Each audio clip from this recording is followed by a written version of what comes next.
Prologue. Jinshi stared at the crackling brazier. It was going to be another cold night. Basen put some more coals on the fire. It got bitterly cold in the western capital after the sun went down.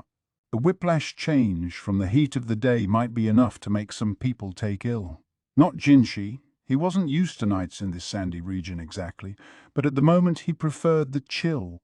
Jinshi was resting on a couch, a melancholy expression on his face. On the table in front of him, a cup of citrus and honey, cut with hot water, sat untouched.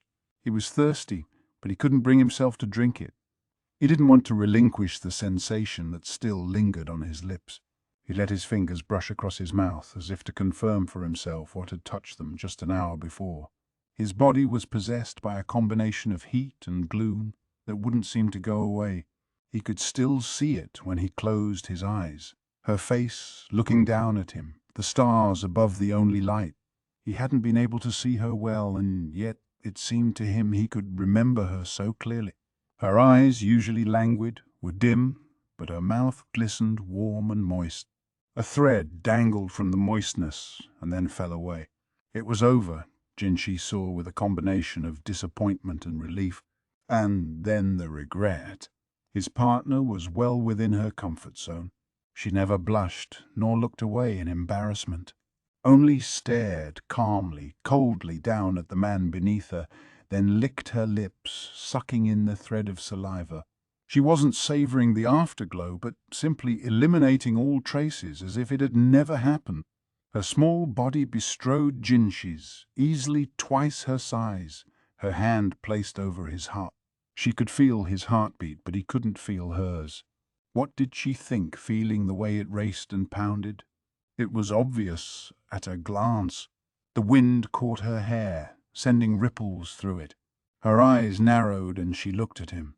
Her alluring lips arched. My, done already.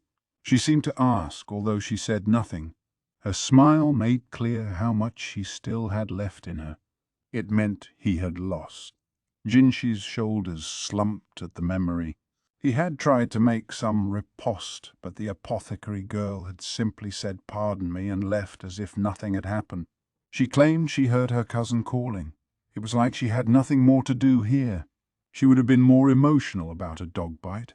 Or a mosquito bite.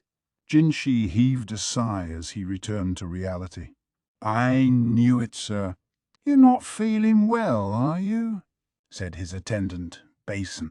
If Jinshi said he was feeling fine, Basen would only press him about whether something had happened. And if he said he was indeed feeling unwell, Basen would probably take it upon himself to nurse Jinshi back to health and never leave the room. There were moments when Jinshi wished to be alone. He always wondered why Basen hadn't inherited his father Gaoshen's intuition for that. The young man could be a bit dense. Jinshi wasn't the only one who felt out of sorts that day, though. Basen seemed different from usual as well. His cheeks were redder than normal, not like he had suddenly gotten excellent circulation, but more like he was excited about something. Maybe it was fighting, that lion. A bandage was wrapped around his right hand, the hand that had been holding the iron bar. It was swollen. When the apothecary girl had spotted the ugly appendage, she'd declared, "It's broken," and promptly begun to check him over, but inside she probably had questions about the obtuse young man. "You look more tired than I do today, Basen. You ought to go get some rest." "By no means, sir. Not after what just happened. Who knows if they might try something else," he said earnestly. Jinshi really wished he would take a hint. Jinshi picked up the honey water but didn't drink it, just let it warm his hands. Even if he'd changed into his sleepwear and gone to bed, Basen probably still wouldn't have left. There was another couch in the room with a cushion that could double as a pillow if need be. Jinshi couldn't sleep, and it seemed Basen couldn't either. Was it the adrenaline of fighting a large animal, or was it something else entirely? It was more than just the customary furrow in his brow. Basen's lips were twisted into a frown. Some memory seemed to flit into his mind, and each time he would blink, then shake his head suddenly as if to get rid of it. It was very suspicious. One of the strange things about humans is how they become calm when someone else is struggling worse than they are.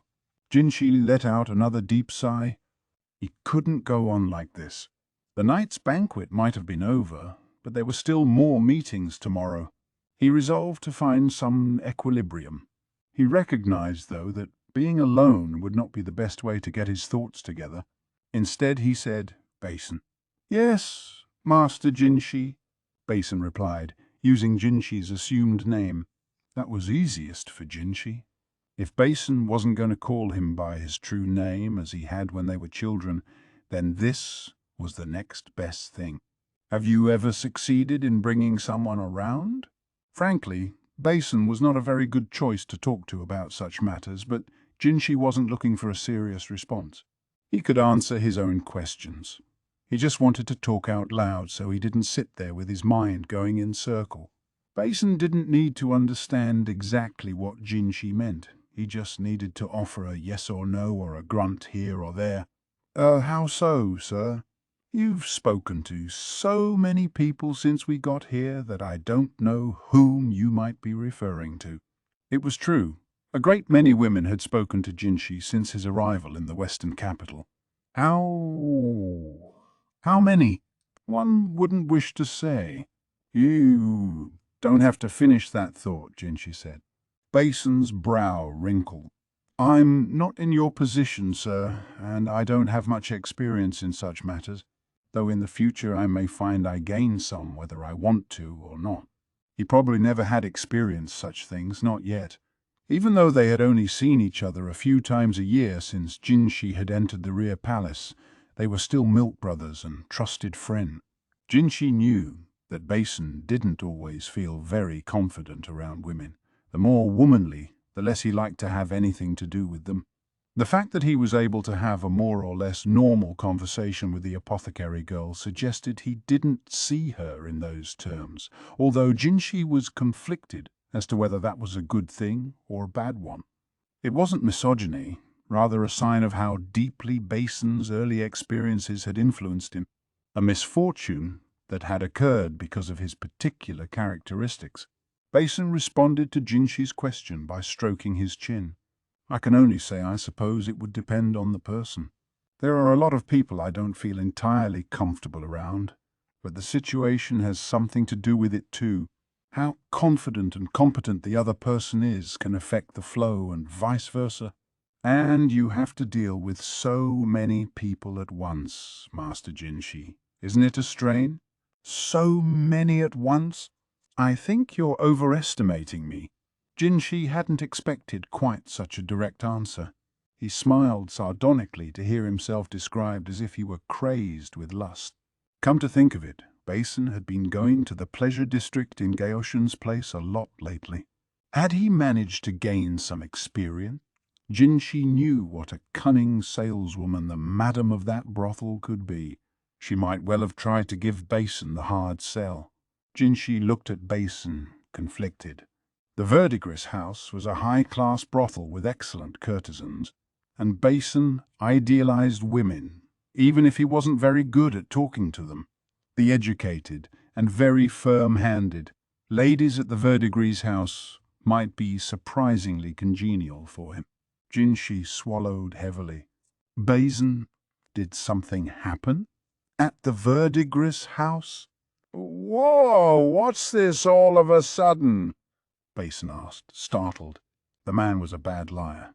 Quite frankly, he was a less than ideal adjutant when it came to politics. But that aspect of his personality was exactly what allowed Jinshi to relax around him. "Nothing happened," Basen insisted. "And anyway, I can rise to the occasion when I need to." Rise to the occasion? A somewhat unsettling choice of words. But yes, Basen could indeed do what he had to do when he had to do it. Jinshi was willing to acknowledge that much. He swallowed again, realizing he would have to rethink how he saw his milk brother once more. "What brings this on, Master Jinshi? Did something happen with you?" "No, it's simply that there's someone I would very much like to triumph over," Jinshi said, although he had to struggle to get the words out. He was nowhere near smooth enough to handle so many women at once, and he wanted to avoid inflating Basen's opinion of his abilities any further. He went on, "I'd gotten the idea that I knew how to play this game. This someone can be rather elegant, but in practice I'm supposed to be the superior, and perhaps I trusted too much to that. That illusion was thoroughly shattered tonight, and it's left me feeling quite pathetic. He might not always have a great deal of confidence, but he'd at least had some. He couldn't count how many women had come onto him in his 6 years at the rear palace, and it had given him the more than a little conceited belief that he could make them dance in his palm." Basen was looking at him with a hint of amazement. "This person must be quite skilled, sir, to make you say that." "Yeah." At least Basen didn't seem to realize whom Jinshi was talking about. "Thankfully. We fought over something minor," he said. "I started the fight, and I lost it."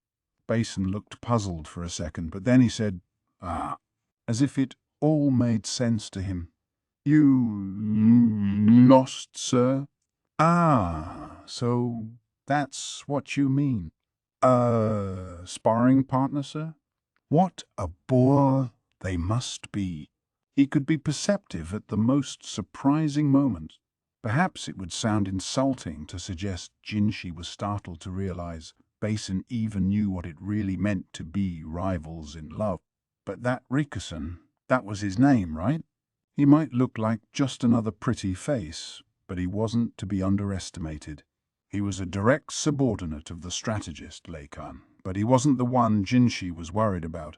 "So there was someone at that banquet who could make even you admit defeat, Master Jinshi," Basen said quietly, looking profoundly thoughtful. "Don't flatter me, please. I'm aware that I'm still young. My opponent is like a willow tree or like trying to shove a curtain. No matter how much I push or strike, they simply roll with it." The question was what his inexperienced self should do. The only thing that would help would be to gain some of that experience, he supposed. But how? He couldn't go about romancing another woman, but neither did it seem wise to head for a brothel, simply because there supposedly wouldn't be any consequences. It was then that Basen said something quite unexpected. "Can I be of help in some way?" "I'm sorry," Jinshi said, nearly dropping his water. He knew for a fact Basen was straight, so how could he say that? And yet, Basen went on, "I must confess I'm not very capable." "I'm all too aware that you're far more skilled than I am, Master Jinsh.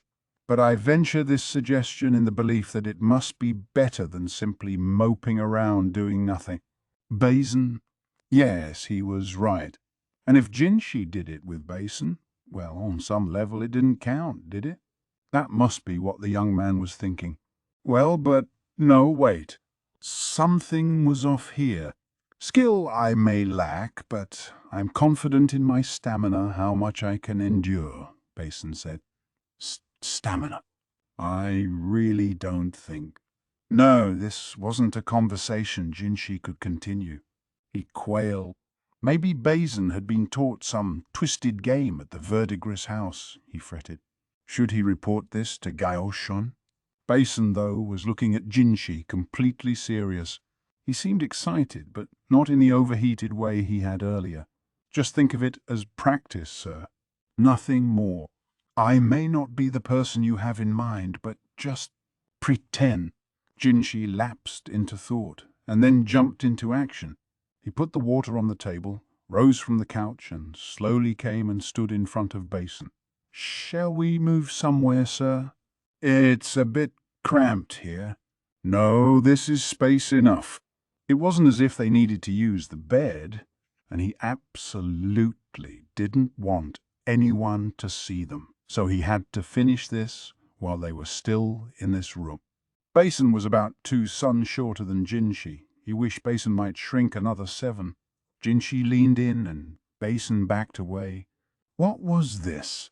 He acted so much like the very person Jinshi was imagining. "Master Jinshi, it's all right. That's perfect." I'm, empty-handed.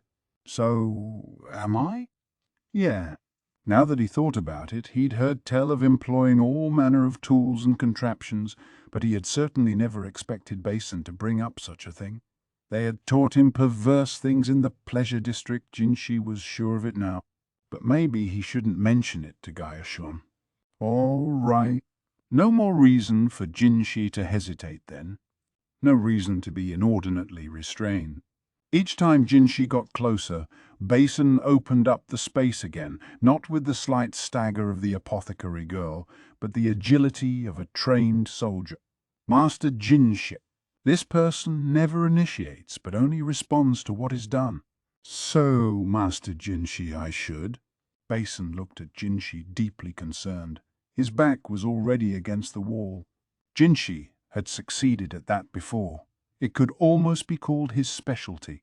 With Basen all but cornered, Jinshi planted his hand firmly against the wall. Bah! Master Jinshi. No, be quiet. Jinshi focused his imagination. He was picturing not his milk brother, but the person he wished to best. He had to strike before the mouth spoke, the mouth that was usually so inarticulate, but grew voluble and clever at the oddest time. He took Basen's chin with his free hand and pressed his thumb to his lips. Basen had gone completely white, and from this distance Jinshi could see he was covered in sweat. Why did he look so worried? This was his suggestion. Somehow, he almost looked as if he hadn't expected any of this to happen. Could there be some mistake here? Some crucial, momentous misunderstanding? Perhaps it was the tension both of them were feeling. Neither noticed the sound of voices right outside. And just as Jinshi was about to put the pieces together, the door to the room flew open with a tremendous bang. It's been too long since we shared a drink, and I've caught a most fascinating quarry in my net, announced a sprightly but gender-neutral voice. Lady, duo? Cried a guard outside, but the lovely person in men's garb was already pushing past him into the room. The odor of alcohol came with her. She seemed to have been sharing a drink with herself before she'd thought to invite Jinshi. She'd been like this ever since the rear palace, always trying to get him to drink with her. Maybe she was a little soused because the way she entered the room was, well, forceful at best, and the moment she had chosen was an awkward one. Jinshi was almost on top of Basen, who was pinned against the wall with Jinshi's fingers brushing his lips in what was unmistakably a lover's caress. Basen was sweating and his face was completely bloodless. The two guards who had come in trying to restrain our duo covered their eyes with their hands and peeked out between their fingers. As for our duo, her eyes went wide and her mouth dropped open. "Ah," she said. "That's right. You don't have to choose a flower. I guess I was mistaken." With that, she backed out of the room and politely shut the door. Neither Jinshi nor Basen said anything, but after a moment of silence, the darkened yew manor was filled with the sounds of two men shouting at each other. Chapter 1. The Western Capital. Day 4. The sunlight that got past the curtains pried open Maomao's heavy eyelids. The bed, complete with fancy canopy, the bright, clear air, and the elaborate furnishings reminded her once again that she was not in her house at the capital. One more sleep. She sat up, rubbing her eyes. Nights were so cold that she slept under several heavy blankets and some sort of pelt, but once the sun rose it got awfully hot. Already one of the layers was on the ground, and Maomao's feet were kicked out from under the covers. She thought she'd heard shouting in the middle of the night. It had woken her up and she'd slept only lightly after that. Who would do that sort of thing? What obnoxious neighbors! Breakfast should be arriving soon. Maomao was happy they didn't all have to get together to eat, probably a bit of courtesy toward hungover guests. Deciding to get changed before the serving girl arrived, Maomao slipped out of her sleepwear, putting on an outfit she picked at random from a clothing rack. Today she was wearing an ordinary skirt and short-sleeved top over a cool-looking drape. The best thing about it was the way it breathed. Touches of embroidery on the collar and hem gave it a Western look. The silver hair stick sat on the table. Maomao didn't put it on her head, but used a simple tie to hold back her hair. She did, though, place the hair stick in the folds of her clothes to make sure she wouldn't lose it. She always carried a small package containing medicine, bandages and the like, so she simply added it to that. The knock on the door came just as she finished changing. "Come in," she said, and a maid entered with a cart bearing breakfast. The menu was a little sparser than usual, perhaps taking into account the extensive banquet the night before. Maomao had a couple mouthfuls of the plain congee and was just thinking some black vinegar might improve the flavour when a very loud knock came on the door. Maomao poured some black vinegar into her congee, took a bite, and then, not hiding her annoyance, said, "Come in." "I would swear it took you an extra moment to answer," Basen said as he entered. There was a man with him, but it wasn't Jinshi. Unsure how to feel about that, Maomao swallowed her food and pretended she didn't know what Basen was talking about. "It was your imagination, I'm sure," she said. "You're having breakfast?" Basen asked. Not that it seemed to motivate him to leave.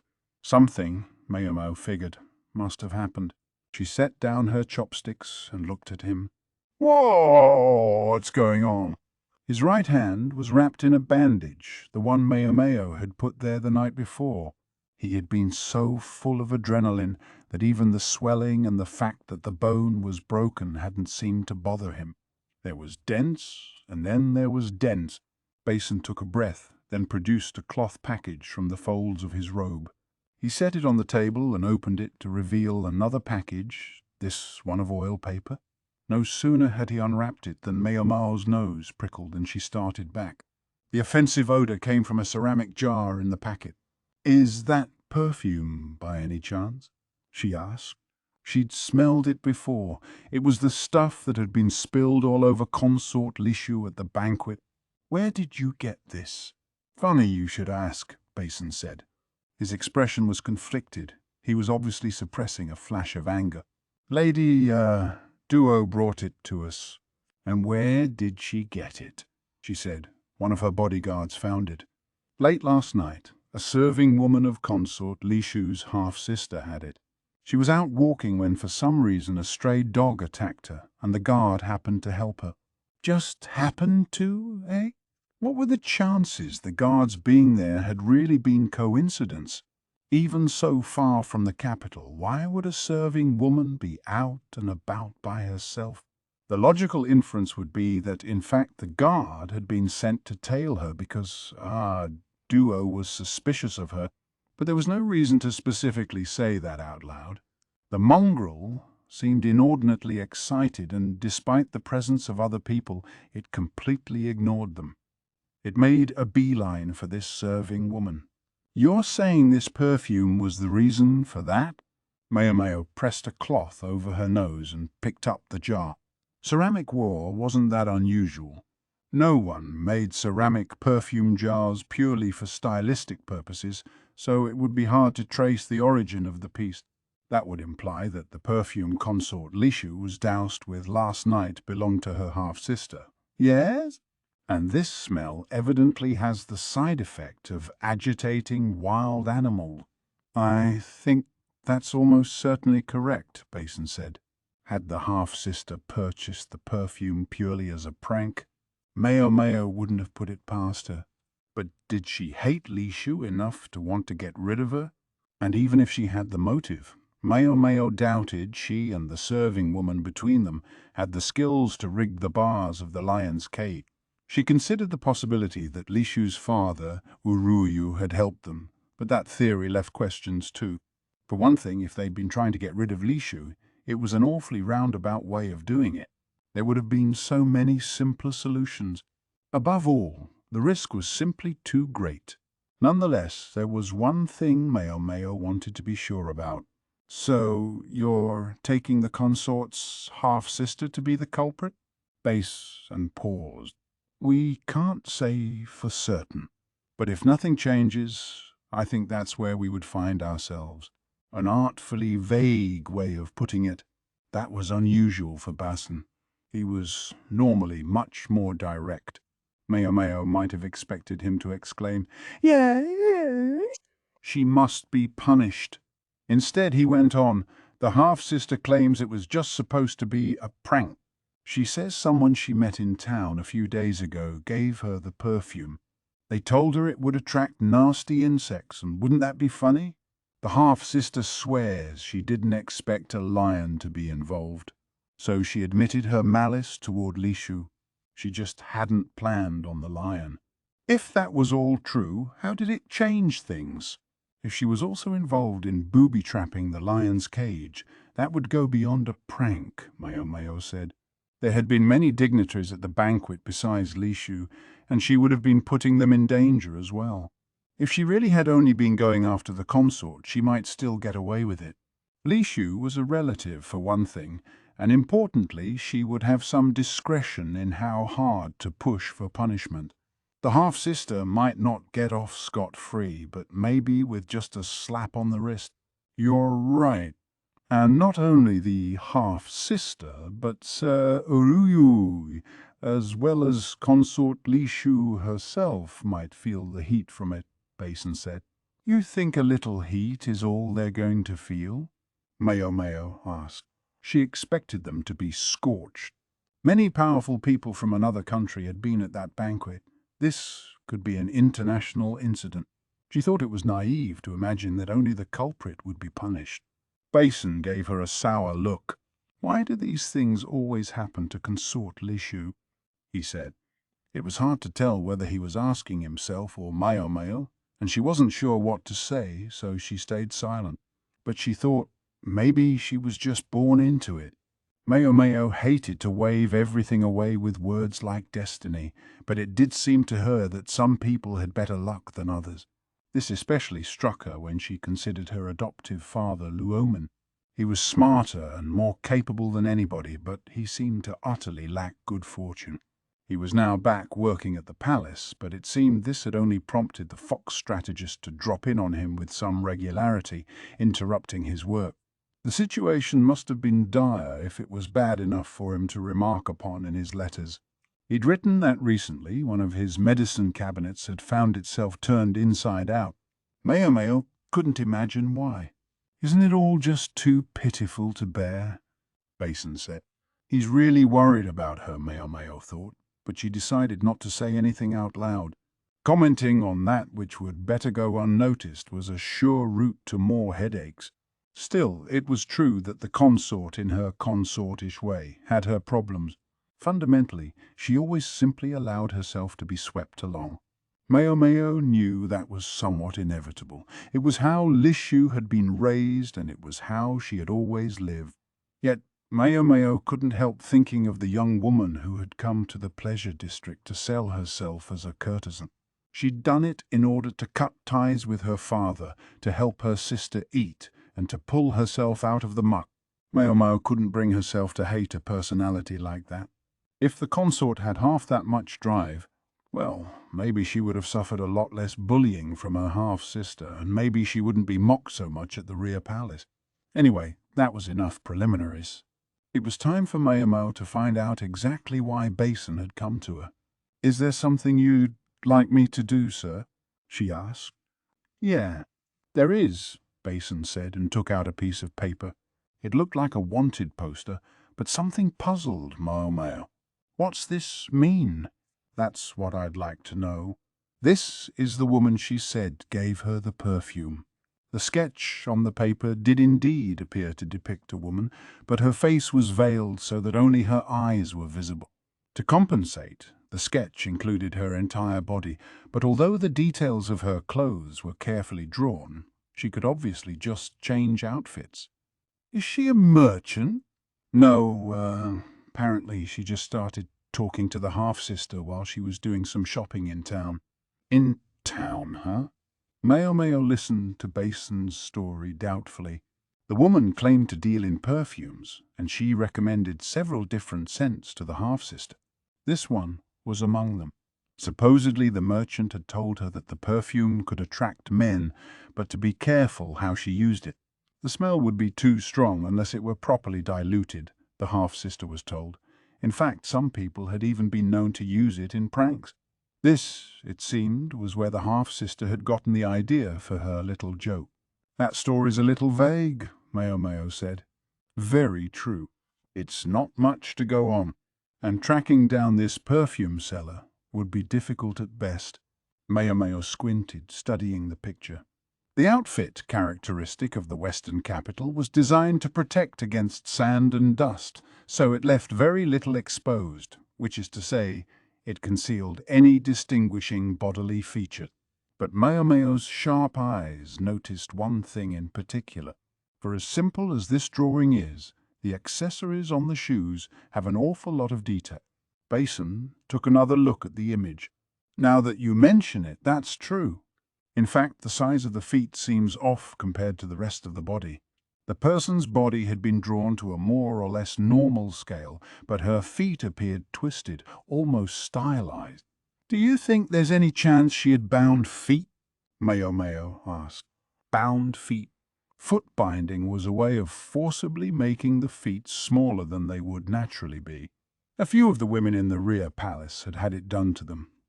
It was a fairly common custom in the north, but what about here in the west?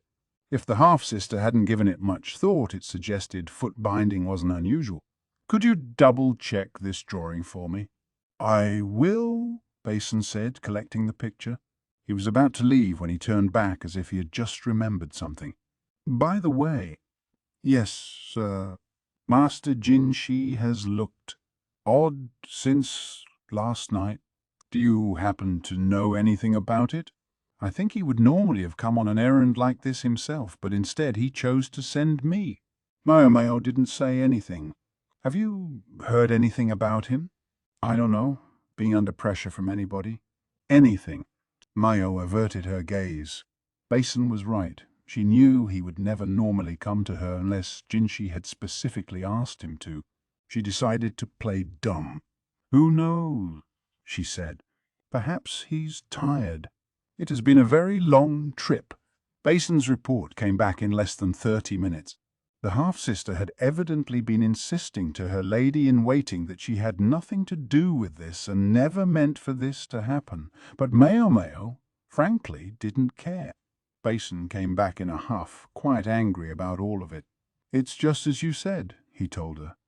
The woman had indeed had bound feet and had been wearing special shoes because of it, a distinctive detail that stuck in the mind and which the half-sister had subconsciously emphasized as she described the woman for the artist, even if she never specifically said that the woman had bound feet. That narrows it down. "To just a few people, I would say, sir," Maomao replied. You think?" In Lai, the custom of foot binding was found primarily in the north. Here in the west, in fact, it hardly existed. Thus, if someone with bound feet were encountered in the western capital, it seemed safe to assume they had come from points north, or at the very least, that their family had settled here sometime in the last couple of generations. The point is, their household must already have had the custom. Basen looked dubious. "You don't think she might have been a traveler?" Maomao shook her head at that idea. If she was, she would have to be the daughter of a household that could afford to send her in style like Consort Lishu.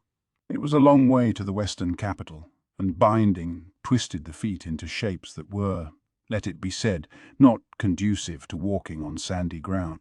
The process of foot binding involved forcibly preventing the growth of the feet from a young age and leaving them bound throughout life so they wouldn't get any bigger. The feet had to be disinfected every few days, such that Maomao sold alcohol to the courtesans with bound feet. All of which meant that if someone born in the western capital had bound feet, she must have belonged to a family large or wealthy enough to continue the tradition. "And you're sure about that?" "I take no responsibility for anything. I've only offered what I think is the most likely possibility in light of the information I've been given." She couldn't have them expecting perfection of her. If they were only going to permit correct answers, then Maomao would have no choice but to shut her mouth and swear she didn't know anything. "All right, Basen said after a moment, resigned to her conditions. He finally left the room. Maomao yawned and sat on her bed, thinking about getting settled again. Perfection. Yeah, not likely. Maomao herself still had several questions. Would Lishu's high-handed half-sister deign to speak to someone she had only just met, let alone buy something from them? And how had this mysterious seller known about the half-sister? It was a little too neat for mere coincidence. Whatever. Maomao decided to go ahead and get some sleep. She was so tired she could barely make her brain work. She lay down, but the hair stick at her chest nudged against her. She thought about pulling it out, but she didn't want it somewhere she could see it. Without a word, Maomao flipped over and lay on her other side and promptly closed her eyes. Chapter 2. The Floating Bride, Part 1. It was already evening when Maomao opened her eyes again. She'd meant to go shopping in town today. They'd said it was acceptable to leave the compound as long as she went with a bodyguard. But after everything that had happened the night before, it was hard to feel like going to market. She slept as long as she was able, and when she woke she was left with a clinging lethargy. Oh! She looked at her wrinkled clothes in mild dismay, wondering if she should have changed into her sleepwear. First things first, though. She drank some water to rejuvenate her dried-out body. The water in the carafe was lukewarm, but a dash of citrus in it made it refreshing. I wonder what we're doing about dinner tonight, she thought. Thinking maybe she should go outside and see what was going on, she tried to brush the wrinkles out of her skirt. She got it to where it was just about presentable and stepped out of her room, only to find Jinshi and Basen coming down the hallway toward her. Some considered Maomao capable of being quite brazen, but at that moment she felt distinctly awkward. The night before, having done what she'd done to Jinshi, she'd then excused herself on the pretext that she heard Lahan calling her. But that didn't mean she could try to hide back in her room now. Jinshi's face as he approached was unusually haggard. He had a furrow in his brow worthy of Gaoshan, and his gaze was fixed, on Maomao it seemed. The look lasted only for an instant before his usual calm expression returned. Basen, though, was looking at Jinshi with distress, so something was up. Jinshi came toward her with footsteps that sounded inordinately loud. What do I do here? Maomao wondered, but there was no time to think about it. The most she could do was to treat him normally. She bobbed her head in a polite nod and said, "Is something the matter, sir?"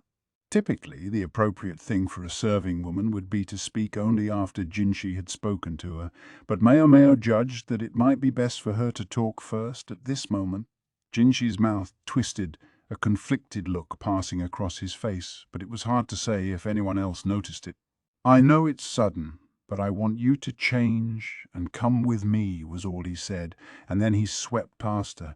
Behind him came several serving women, holding up a box with a change of clothes and bowing their heads deeply. "Yes, sir," Maomao replied. Under the circumstances, it was the only thing she could say. After she'd changed, she was hustled into a carriage. Jinshi and Basen, also in fresh outfits, were already inside. Maomao glanced around. She'd spent most of her time here in Lahan's company. Was it all right for her to act on her own with Jinshi and Basen? "It was I who called you here, you see," Jinshi said. "Considering that our schedules were aligned for this very purpose, we could hardly not go." However he might be feeling about her, he at least had the wherewithal to talk normally to her. She was glad he was adult enough for that, but she couldn't help feeling there was something lurking behind his. It was it. "And where are we going, sir?" "To a wedding banquet for a certain household." Another banquet. Well, apparently this was part of the job. I had intended to refuse, but the host insisted, this being such a joyous occasion. And besides... "Yes, sir." Jinshi gave Basen a significant look, and he pulled out the wanted poster he'd shown Maomao earlier. "I gather that the family of the young woman to be married originally came from the north. They were one of the houses charged with ruling this area after the destruction of the Yi clan. The Yi clan had governed these lands once, until they were exterminated in the time of the Empress Regnant. That would mean this family had been transplanted here several decades before. The young lady's feet are bound, Jinshi informed her. As she'd suspected, was there no one besides this young lady? That was something Maomao wanted to be particularly sure about. She couldn't go accusing people of being criminals on nothing more than an assumption. Several, Jinshi said. One of the young woman's ladies in waiting, for example. The real issue is whom the woman is getting married to. They say he's from Shao. I see. It was a delegation from Shao that had brought the lion, and perhaps who had rigged the cage to break. Most importantly of all, the young woman is to set out on a journey tomorrow. Today they would hold the marriage feast, and then the next day she would set out for her husband's country. That seems rather hasty, or rather deliberate. So apparently they wanted Maomao to find some kind of proof of wrongdoing. And if I'm unable to find anything, we'll have to come up with another way. My stay here may be extended. The desire to avoid that was written on Jinshi's face. He'd already been away from the capital for close to a month, and the work the emperor's younger brother had to do would have been piling up all that time. Yet they had to find this culprit. This could also adversely affect the Yu clan, and I'd like to avoid that. I'm not confident I'll find anything, Maomao said. She wanted to be clear about that much. I understand. Jinshi turned to gaze out the window and didn't look at her again for the rest of the ride. They arrived at another mansion built near an oasis. The style was rather different from that of Empress Gyoku's family home. This building looked more like something that might be found back east. The building itself and the garden it boasted wouldn't have looked out of place in the capital. As they went to the gate and proceeded down a flagstone path, they found water flowing by on both sides. Willow trees swayed gently, making the place look refreshing, while open-air pavilions with vermilion posts and yellow roofs dotted the estate. There was a large pond in which lotus leaves floated. The surface of the water rippled occasionally, and each time a pebble fell into a canal, there was a splashing of fish. Carp. Carp were a hardy species, but Maomao was impressed the household was able to keep them in such a desiccated environment. Was this house left behind by the Yi clan? Jinshi wondered aloud. If these people had been sent to replace an annihilated clan who'd lived in the lap of luxury, they might understandably have simply moved into the extant mansion. It was certainly an opulent place, but there was something sad about it too. Empress Gyokuyu's home, Gyokuin's mansion, was lively and bustling. This residence felt subdued. As they crossed the bridge over the lake, they saw someone coming the other direction, bowing obsequiously. "My apologies for being so late in greeting you," the person said. He must have been the master of the house. He was plump, his hairline beginning to recede. Behind him was a woman they took to be his wife. Her feet were small, and her shoes strangely shaped. "I'm sure my daughter will be overjoyed to receive the congratulations of the Night Prince." The Night Prince? Maomao wondered. She surmised the term referred to Jinshi.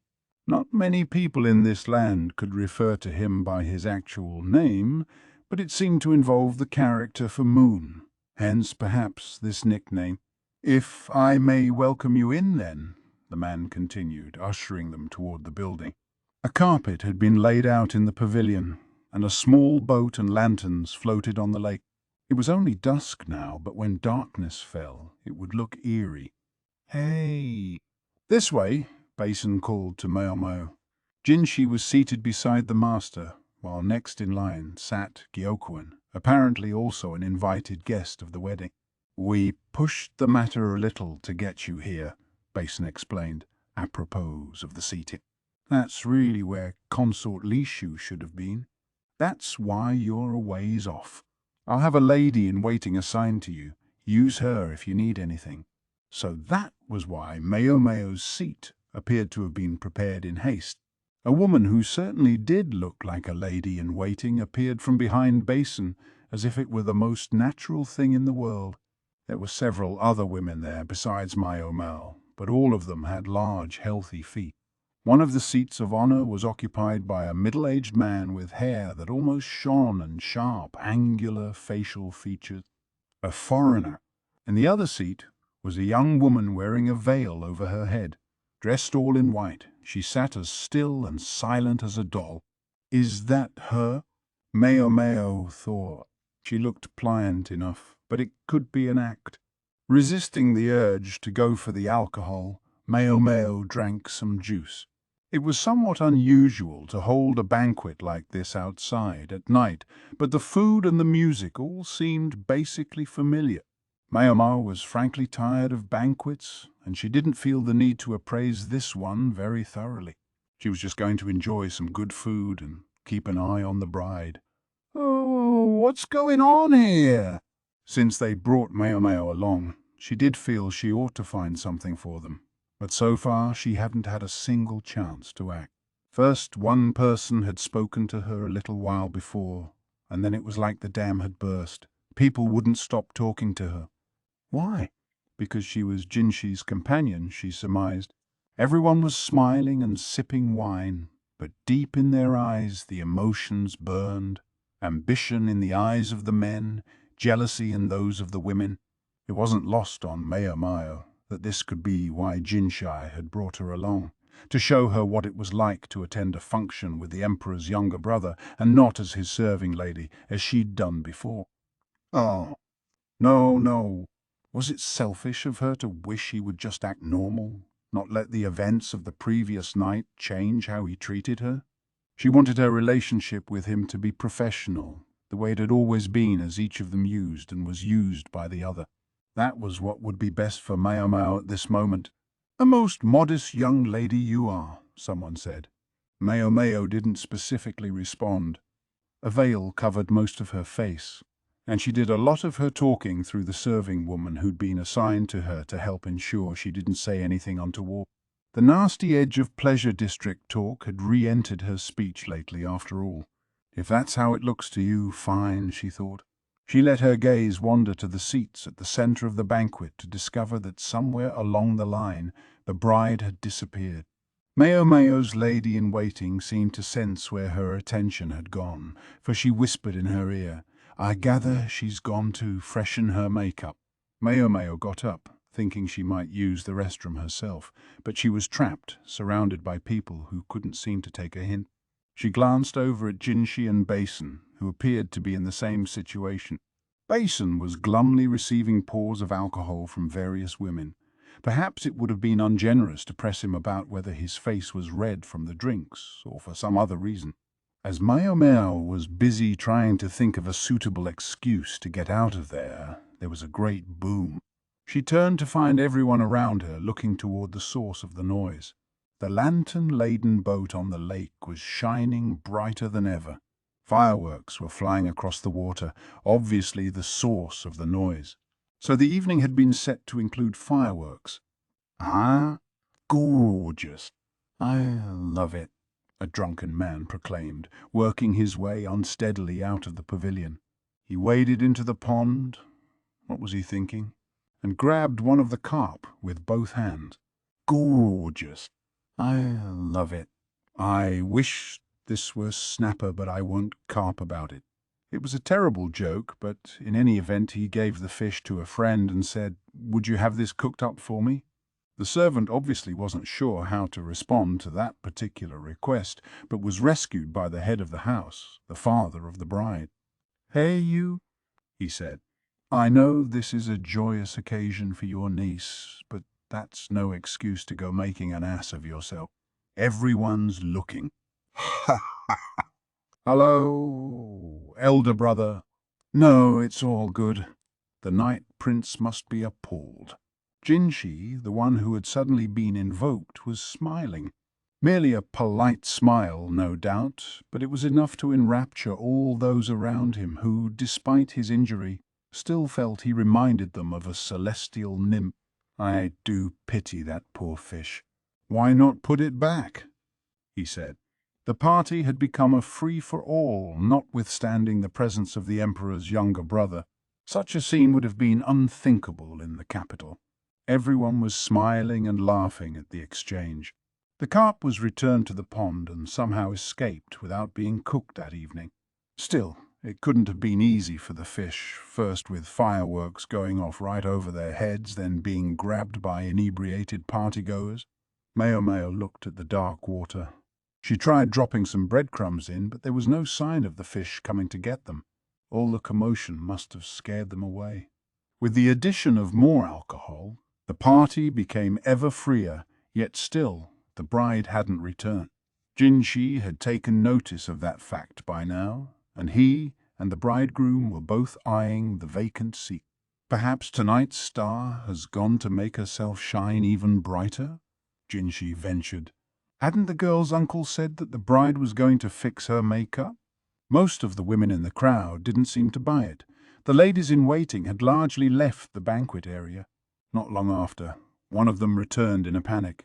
Her face was pale and she could hardly speak. She could only point toward the far side of the lake. Well now, Maomao caught a burning smell, and then she heard shouting.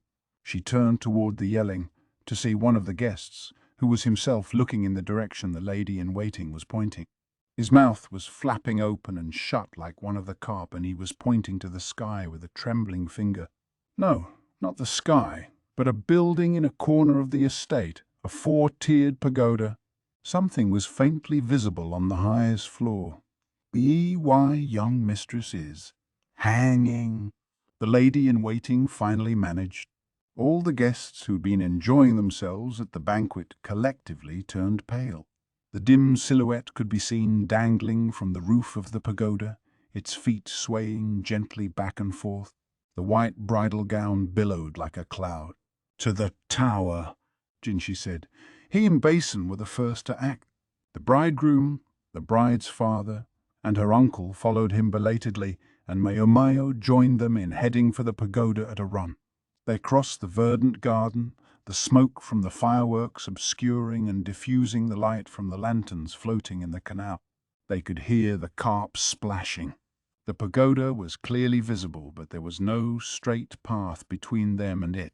Trees and other buildings stood in their way, obstacles they had to work their way around to reach their destination. With their way well lit by the lanterns, at least they wouldn't fall. Maomao entered the pagoda a few steps behind the others and raced up the stairs. She reached the top floor, panting, to find the men staring disbelievingly at the dangling rope. It had snapped. "Find her!"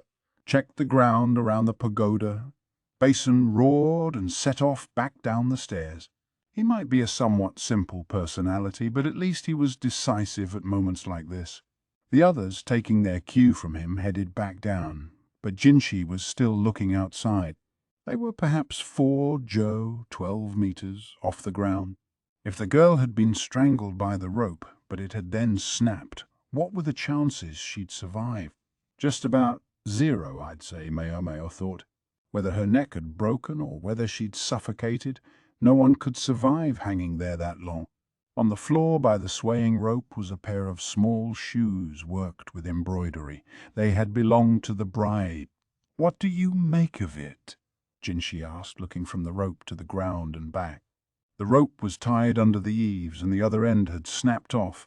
Looking down, they could see the roofs overlapping. Maybe the girl had tumbled over them on her way down. "I don't know," Maomao said honestly, and Jinshi smiled. "I wheedled the truth out of her," Jinshi murmured. "Is this what I've wrought?" He had been sitting at the central seat at the banquet and could have said something to the bride. He glanced down, and just for a second he looked as if he were chewing sand. He turned his back on the little shoes, but he didn't look up. "Do you think me a terrible person?" After a second, Maomao said, "I don't know, sir." Jinshi had only done his job. Somebody would have had to sooner or later, or the culprit would have fled to the west. And they had to avoid that. Unable to think of anything else to say, Maomao remained silent. Finally Jinshi said, "Let's go," and his voice was cold. "Yes, sir." Maomao descended the steps slowly, nursing a question as she worked her way down the steep staircase.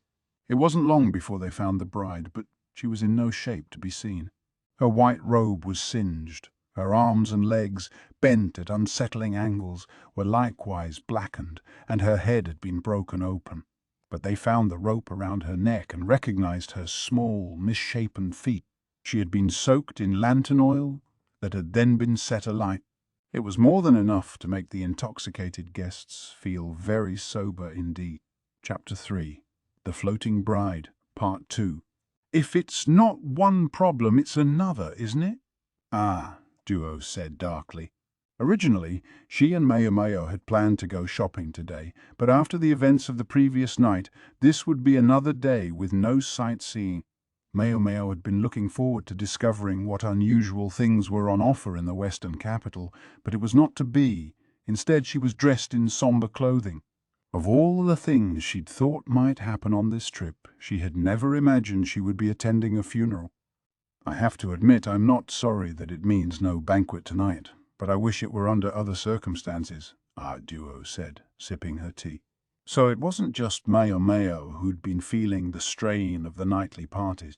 Only she, Duo and Swire were in the room at the moment, which was why Duo could make a somewhat indiscreet comment like that. Swari was permitted to go without her minder while in a Duo's company, but Maomao doubted the reserved young woman found it exactly relaxing. Duo, for one, loved amusements, entertainments, and interesting things, so she was probably forever teasing the eternally serious Swire. Cornered until she felt the only way out was to kill herself. "It's a tragedy," Duo said. "Suicide." That had been the official conclusion. A note had been found in the young woman's personal chamber, stating that the reason for her death was distress at the idea of moving to a faraway foreign land. The boisterous mood at the banquet had chilled immediately, and the groom was beside himself when he saw the note. He began to tear into the bride's father. Most of what he said was in a foreign language and incomprehensible to Maomao, although it was clear enough that it wouldn't have borne repeating if she could have understood it. The residents of the Western capital seemed to know what the man was saying, but they only stared sadly at the ground. Jinshi had shown her the note, and Maomao was convinced that it had indeed been written by the bride.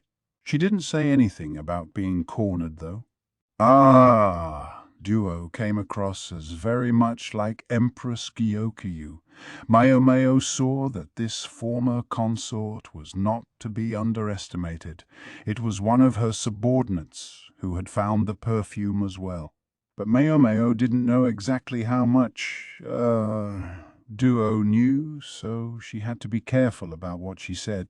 Here was how it looked. Distraught by her marriage, the bride had killed herself, making certain everyone saw her hanging from the pagoda before the rope snapped and she fell to the ground.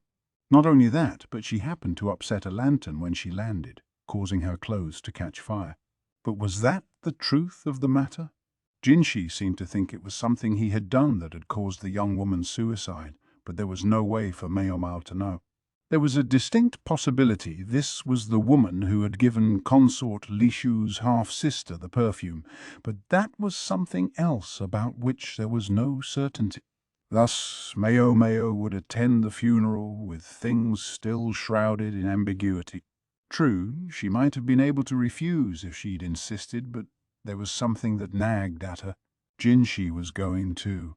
He wouldn't normally have had any reason to attend the funeral of the daughter of a local official, but the bride's father had pleaded with him to come. It was Jinshi and Gyokwin whose presence had quelled the raging bridegroom. They learned later that what the groom had shouted was, "This is twice now. Can you get me a third bride?" Twice. Maomao thought. It was fairly simple to deduce that behind this seemingly ordinary marriage, something was afoot. "It's almost time, Mum," Maomao said, rising from her chair. Of course." Duo set down her tea and glanced at Maomao. "Incidentally, if you'll forgive me." "Yes, ma'am." Maomao looked back at her with curiosity. It was an unusually reserved way for a Duo to speak. "If the Night Prince is going, I suppose that attendant of his will be with him, yes?" "I should think so." They were referring to Jinchi's aide and bodyguard Basen. He'd broken the fingers of his right hand when he struck the lion, but at the time he had been so totally worked up that even the fact that his fingers were pointing in unnatural directions couldn't overcome his frenzy. Are we sure about him? I've heard he's Gaoshun's son. What's your read on him? After a second, Maomao said, I believe that's for Master Jinshi to decide, and not my place to comment on. Basen's physical prowess certainly left nothing to be desired, but personally he still had some growing to do. Though admittedly, Maomao's opinion of him in that respect might have been coloured by having seen Gaoshun at work. Anyway, she tried to be optimistic. It wasn't like Basen was Jinshi's only bodyguard or personal aide, so it would be fine, right? You really don't feel you're in a position to say anything? Duo looked grim. Soiree poured fresh hot water into Duo's empty cup. No, ma'am. It's not something I have any influence over. Understood.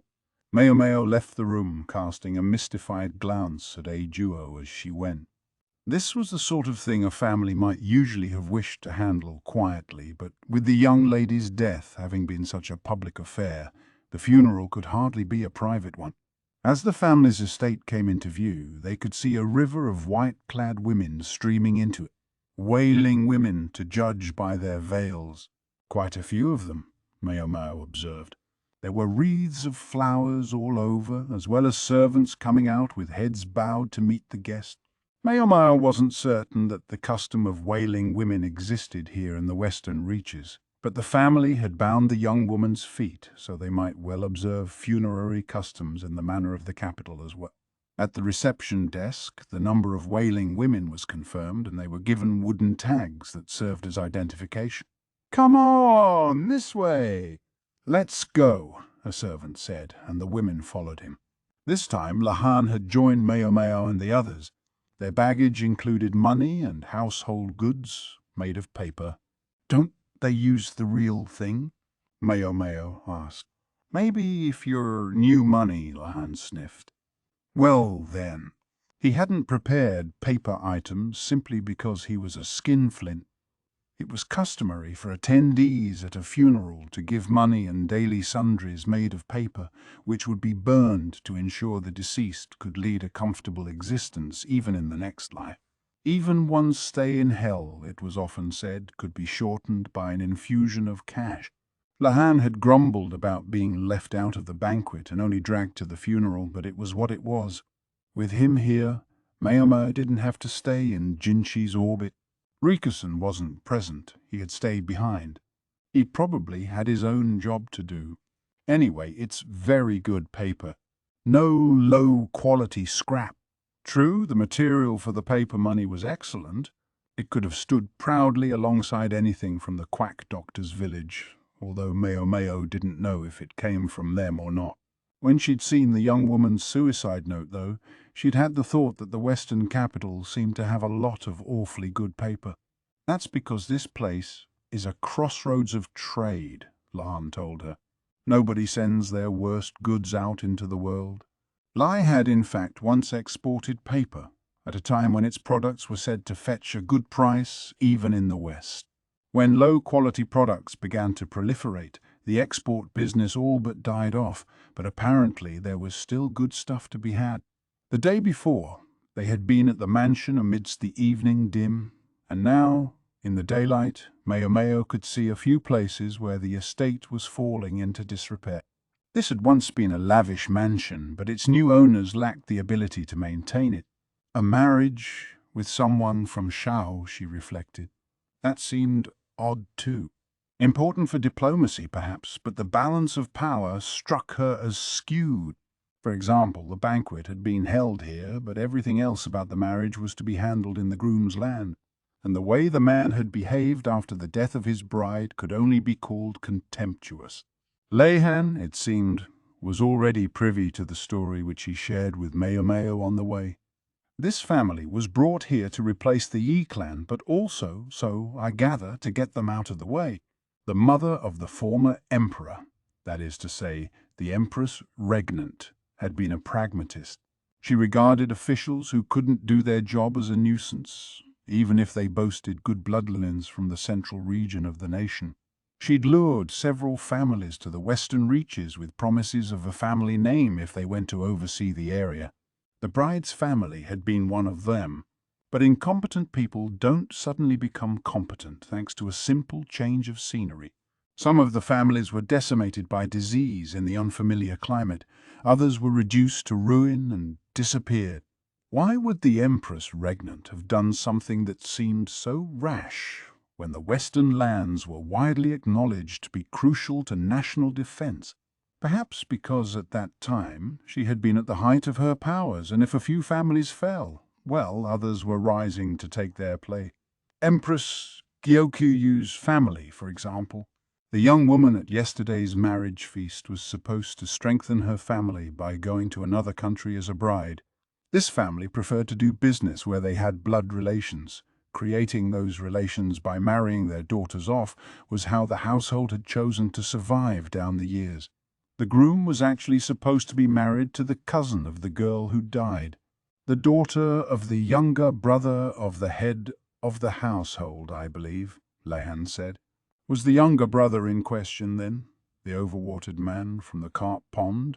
Maybe he'd been celebrating as if it were his own daughter's wedding. She killed herself 10 days before the ceremony. He didn't look like a man who'd suffered that sort of tragedy. There are many things in this world that demand us to put on our best face, whether we wish to or not, Lahan said. So that was what had been behind the groom's remark about twice now. And to think he had lost both would-be wives in the exact same way. They must have thought that foreign land was truly terrible. Lan's and Maomao's footsteps sounded as they walked along the flagstones, their feet dampened by the spray from the carp splishing in the canal. The fish, who had a terrible diet for fish, came and gathered when they heard visitors approach. The refreshing sound of splashing water increased. There was already a crowd in front of the mansion, the troop of wailing women keening loudly. Maomao recognized many of the attendees from the day before. Look at them all, she thought. Partly she meant the attendees, but what really stood out were the women in white. There must have been more than 50 of them setting up a racket of grief and mourning. Maybe some of the guests had brought wailers along as a courtesy, but it still seemed like a lot. It was these women's job to lament for the dead, but Maomao had the sense they were holding back a little this time. Perhaps because if all of them had wailed at the tops of their lungs, you wouldn't have been able to hear yourself think. It was an unwelcome reminder that they were, in fact, mourning as a job. With so many women present, some of them were bound to be better at the job than others. A few of them sounded a little embarrassed. They must still be new at this. Another stumbled on the long hem of her outfit. It had to be a challenge, keeping up with the crying all the way through the long funeral ceremony, and from time to time the front and back rows of women would switch places. They seemed to be switching off crying duties, conserving their stamina. It was hard to say whether such efficiency-minded wailers would really bring peace to the dead, but personally Maomao didn't believe there was anything after the point of death anyway. And these women did have to eat. Maomao looked up. Out beyond the garden, she could see the 4-storied pagoda. She wondered if it might be possible to get a different perspective on it in the day than at night. She started walking forward and almost fell into a canal she'd failed to notice. She grabbed onto Leon, who was standing next to her. "What are you doing?" he snapped. "Sorry." Even if she had fallen in, the canal wasn't that deep, but the carp had already arrived, drawn by the noise. The night before, the floating lanterns had saved anyone from falling in, but it was a moderately dangerous terrain feature, she reflected. It was quite a distance to the pagoda, and yesterday they'd not only run over there but run all the way up the steps as well. It had been rough. Steps. The distance to the pagoda. Maomao remembered that something had felt off the night before. What was it? What was it? She almost had it. "Hey, you. She's not food," Lahan joked. The carp, paying him no mind, continued to bloop at her, hoping for crumb. Just then there was a gust of wind, and some of the money for the dead fell into the canal. The cart were on it in an instant, and it was swiftly gone without a trace. Maomao didn't say anything, just stared at the fish. "What are you doing?" "They're not food, either." "You can't fish here?" He sounded like he was joking again, but she stuck out her hand toward him. "Paper, paper. I know you keep some scratch paper with you. Give me a sheet." "What brings this on?" Leihan grumbled, but nonetheless he produced the paper from the folds of his robe. Maomao tore it up and dropped it into the canal, where the carpet greedily consumed it again. Maomao's mouth hung open for a second, and then she said, "That's it." She set out at a brisk trot toward the pagoda. Lahan exclaimed. The place where the bride had been hanging from the pagoda could be seen from the pavilion where the wedding feast had been held, but as you got closer, it dropped out of view. Maomao picked up her pace, running until she could see the pond directly underneath the tower. "Ooh, what are you after?" "Whoa, what's going on?" Lan panted as he caught up to her. Maomao lifted up the hem of her dress and waded into the pond. There was a short distance between the pagoda and the water. That was where the bride's body had been found. "When a person falls out of a window, Leihan, where do they drop?" she asked. "Down, usually," he said. "Yes, and that was where they'd found the charred corpse. However, what if it was something lighter than a person? Say the wind speed and direction were roughly like they are now. It would depend on the weight. Less than 2 kin, but about the size of a human. In that case," Lahan adjusted his glasses, eyeballing the distance. He licked his finger and held it up to the wind. "Slightly farther out from the building than where you are, I would guess. And if we take the position of the roof into account—" "Right, the roof. If you bring that into it, there's something that doesn't make sense." Now that she could see it in the light, she was sure of it.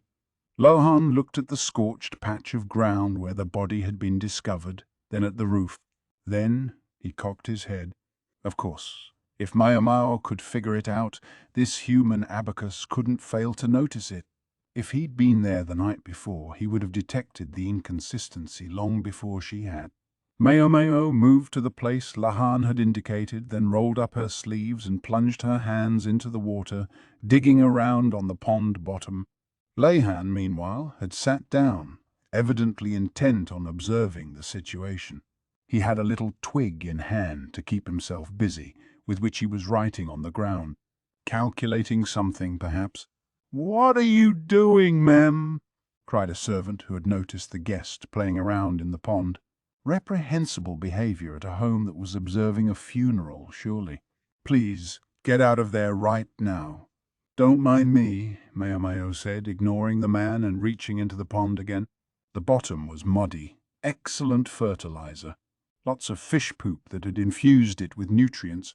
"You heard the lady," Lahan said diffidently, but the servant continued to try to stop Maomao. Maomao continued to ignore him, carrying on with her digging. If and when she found what she expected to find, all would be resolved. Lahan wasn't getting in her way, but he wasn't exactly helping either, just glancing around now and then. Maomao could hear the servant splashing into the pond behind her. She felt him pull on her hand. She tried to run, but her feet caught in the mud and she went headfirst into the water. She ended up covered in filth with the servant trying to get a hold of her. At just that moment, however, a gorgeous, carrying voice said, "Have you found anything?" You'd think he was waiting for the perfect moment to make his entrance, Maomao thought. Jinshi had appeared. Basen stood behind him, looking aghast. Maomao wiped the mud off her face and held up a piece of rope, the end of which had snapped, which would mean the bride. In her head, Maomao went over what she knew. There was another mysterious thing about this mansion, and if she could reveal the truth of it, the mystery would be solved. "The bride is still alive," she announced, and grinned. Maomao asked for a room in which to clean herself off and change clothes. She would have loved a proper bath, but they didn't have the time. She hated the feeling of mud clinging to her scalp, but She was just going to have to grin and bear it. Once she was changed, she was shown into the mansion's main room. The master of the estate and his family shot her dirty looks as she came in, clearly unhappy about a guest behaving so outrageously at a funeral. Jinshi and Basen were there, along with Lan and the bodyguards, but she didn't see the bridegroom from yesterday. In fact, she didn't think she had seen him participating in the funeral at all. Lying on the table was the piece of rope Maomao had discovered. She looked out the window and saw the women in white still busy crying. The funeral rites would continue until tomorrow, so perhaps the ladies would stay here for the night. The other guests had gone home. Only those women, the people who lived in this house, and Maomao's party remained. "May I ask what in the world you think you're doing?" said the despondent master of the house. He seemed less angry than simply overwhelmed with grief. "This young woman will explain everything," Jinshi said, ushering Maomao to the center of the room. The rope on the table was filthy, yet nonetheless obviously still new. "I know she's supposed to be a lady of the La family, but we're grieving the death of our child," the master said. "Could you not leave us in peace?" Surely even the Night Prince. He was being circumspect, but he was unmistakably criticizing Jinshi. The way he trembled as he did so indicated how much courage it must have taken. "Yes, and I must apologize for intruding on your sorrow. However, if we could ask for but a moment of your time," Jinshi said. He was gentle but firm. "The guests have gone home and we must clean up. Might I at least dismiss the wailing women?" Jinshi glanced at Maomao, but she shook her head. Jinshi took a step back as if to say he was trusting her to handle things from here on. Maomao said, "I would feel the same way you do, if the bride had really died." Then she picked up the rope and went outside. "Come with me." "What's this all about?" The host fumed, but Maomao ignored him and went and stood in front of the women in white. The others watched her, perplexed, as she crouched down. With a hiya, she grabbed two of the wailing women's robes, flipping them up. The spectators' jaws practically fell on the ground. The sun was strong in these parts, and people kept their legs hidden, safe from its light, so the limbs Maomao revealed were suitably pale. Growing ever hungrier for daikon, she went along flipping up the ladies' skirts, the women shouting and shrieking. This brings back memories, Maomao thought. There had once been a merchant with questionable tastes who had assembled 10 or so courtesans and spent an entire night flipping their skirts up. The madam had clucked and complained that it was particularly lowbrow behavior, but the man paid 3 times the going rate, so she wasn't about to stop him. In short, Maomao was essentially behaving just like a sex-crazed old man. The women whose skirts had been flipped quickly crouched down, trying to hide themselves, while those Maomao hadn't gotten to yet panicked and tried to run. "Well, damn. This is more fun than I expected." She hadn't understood what was so great about it until she'd done it for herself, chasing the crying women around, pulling at the hems of their dresses. She finally started to understand what that lustful old man had been feeling. Well, that wasn't good. One of the wailing women stood out as not very athletic. She tried to escape but couldn't run, instead tripping and stumbling. Maomao showed no mercy, standing in front of her and flexing her fingers. The woman's shouts echoed around the yard, but Maomao grabbed her skirt. "You learn some blasted manners?" Jinshi exclaimed. He accompanied his injunction with a smack to the back of her head. She turned and saw that he looked thoroughly exasperated. "I'm very sorry," Maomao said, releasing the handful of skirt she'd gotten. "But I've found what I was looking for." Peeking out from under the hem of the girl's skirt was a pair of shoes. She'd almost fallen out of them trying to run away because the size was all wrong. Her feet were wrapped in bandages, and in fact they hardly looked like feet at all. This wailing woman had bound feet. Next, Maomao took the mourner's veil and slowly pulled it off, revealing a pretty young woman with a tear-stained face. "I'm sorry," the young woman said, crying.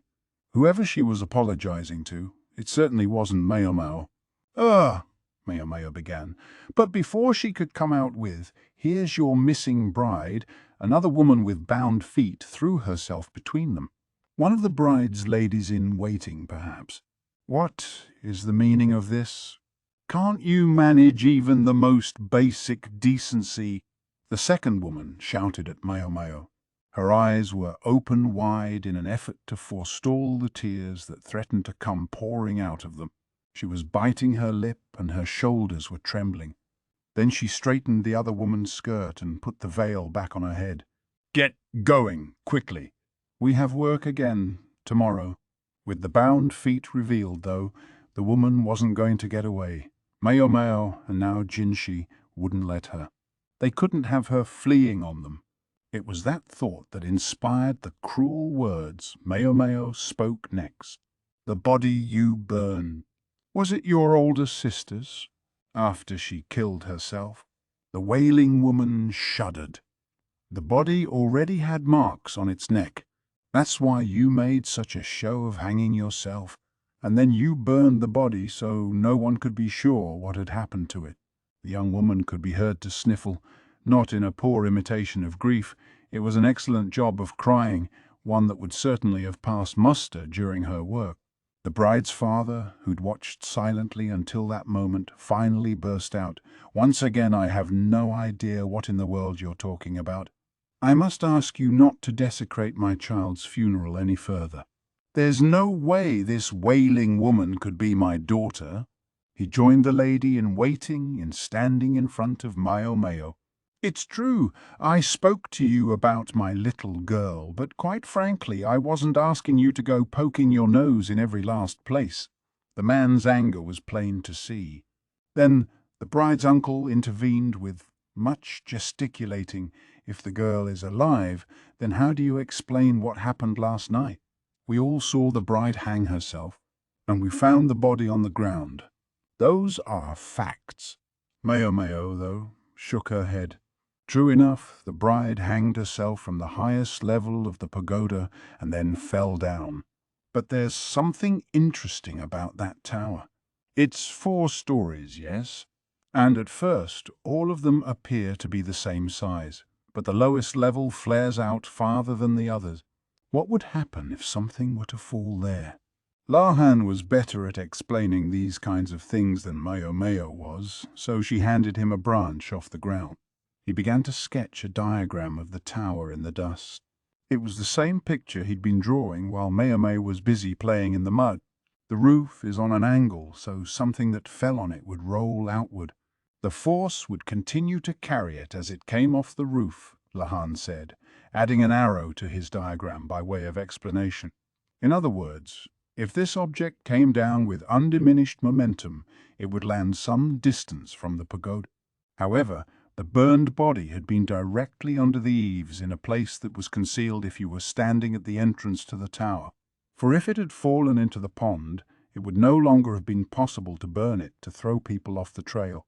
Based on basic principles of movement and the speed of the body, the corpse should not have fallen where we found it," Lahan said. At least he could be counted on at times like this, and the diagram made his explanation easier to understand. "The burned body was there all along," Maomao concluded. "We were distracted by the floating bride and missed it. The path to the pagoda had been lit with small lanterns. Guests unfamiliar with the estate trying to find their way on a dark night would naturally follow it, and the smoke from the fireworks, combined with the smell of the lantern oil, was perfect for concealing the already burned body." Finally, Maomao added, "I suspect this was the true identity of the dangling bride." She took out some scrap paper and walked toward the pond, deliberately stomping her feet as she went. She tore up the paper and tossed it into the water, which promptly roiled with carp coming to eat it. "There's plenty of excellent paper around here, stuff that could be made into something that might well pass for a bride's gown when seen from a distance. What would the signal have been? The fireworks, they would be perfect. Perhaps a special color of smoke or a particular sound. When somebody spotted the hanging bride, the signal would be given. Working backward from the distance to the tower and how long it would take to reach the top floor, the rope would be cut to make it look as if it had snapped. Everyone would be so busy rushing to the pagoda that they wouldn't notice the fall.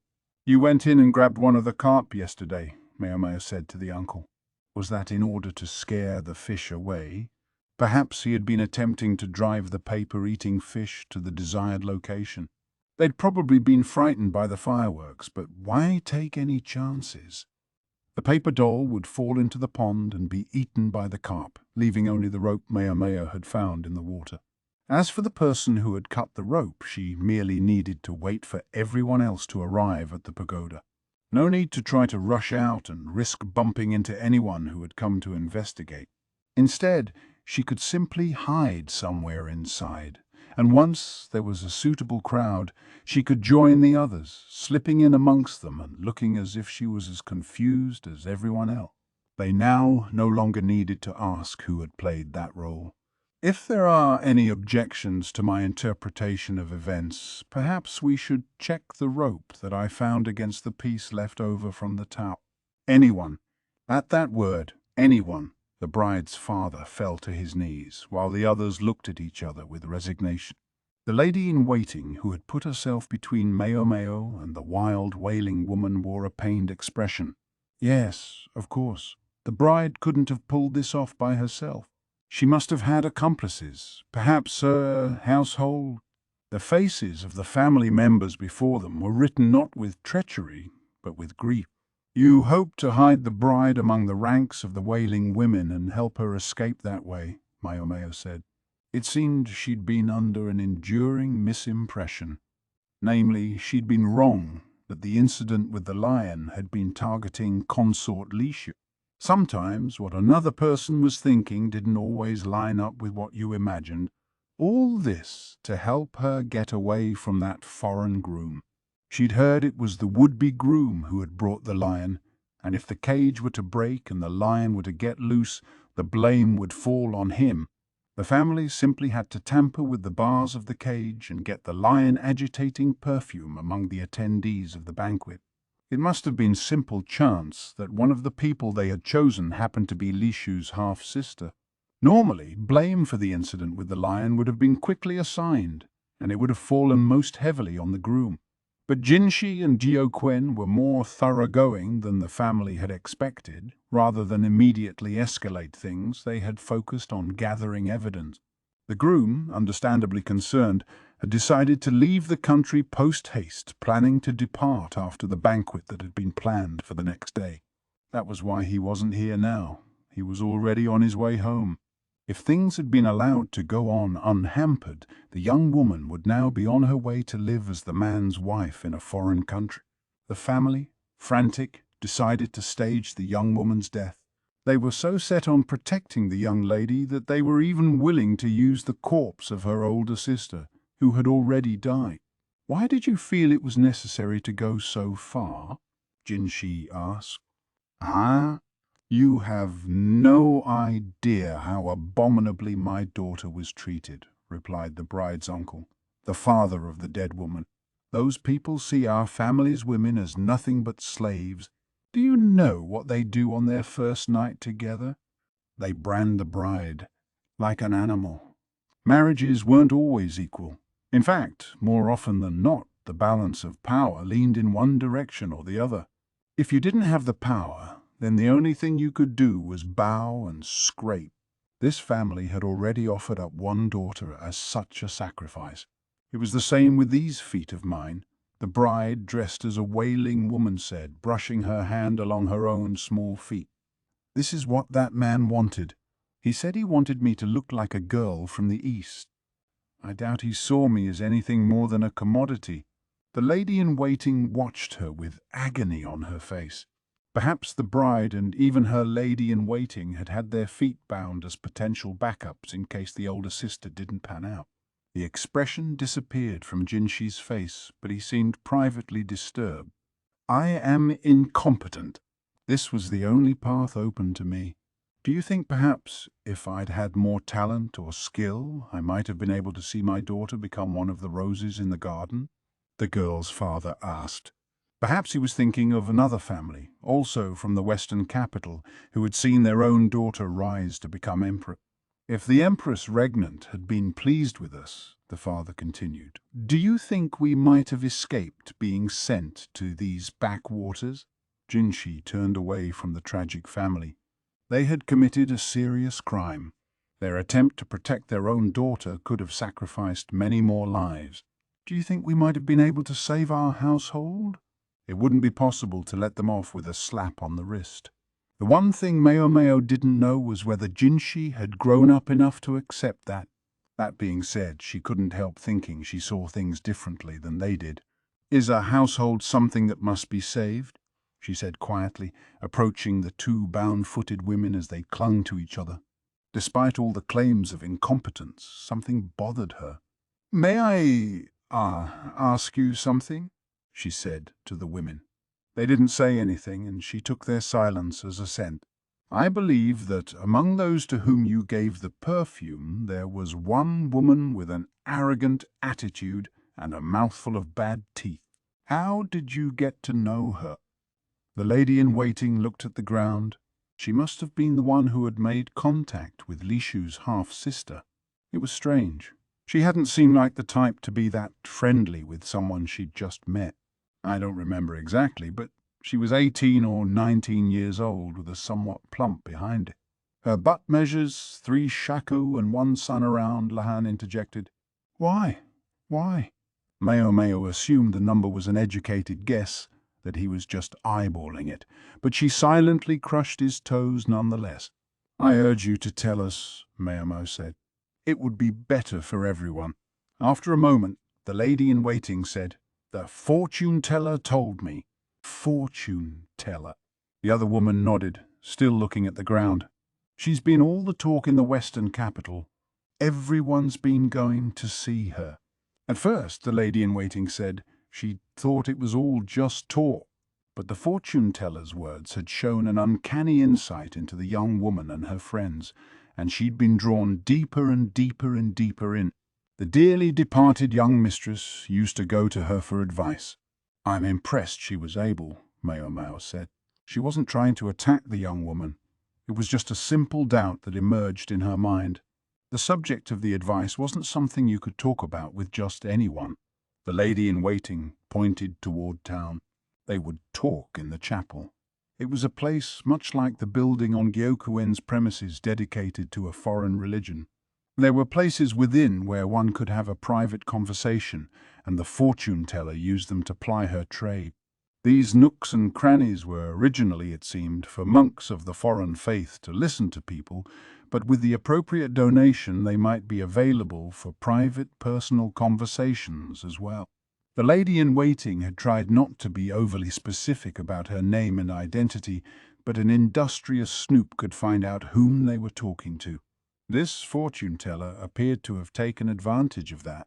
I was the one who accepted the perfume, and I accepted the advice to tamper with the cage. It was all me. The lady-in-waiting let her head droop. She'd felt she couldn't let there be any more dead young women simply because they wouldn't listen to the fortune-teller. She looked up at Maomao pleadingly, but Maomao wasn't the one who would hand down judgment. The fortune-teller had also told her whom to target.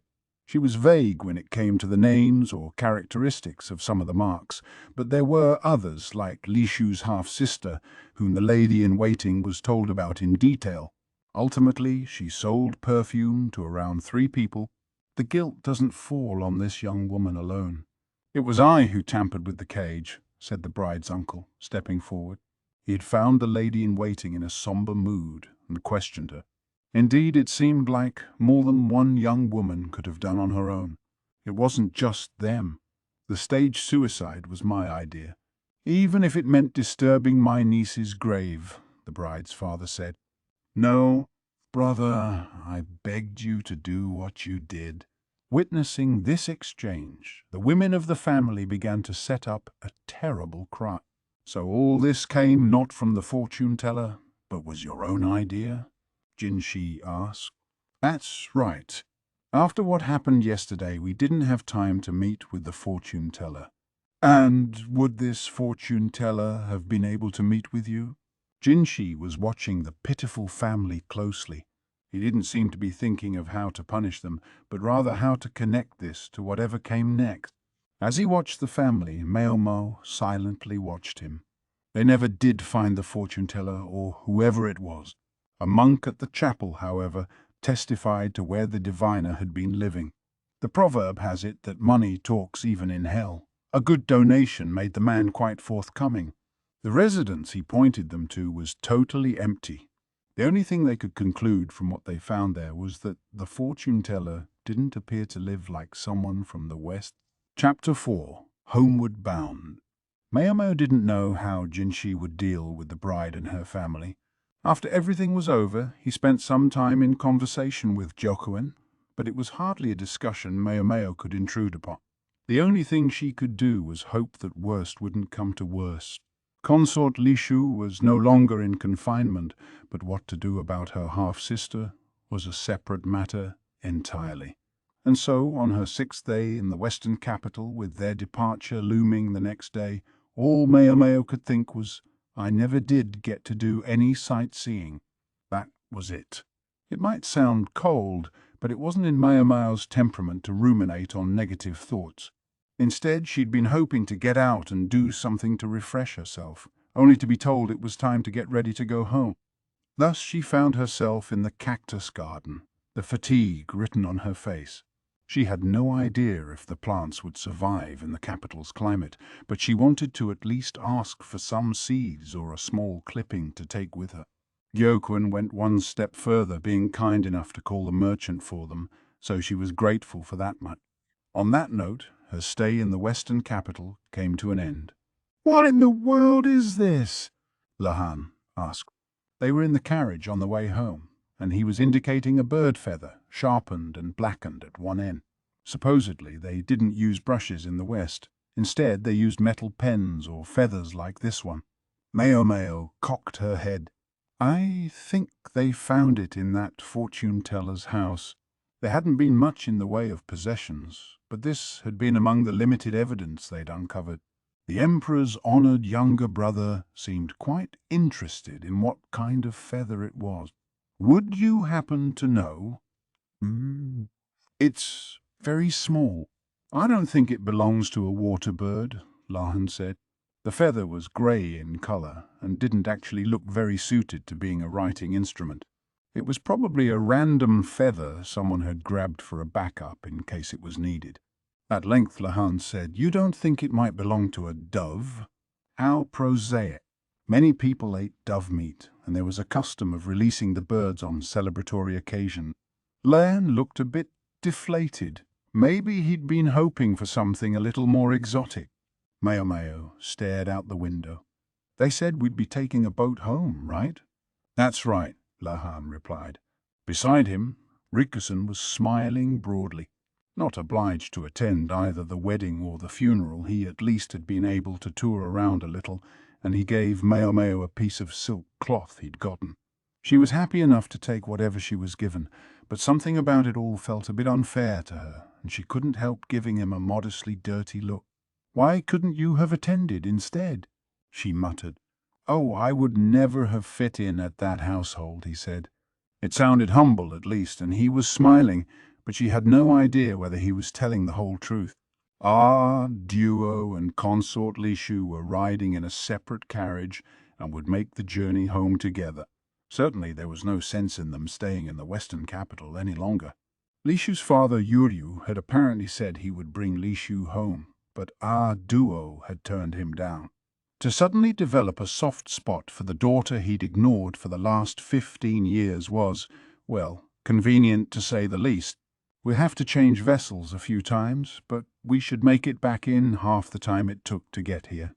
And the wind should be with us at this time of year," Lahan said. Ships had an advantage over carriages in that they didn't have to stop frequently to rest. Going west, however, they would have been travelling upriver and with the wind against them, a time-consuming proposition. But now they would be travelling down one of the tributaries of the great river, and a boat would easily get them to the capital. Jinshi and Basen, meanwhile, were still in the western capital. They had been unavoidably detained to conclude the business they had put off. By all rights, Maomao should have stayed with them, but Leihan had apparently asked Jinshi, "Might I borrow my little sister for a while?" If she'd been present, she might have objected. "I'm not your sister, or don't drag me into your twisted plans," but she hadn't been there, and the matter had been decided without her input. From what she heard, Jinshi had been about to refuse, but then had changed his mind and agreed. She hadn't had a proper opportunity to talk to him since the night of the banquet. Maomao admittedly felt awkward around him and, in her own way, was glad to be rescued from the situation. As happy as I am to be going home early, she was also anxious. She mulled over whether she should go sleep with 8 duo rather than anywhere near Leihan as she packed her clothing into a wrapping to make a pillow. After all that work she'd done to make a cozy sleeping place in the carriage, now she had to start all over again. "How about some modesty, little sister?" Leihan said. "I don't know what you mean." Leihan and Rikusen exchanged a look, but Maomao didn't care. She closed her eyes and went to sleep. After 2 days in the carriage, they arrived at the landing, where Maomao's slightly bad feeling became a very bad feeling. The river was narrow, going upstream, and the vessel awaiting them was less of a ship and more of a dinghy. They couldn't even fit everything on one boat. There was a second one floating there to hold their luggage. "Are we sure about this?" she asked. "I trust the business," Leihan replied. "I don't expect any trouble with theft." "Not what I was asking." "I know." "Don't say it." He wouldn't quite look at her. Evidently, he'd been picturing a bigger boat too. "Ah, ha, ha, ha. This is fun." The exclamation came from Duo, the only cheerful member of their party. The rest of them were too busy clinging to the dinghy to squeal or shout. The captain assured them that the rapids only covered the first lie or so, but there seemed to be every chance they would capsize before they got that far. Lishu was resting her head on a duo's knees. The relentless rolling and rocking of the boat during the first moments of the trip had been enough to make the timid young woman faint clean away. She was secured with a rope to keep her from falling overboard. But really, maybe she was the lucky one. "I didn't think. It would shake so much," the tousled-haired man with the glasses said, his face pale as he deposited bile into the frothing water. And here he'd been gloating about how this would be the fastest way home. Apparently, he'd quite forgotten about the differences between traveling by land and traveling by ship. "Don't turn this way. You'll spit that stuff on me." "Maomao, give me something to settle my stomach." He reached toward her with a shivering hand, but she wasn't sure what to do. She'd already given him an antiemetic, and he'd promptly thrown it up. She could give him another, but he would only vomit that out too. Rikusen wasn't as boisterous as Duo, but he seemed just as relaxed. He was watching the local fauna with a big smile on his face. "Look over there, Leihan. You can see a little bird." I never get tired of the scenery here. It's always so lovely." "That's just another way of saying the scenery never changes," Maomao thought. Swire looked a little bit ill, but she wasn't setting up the racket that Leihan was. Not all of the bodyguards looked entirely comfortable either, but they weren't going to allow themselves to act pathetic while they were on the job. Maomao was Maomao. A bottle of wine wouldn't leave her tipsy, and neither could a moving vehicle. Still, she wasn't a confident swimmer, so she sat quietly in the interests of not falling overboard. "Look at all of you," Lan grumbled. Seeing him so out of sorts was, in its own way, a rare treat, and Maomao found herself quite amused. Once the tributary joined the main river, the stream grew wider, and they changed to their next boat. "Are you sure you don't have anything to stop me feeling so sick?" Leihan asked. He was clinging to a bucket, his face bloodless. It seemed he wasn't feeling much better despite the larger vessel, although he was actively throwing up less often. So there was that. They were in a small cabin, of which the ship had just 2. This room was for the women of the party. They couldn't, after all, have a duo or consort Lishu sleeping side by side with everybody else. If Lahan had shown his face there, especially looking so bedraggled, it had to be a sign that he couldn't take the seasickness any more. Lishu had eventually come to, but she was still resting on our duo's lap. It was plain to see that she was pretending to be seasick in the name of a bit of coddling. "The stuff you threw up earlier was all I had left," Maomao said. She'd finally given him the medicine, but it had come right back up. It hadn't even had time to take effect. She'd brought the antiemetics because she knew how shaky a carriage could be. She'd never expected to need them for this. Ships indeed had the advantage of not having to stop, meaning you got to your destination sooner, but it also meant the shaking never ceased. Maomao was a little surprised to realize that Lahan was so sensitive to the boat when he hadn't had a problem with the carriage. "I mean, it's not like I don't understand." Maomao leaned along with the roll of the ship, but Lahan exclaimed, "Yikes!" and grabbed onto a post, his other hand still clutching his bucket. Next, Maomao leaned in the other direction. "Why don't you get seasick?" Lahan asked resentfully. "Maybe it's the same reason I don't get drunk very easily." Incidentally, Lahan was not a man who could hold his liquor. He continued to glare at Maomao, who hadn't so much as turned green. "I'm not riding on any more boats," he announced, looking haggard. But the middle of a river journey was hardly the ideal place to find a good carriage, and he ended up getting on the next ship as well. Besides, he had to accompany our duo and the consort back home. Duo seemed quite enamored of travelling by ship, while Lishu was quite enamored of being doted on by Agio. Neither of them could think of any compelling reason to switch to a carriage now. By and by they arrived at the 3rd boat landing. As Maomao was disembarking to switch to the next ship, she heard a loud thump. What could it be? As it happened, it was someone collapsing right there on the dock. A sailor was trying to bring him around, although he looked cautious as he did so. The limp figure was a man in a thoroughly weathered cloak. "Is he sick?" Maomao wondered, observing from a safe distance. She didn't want to get sucked into anything, but she wasn't so cold-blooded that she would leave a sick or injured person without help. "Hey, mister, you all right?" the sailor said, giving the man a shake. I'm just fine," the man said, although he sounded pretty out of it. The sailor got him face up, but then groaned. The man must have been quite handsome once. The high, firm bridge of his nose and his willow branch eyebrows proved it. But half his face was covered in pockmarks. If his face had been a circle, the pockmarked skin and the clear skin would have roughly formed a yin-yang shape. The sailor shoved the man away. The newcomer got unsteadily to his feet. "Excuse me, sir. Could I hitch a ride on your boat?" There was a smile on his hideous face, and Maomao could see a pouch of small coins in his outstretched hand. He was still young, maybe in his mid-20s. "Age! Hold on, you! You don't have some weird sickness, do you?"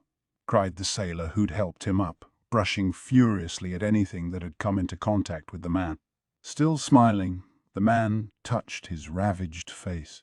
"Oops." He nodded to himself as if it all made sense. A scarf lay on the ground at his feet. It must have fallen off when he collapsed.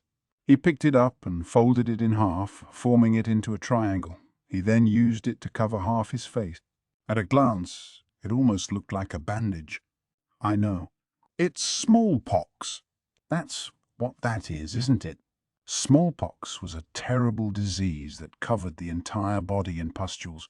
It was an extremely infectious illness that, it was said, could devastate an entire nation. Even the cough or sneeze of a sick person could be enough to pass it to someone else. The man gave a dumb smile and scratched his cheek. It's okay. These are just scars. I did have smallpox once, but now I'm fit as a fiddle. Just look like hell. You collapsed not 5 minutes ago. Stay back, I say. I only collapsed because I got a little hungry You've got to believe me." The conversation inspired everyone else near the man to give him a little extra room. Maomao narrowed her eyes. If he wasn't sick, then she wasn't needed here. "What seems to be the matter?" asked Rikusen, who had been transferring their luggage to the next boat. He seemed very fastidious. Maomao privately decided to dub him Gaoshun too. "That man with the bandage on his face wants to board the ship, but the sailor won't let him," she explained briefly. Said Rikusen, studying the young man. With his pockmarks covered, he really was downright handsome, and he sounded rather light-hearted. "What's the problem?" "Is he trying to freeload?" "No, he has the money, but he's got pockmarks on his face, and the sailor's worried he might be sick." "But it's a moot point, since the ship is full anyway." Consort Lishu was on board, which meant there would be bodyguards. They couldn't have some random stranger getting on board too. Rikusen squinted at the man. "Is he really sick?" "Good question." From this distance it was hard to be sure, but from what Maomao could see, the man had pockmarks but no pustule. He was probably telling the truth. He'd been sick once, but it had been a long time ago. So why didn't Maomao simply say that to the sailor? "Because it's only going to be a headache for me getting involved." It was just that simple. The young man showed no sign of giving up on the boat, though. He practically clung to the sailor. "I'm begging you, let me on board." "How can you be so cruel?" "Let go of me." "Stop. I'll catch your pox." Usually, handsome men with scars on their faces had a dark mood to match, but evidently not this guy. He clung to the sailor's bulky feet and wouldn't let go. The other sailors wished they could help their shipmate, but frightened of possibly catching some awful disease, they stood helplessly at a distance. Something had to be done about this man, or the ship was never going to leave. Rikusen must have guessed what Maomao was thinking from her expression, because he grinned. "I wish the ship would hurry up and go, don't you?" She didn't say anything. What? Was he trying to tell her to do something about it? Looking thoroughly put upon, Maomao got off the boat and went over to the sailor, who by now looked deeply troubled, and the young Mao, who by now had snot coming out of his nose. "Pardon me," she said. "Yeah," the young man replied. It wasn't exactly consent, but she grabbed the scarf off Snotman's face anyway. One look at the ugly marks was enough for her to confirm that he'd gotten them years ago. She looked at the eye on the pock-marked side of his face. It appeared hazy and unfocused. His pupils were different sizes as well. Chances were he was blind in the one. "This person is not sick," she announced. "He has scars, but there's no chance of him spreading the disease to anybody else. Not smallpox, anyway. As to any other diseases he might have, she didn't know and disclaimed all responsibility." With a look of total revulsion, the sailor gingerly picked up the coin purse the man had dropped. He turned it upside down, small change tumbling musically out of it. "And where are you going, sir?" "To the capital." "I want to go to the capital." The capital! He clenched his hands into fists and shook them with excitement. He couldn't have seemed more like a country bumpkin headed for the big city if he'd tried. "And once I'm there, I'm going to make so many medicines." Medicines. Maomao's ears perked up. "Yeah, I may not look like much, but I'm kind of a big deal." The man pulled a large bag from somewhere under his cape, and when he opened it, a distinctive odor wafted out. Maomao took the clay pot from the bag and opened the lid to find it was full of ointment. She had no idea if it was effective, but it had been made very scrupulously, with thoroughly powdered medicinal herbs blended to the perfect consistency.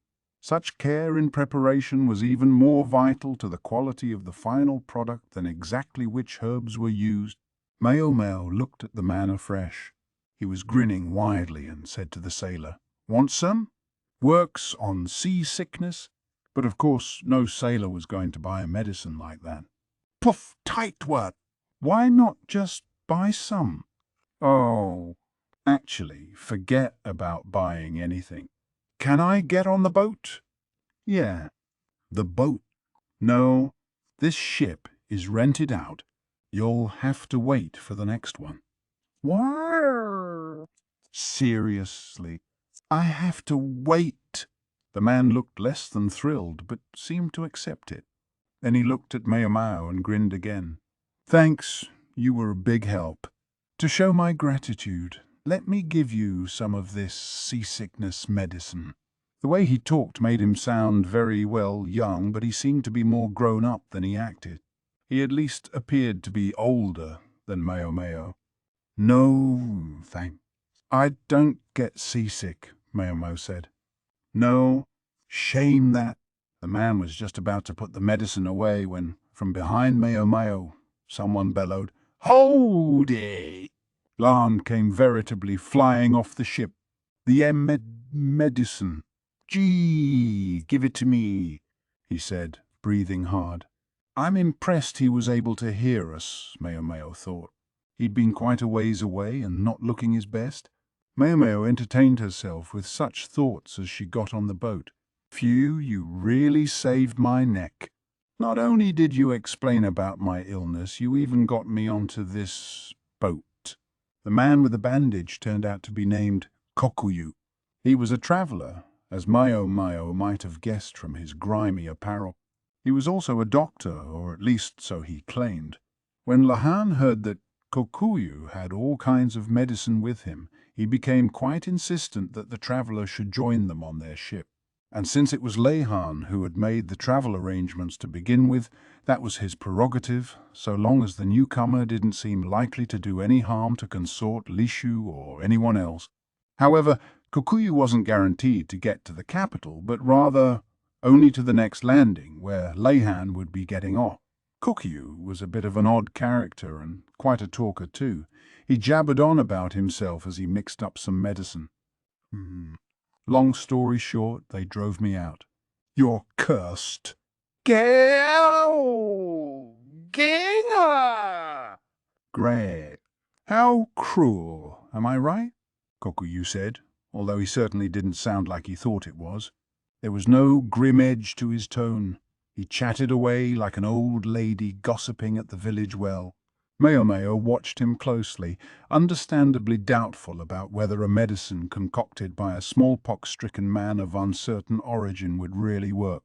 His antiemetic didn't seem to have anything special in it either.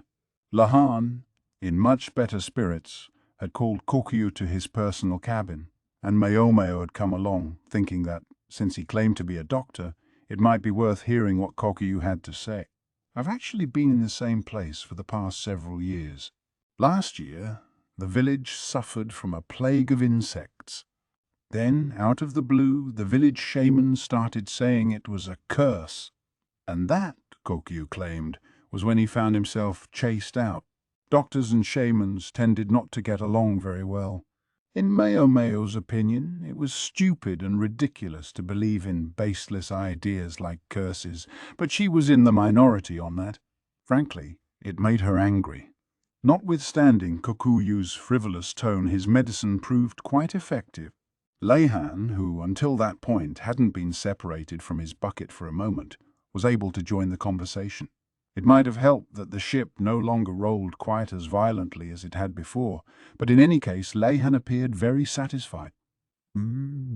So you say you're going to the capital in search of work? He asked. Yes, well, yeah. I suppose that's about the size of it. Lahan hummed again and stroked his chin. He appeared to be calculating something, but Maomao jabbed him with her elbow. Don't drag us into anything. Weird. The man might seem a little odd, but if his medical chops were for real, then he would be able to make a living in the capital. If that was, he hid his smallpox scars. Insofar as they were still travelling with a duo and consort Lishu, it wasn't ideal to have a strange man with them. Lahan knew that. He looked at Maomao and took a piece of paper from the folds of his robes. He dashed off a quick note and said, "If you ever need anything, come to this address. I might be able to lend you some help." Lahan had written down the address of his house in the capital. Kokuyu took the paper and gave him a guileless smile. Wow, I sure bumped into some nice people. He's not doing it out of the goodness of his heart, Maomao warned privately. Lahan was the scheming type. He'd only given Kokuyu his address because he thought there was some way he might be able to use the man. Incidentally, if I may ask, what happened with the plague of insects last year? Maomao said. She would have loved to interrogate Kokuyu and find out how far his medical knowledge went, but this question took priority. It wasn't bad enough for them to eat through tree roots or make money so tight that people couldn't feed their children. The little kids did get weak from malnutrition, but it didn't get any worse than that. Kokuyu looked suitably sad as he made his report. Malnutrition made one more susceptible to illness, and who treated illness? Doctors. Maomao wondered about the current state of the village that had chased him out. If they had a fairly abundant harvest this year, I think they should be fine, Kokuyu said. Maomao didn't think that was very likely, and the man evidently agreed with her, for he said, I hope the villagers can keep helping each other out until they get one. It was such a nice thought, helping each other. But there were always ifs involved. You could help your neighbor if you had the resources to spare. If you had enough to eat, then you could give someone else some of the extra. That was what helping usually meant. Supporting someone else while you yourself starved was pointless. Yes, there were some idiots out there who would share everything they had at their own expense. But most of them were holy men and women in story. If people were going to treat doctors and apothecaries as if they were sages like those, they should make their physicians' lives nice enough to put them in the mood. One's basic needs had to be met before one could practice medicine. What would be the point if, leading a deprived life, the doctor got sick themselves? The village that had chased this man out might be finding themselves wanting a physician right about now, but it would be a little late. Spilled water didn't go back to the cup. All right, be seeing you then? Kokuyu delicately folded the piece of paper with the address on it and put it into his own robes. They'd paid his way only as far as he would be sailing with them. He would have a place in the bodyguard's cabin. It doubled as a way of keeping an eye on him. Now that I think about it, Kokuyu's mention of insect plague reminded her. One of the accumulated problems was the one Lahan had taken on. What are you planning to do about the plague of insects? I mean, the stuff the golden-haired lady was talking to you about? Maomao asked, referring to something the emissary had said during the banquet at the western capital. She wanted grain exports to Shao, and if that wasn't possible, then she had requested political asylum. What benefit does it hold for us? The export idea was very risky, and the asylum idea was downright dangerous. Maomao and Lahan were the only ones in the room. That was why they could have this conversation. Even Rikusen hadn't heard about this. What do you think? That she had me wrapped around her little finger? That I would do whatever she asked without thinking about it, just because she was pretty? Wouldn't you? She was joking, sort of. This was, after all, the guy who wouldn't shut up about Jinshi's look. Lahan was obviously unaware that Jinshi had something of a complex about his own appearance. I have a few ideas of my own. Like what? Our little sailing adventure is going to be over when we reach the next landing. I assume you don't mind me splitting off from Lady... the others? Maybe Lahan was finally tired of being seasick. Or maybe this was why he'd brought Maomao all along. I'll continue to accompany them then. Now, slow down, Lahan said, waving a hand to keep her from going any further. I guarantee you'll be very interested in where I'm going. How so? Lahan produced an abacus and started flicking the beads along it. Well, we might turn out to be counting our chickens before they hatch. But he seemed to be saying it was worth a shot. Then, however, he said, we're going to go see my dad. So that was what Lahan called him. Not something respectful like father. Just dad. Chapter 5. Wrapping up in the western capital. Shall I take that to mean I should come to the capital sometime? Gyokwen asked. Yes, that would be correct, Jinshi responded.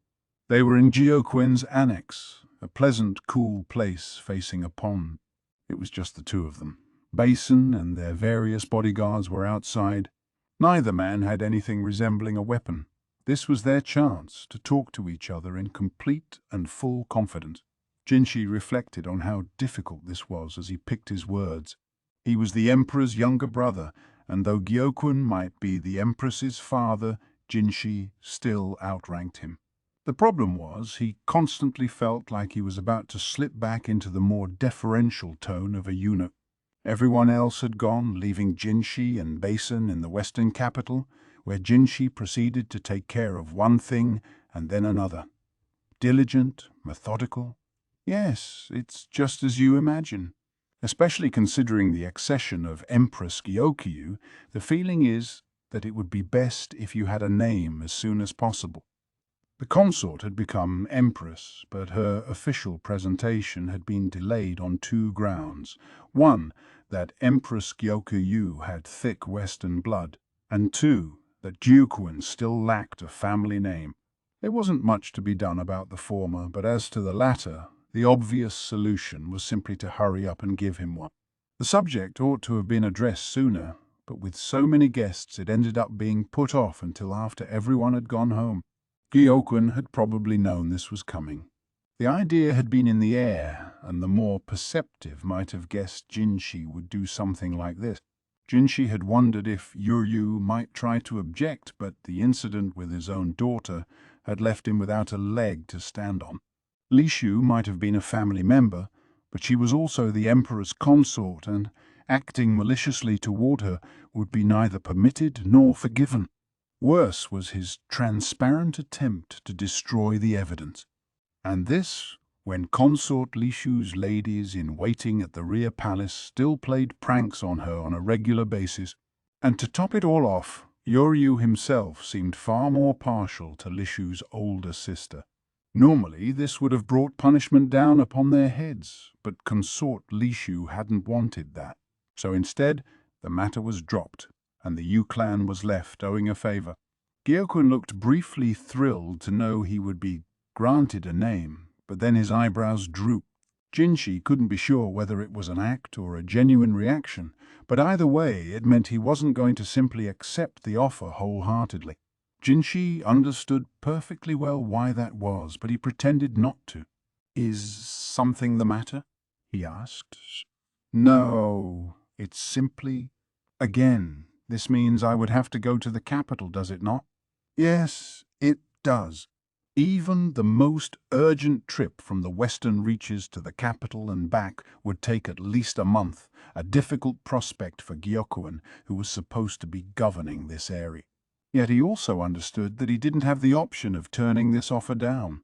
Gyokuen had a son, a man substantially older than Empress Gyokyu by another woman. Although, unlike the Yu children, Gyokyu and her brother seemed to get along. "I do have a son, and if all seems quiet, he shouldn't have any trouble here in my stead." Yes, if all seemed quiet.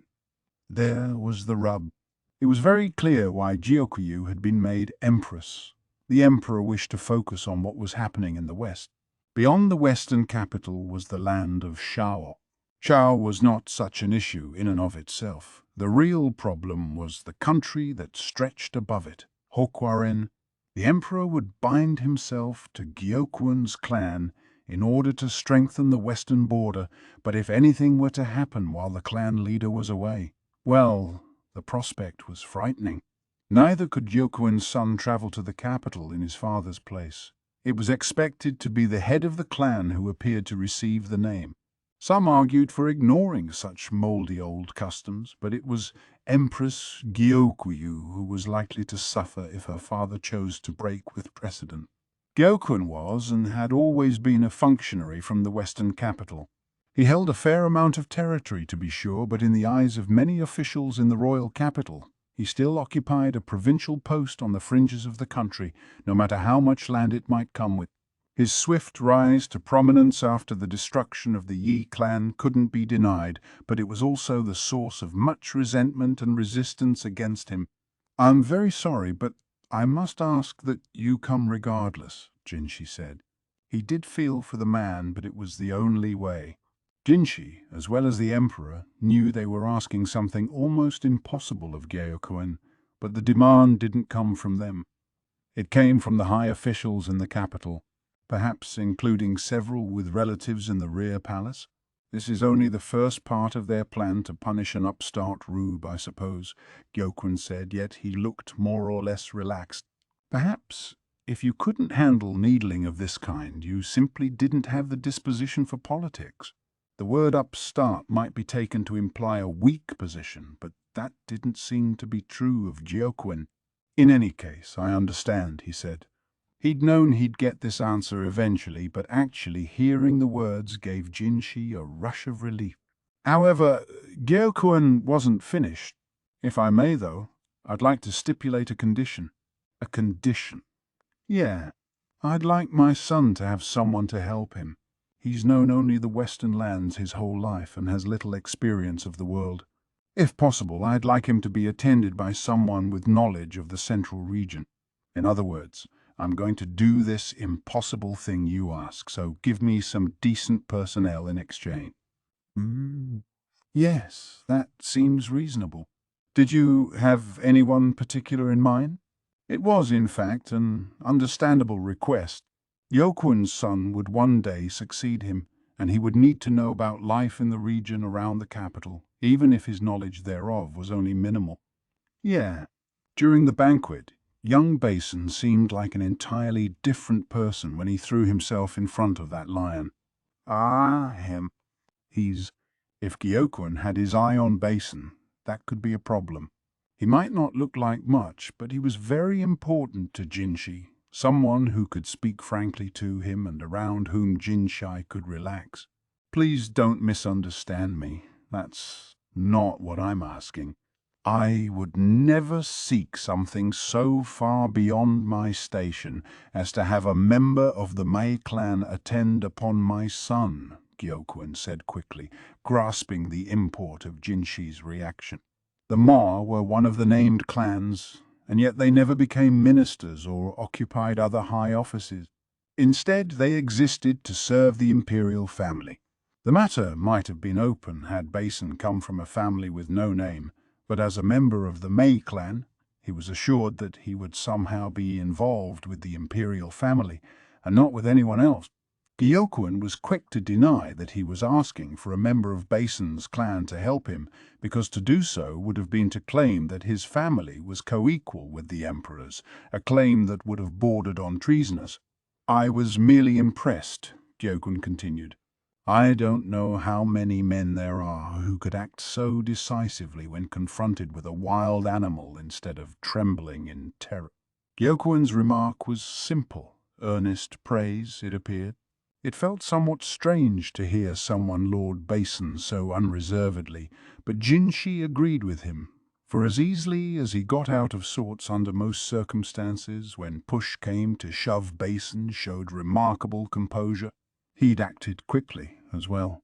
The more dangerous a situation, the more one acted not on thought but on instinct, and Basen's instincts had not steered him wrong. He deserved a good word. Truth be told, in martial training, Jinshi and Basen were roughly on equal footing. Jinshi had more refined technique, so in formal contests he was often the victor. If they were ever in an actual fight, though, he had no confidence he could best Basen. This also explained why Gao Shun had assigned Basen to Jinshi despite his inexperience. It would certainly put a person's mind at ease to have someone so capable guarding them. Gyeokuen, who wasn't privy to Basen's idiosyncrasies, was full of praise. "Oh, I'll have to be sure to let Basen know," was all Jinshi said, and then he began thinking about possible candidates. If Gyeokuen had come to him personally, he must have at least had someone in mind. Now then, what sort of person were you hoping to have attend your son? Openly and directly, that was the way to handle this situation. Gyeokuen nodded slowly. I was hoping I might ask for someone in the capital. Oh, and who might that be? Did Gyeokuen have some acquaintance in the capital city? Or had Empress Gyokuyu put in a good word for somebody? The Empress was a sharp-eyed woman, and it wouldn't have surprised Jinshi if she'd found some good help and was trying to send them back to her home. Gyeokwen smiled and then said something unbelievable. "Perhaps you could prevail upon Sir Larkin in this matter?"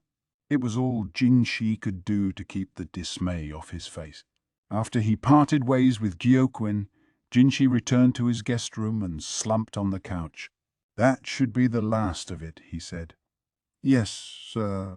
If Gao Shun had been there, Jinshi might have taken the opportunity to get a wide variety of complaints off his chest, but no, only Basen was present. He, too, seemed on edge, sighing audibly. The capital could be suffocating in its own way, but it was better than being stuck here. Jinshi at least felt a little easier having sent Consort Lishu and the others on ahead. His one miscalculation had been allowing the apothecary girl to be taken away just because someone had played the older brother card. Admittedly, her absence was a relief in one way, but at the same time it unsettled him. Yet he could practically see what the girl, almost a full shake shorter than him, would do to him if he hurried now. He would have to make the most of this situation. "Would you like some fruit juice, sir?"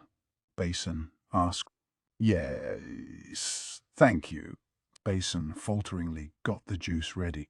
While Jinshi was away, servants came in to make the bed and take care of other sundry tasks, but when he was in the room, Jinshi preferred servants not to enter unless absolutely necessary. It wasn't that he didn't trust the staff of Gyokwen's house. He'd simply had enough unpleasant experiences in the past that he preferred to avoid the presence of servants. Perhaps Gyokwen had found this out via Empress Gyokuyu, for no member of the household staff appeared at Jinshi's door unless he summoned them. As far as testing his food for poison, the bodyguard outside would take a mouthful and Basen would have another. It was largely for form's sake. Against a slow-acting poison, the exercise would be pointless. As far as that went, he would just have to trust Gyokwen. Jinshi let the sour juice sit on his tongue as he vacantly contemplated the next day. He would finally be able to return to the capital, and going back should be a much quicker trip than coming out here had been. Jinshi personally preferred traveling by land to going by ship, but if it could save that much time, then by ship it was. He did want to hurry and get home, but people here kept drawing things out with him, hoping to get his attention.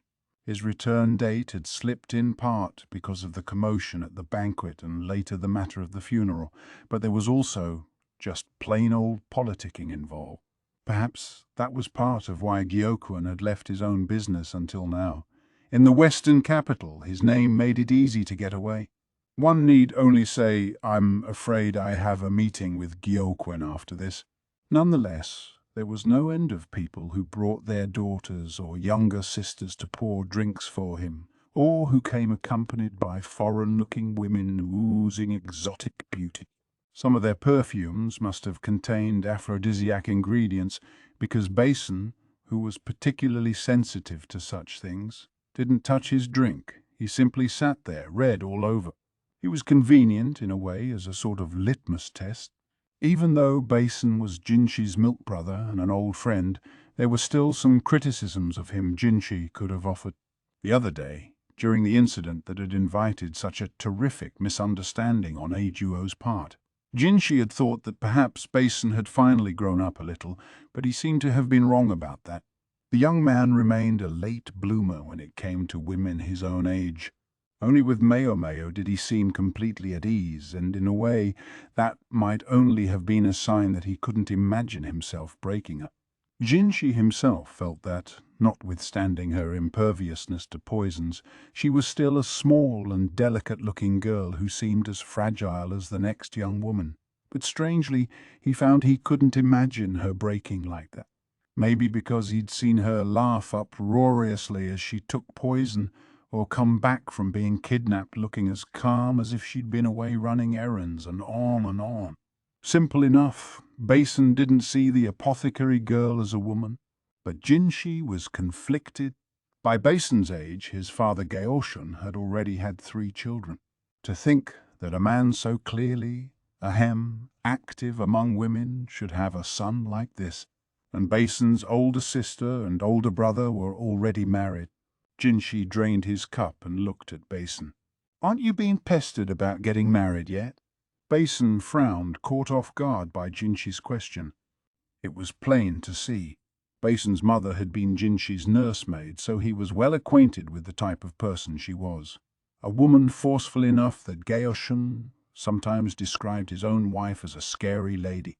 Basen paled and began sweating profusely, even trembling. Jinshi seemed to have provoked some bad memories. "I've been, well, encouraged to go to some arranged meetings. With upstanding young ladies, I'm sure," Jinshi said. His expression didn't change, but inwardly he grinned. The questions had all been coming his way lately. It was fun to be on the giving end for once. "You were at least shown portraits of them?" "Yeah, I was willing to look if nothing more," Basen said. Perhaps that was wise. A picture could easily improve upon reality. One could very well be talked into a meeting on false pretenses, after which the other side might try to claim Basen was committed. And Basen, being who he was so hard-headed that once a relationship like that had been established, he would probably feel responsible to the woman for the rest of his life. Basen's brow furrowed and he looked conflicted. He cast his eyes down and stared at his bandaged right hand. After a long moment he said, "I'm still so inexperienced. I think it may be a little soon for me to be thinking about women." It was a truly pathetic pronouncement, but as Jinshi watched Basen, he regretted teasing his friend. "Is that still bothering you?" he asked. Basen didn't say anything. Jinshi knew. Basen's discomfort around women had something to do with his mother and his older sister. And, in a way, Jinshi as well. Because Basen's own mother had spent all her time tending Jinshi, Basen had been looked after by his sister, 2 years older than him, and a serving woman. It's practically a child's job to beg and plead and indulge his own desires, but things were a little different with Basen. Sometimes a warrior in battle would transcend mere training. In a moment of crisis, his enemy's movements might appear slow, or he might seem immune to pain. Typically, such powers were gained from endless honing of himself as a warrior, but Basen seemed to have been born with them. Was it just coincidence, or did it come of being the son of a household with a military tradition stretching back centuries? Whichever, Basen's abilities could only be called something instinctive. Once, when Basen had been set on seeing his mother, those abilities had been turned upon his sister and the serving woman. Usually they were able to talk him down from his tantrums, but not that time. With his child's hand, small and red like a maple leaf, Basen had grabbed his sister's arm and broken it. He had been just 6 at the time, and he broke one of his own fingers in the act. He was so strong, the kickback from his own action had been just that powerful.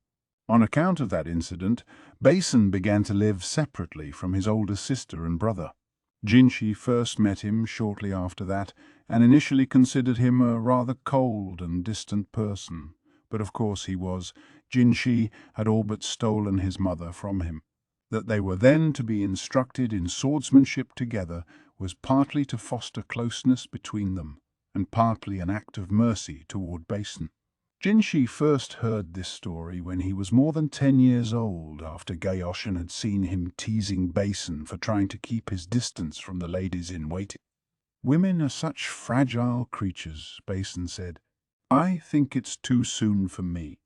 What could Jinshi say to that? There was nothing. Instead, he held out his cup, silently asking for more juice. Chapter 6, The Le Clan, Part 1. "Are we sure about this?" Maomao thought as she sipped her tea. Familiarity could be a dangerous thing. It blunted your sense of danger. "I suppose this counts as a warm welcome," Lahan said, likewise sipping some tea. A stony-faced man sat across the table from them, arms folded. "Now, my dear brother," Lahan said. If he was to be taken at his word, the man facing them was his older brother. He was of medium build, not too tall, his features more or less undistinguished, and that seemed to be all there was to him. Come to think of it, Lahan had said the eccentric strategist had adopted him, but he never said he didn't have other siblings. Maomao had simply assumed. Lahan had brought them to an estate not far from the boat landing, close enough to walk. Rickerson had gotten off the boat with them, but Lahan had given him an "I'm not so sure about bringing strangers along," and he was now at an inn near the landing. Maomao thought he could just as well have continued home with a duo and consort Lishu, but apparently that wasn't in the card. As for the endlessly cheerful Kokyu, he'd said he was going to find a carriage to take him to the capital. If fate decreed, they would meet again. The house to which they had been going wasn't in a town. It was plopped down somewhere off by itself. A reasonably sumptuous house it was, but it was just sitting out here in the countryside. Maybe some high official from the capital had been banished out here. It would have been humiliating for someone like that. Is it really all right for us to just drop in somewhere like this? Maomao could see what appeared to be crop fields all around. Small houses dotted the landscape in the distance beyond them, but they were too far apart to constitute a village. The crop growing in the fields was something Maomao didn't see much of. It looked similar to bindweed, but bindweed was considered, well, a weed because it rarely produced fruit. But this, whatever it was, had been planted over a large area. Wonder what it could be. Just as they were on their way to the house, they'd passed this man on the road. He'd given them a stricken look, then dragged them to a nearby shed, which was where they were now. As for the tea, the kettle had been right there, and they'd simply borrowed it. It hadn't smelled funny, so it was probably safe. The tea tasted unusual, though, most likely something roasted. The place appeared to be a small workshop serving the field work. The neatly arranged farm implements spoke to the owner's meticulousness. "Why are you here?" the man demanded. "Why? What, can't your little brother come for a visit?" It was Maomao's suspicion that they were really here because Lehan had smelled money. "Is Dad around? I'd like to talk to him." "Dad? You mean your fox-eyed father?" "No, I mean Dad. My honored adoptive father is in the capital, for your information." Lahan's brother fell silent until he smacked the door with abandon. "Get out of here and go home. Now, before they find you. You're terrible. It's been ages since you saw your little brother. You're not my father's son anymore." The conversation sounded vaguely absurd. Maomao opened the lid of the teapot and looked inside to find not tea leaves, but roasted barley. Yes, she thought, impressed. That was one way to use it. So Lahan nonchalantly sipped his drink while his brother raged and ordered him to go home. Maomao, meanwhile, inspected a vine lying in a corner of the small building. It appeared to be the same thing that was planted in the fields outside. The vine had been clipped off and put in a bucket. A good, hard look revealed what appeared to be roots, so they were planning to replant it. The leaves really did resemble bindweed, but apparently it was something else. Maomao started going through the shelves. Something about the fields had her attention and wouldn't let go. On the shelves she found nothing but buckets and rags, so she looked outside through the window. Although the little shed cast a shadow in that direction, she saw pots with young morning glories in them. But it's not a morning glory either. There were lots of morning glories out behind the shed. Were they purely ornamental? Or perhaps the family made medicine from them? Morning glory seeds were known as kianiuzi and were used as a laxative and diuretic. They could be quite toxic, though, and had to be dealt with carefully. When Lahan's brother saw Maomao peering out the window, he slammed it shut. "What are you doing?" "Nothing. Just curious about the morning glories." "Who the hell are you, anyway?" A little late for that question. "She's my younger sister, dear brother. I'm a complete stranger, sir." "Which is it?" Lahan's brother clenched his fists. Maomao and Lehan looked at each other. Then Maomao said, "He certainly is easy to get a rise out of." "Right. They don't make many like him. He'll actually throw out a comeback when you want one." "Stop it." "I don't understand a word either of you is saying." Lan's brother stamped his feet. It really was fun to tweak him. Lahan poured more tea from the teapot and offered it to the other man, who drank it down in a single gulp, then flung the cup away. The drink must have been really hot. Maomao went and retrieved the wooden drinking vessel. Excellent reaction. Inspiringly by the book, she said. Right, you'd think the likes of him would be everywhere, but they're surprisingly rare, his type. God damn it! I don't understand one word, the brother exclaimed, his tongue popping out of his mouth. Okay, enough fun at brother's expense. Time to get back to the subject. You seem to be intent on chasing us out. Might I ask why? Maomao said. I mean, I understand how you might despise this man for betraying his real family and joining up with that awful fox strategist. You've got it all wrong, little sister. She's got it pretty much right, but that's not the point. Pretty much right, brother, Lahan said, genuinely distressed. Had he really not realized? His brother ignored him, looking at Maomao instead. He calls you his little sister. You're Lakan's girl, then? Maomao replied with a truly dire look. Brother shivered and shrank back. Maomao, don't look at my dear brother that way. You'll give him a heart attack, I said. Don't. Lan sounded like he was talking to a child, and that only annoyed her more. She looked away from both of them and took another drink of tea. Lahan's brother sat down, his face drawn, and took a few deep breaths to steady himself. He opened his mouth, but Maomao glared at him. He put a hand to his forehead and chose his words carefully. Look, it doesn't really matter who you are. You should get out of here as fast as you can. And if you are who Lahan claims you are, all the more reason. I take it from your tone that this is no small matter, Lahan said. If you understand that, then stop quibbling and go.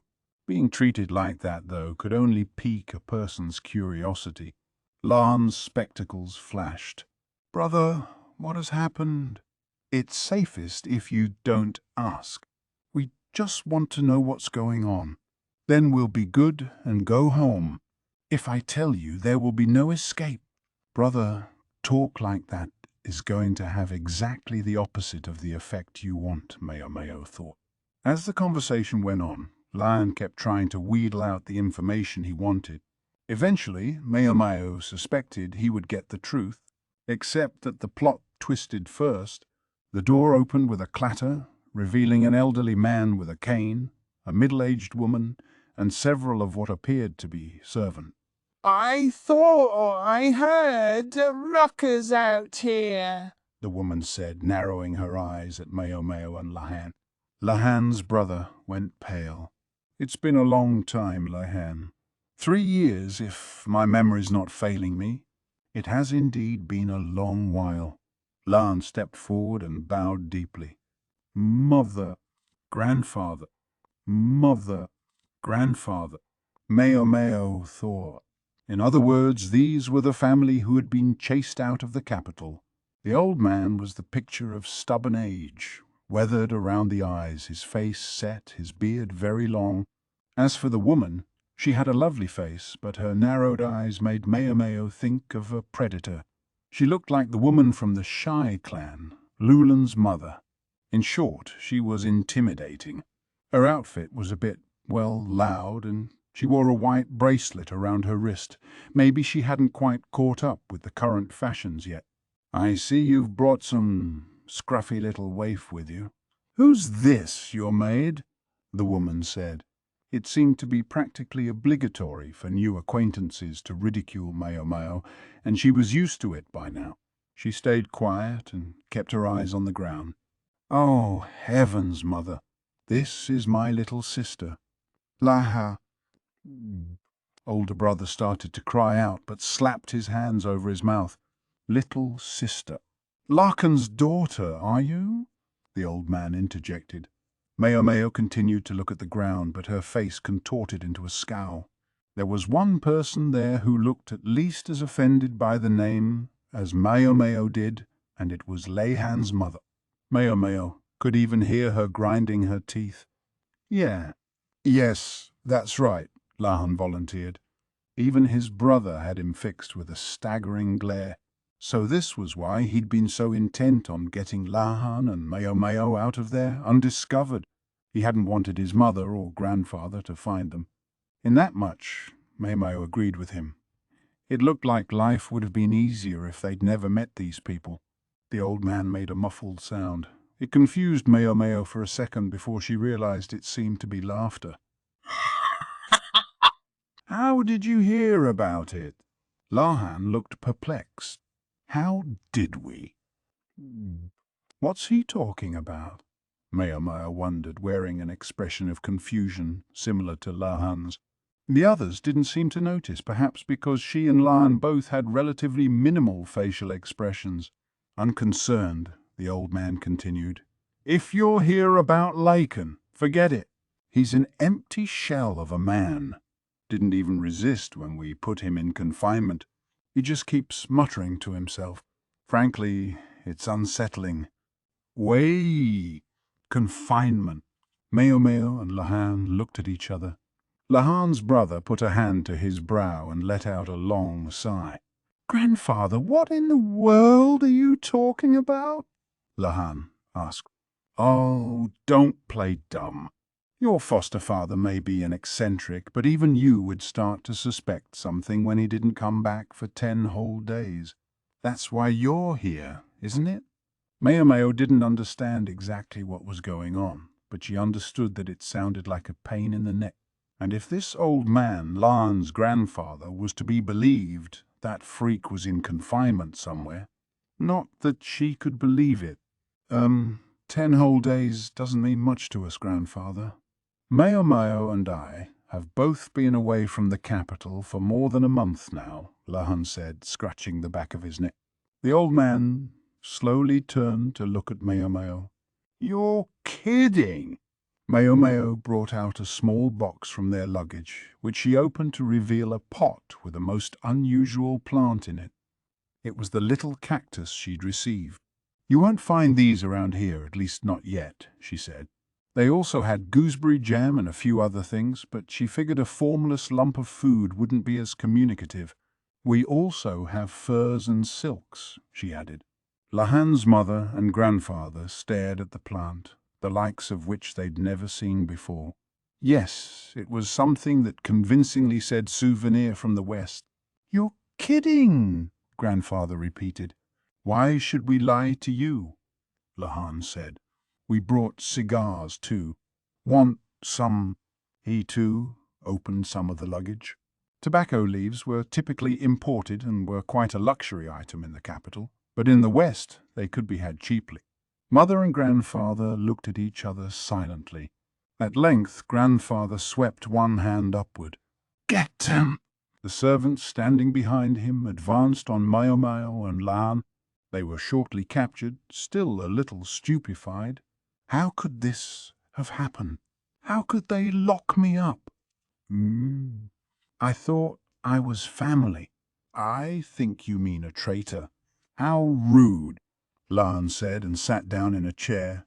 They were indeed locked up, but in a fairly ordinary room. The furniture was old but sturdy, and the place was respectably clean. Maomao knew because she'd run a finger along the shelves and windowsills looking for dust like a cruel mother-in-law, but hadn't found any. Still, Maomao said. There were a lot of mysteries here. If Lahan's grandfather was to be believed, that freak was somewhere in this mansion, also under lock and key.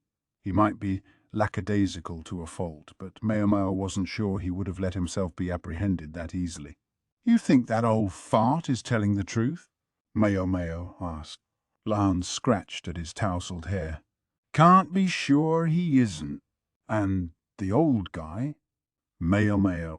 There's something I haven't told you, Lahan said rather abruptly.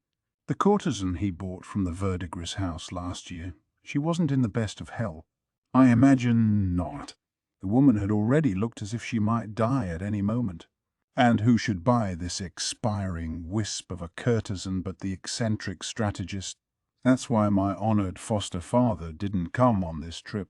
Was that why Rickerson had been so insistent that Maomao should go to the strategist's place? Maomao leaned on the windowsill. The window had wooden bars on it and didn't appear to offer much chance of escape. Past the bars she could see farmers working in the fields. What in the world were they growing out there? Father rarely regarded people as, well, people. But after he welcomed that courtesan into his home, he changed dramatically. It was embarrassing to see, quite frankly. Oh, they would play Go and Shogi every day. Go more often, I suppose, which was bad news when he had to go out to work. He would take a board diagram with him, and after he made a move, a messenger would be sent back to the house to put the stone on the board, then record the responding move and come back to court. Again and again. Yes, Maomao saw. That would indeed be annoying. She felt for the messenger. The messenger was always quite busy, right up until the turn of the year. After that, he found himself with more and more free time. Whatever you think you're getting at, it has nothing to do with me. She didn't believe the eccentric strategist would simply let himself be captured, carted off from a courtesan he felt so strongly about. In other words, it had simply been her time. She'd probably lasted longer than she would have if she'd been left to live out her days in the pleasure district. Perhaps it was that thought which enabled Maomao to seem so calm. To others, she might even have appeared cold. But when you were involved in medicine, you ended up being confronted with people dying on a regular basis. If you spent all your time weeping about it, you'd never get to the next patient. Although there are some who shed tears every time, she thought. Some who, although they might do better just to get used to it, never did. Some who never learned to simply accept it. Some, like her adoptive father. She thought it was inept, stupid, but that was exactly why she respected him so much. Nothing to do with you. Don't be so bleak. If that courtesan did die, I don't believe even my honored foster father could endure the shock. And you think they used that opportunity to bring him here? It was a ridiculous idea. In spite of it all, the old freak was a high official. If he were to go missing for 10 whole days, one could expect consternation from a lot more people than just his adopted son. When Maomao voiced this objection, however, Lahan responded. When he bought out his courtesan, he ended up taking off work for 2 weeks. And when he got back, there was still hardly any work waiting for him. He needs to earn his damn living. Or everyone else needed to admit that they didn't actually need him after all. The point is this. As long as everyone else is doing their jobs, then short of an outright crisis, they could probably continue to function for a good 6 months before anyone noticed he was gone. Honestly, why doesn't the Emperor just fire him? Maomao started to worry that maybe the strategist had some sort of leverage over the ruler, or maybe it was simply because the freak was so good at picking talented subordinates. Sounds a little half-assed to me. Are courtiers just a lazier, sloppier bunch than I thought?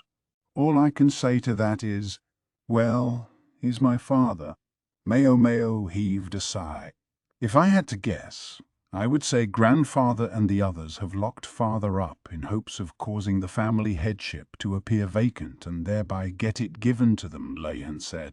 Family politics aren't really my thing. How do they decide who gets to be head of the clan? She'd heard that the old freak had stolen the family headship from Lahan's grandfather, but she didn't understand the specifics. Maybe there was some kind of paperwork involved, something that showed who owned what. Typically, among the named clans, there's an object that's passed down along with the name. Whoever possesses it is head of the clan, and they bring it with them when they present themselves at the palace.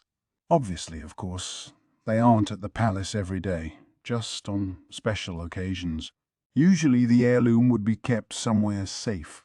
When the head of the family changes, the former head accompanies the new one when they formally greet the emperor. I know they say father stole the family headship, but in reality that procedure was still observed. How did he manage that? Judging by what she'd seen of Lahan's grandfather, he didn't seem like the type to give up his office quietly. Would he really have just politely gone with, "Well, you know who to see the Emperor"? It was quite simple. Grandfather was forced out. He was never one for beautiful numbers, you see. Let me guess. You found the proof. She wondered if it would have been inappropriate to ask aloud how old he'd been at the time. What Grandfather was up to was, well, no more than petty, so he himself would be the only one punished. Grandfather said the revelation would tarnish the family name, but Father hardly cared about such things. So Grandfather was to be dragged down from his height, and he could choose either to do it as a criminal or to surrender the headship, and it was none other than his grandson who had helped put him in that position. Beautiful numbers indeed. Lahan had probably enjoyed helping the old freak doing all that research. I suddenly understand why they don't treat you like family around here. I'm sorry. What an odd change of subject. And the man himself didn't even see it. Yes, he was that freak's nephew, all right. Okay, but they've spent all this time living quietly out here in the boonies, right? Why would they decide to act now? I can think of a few reasons they might. Lahan started counting on his fingers. 1. Public documents in this country are disposed of after 10 years. Or I guess you could say they wear away. Anything that isn't extremely important just isn't preserved carefully. The proof I found of the pocket change my grandfather stole would only mean anything if they could compare it to those papers. He held up another finger. 2. They might have found some sort of leverage over him, something they could threaten him and protect themselves with if need be. Though they'd be risking his wrath, of course. He turned toward Maomao, and she backed away from him uneasily. Of course, at the moment, the wrath would come not on account of Maomao, but the courtesan. You think they could get information like that way out here? She asked. Well, hold on. Let me finish, Lahan said, and held up a third finger. 3. Someone gave them that information. Oh. The situation suddenly started to sound familiar. You think that's what's happening here too? Here too. Both the bandits who had attacked Consort Lishu and the story about the fortune teller in the western capital had made her think of the White Immortal. The Mao was similar in both cases. I'm only floating a possibility, but one that can't be ruled out. Yes, he was right. They couldn't be sure about anything, but they should work on the assumption that it was possible. That, however, left Maomao with a question. If all these incidents are related, then one thing bothers me. Why? She couldn't shake the sense that the shadow of the White Lady hung over the succession of mysterious events lately, and several things about this one smelled of the same perpetrator. But she wondered, we've had cases in both the East and the West that could seem to involve the immortal. Do you think she's actually connected to them all somehow? She would have to be extremely fleet-footed. Even if we assume it's not the lady herself, but her agents doing the work, information would seem to travel too quickly. True, the fortune teller in the western capital might have acted a lot like the White Lady, but how would she have heard of the half-sister of Consort Lishu, who was far away in the east? If they were sharing information, how were they doing it? The question remained unanswered. What if the White Lady had a co-conspirator in the capital? Lahan asked. Then she would be able to find out who would be traveling west. How do we explain the very existence of the fortune teller, then? She was already there at least 10 days ago. That's exactly it. It seems impossible, Lahan groaned. Still, Maomao murmured, gazing out the window. Still what? Lahan asked. I can't help wondering if they're going to feed us, she said, looking at the fields. The farmers were still working industriously. Maomao's fears turned out to be unfounded. They were given a meal, and it wasn't bad. Decent ingredients, meat and fish. The fish was a little salty. The farther inland one went, the more frequently one encountered salted seafood. Fish in the capital was taken fresh from the sea and rushed to diners by swift horse, so one never saw pickled seafood there. What turned out to be surprisingly tasty were the sesame buns. They were filled, not with sesame paste, but with crushed chestnuts or red beans or something. The filling was thick and sweet. Maybe they'd used honey or syrup to give it that consistency. No, wait. Is this sweet potato? She wondered, chewing the food thoughtfully. That would make sense. Even Maomao, who wasn't a big fan of sweet treats, ate 2 of the buns. Lihan wolfed down no fewer than 5 of them. Look at you go. I'm almost impressed, Maomao said. For your information, using one's brain makes one crave sweet food, Lihan replied, then stuffed another bun into his mouth. I wonder if the family here has a sweet tooth, Maomao said. Sweet potatoes were an unusual food item. Having lived in both the verdigris house and the rear palace, Maomao had encountered them before, but they weren't readily available in the marketplace. The rest of the ingredients involved in the meal were unremarkable. Maybe the people here were particular about their filling. Not really. At least I don't recall them being that way. I mean, not that they hate sweets either. Maomao sipped her post-meal tea. This time it didn't taste of roasted barley, but of actual tea leaves. Then, grabbing onto a passing thought, she said, I don't think we've seen your dad yet. What's going on with him? Yes, what is he doing? I wanted to see him too, Lihan said, licking the grease off his fingers as he spoke. It reminded Maomao of the fox-eyed strategist and earned him a scowl. Do you think this father of yours is caught up in all this? She asked. I doubt it. My foster father only asked that the clan head seat be vacated. Rumors have a way of spreading, though, and my grandfather was a proud man. He found he couldn't stay in the capital any longer. Dad, he could have stayed there if he'd wanted. He just chose not to. A fact your mother seems distinctly less than pleased about. Lihan smiled sardonically. Yes, it was grandfather who chose Mom. She and my foster father get along like oil and water. It would have been more surprising if they had been friends, really. Maomao pictured the archwoman and felt a pang of sympathy. I do wonder about the wisdom of putting us both in the same room. I hope they'll at least give us separate places to sleep, Maomao said. If they make us sleep in the same room, who cares? It's not like anything's going to happen. You've got that right. That was all there was to say about it. They both looked at each other as if they couldn't believe they were having this conversation. Speaking of which, have you and the Emperor's younger brother? I think I'll get some shut-eye, Maomao said, flopping over onto the bed beside her. Hey, where am I going to sleep? There's a couch right there. You should have more respect for your elders. I thought you elders were supposed to dote on us kids. Lihan evidently had some issue with this arrangement, but Maomao didn't let it bother her. Instead, she lay in bed, trying to get the facts straight in her head. Lan and the eccentric strategist did appear to be giving the former head of the clan and his family enough money to live on. They had the resources to hire servants, after all, although perhaps not to update their furniture to the cutting edge of luxury or eat fancy food. At every meal, it seemed like a sweet enough arrangement to Maomao, but someone who had once lived in the lap of luxury in the capital might well find it deeply degrading.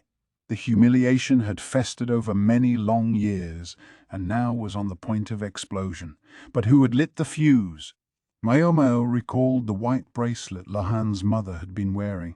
She hadn't gotten a very good look at it, but it had reminded her of the white, snake-like twist of rope.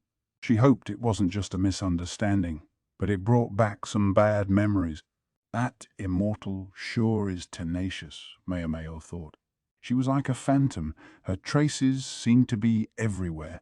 It was almost enough to convince Maomao that she really did have the supernatural ability to be in many places at once.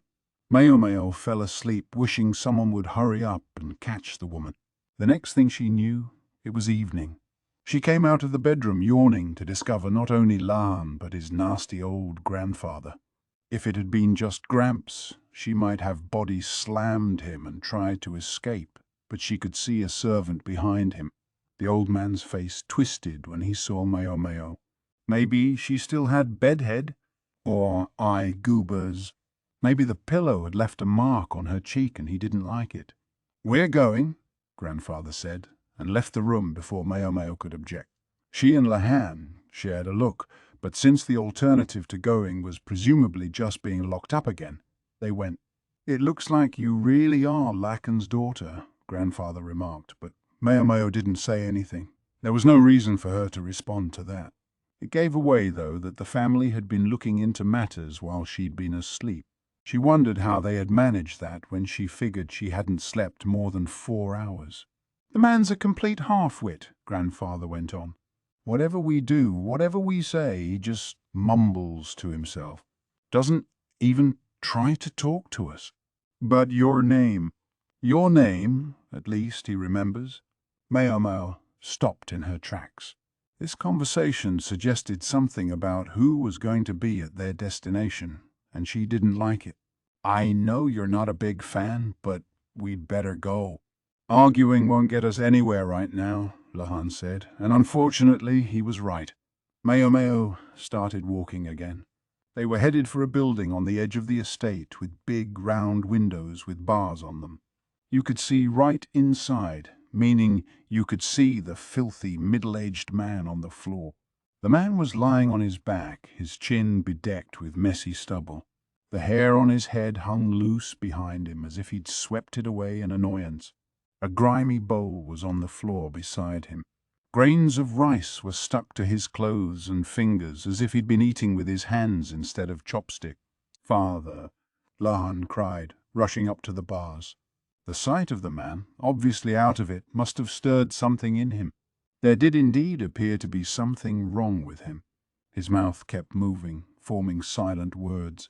He looked as if he were an addict going through withdrawal of some kind. Lahan had apparently had the same thought, for he turned to the elderly man.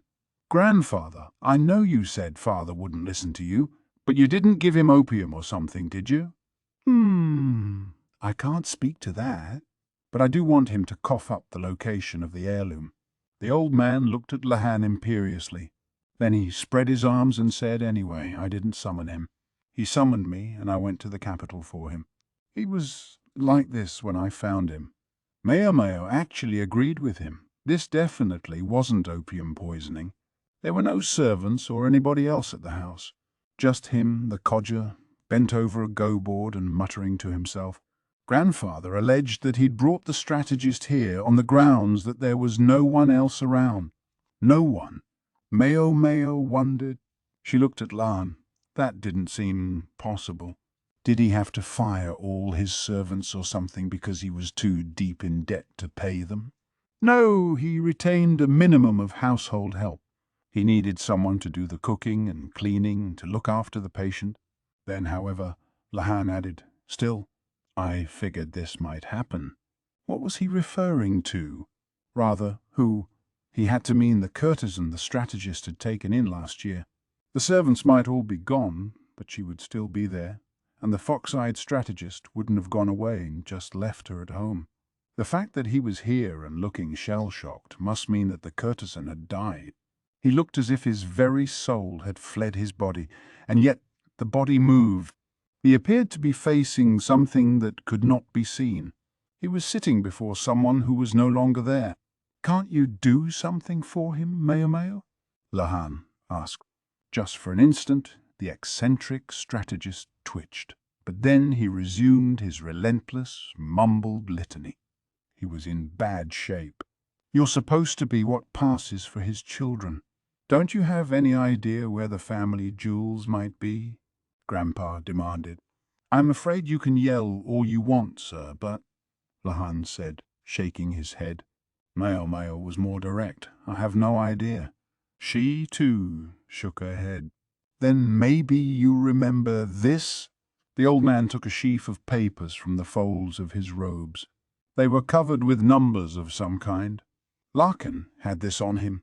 This sort of thing is your specialty, Lahan. These numbers must reveal a hidden location or something.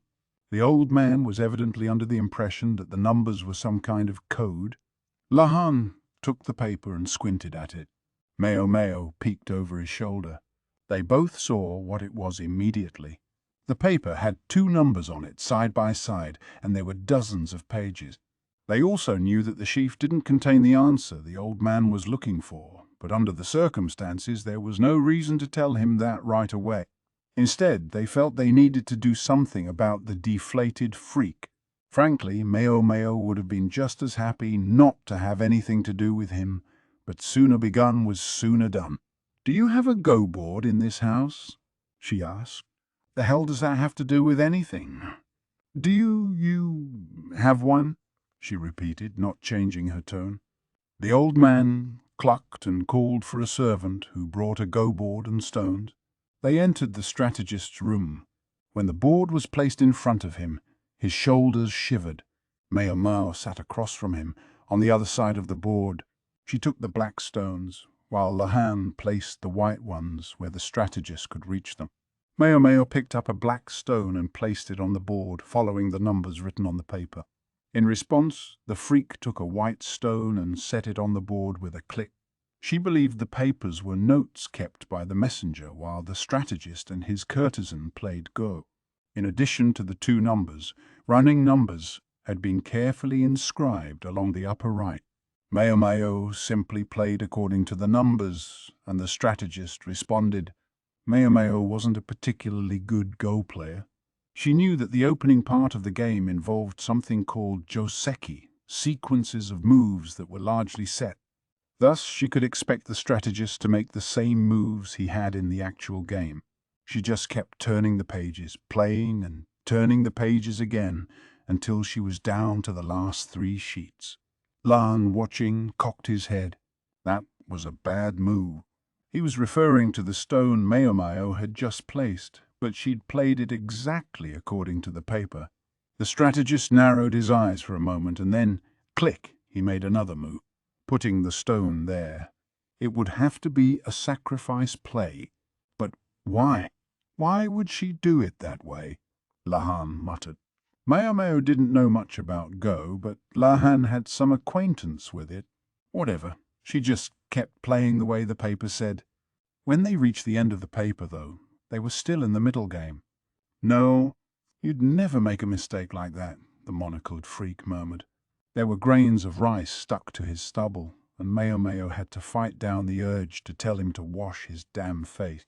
"You know I would never miss it. So why?" The strategist didn't move to play the white stone in his hand. He just stared at the board. After a silent moment, Maomao grumbled. Maybe she was just sick of normal moves. She didn't know much about Go, but over the many, many years of its existence, common wisdom had been established. With such and such a board situation, this is how you should play. Then the other player would likewise respond in a particular way. "It's certainly true you'd normally do this in this situation. Then the response is here, and then black moves here." Monocle kept mumbling to himself, fretting with the white stone in his fingers. But then he seemed to come to some kind of realization. Click! The stone went on the board. "But that," Lahan said, his expression darkening. Apparently, it wasn't a very good move either. Without the paper to guide her, Maomao no longer knew where to play, so instead she slid the bowl of black stones toward the strategist. He picked one up and clicked it down on the board. Lahan, who obviously knew more about Go than Maomao did, folded his arms and watched. At first he looked skeptical, but one of the ensuing moves seemed to spark something in his mind, and his eyes widened. "Hey, this is no time to sit around playing games," Gramps burst out. "Hurry up and—" "Hush," Lan said. "It's just getting good." He watched the board with a studious expression. Getting good? The freak was playing himself. Then again, in his own mind, it seemed to be someone else holding the black stone. The color gradually returned to his formerly ghostly pallor. The only sound was the click-click of stones on the board, move after move after move. Finally, the freak stopped. "We're down to the endgame." He set down his hand as if to indicate he was through playing. Then he squinted at the board. "The outcome is pretty well obvious, including 5.5 points Comey. Black wins by 1.5 points. Lohan looked at the board too. He's right," he said. Evidently, he was just as quick at reading territory in Go as he was at every other kind of calculation. The strategist pulled his knees to his chest and rested his chin on them. He rolled a go stone across his fingers, still staring at the board. "I had to wonder. I just kept asking myself, how could you go before our last game was finished? You always hated to lose. I was sure you wouldn't leave before it was over." The words seemed to tumble out of his mouth, and I wondered, why would you make a move like that one? It had to be a mistake, I was sure, even though I knew you would never make a mistake. He was talking to himself. What he was saying wasn't directed at any of them. He was interrupted by the old man. "Hey, Larkin, where are the family jewels? I want that treasure now." He shoved Lan aside and loomed in front of the eccentric strategist. The strategist looked up at him balefully for a second and muttered, "You're a rather noisy go-stone." But then he clapped his hands and said, "Ah, Father, is that you? Father, is that you? Fuck. Don't you remember your own parents' face?" It wasn't a matter of remembering, though. The man simply couldn't distinguish one face from another. Parent. Yeah. Yes, that reminds me. He sounded completely out of it, but he took a cloth-wrapped package from his robe. "I'm afraid I'm telling you this rather, belatedly, but I've taken a wife." Inside, the package was hair. About 5 sun in length, tied with a hair tie. Maomao knew whom it belonged to.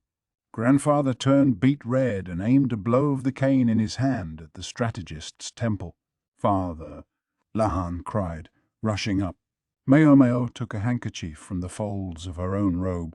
The cane had slid down the strategist's temple, brushed his cheek, and wound up hitting his nose. He hadn't taken a direct blow to the face, but his nose was still dripping blood. "You're always like this. You never listen to what I say, just babble about things that make no sense. And just when I think you're completely self-absorbed, this—" "What is this?" Gramps was pointing at the sheaf of papers. "Ah, you mocking me again?" "I'm not mocking you. This is why I called you." Maomao suspected that much, at least, was true. The man might make an ass of himself around court, but she had a sense that he hadn't done the same thing with this old guy. Lahan's grandfather had talked about the strategist summoning him. To think this was the reason. However, that was to speak from the strategist's perspective. Sometimes people simply couldn't understand each other, parent and child or no. The elderly man and the eccentric strategist were simply too different. Whatever. The jewels, man. Make with the jewels. Gramps was in high dudgeon now. He grabbed his cane again, and a blade emerged from within it. It was a sword cane. "You know what'll happen to you if you hold out on me, right?" The strategist looked up, but not at the blade. His eyes were fixed on something else. Maomao. "What are you doing here?" So he had noticed her at last. Maybe he would never have been so pliant if he hadn't. It just went to show how intent he had been on his game. "So you've come to see your daddy?" "No." Maomao wished he would focus on the situation they were in. Sensing danger, she moved to the wall. "Ah, Maomao is here." "Today we must have a feast," the strategist said, clutching the hair clipping. Then he turned the hand toward Maomao. "Won't you say anything? Just a word to your mother." He looked at her with the strangest of expressions. With his haggard face and filthy beard, he suddenly looked many years older. Normally, Maomao might have simply ignored him, but now, surprisingly, she dipped her head respectfully in the direction of the hair. No, she had nothing to say, but she could do that much. "Don't ignore me, damn it," the infuriated old man bellowed, brandishing his sword cane. Age had taken its toll on him, but he had been a soldier once, and he was still sturdier than they might have expected. Facing him were a strategist who was a soldier who left all the real work to his subordinates, a dyed-in-the-wool civil official whose weapon of choice was the abacus, and Maomao, who had no confidence that she would be of any help in a fight. The three wasses scattered, and it was all they could do to escape the old man and his flailing cane. Servants stood behind grandfather, but obviously weren't going to help anyone. Maomao, seeking any kind of safety, hid behind a post. Then, though, they heard a slow, calm voice. "Put that away. It's dangerous. What if you actually hit somebody with it?" Maomao looked to see the old man floating in midair, his legs kicking. He dangled from weathered hands that gripped his arms. Holding him was a man with sun-darkened skin and a handkerchief around his neck. His clothes marked him out as a farmer, maybe the one Maomao had seen from the window of her room. He was tall, broad-shouldered, and very well built, but his eyes were gentle and serene. "Hey, what are you doing?" "Let me go." "Yes, yeah. As soon as you give me that sword," the burly farmer said, plucking the weapon away from the old man and putting it back in its cane. "When did you find the time to make this?" he murmured. The servants, rather than trying to help grandfather, looked downright relieved to see the farmer. "Who's this?" Maomao thought, but her question was promptly answered. "It's been too long, Dad," Lahan said, bowing his head. "Ah, you look well, despite the somewhat dire straits I found you in. That girl there, is that my niece?" The farmer tossed the sword cane to one of the servants, and his already gentle face softened even more. The man looked like a bear, yet his presence was warm, comforting.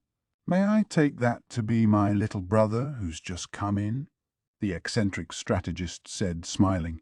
"You may, although I might wish you would learn to know who I was one of these days," Lahan's father said, smiling sardonically.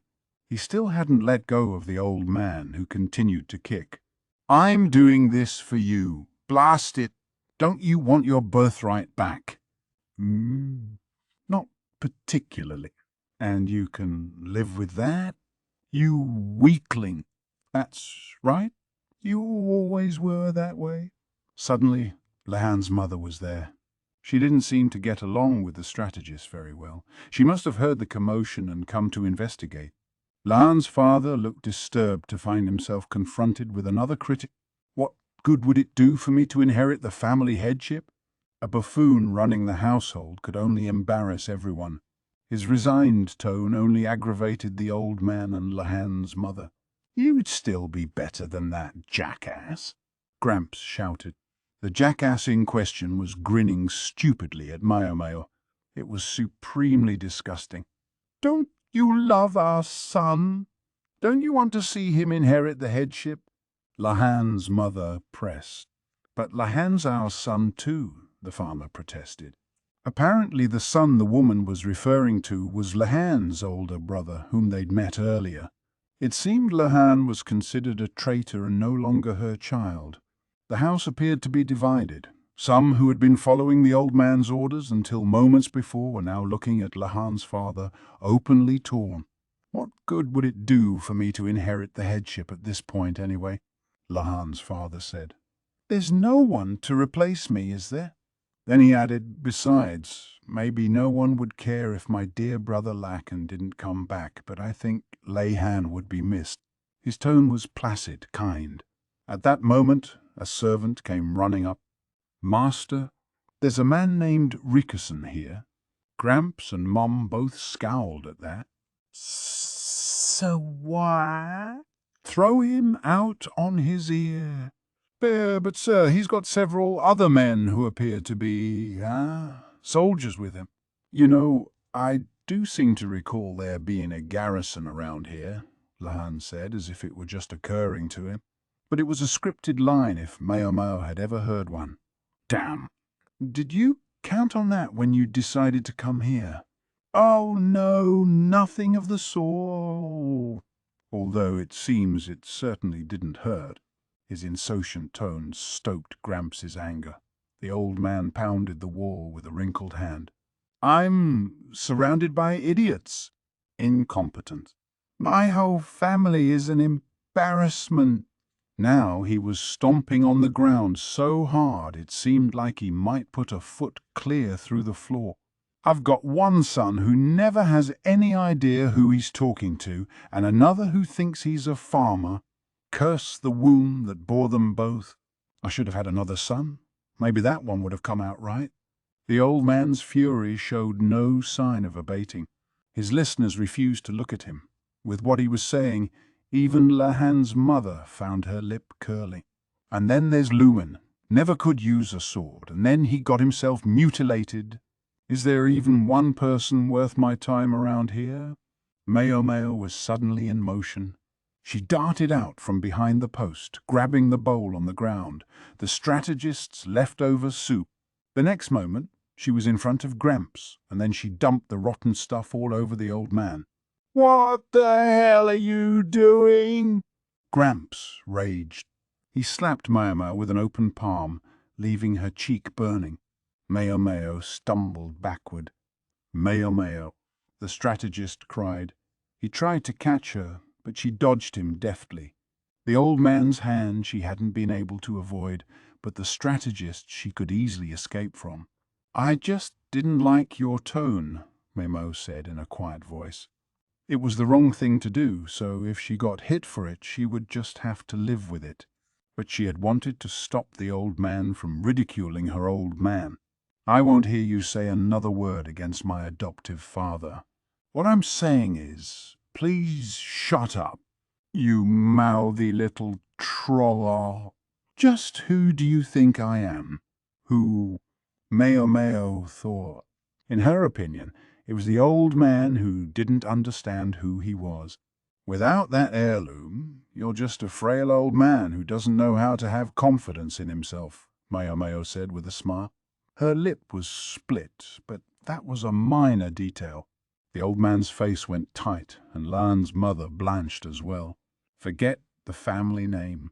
Forget the headship. What have you done with your own two hands to be proud of? Maomao asked. Listen to this scrawny whelp. The fact that he responded not with an actual reply, but with inarticulate cruelty, was answer enough. He'd coasted along on the family headship, committing a series of minor offences. She didn't know whether his failure to push into the territory of serious corruption was down to a genuine rational streak or simple cowardice. Maomao had a few more things she would have liked to say to the old man, but then someone was standing between the two of them.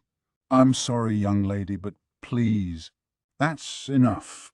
The owner of the kind voice was Lahan's father, his eyebrows furrowed in concern. I know you cherish your uncle, but please do remember that this man is my father. His face, with its hint of sorrow, reminded her of her own old man, Lumen. With an effort, she swallowed what she had been about to say. Chapter 7. The Lachlan, Part 2. I wondered what was going on. Rickerson heaved a sigh. He had eventually made his way into the mansion, and Gramps and Lahan's mother were now sequestered in a separate room. Rickerson had made the call within moments of seeing the strategist's beleaguered state. Truly, he was another of the fine subordinates the freak had found for himself. I'm very sorry. If my brother Lacan had regained his sanity sooner, this could all have been over much quicker, Lahan's father said, sounding tired. Maomao felt a strange affinity for him, perhaps because he so much resembled Lumen. Not in his appearance, but in something less tangible. Figuring the prison room wasn't exactly congenial, they'd moved to another part of the house. At the moment, Lahan, his father, Maomao, Rickerson, and the strategist were all together, along with several men Rickerson had brought with him. Maomao felt a little bad for them having come all this way when ultimately they hadn't been needed. Rickerson would give only his official story, namely, that they'd come to bring their superior officer back home, but there was no question the men were intended to intimidate. Maomao, meanwhile, Didn't want to be in the same room as the freak strategist, but she knew she couldn't be pushy about it just then. In the blink of an eye, though, he was beside her and jabbering about something. She wished he would shut up. She knew she ought to take pity on him in his weakened state, but she discovered she just wasn't able. Maomao, we should go have a dress made for you sometime. We'll get lots of the finest fabric and we can have a hair stick made too, the strategist said. Maomao didn't say anything. And then we should get all dressed up and we can go see a show. Yes, let's do that. Maomao didn't say anything. You like books, don't you, Mao? I've got an idea. Why stop at just reading them? What if you were to make a book yourself? Even when she ignored him, he wouldn't let up. She almost twitched at the idea of making her own book, but she managed to force down the reaction. Elder brother, we're trying to talk here. Perhaps you could sit quietly for a moment? Lahan's father, the strategist's younger brother, tried to talk him down, but without much conviction. Neither Lahan, the strategist's adopted son, nor Rikusen, his subordinate, could be too forceful with him either. So eventually, every gaze in the room settled on Maomao. She frowned mightily, but she was cornered. She gave a sniff and made a face of exaggerated disgust. You stink. You smell like a feral dog who's been out in the rain, she said. The strategist brought his own sleeve to his nose and sniffed. Then he looked at Lahan's father.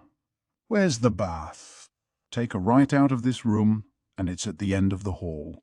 I'll ask the servants to get it ready for you right away. Yes, please. Right away, the strategist said, and left the room. And don't forget to brush your teeth, Maomao called after him. One for the road. If they were lucky, they wouldn't see him for at least an hour. I guess it's tough having a daughter, Lahan's father commented sadly. Not that I was able to get through to him on my own. Just watching it breaks your heart, Rikusen agreed, sipping his tea. Be that as it may, you got here awfully quickly, Lahan said to him. I thought you might take your time yet. Lahan had been staying at an inn near the ship's landing, and Lahan must have known that when he and Maomao failed to return, Rikusen would get suspicious and come to the mansion. But it hadn't even been an entire day since they'd left, a rather short timeline. I had a tip, Rikusen replied, gesturing at Lahan's father. Not so much from me personally, the man said. Someone else went and told them. Someone who doesn't always own up to his true feelings. Lahan's father looked out the window where Lahan's older brother could be seen listlessly dragging a green vine around. He moans about being stuck doing farmer's work, but you see how devoted he is to it. No, he isn't always forthcoming about his feelings, but he's a good boy. He's just okay. I guess he's not a bad person, Maomao said. My older brother's not precisely a paragon of virtue, but he's not capable of true evil, Lahan added. The two of you aren't exactly bursting with praise, Rikusen said, watching the young man in the fields with a touch of pity. They say the father exists for his son and his grandson, but it doesn't seem like that to me. That boy's even less cut out for politics than I am, Lahan's father said.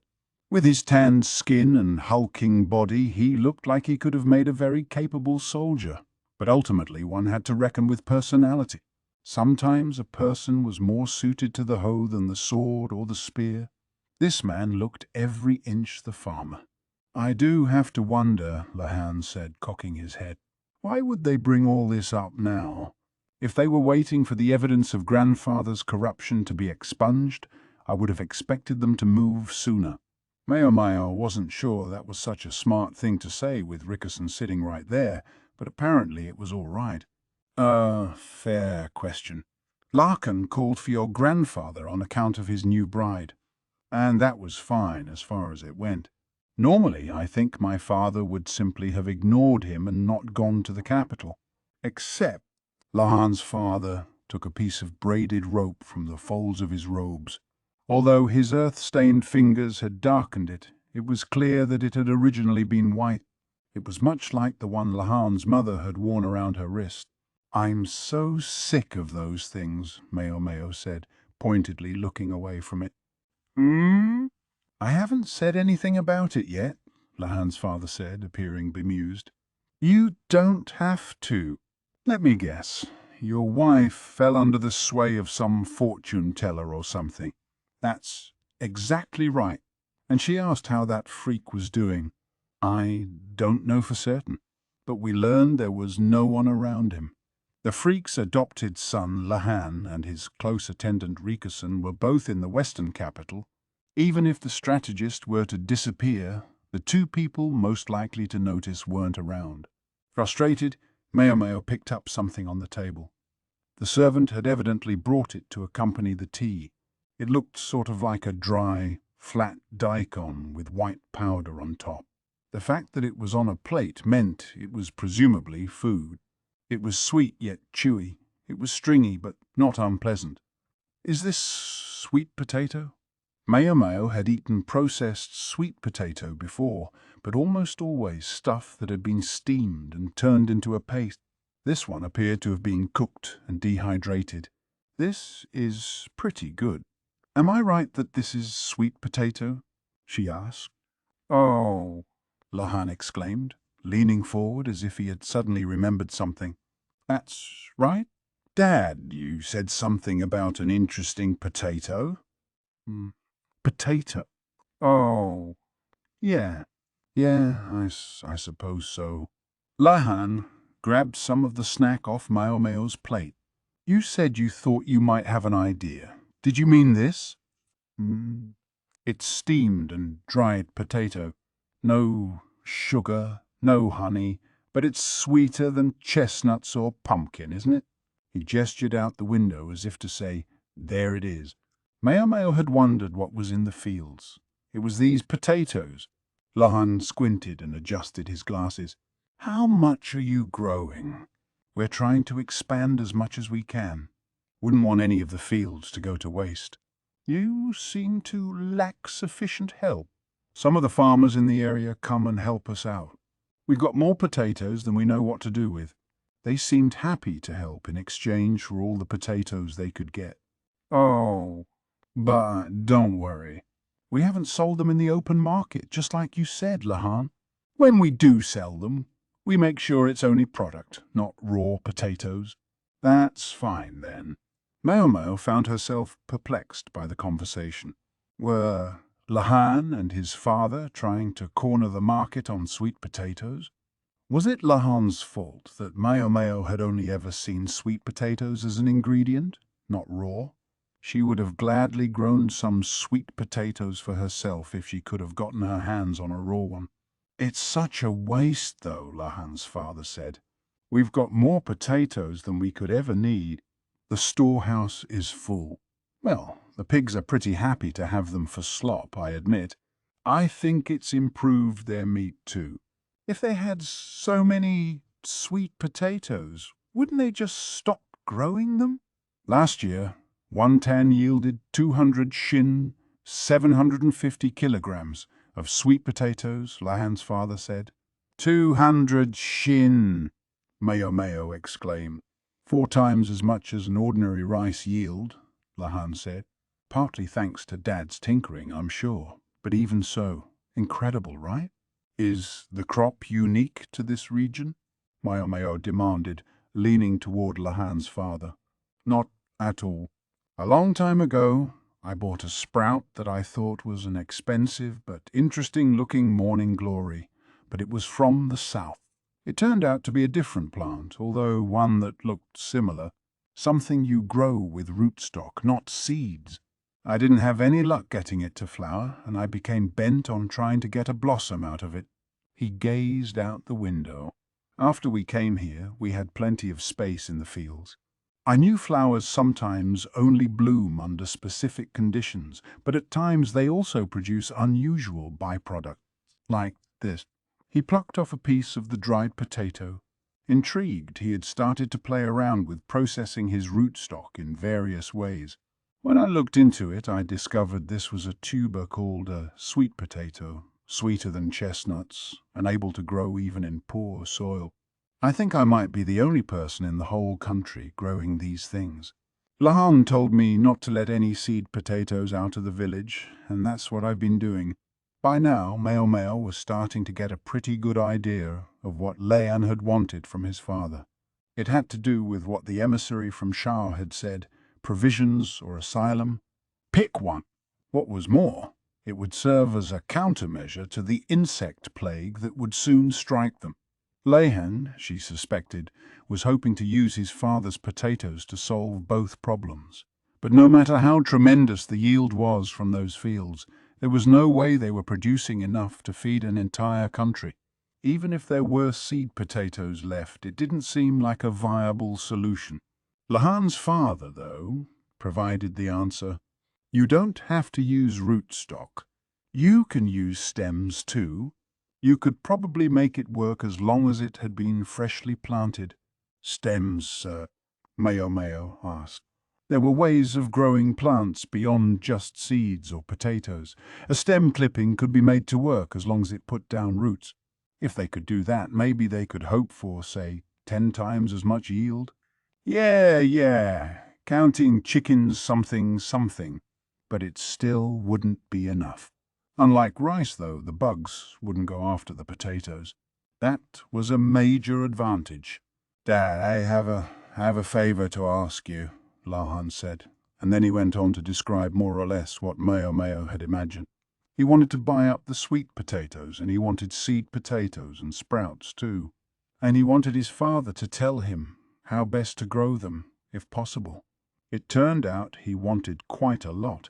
Maomao thought Lahan was being rather presumptuous, notwithstanding that they were talking to his father, but Dad kept smiling. Hardly taking a moment to think, he said, "Sure, I'll be happy to." He sat back in his chair, ground some ink, and started writing out the instruction. Maomao, her brow wrinkling, said, "Are you sure about this? If you don't lay some ground rules now, you might just get taken to the cleaners here." "Watch your mouth," Lahan objected. "Ha ha ha. I told you we had more of them than we knew what to do with. If you leave us enough to give to the other farmers, that'll be fine. And if our taxes weren't quite so heavy, I'd be happy about that too." That only made Maomao frown harder. She glanced at Lahan, but he was grinning, obviously working the abacus in his head. Maomao grabbed the brush from Lahan's father. "What are you doing?" he asked. She began writing a contract, the brush moving in quick, decisive strokes. "First, we have to set the price of the potatoes as well as the sprouts. If you're going to teach him the cultivation methods, that's extra." "Of course I'll pay for that," Lahan said, as if to say that so much at least was obvious even to him. Still, Maomao couldn't bring herself to leave the situation alone. Lahan seemed too much like his foster father. Lahan read unhappily over the contract Maomao had produced. He seemed to be reconsidering how to handle the amount. Then there was a thump, and a man covered in mud entered. "I've got it, father," he said. Excellent. Just leave it there." It was Lahan's older brother carrying a bucket with a green vine in it. At least one of them must have realized Lahan might be after this. Their preparations were very thorough. Lahan's father picked up the vine. "They taste better if you don't let the vines overgrow. You have to cut back the roots periodically." He showed it to Maomao. "You can boil the excess vines. I think they're pretty good, but my father doesn't agree. Tasty or not, a crop that would grow even in poor soil could be grown by vine, and where even the vines were edible, it was like it had been custom-made to prevent famine. Of course, even if they got started now, there was no telling how much they could actually hope to harvest, but given everything that had been said, it sounded like they would certainly get more of this stuff than they ever would of rice, even if it wasn't enough. So that was why Lahan had been so receptive to the emissary's advances. "We should have started selling earlier," Maomao said, eliciting wry smiles from Lahan and his father. No doubt Lahan had ordered them not to release the crop into the market because he'd known it was going to be a booming business. My father didn't like the idea very much. Complained about having to act like a farmer, Lahan's father said. It seemed a little late to be worried about that with all these fields around. Besides, if you sell a bunch of a new crop, you're looking at some real headaches with taxes. It was true that selling always invited taxation. Staple foods like rice and wheat were taxed as a percentage of yield, the amount varying from region to region. Vegetables, though, for those, they only take a percentage of what's actually brought to market. Because things that rot, well, if you try to store them someplace, they'll just go bad. Better to collect after the goods had been converted into hard cash. Which category would these potatoes fall under? Potatoes as such probably kept at least for a while. If they carelessly flooded the market with raw potatoes, they could be subject to substantial taxes. To be fair, if we've got a ton of them just lying around, it doesn't really matter if they take them for taxes, Lahan's father observed. Now, Dad, it's important to economize on your taxes. Maomao shot Lahan a look. What a thing to say when he was on the side that was collecting. Lahan's father, though, seemed to be enjoying his rural life. Given his build, he could have gotten along pretty well as a soldier, Maomao suspected. But here he was. It looks like you enjoy your life here, she remarked casually. Lahan's father smiled, his eyes sparkling. I do. So much so I almost feel bad about it. He fiddled with the potato vine as he spoke. With apologies to my mother and father, I'm grateful to my older brother Lakan. If it weren't for him, I would never have gotten to experience the pleasure of a calm life of field work. Think of the trouble he caused to the people he caught in his wake, Lahan said. The eccentric strategist had driven his father, the clan head, and his younger half-brother, who would have been next in line, from the capital in order to claim the family headship. Then he'd adopted his nephew Lahan. That was as much as Maomao knew about the situation, but she trusted that it was true. It turned out, however, that for Lahan's father, that eviction from the capital had been a blessing in disguise. I like it here, he said. The more you cultivate, the more you can grow. Back in the capital, about the most you could hope to grow was potted plants. His smile made him look much younger than his years. If what we're doing here can save people from starvation, then I say take as much as you need. Let the whole country grow potatoes. He was really getting into this. I don't think Grandfather is going to share your positivity, Lahan said. Well, there's not much we can do about that. 10 years in exile hasn't softened his pride at all. His life will just go on the way it has been, painfully boring as far as he's concerned.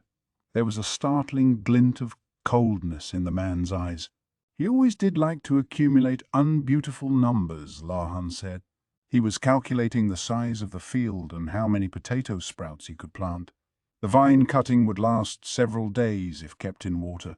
The reality was that even if they started a field right now, there were no guarantees they would be able to harvest this year.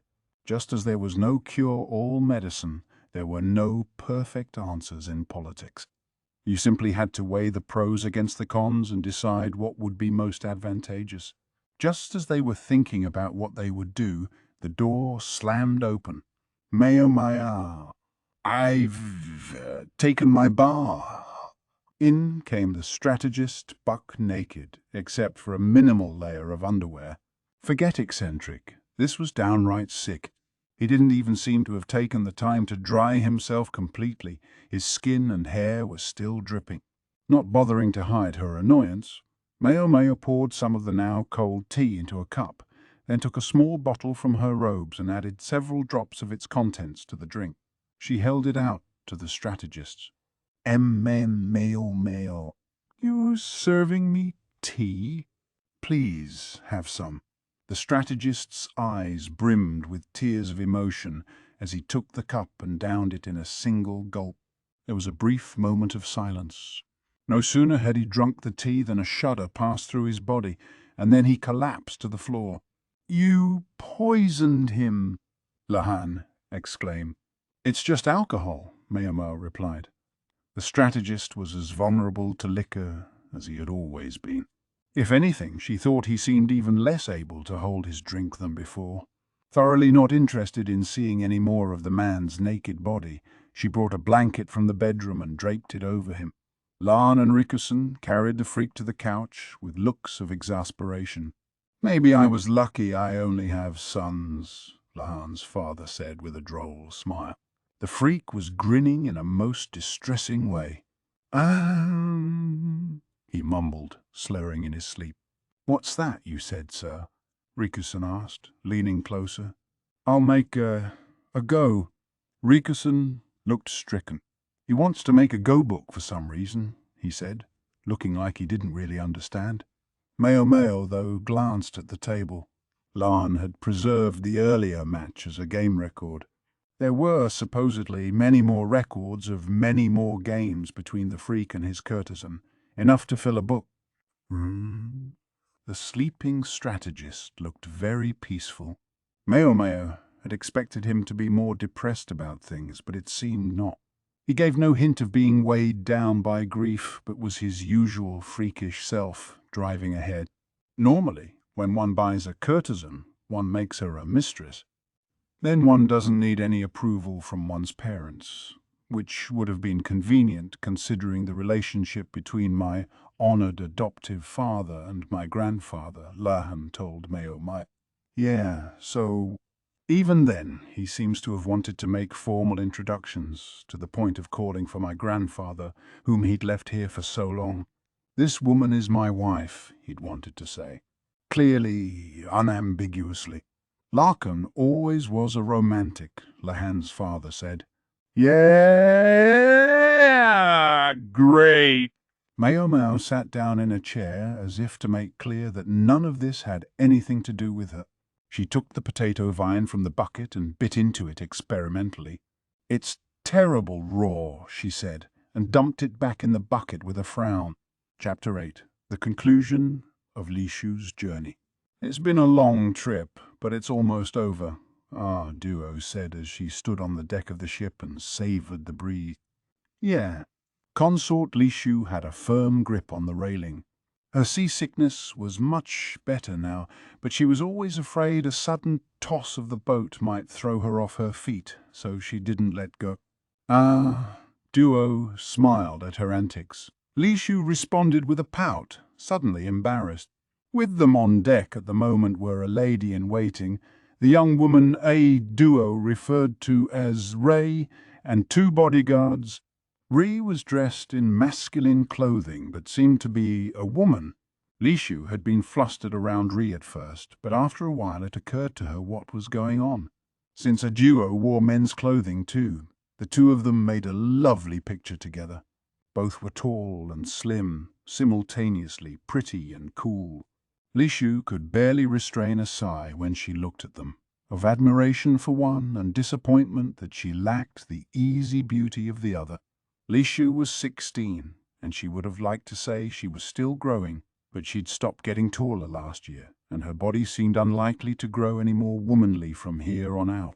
She'd heard that cow's milk could help with that, and for a while she'd tried to drink it, but it made her sick to her stomach every time, and she eventually gave it up. To her chagrin, her ladies-in-waiting had discovered her making trips back and forth to the toilet.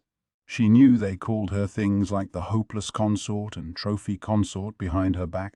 It made her upset and angry. Of course it did, but what could she say? She knew it was true. At least she was aware of the nicknames now.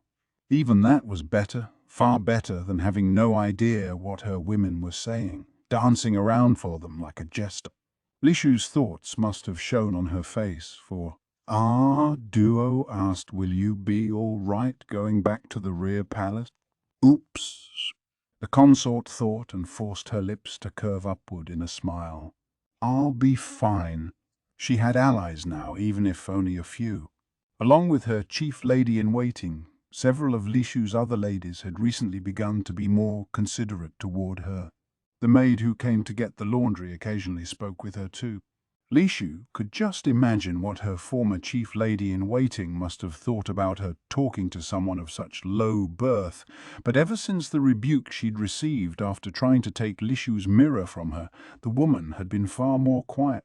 The laundry-maid had told Lishu that there was a book she loved but couldn't read, so Lishu had been making a copy for her without telling the other ladies in waiting.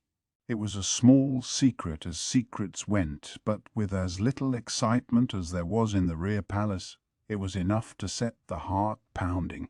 Duo, meanwhile, looked at Lishu with concern. "And can you do your job?" "I'll be fine," Lishu said again.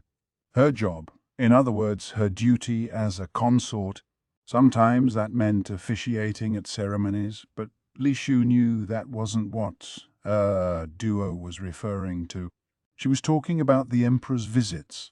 To this point, His Majesty had never ordered Lishu to be his bedfellow on account of her age, but she was 16 now, no longer too young. When this journey was over, one of those visits would be waiting for her. "You're Sir Yuryu's daughter. What happened on this trip need not affect you. I'm sure you can still talk to the Night Prince." The Night Prince, the man who had formerly used the identity of the eunuch Jinshi in the rear palace. It turned out that identity had been a cover. In reality, he was someone whose name could hardly be spoken. People referred to him as the Emperor's younger brother or the Night Prince instead.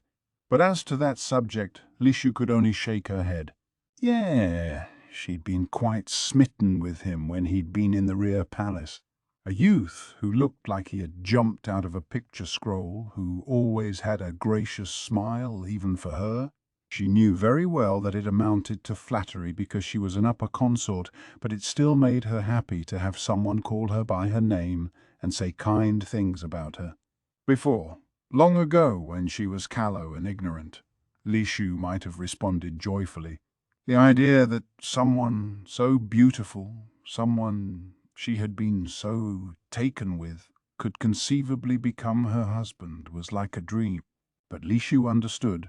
The young man's captivating smile was one he could and would show to anyone and everyone. She'd realized that almost a year ago now. It was the moment when she'd seen the Imperial younger brother's unguarded smile, not the one like a celestial nymph, but one belonging to an ordinary young man. Lishu had never seen it before, and it stabbed her with the realization that she was not special to him. "I couldn't. He would be wasted on me," she said. Duo grinned at that. Happy being the Emperor's upper consort, then? That's not what I... Lishu waved her hands as if she could push the idea away. She felt she wasn't even fit to be His Majesty's consort. Empress Gyokuyu and Consort Lihua both seemed to Lishu as if they lived above the clouds, so far removed from her that when she was seated next to them at banquets, she always found herself wondering if it was really acceptable for her to even be there.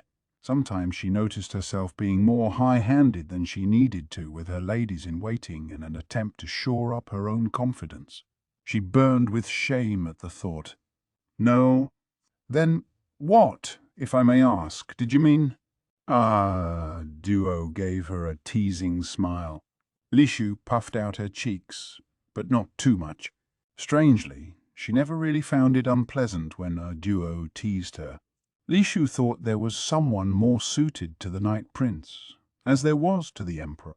She was quiet for a long moment. "What's the matter?" "Cat got your tongue." Duo said, her eyes dancing, but Lishu continued to gaze silently at her. Duo looked like a handsome young man, but she was a woman. Once she had even been His Majesty's only consort. Both Empress Gyokuyu, with the exotic allure of her red hair and green eyes, and Consort Lihua, who was like a blooming rose, and clever too, were fit to be the centerpiece of His Majesty's garden. But when Lishu asked herself who was most suited of all to stand alongside the Emperor, her mind went back to when His Majesty was still the heir apparent. How he would occasionally pop his head in to steal a snack when Duo and Lishu were taking tea together, and would bounce Lishu on his knee. She was an ignorant child then, and called him Uncle Beardy. It would bring a wry smile to His Majesty's face, while Duo held her sides laughing. Now it seemed unimaginable. Lishu would munch on some sweet treat and watch them, thinking, so this is what a husband and wife look like. She thought they went together better than any couple in the world. Maybe that was why she couldn't bring herself to accept this, even if she knew it was inevitable. Knew it had been inevitable from the moment she became a consort. Lishu was, and would be, one more obstacle between a duo and the emperor. She knew that love in real life was never as beautiful as it was in the picture scrolls, that this was what she had been born to. Yet she worried that duo, whom she adored, would come to despise her because of this. She thought, in fact, that duo might still be a consort if Lishu hadn't come to the rear palace. In her mind, though, neither did that mean she should become the Night Prince's wife. Ultimately, she found herself simply swept along by life, not knowing what she really wanted. She knew love, or perhaps love from her scrolls and novels, but she didn't understand what it really was. "You can just see the capital," Duo said. Though still hazy in the distance, it was possible to make out the vast outer wall surrounding the palace. "I'll head back to our quarters. I want to get my things in order." Duo kept only a minimum of serving women. She largely looked after herself. It made her extremely impressive in Lishu's eyes. "Me, too." Lishu let go of the railing and made to follow Duo. "Ow!" she exclaimed. The wood of the railing was somewhat rough, it seemed, for a splinter had pierced her palm. She tried to press her palm with her finger to draw it out, but all she succeeded in doing was making herself bleed. Frustrated by the shock of pain, she found another memory bubbling to mind. A servant of the Night Prince had saved Lishu 2 separate times, the first from bandits, the second from a wild beast from a foreign land. On the first occasion, he had easily driven off the bandits, but Lishu, cowering behind, hadn't been able to see his face. It was only when the lion had attacked that she'd seen him face to face for the first time. She'd imagined he would be older, but she realized they couldn't have been more than 5 years apart. She heard later that he was a member of the Ma clan. The young man had hurt his hand. Was it because of the all-out swing he'd taken at the lion? And was being tended to. Ree had tried to treat him, but the young man had declined her. The apothecary girl had noticed, however, and given him first aid over his objection. The apothecary was so aloof, and the young man, despite his griping, had allowed himself to be treated. Lishu saw that they must be good friends, and the thought made her sad. More than once during their stay, she had fretted about whether she ought to thank him, but in the end she was so embarrassed that he'd seen her reduced to a sniffling wreck that she couldn't work herself up to talk to him. The young man might be someone else's servant, but he also came from a respectable house himself. Maybe he took Lishu for a little girl who didn't know her manners. She wished she could at least send him a letter, but her position didn't allow that either. Even if she could have sent one, though, she knew she never would have. She just didn't have it in her. Lishu felt a wave of depression. She returned to her cabin, gazing at the splinter in her hand. "I guess this is goodbye for a little while, then," Duo said lightly as she climbed into another carriage. Originally, they were supposed to part ways at the ship's landing, but Lishu had begged and convinced Duo to let her share a carriage back to the capital. Lishu really wished they could have been together all the way to the palace, but she gave up on that idea. Duo might have indulged her, but Lishu could see her own attendant growing ever more uncomfortable. She decided not to bother Duo any further. Lishu watched Duo through the window of her carriage as it departed, and then her own transport started back to the rear palace. The 6 weeks of travel, to which she was unaccustomed, had been hard on her. She'd spent day after day in a carriage or on a ship, feeling her skin bake under the hot sun. There had been bugs, and to cap it all off, she'd been attacked first by bandits and then by a lion. Talk about kicking someone when she was down. Yet the truth was, it had been fun. Life in the rear palace boasted every convenience, but it was boring. Lishu was glad to finally be seeing her ladies in waiting after so long, but she knew that included some who didn't like her very much. Without them, though, Lishu would never have been able to maintain her dignity as a consort. She looked at the lady in waiting beside her. Ever since the line attack, she'd served Lishu with a look of fear on her face. She'd been assigned to wait upon the consort by Lishu's father, yet she had all but ignored Lishu. Maybe she'd been told to do so by Lishu's half-sister, or maybe she believed the rumors about the consort being an illegitimate child. Maybe both. Lishu was secretly relieved that the woman wouldn't be coming back to the rear palace with her. The carriage passed through the gate of the palace, the driver presenting a seal that served in lieu of written permission to enter. Lishu had assumed they would proceed directly to the rear palace, so she was surprised when the carriage came to a halt with the rear palace gate still some ways off. "What's going on?" she asked the lady in waiting with her. Uneasily, the woman tried to get a peek at the driver. Then she looked back at Lishu just as uncomfortably. "It appears they wish to speak with you, Mum." At that moment, several middle-aged women boarded the carriage. Lishu hadn't seen them in the rear palace. From their outfits, she assumed they were court ladies who served in the palace proper. "Lady Lishu," said the one in the center, kneeling before her, "please accept our humblest apologies, but for the next month you will be asked to live outside the rear palace." She lifted her head and looked Lishu in the eye. Chapter 9. Homecoming. The horse whinnied as it came to a stop in front of the verdigris house. That was a long trip, Maomao thought, climbing out of the carriage and nodding politely to the driver. He unloaded her luggage with a thump. It included the outfits that had been thought necessary for the journey, which were now hers to keep, along with some unique products and unusual medicines from the western capital, and a gigantic load of potato. "Maomao, my goodness, are you planning to open a new business?" The old madam walked up, a pipe clutched in her withered hand. "I'm happy enough that you got them to send us rice, but I wish you would think about the quantity. The storehouse won't hold any more." She grabbed one of the dried potatoes out of a basket. It was raw still, but growing eyes, so it would have to serve for a seed potato. After the showdown at the quack doctor's village, Maomao had at least wound up with as much rice as they would sell her. She'd let the madam know by letter. The first batch must have arrived already. "And what's this?" the madam asked, looking at the potato dusted in white powder. Maomao took it, tore a piece off, and put it in her mouth.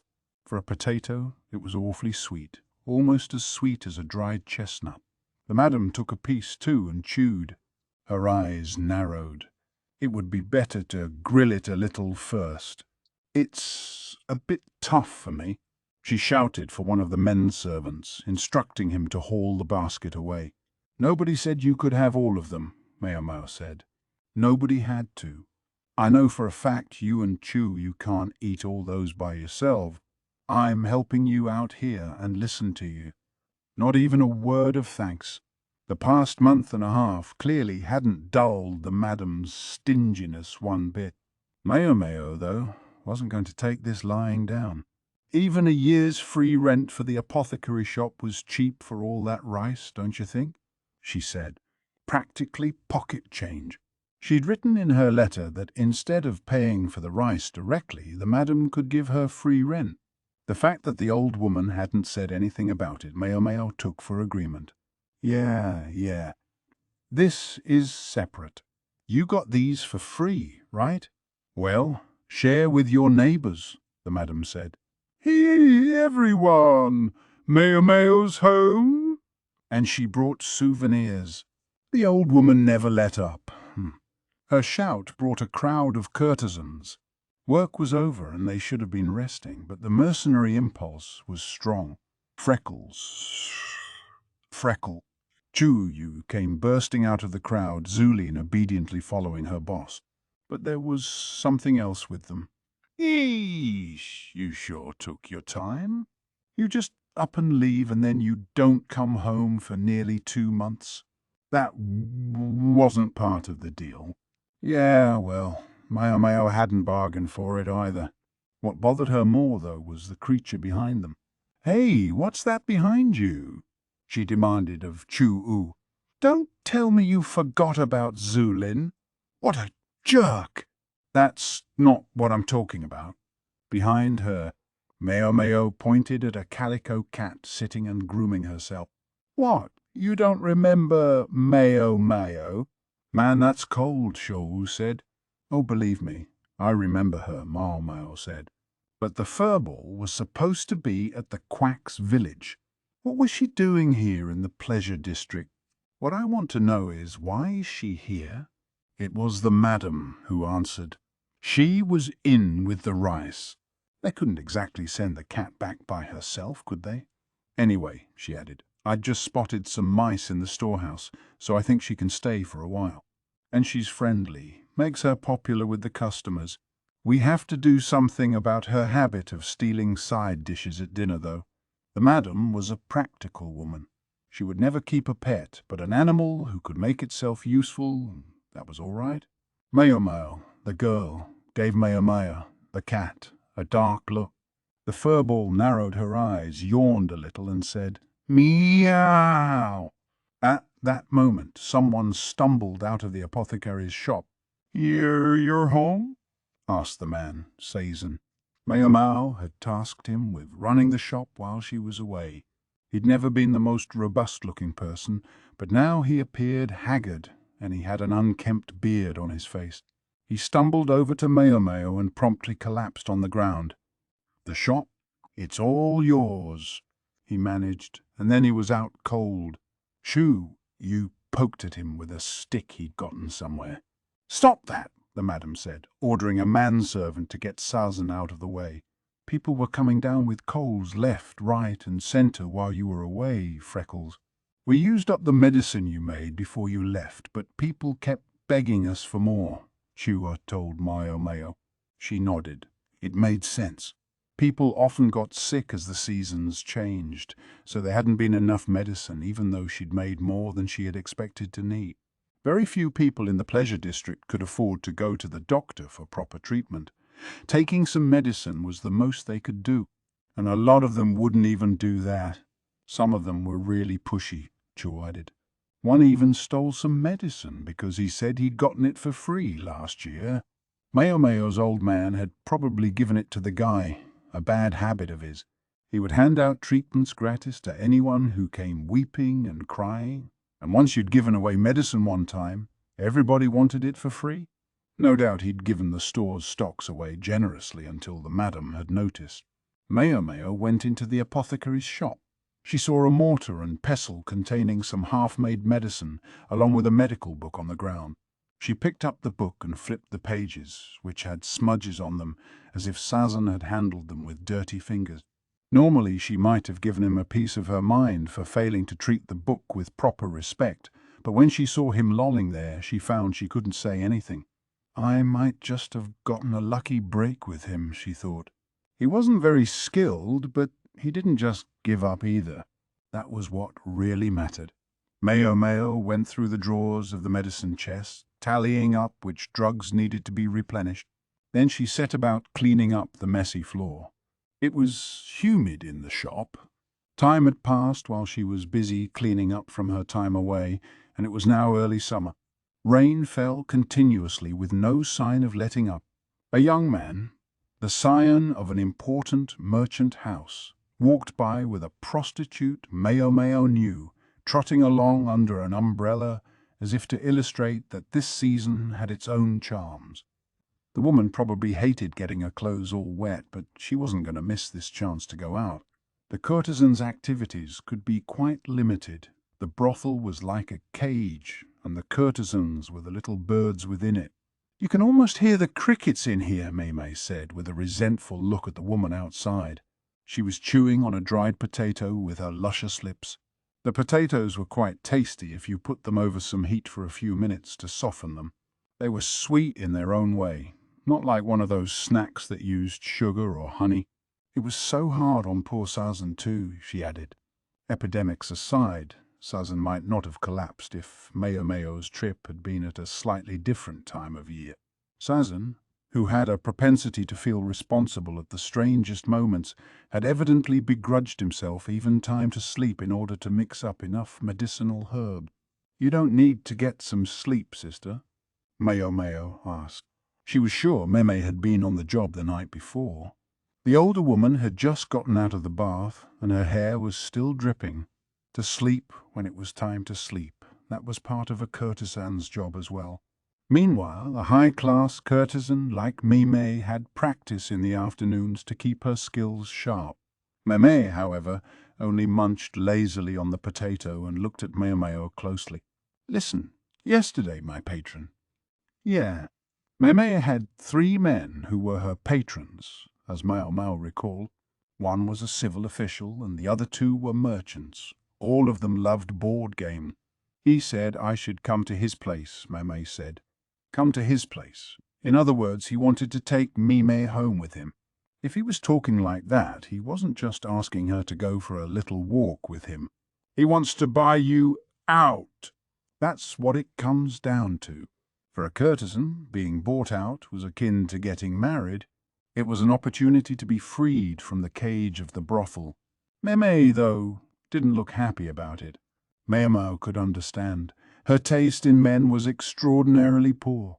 "He's bad news, this customer?" Maomao asked. "No, I wouldn't say that." "Is the madam opposed?" "Oh, she loves the idea." That might seem to make everything simple, but this decision would influence the rest of Meme's life. Maomao could well imagine she wouldn't want to make it too lightly. It was not a choice that could be easily undone once it had been made. Meme was still a popular courtesan, but who knew how long that would last? Age was the unavoidable barrier for some in her line of work, and most women would have retired from the profession long ago. "This guy, his wife has passed away, but he's got kids," Meme explained. Maomao didn't sound particularly interested. She hadn't meant to respond so apathetically, but she'd suddenly found herself picturing the freak strategist. In the end, she'd given him an alcoholic drink to knock him out and then made her escape before he woke up. Lahan had come with her, keen to get back to the capital so he could coordinate about the potato. Rikusen had effectively drawn the short straw and had to stay behind. The strategist had been muttering in his sleep again about making a book, and at the moment he was probably ignoring all his work to focus on that task. Maomao wondered if Meme still had feelings for the likes of him. Did she know there was no longer a bought courtesan at his house? Maomao briefly wondered if she should tell her older sister about it, but the information seemed as likely to make Mime's life more difficult as easier, so she stayed quiet. "Kids don't tend to like me very much," Mime said. "Can't you just ignore them?" Maomao replied. "Interesting idea." For some reason, she seemed to be studying Maomao. She'd finished the potato and was wiping the grease from her fingers with a handkerchief. "Speaking of kids, where's that naughty tyke of yours?" she asked, attempting a change of subject. "Chew up." No idea. Probably with Yukio or Seizen. There's something I'd like him to draw for me. Porno." Meme grinned and gave Maomao an affectionate pinch of the cheek. Maomao regretted the question. She realized that sort of joke was more Perrin's thing. "I thought for sure everyone would be sick of him by now, but his popularity seems surprisingly enduring," Maomao said, rubbing her reddened cheek. Chu Yu had been doing booming business drawing portraits of the courtesans and menservants, but Maomao had assumed the interest was mainly driven by novelty. "Sure. That boy, he's talented." Meme ducked out of the apothecary's shop and went for the clerk's desk, where she picked up a folding fan. The bamboo frame was covered with quality paper and decorated with a picture of a cat playing with a ball. The animal was a calico. Maybe Shu, who had taken Maomao for his model, and despite the paucity of lines used to depict it, the creature seemed startlingly alive. Just at that moment, almost as if she knew what they were talking about, Maomao the cat came by. Her tail stood up and she let out a meow.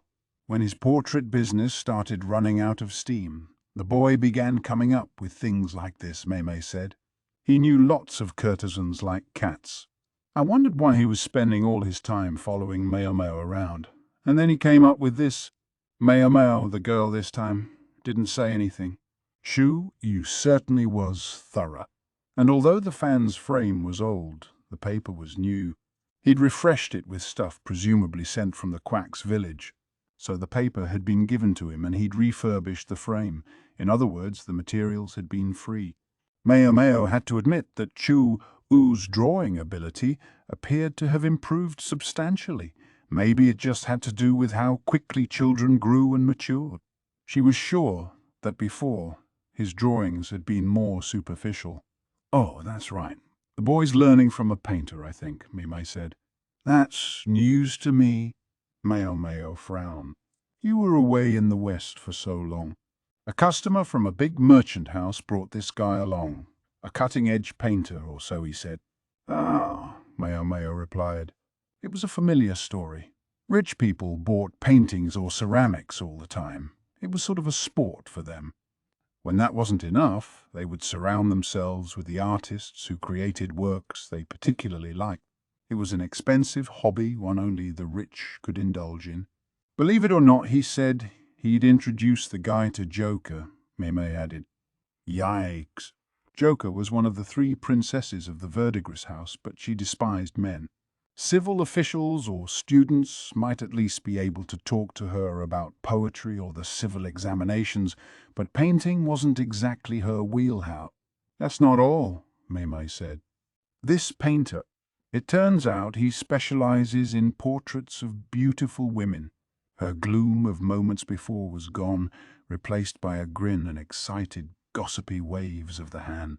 I'm guessing our dear sister didn't take it well, Maomao said. Oh, no, she didn't. She was so angry. And you know what she does when she gets angry? She writes poetry. Then some ignorant rookie courtesan copied one of Joker's poems exactly and sent it to a customer. There was a ruckus. Joker was a specialist at poems and lyrics, but one had to take care with anything she wrote in anger. The verses might look beautiful at first glance, but they were soaked with venom. She couldn't be allowed to write to customers when she was in a bad mood. The madam would make sure to check Joker's outgoing mail at moments like that. While Perrin's appetite for men could make her hard to handle, Joker was at the other end of the scale and was equally troublesome. Maomao, the cat, wove around Memei's legs and mewed for a treat. Memei picked her up and put her on her knees, scratching her under the chin. So this is the painter Chu Yu has been learning from? Maomao, not the cat, asked. Joker was hell-bent on sending that nasty letter, and she used Chu Yu as her messenger. Mr. Merchant, it seemed, desperately wanted Mr. Painter to create a picture of Joker. The intention had been for the man to do a rough sketch when he met the courtesan, and then complete his final draft later. Nice and easy, but Joker wasn't about to sit there and let him study her. Instead, she conducted the entire meeting from behind a folding screen, rude but effective. Undeterred, Mr. Merchant and Mr. Painter had left their address and pleaded with Joker to get in touch with them. Normally, a letter would be delivered by an apprentice courtesan accompanied by a manservant, but a young girl couldn't be asked to deliver a missive of such vitriol, so Joker called for Cho Yu instead. A neat way to skirt the madam's vetting process. Chu delivered the letter. All well and good, but he also took a liking to Mr. Painter's pictures and started spending time with him. He might even be over there today, Mimei said. And after I warned him not to go out, Maomao grumbled. She wished everyone else would think about what watching out for Chu Yu meant. He still dragged one leg. If anything happened to him, he would be hard-pressed to react. Maomao. She heard Ukyu call. Maomao stood up, ignoring the cat, who had rolled over on her back and was begging for food. What's wrong? She called back. Ukyu looked distressed. It's Chu U. What's he done this time? Maomao scowled, looking as if she was not at all surprised by this development. Please, just come with me, Yuki said, taking her hand. Some friend of his is dying. Chapter 10. The Bad Dumplings. Ukyu brought Maomao to a mansion in the middle of the city. In the capital, the farther north you went, the better public safety was, and that was where most of the middle-class houses were located. One of the houses looked more weathered than the others. It must have once been resplendent in its own way, but now some of the roof tiles were missing, and the clay wall had given way in places, revealing the bamboo frame underneath. It looked less like age, and more like that the owner didn't keep up with maintenance. "Here, this is it." Ukyu knocked on the door of the tumble-down house. "Sorry, but this is as far as I can go. I'll catch hell from the madam if I don't get back," he said. "Yeah, I understand," Maomao said, but when she went into the dilapidated house, it was with a look of some curiosity. "You certainly seem to be a busy man." "What's this?" she wondered aloud as she entered. Despite the battered state of the house's exterior, inside it was remarkably neat and tidy. That wasn't what surprised her, though. Instead, it was the walls. They were painted white and covered in stucco on which pictures had been painted. A peach garden spread across one entire wall, but it wasn't 3 heroic warriors biting into the peaches, but a beautiful woman. She was shaped a bit like a peach herself. Her hair was pitch black and white teeth peeked out from between lips that looked as luscious as the fruit she was eating. She was the very essence of the Peach Village immortal. "That's the sort of thing you only have time to do if you've got a patron," Maomao thought. Meme had said the man did paintings of beautiful women, but Maomao had never imagined something so spectacular. She studied the wall closely. The painted surfaces had a unique sheen to them, not like the paintings she was used to. She was just about to run a finger along the wall in hopes of figuring out what the material was when she heard pounding footsteps. "Freckles. Freckle. Hey, Freckle. What are you standing around for? Come look at him, quick!" It was Chu-U, his face pale. "Shit, that's right." Maomao did have a bad habit of becoming completely engaged in whatever had her attention. She allowed Chu to drag her through the house until they reached what looked like a living room. It was littered with various and sundry objects, though, colourful powders, probably pigments, eggshells for some reason, a white dust that she took to be stucco and another substance for thickening. Right in the middle of the room, a man lay on a couch. Another man with a worried expression was beside him. The man on the couch was haggard and lacked facial hair, and his pallor had gone beyond pale. He was practically white. The only colour in his skin seemed to be on his fingertips, which were covered in paint. The man standing beside him looked fastidious, except that his hands, too, were dirty. "You have to look at the master," Chu-U said. "The master must be the famous progressive artist." There was a bucket full of vomit beside the couch. Maomao began to examine the man. His arms and legs twitched occasionally. She opened his eyes and looked at his pupils. She took his pulse. As far as she could tell, he showed every sign of having a case of food poisoning. "What are his symptoms?" she asked. "I guess he was throwing up and having diarrhea for a long time," Chu said. "When it finally subsided, he seemed to be suffering with the chill. So I laid him down," added the man standing nearby. "And who's this?" Maomao asked. "He's the master's work friend." "Come on, hurry up!" Chu-U could browbeat her all he wanted, but there was only so much Maomao could do. If you didn't know what toxin was at work, you couldn't treat it. If it was true the man had been vomiting and having diarrhea, though, there was one thing he would certainly be lacking. "Chu, get me some salt and sugar." "If there's none in the house, get some from somewhere else," Maomao said. She pulled a coin pouch out of the folds of her robe and tossed it at him. "Got it," he said, and scurried out of the room. He might not be able to run well because of his half-paralyzed body, but he could be trusted with this much of an errand, at least. "I'm going to use the kitchen," Maomao told the work friend, who nodded. She went to the kitchen and looked in the water jug to make sure the water was still good. She would have preferred to boil it, but there wasn't time. "Is this fresh water?" she asked. "It was purchased from the drinking water vendor just yesterday, so it should be all right," the man said. "Yes, if they'd bought the water, then it should be safe. The same might not hold in the rougher parts of town, but around here it was unlikely anyone would sell something adulterated." Maomao thought they could more or less safely rule out the possibility that the artist had drunk contaminated water. She took a scoopful, sniffed it, then sipped, but as far as she could tell, it smelled and tasted normal. The house might not look like much, but at least they could afford decent water. "Do you have any idea what might have happened?" Maomao asked the fastidious man. "I think so," he said. Despite his distress, he had enough presence of mind, and enough courtesy, to offer her a chair. He sat on a barrel instead. "He's more than happy to eat spoiled food. It's a bad habit of his." "I suspect that's the problem here.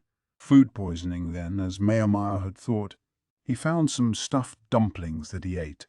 They tasted spoiled, so we spit them out right away, but he swore up and down that they would be fine if we cooked them, and he ate them up." Who's? "Ah, the kid was with us." "Ah, the kid? That must have been what they called chu-u. Bad food didn't magically become good again just because you cooked it a little more. The poisonous element of the spoilage often remained. A moldy dumpling, for example, could still be toxic even if you scraped the mold off. Not many people worried about it, though. Sometimes they didn't have the luxury to worry about a touch of poison when they were facing a choice between eating bad food and not eating at all. "Ah, what am I going to do? Even if he gets back to work on the painting, it won't be done in time." The man brushed his fingers across a large board resting against one wall. It was painted white and bore a sketch, a faint outline of a woman. No doubt the next step would be to colour her in, the picture growing ever more lifelike as the colours became more vivid. He promised it would be done 10 days from now. 10 days. So there was some sort of deadline involved. "I'm back," Chuo said, coming in with sugar and salt, which he handed to Maomao. She put them in the water she'd prepared, mixing them in, then taking some cotton she had with her and dipping it in the water. She let the water drip from the cloth into the man's mouth, administering fluid several times. She was torn about whether to keep him warm or induce a fever. If nothing else, the filthy clothes he was wearing now wouldn't be able to absorb his sweat. She had them change the artist into a cotton overgarment that could soak up the perspiration. It couldn't be doing him much good lying on a couch either. She got a proper bed ready and then set about preparing stomach medicine. The man vomited 2 more times while she was doing all this, but there wasn't much to bring up. Only the acrid smell of stomach acid pervaded the room. Maybe keeping the sweat off him and giving him liquids was having an effect, because by night time he seemed calmer and his spasming had stopped. Maomao, Chu-U, and the man's partner were all exhausted. There was nothing in this house except painting supplies, and even getting the bedroom in a usable state had required asking for help from the neighbours. The mattress had been as hard as an old rice cracker and just as mouldy. What kind of life had this man been living? Maomao and Chu-U were each slumped in a chair. The couch on which the master of the house had been lying was now open, but quite honestly nobody was interested in using it until it had been thoroughly cleaned. "You think he'll make it, Freckles?" Chu asked, concern in his voice. "Probably," she said. It was impossible to be certain, but assuming nothing unexpected happened, she thought the man would regain consciousness. They would have to try to keep him still for a while and give him food that would aid his digestion. The house didn't even have enough rice to make thin rice gruel, though. They would have to go and get some. For that matter, there weren't any decent pots to cook in either. Adroitly reading the situation, the other man said, "I'll go get some rice and a clay pot from my plate." It couldn't have been easy. He was tired too. Was he that close to the man who owned this house? "What does our patient usually eat anyway?" Maomao mumbled. She was sort of talking to herself, but Cho Yu answered, "The master always buys stuff from street stalls, or sometimes the neighbors give him food. Today it was those dumplings." "That explains the state he's in," Maomao said, provoking a look of disgust from Chu. "Why?" "Nothing. Just thinking about that stuff we ate today. The other guy and I both shared the dumplings with the master, but they were so disgusting we spat them out. I thought they were weird before I tasted them, though. One thing that was strange about them, for example, was the way the master had said, 'I don't remember seeing these around here,' when he saw the dumplings on the table. That might seem like a red flag, but the artist had nonetheless offered them to his guest. I guess I appreciate that he was trying to be hospitable and all, but I feel like there's a lot of stuff around here that maybe he shouldn't be eating." Chu Yu sounded unimpressed. "One always heard that there were plenty of weirdos among artists, and it seemed to be true." Maomao leaned her elbows on the armrest and put her chin in her hands. "I'm surprised you were even able to put something like that in your mouth. I mean, the other guy said he would eat one too, and they did look good." "The other guy, in other words, the work friend from earlier." Chu Yu was always hungry, so he was apt to eat anything that seemed remotely edible. It was enough to make one wonder if he had ever really been the son of a fancy household. But it was so bitter. "I think maybe the bean filling had gone bad or something," he said. "Bitter?" Maomao asked. "Yeah, just awful."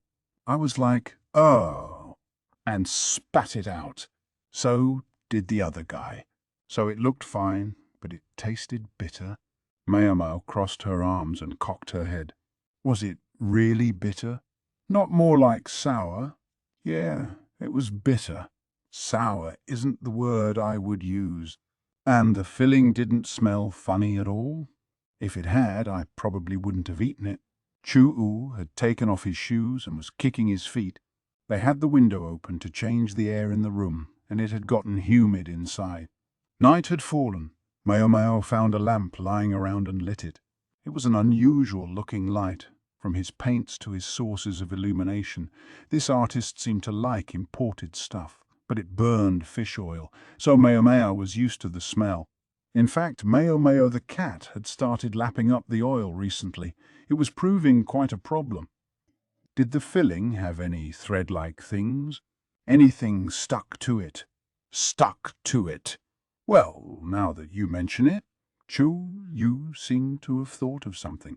I guess it might have seemed a little slimy. I spat it out so fast that I'm not sure. The other guy said it was rotten, and to spit it out. We washed our mouths with water and didn't swallow any of it." Maomao was perplexed. "But I don't think those dumplings would have tasted better just because you cooked them. I wonder if there's something wrong with the master's tongue." Chu looked at the sleeping man with real exasperation. Something wrong with his tongue, Maomao thought. She was beginning to see a light at the end of this tunnel. "What did you do with your leftovers then?" she asked. "Threw them away. They're in the trash bin, outside. The master was all upset about us wasting food, but at least he didn't go try to take them out of the trash." No sooner had Maomao heard that than she grabbed the lamp and went outside, where she located the wooden box for the trash. A disgusting odor emanated from it. The garbage was still inside. Right on top were 2 half-eaten dumplings. Maomao was glad she'd made it before the men came to take the trash away to be slop for pigs. "Yikes. What are you doing?" "That's gross," Chu-Yu said when he saw her digging through the garbage. But Maomao had no compunctions about picking up a mangled dumpling with her bare hands. She looked at the filling and discovered minced pork and several kinds of vegetable. She pulled the dumpling apart, trying to figure out exactly what was inside. Chu-Yu watched her. "Freckles. Freckle. Please stop grinning while you pour through raw garbage. It's super scary." A smile must have come over her face without her even realizing it. If she was smiling, it was from excitement. She couldn't ignore the rush. "Is this what your master or whoever cooked and ate?" "Yeah, I guarantee he's got no sense of taste or something. It tasted awful, but he kept saying how delicious it was. A hypothesis was beginning to solidify in Maomao's mind. What about that other guy? What did he come here for today? Probably to stop the master, I guess. The master swore that when he finished the job he was doing, he was going to leave on a trip immediately. Chu, you look down, dejected. What kind of trip? Well, he said he studied painting in the West once, way back when. He saw this beautiful woman there, and he never forgot her. That's why he only ever paints pictures of women, he says. The West, it reminded her of the lamp, the paints. Everything had had a strong whiff of the exotic about it. The other guy keeps trying to tell him that there's no way a woman he saw decades ago is still around, but he's desperate to find her again. The flow of time was not merciful. No matter how beautiful, no woman could ward off the effects of age. Even a lady who once wept tears of pearl could end up as a withered, greedy old hag. If there were such a thing as a woman who didn't age, she would have to be an immortal or a fairy or something. Oh, what in the world are you doing? Ah, speak of the devil. The other guy had returned with rice and a pot. He was so shocked that he dropped the pot and came running over. In the darkness, covered in garbage, Maomao must have looked a fright. She still hadn't wiped the unsettling grin off her face either. Even she found it weird to be smiling so hard, but she couldn't stop. Instead, she grinned at the man, clutching handfuls of trash in both hands. Then she looked at Chu Yu. Chu, you can go home. One of the men servants should be coming for you soon. She assumed Yukyu, thoughtful as he was, would show up to see what was going on now that the sun had gone down. He could ask someone to cover for him at work. What? No way I'm leaving yet. You've got to be tired. At least go to sleep until someone comes to get you. Yeah, well, wash your hands, Freckles. He had no real comeback, meaning he was tired. He yawned and went inside. Honestly, what are you doing? The painter's partner asked again, watching Maomao from a safe distance. He was looking at the garbage in her hands. Could I talk to you for a few minutes? I'll wash my hands first. Maomao put down the garbage and headed for the well. Maomao and the man were sitting in the kitchen again, Chu-U and the master asleep in the next room. They spoke quietly so as not to wake them. What was it you wanted to talk about? The man asked. Do you know much about poisonous mushrooms? Maomao said. I can't say I thought that's where this discussion was going, the man said, but he wouldn't quite look at her. A few things about this case had struck Maomao as unusual. For one, you'd expect something rotten to taste sour. Sure, some things might turn bitter when they went bad, but a bitter flavor wasn't enough to be certain you were dealing with rotten food. And if the taste was bad enough to cause the other two to spit it out, why hadn't it bothered the old master? Then there was the question of where the dumplings had even come from. Did you know that there are certain mushrooms that are bitter when raw, but that the unpleasant flavor goes away when they're cooked? What's more, those mushrooms are poisonous. They're often behind cases of food poisoning at this time of year.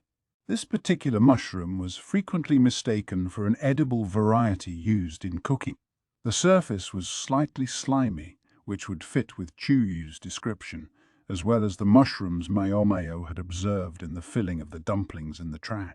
If they'd gotten the food from a street stall or something, there might have been a public outcry about it, but in any case nobody would go on eating something that tasted truly terrible. Had they gotten the food from someone in the neighborhood? But there hadn't been any talk of people getting upset stomachs. Someone would have told them if there were. Neither the street stall nor the neighborhood explanation seemed very likely. May I ask who brought the dumplings? Maomao said. She looked at the paintings of beautiful women that seemed to adorn every wall. Each looked like a gorgeous female immortal, and each had distinctive, individual characteristics, suggesting the artist had used a different model for each one.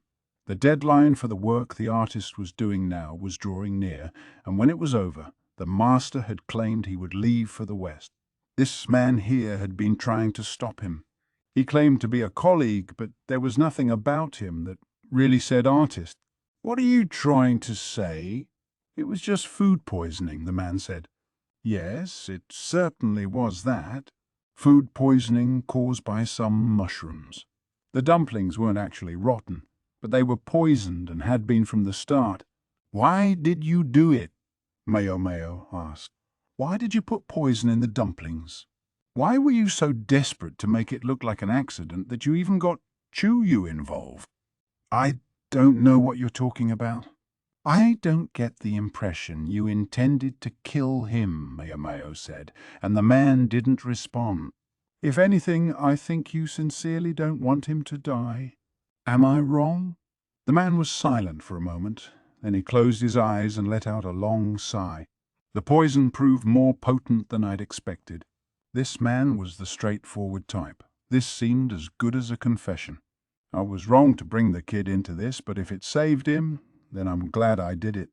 Maomao didn't know what she would have done had the man turned out to be the violent type, but he stayed calm. More than anything, he sounded worried about the old painter. On his face was a combination of relief and regret. "I see how glad you are that he's all right." "Why poison him in the first place, then?" Maomao asked. "Because he was leaving. He wouldn't shut up about his trip to the West, but he doesn't mean to come back. He was moving there permanently." "Yeah, he's consumed with the idea." Again, the man got up from his seat and went into the next room. He gazed lovingly at the assembled paintings, then went to another room deeper into the house. This room, too, had walls covered in pictures of beautiful women. "These paintings are stunning," Maomao said, squinting at them. It occurred to her that if a certain elegant beauty had been there, he could practically have blended right in. An irrelevant thought, if there ever was one. He was probably stuck under an avalanche of work at the palace by now. "I hear there are even merchants who want to collect his work. If he were to take commissions, he could probably make a comfortable living." "Yeah, but he can't send the painting out until it's finished." "And this westward journey of his, he talked to you about it?" "Yes, but he insisted it was just a trip. I guess he felt he had to lie even to me." "It must be a lie. Otherwise, why would it have taken him the past 6 months to get ready?" This man had just wanted to give the artist a bout of food poisoning, a reason to postpone his deadline. Maomao, having been all but dragged to the western capital, understood that any venture even farther west would require substantial preparations. Proof of identification to get you across the border, a caravan to take you. If you missed your opportunity, you'd practically have to start over from square one. That was what this man had been hoping would happen. "Ah, this is awful. I thought he really might die." The man put his head in his hands and mumbled, "Please, don't die." He was genuinely, deeply worried. "Couldn't you have used a milder poison?"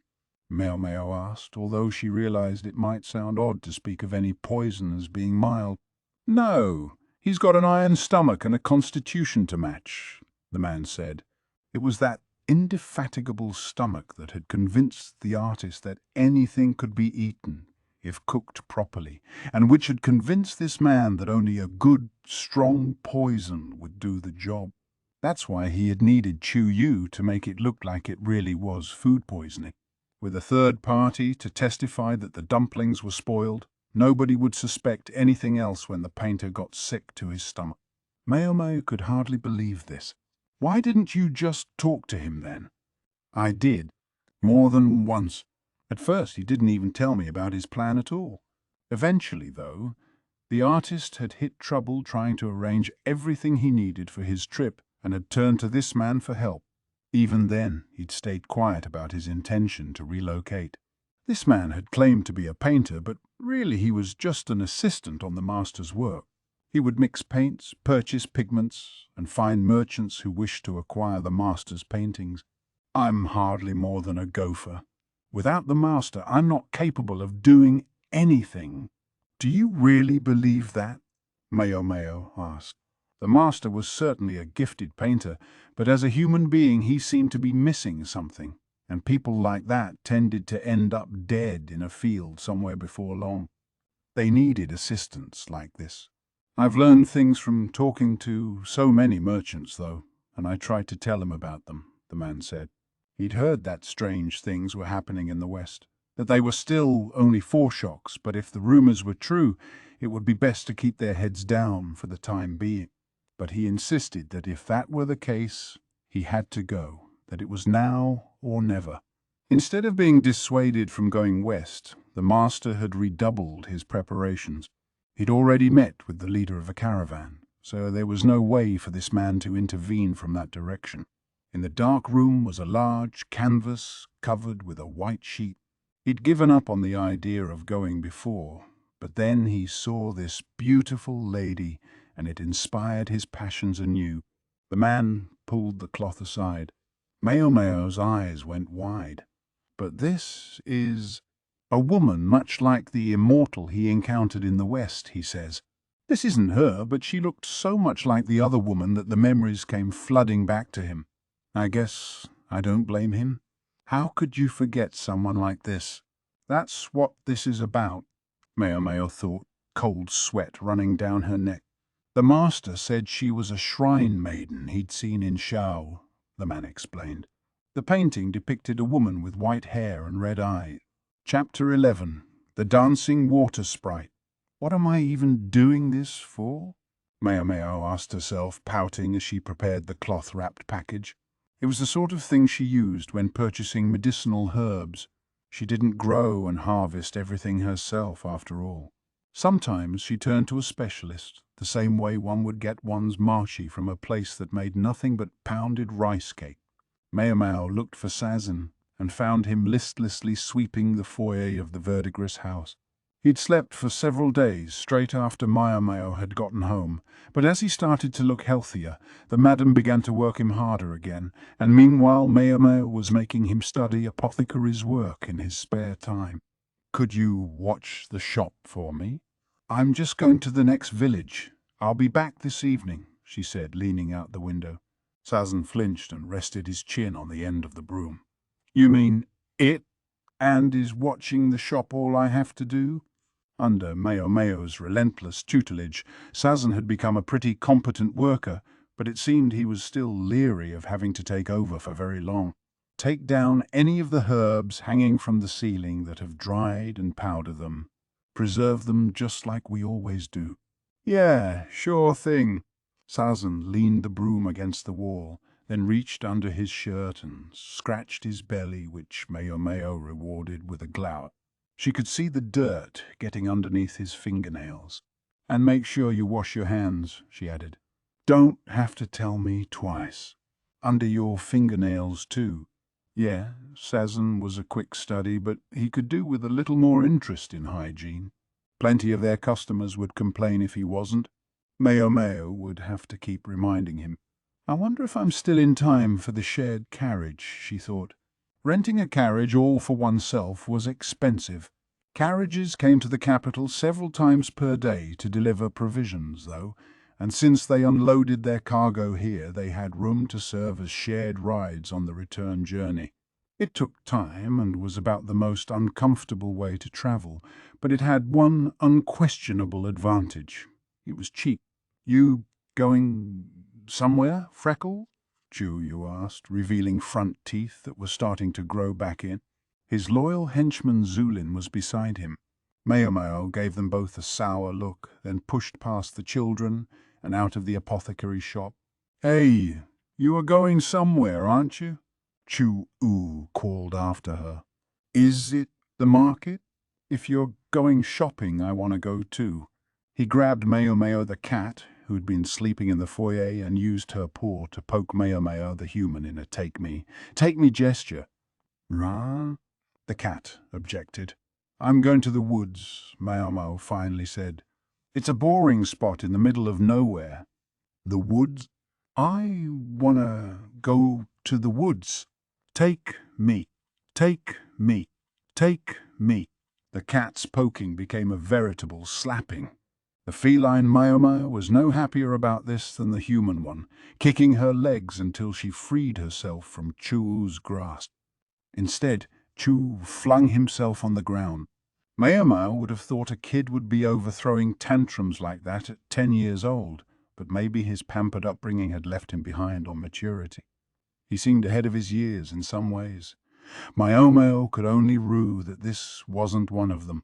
Zulin was preparing to imitate her boss, but Maomao grabbed her by the collar and stood her up straight before she could make it to the ground. "I'll report you to the madam," Maomao warned her, at which point Zulin froze and shook her head vigorously. Evidently, her heart hadn't been in the tantrum. She'd just been following Cho Yu. Well, what's all the racket out here? The madam appeared, looking tired. Zulin flinched. "I'm going to go get some herbs. He would only get in my way, and you know it." She pointed at Cho Yu, who was still rolling on the floor. The madam squinted at Cho Yu, then let out an exasperated sigh and said, "Oh, take him already." Where? Maomao asked, her unhappiness written on her face. She'd been sure that the madam, an eminently practical woman, would see that there was no reason to bring a troublesome brat on a work trip. Where? "No way. You mean it, Grandma?" Chu Yu sprang triumphantly to his feet. Zulin started to bounce up and down in imitation, but the madam held her down with a hand on her head. "Not you." Zulin's head drooped in disappointment. Unlike Chu Yu, who seemed to cop special treatment at every turn, she was an apprentice. If she were to be allowed to go with Maomao and Chuo, it would set a bad example for the other trainees. Zulin had been essentially a bonus who came with her older sister, but if she didn't prove eventually that she could do something to make money, she would certainly be shunted directly into courtesan's work. Chu patted his despondent lackey on the back. "Don't worry, I'll be sure to bring you a souvenir." "And who's going to pay for this souvenir?" Maomao interjected immediately.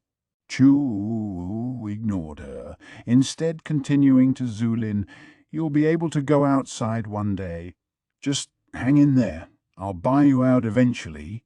Maomao almost choked. Where had he learned to talk like that? And did he know that most of the customers who said that sort of thing were shiftless good-for-nothings? The madam, ignoring the jabbering kid, nudged Maomao. "And why am I taking him exactly?" Maomao growled at her. The madam stuck her hand into her collar and scratched her collarbone. "You were gone for an age there. You know how Chu Yu was acting while you were away?" Well, of course she didn't. Probably shouting and playing like he always did. He was pretty close to Yukio the manservant. He could get along fine without Maomao. Believe it or not, he was depressed, the madam said. Think about it. The boy comes here with no parents, and then even you leave him. Anyone would be upset. Not what I expected to hear from a monster of an old lady who would gladly buy a little girl from a procurer, Maomao replied, the sarcasm thick in her voice. Until Lumen had adopted her, she'd been left alone in a room, ignored no matter how hard she cried. And when the infant Maomao had realized that crying never got her anywhere, she had ceased to do it. It might have been one reason her emotional expression seemed so subdued. She didn't specifically resent anyone for that. For that matter, she didn't personally remember it. The woman who had borne her had work to do, as did Perrin, who'd been the one to give her milk. At the time, the Verdigris house had been on the edge of collapse, and Maomao had been the object of some anger. She considered herself lucky no one had simply strangled her. If they're being sold by a procurer, then their fate is already decided. It's their parents' karma and not my problem. But I raise them and educate them so they can do useful work. Don't you think that's awfully kind of me? Remember, if they grow up to be dumb basses who can't do anything, they're not going to stay here. And what about Chu Yu? Figuring out what to do with him is your business. I'm just keeping an eye on him to make sure he doesn't die. I do get paid for my trouble, after all.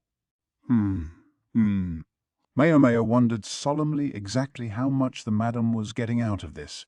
As for your transportation, you can skip the shared carriage. I'll arrange one for you. You should be grateful, the madam said. Gee, awfully generous of you. I'm not paying fare, you know. It'll help cover the potatoes, the madam replied, then headed for the menservants' room. Maomao watched her go, tilting her head in puzzlement. I really don't want to take him, she thought. She was heading for a place the man last night had described to her. Maomao had gotten him to tell her what he knew about the woman in the picture, where Shu's master had seen this woman with white hair and red eyes. She was curious, too, about the story of the painter's encounter with another such woman in Shao all those years ago, but for now she had other things on her mind. It was more than 6 months ago that the painter had seen the woman in a village where he went to get pigments. He claimed she truly looked like an immortal. He said she danced on the water, the man had told Maomao. The scene was so uncanny that the painter thought he must have dreamed it, in part because he'd wound up at the lake while thoroughly drunk. He collected his pigments, but by then it was late, so he had stayed the night at the village. Before he knew it, it was morning, and he was sleeping in a nearby shed. By then, the master felt sure this was no dream. It reminded him of the woman he had seen long ago, and he seemed to take it as some sort of sign. That was when his ridiculous talk of moving west had started. Maomao knew the village the painter had gone to. She'd been there several times to purchase medicine, the perfect excuse for her to go there again. She gave the bubbling Chu one more glare and sighed. After an hour bouncing and rattling along in the carriage, they arrived at a village near a forest. It stood along a river and reminded her in spirit of the quack's hometown. It mainly produced rice and vegetables, and the freshly planted paddies reflected the sky like giant mirrors. "Wow!" Cho exclaimed, leaning out of the carriage and watching the scenery go by. This wasn't one of those fancy carriages like the nobility rode in. It was more of a wagon. There were no curtains and no coverings. There were even raincoats stashed on board in case it started raining. "Careful, Chu-oo, don't lean too far. Don't come crying to me if you fall out," called Ukyu, who was sitting on the driver's bench. The madam had been as good as her word. She'd rented a carriage, but she'd stuck Ukyu with driving it. "What's the story here?" Maomao wondered, looking at Ukyu with some annoyance. It wasn't that she had any specific beef with the thoughtful chief manservant, but something kept nagging at her as she watched the fields roll by. The paddies were indeed stunning at this time of year. The sky was blue with no hint of rain. The land looked as sapphire as the sky, and there was something mysterious and intriguing about the blue-clad world. Chu tugged on Maomao's sleeve. "Hey, Freckle, what's that?" He pointed to a couple of small hills of sand. In each stood a stick connected to each other by a braid of twisted rope. They appeared to stand by the path of the river that ran alongside the rice paddies. "I think it's intended to mark off sacred space," Maomao said. She didn't know much about it herself, but she knew it had something to do with some sort of folk religion. It was supposed to create a barrier to keep bad things out. The shape of the rope was a little unusual, though. Maybe a local variation on the superstition. Then, though, Maomao leaned out herself to get a better look. The rope really didn't look anything like the other times she'd seen them. She thought they used to be simpler, but this year the rope was more twisted than usual, and strips of white paper had been woven into it. It struck her as a bit more sophisticated than before, but she also knew you didn't just go changing the shape of cultic objects on a whim. "We're here," Ukyu said. Maomao hopped off the carriage and looked into the woods. "I'll hang around the village," Ukyu informed them, pointing to what appeared to be the only place in town for some refreshment. They probably at least had some moonshine on hand. "What do you want to do, Chu?" Chu glanced back and forth between Maomao and Ukyu, then trotted over to Maomao. Q chuckled. "Think I'll go knock back around then." He headed for the drinking establishment. Chu Yu was clutching Maomao's robe for some reason. She was afraid he would pull her belt clean off, so she took his hand instead and pulled him toward the village chief's house. "This place sure is empty," Chu said after a quiet moment. It was true. There was really nothing there, but there was also no need to say so out loud, and Maomao gave him a rap on the head. They headed for the last house in the village, a tumble-down place with vegetables dangling from the eaves. They were probably drying them out to preserve them. A fine idea, but at this time of year you had to be careful or mold would start growing on the vegetables before you knew it. Next to the vegetables was a braided rope, like a smaller version of the one they had seen earlier. Maomao figured it had been 3 years since she'd been here last. Her service in the rear palace had kept her away for a long time, and she hoped the village chief still remembered her. "Hello," she called, knocking on the door. Chu imitated her with a solid thump, and Maomao shoved down his head angrily, just as a young woman emerged from inside. "Yeah, who is it?" the woman said. She was quite pretty for someone so far out in the country, and she was dressed in an outfit that looked plain but durable. "I'd like to see the chief, if I may. Tell him the disciple of Luoman the Apothecary is here," Maomao said, identifying herself not by her own name, but by her father's. Most people would hardly believe her if she claimed to be an apothecary. Getting a few years older might help with that, but Maomao felt she had no reason to boast of being an apothecary, so she stuck with a name the chief was more likely to recognize. The young woman called into the house, and a middle-aged man emerged, the chief's son, as Maomao remembered. He must have remembered her too, for he said, "Ah, yes," and nodded. "I'm afraid my father caught a severe cold last year, and had died of it, sadly." "I see," Maomao said. Far be it from her to ridicule him, to say it was only a cold. Left unchecked, a cold could quickly get worse and become pneumonia.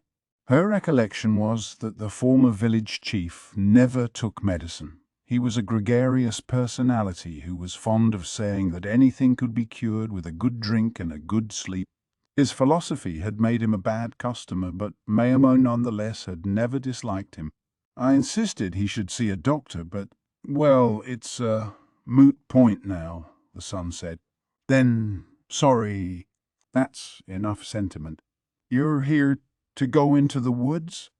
"Yes, sir." Maomao gave him the amount she always paid, but he shook his head. "Keep it! You'd better get in there before the sun goes down." "I'm certainly grateful, sir." Maomao couldn't help wondering, though, what had inspired this change of heart. She was about to put the coins back in the folds of her robe, but Chowa stuck out his hand. "Freckles. Freckle. You should use that to buy me candy instead." "Come on, do it!" "You've got your own income," she said, stashing the coins safely where they belonged and turning toward the forest. "Lots of snakes this time of year." "Be careful," the new chief said. "Of course, I know that. And they make excellent ingredients." "Not these snakes," the chief replied, pinching the rope that dangled from the eaves between his fingers. When Maomao looked closer, she saw that each end of the rope was shaped a little differently. It narrowed at one end, while at the other it got thicker, and the end was split. It almost reminded her of a snake. In fact, it looked very familiar. "If you kill a snake, the villagers might attack you," the chief said. "Attack me? What in the world for?"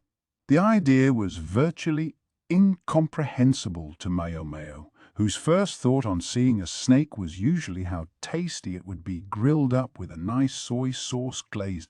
For that matter, once before, when she had captured several snakes here, they'd actually thanked her for taking care of the pest. The new chief gave her a tired smile. "It was my father's last will, you see. Just before he died, when he was very weak, he summoned a shaman. He should have just called a doctor." This shaman had given the former chief an incense that would ease his pain, but in exchange he was instructed to disseminate a teaching in the village. That, Maomao realized, was where the unusual sacred ropes must have come from.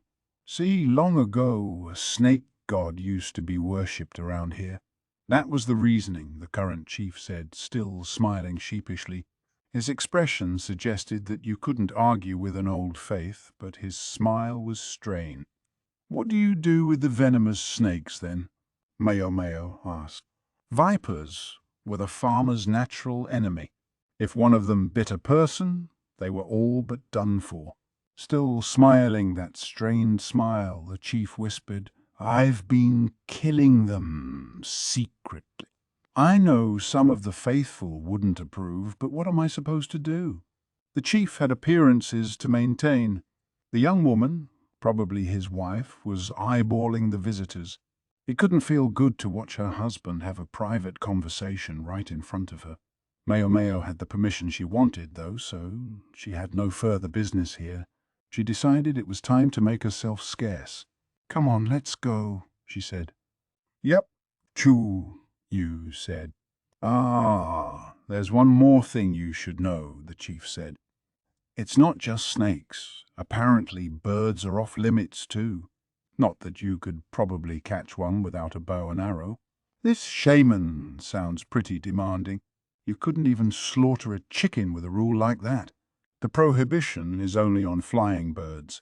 Maomao spread her hands and shrugged. It made no sense to her. Instead, she headed for the woods, with Chu Yu right behind her. Aren't you done yet, Freckles?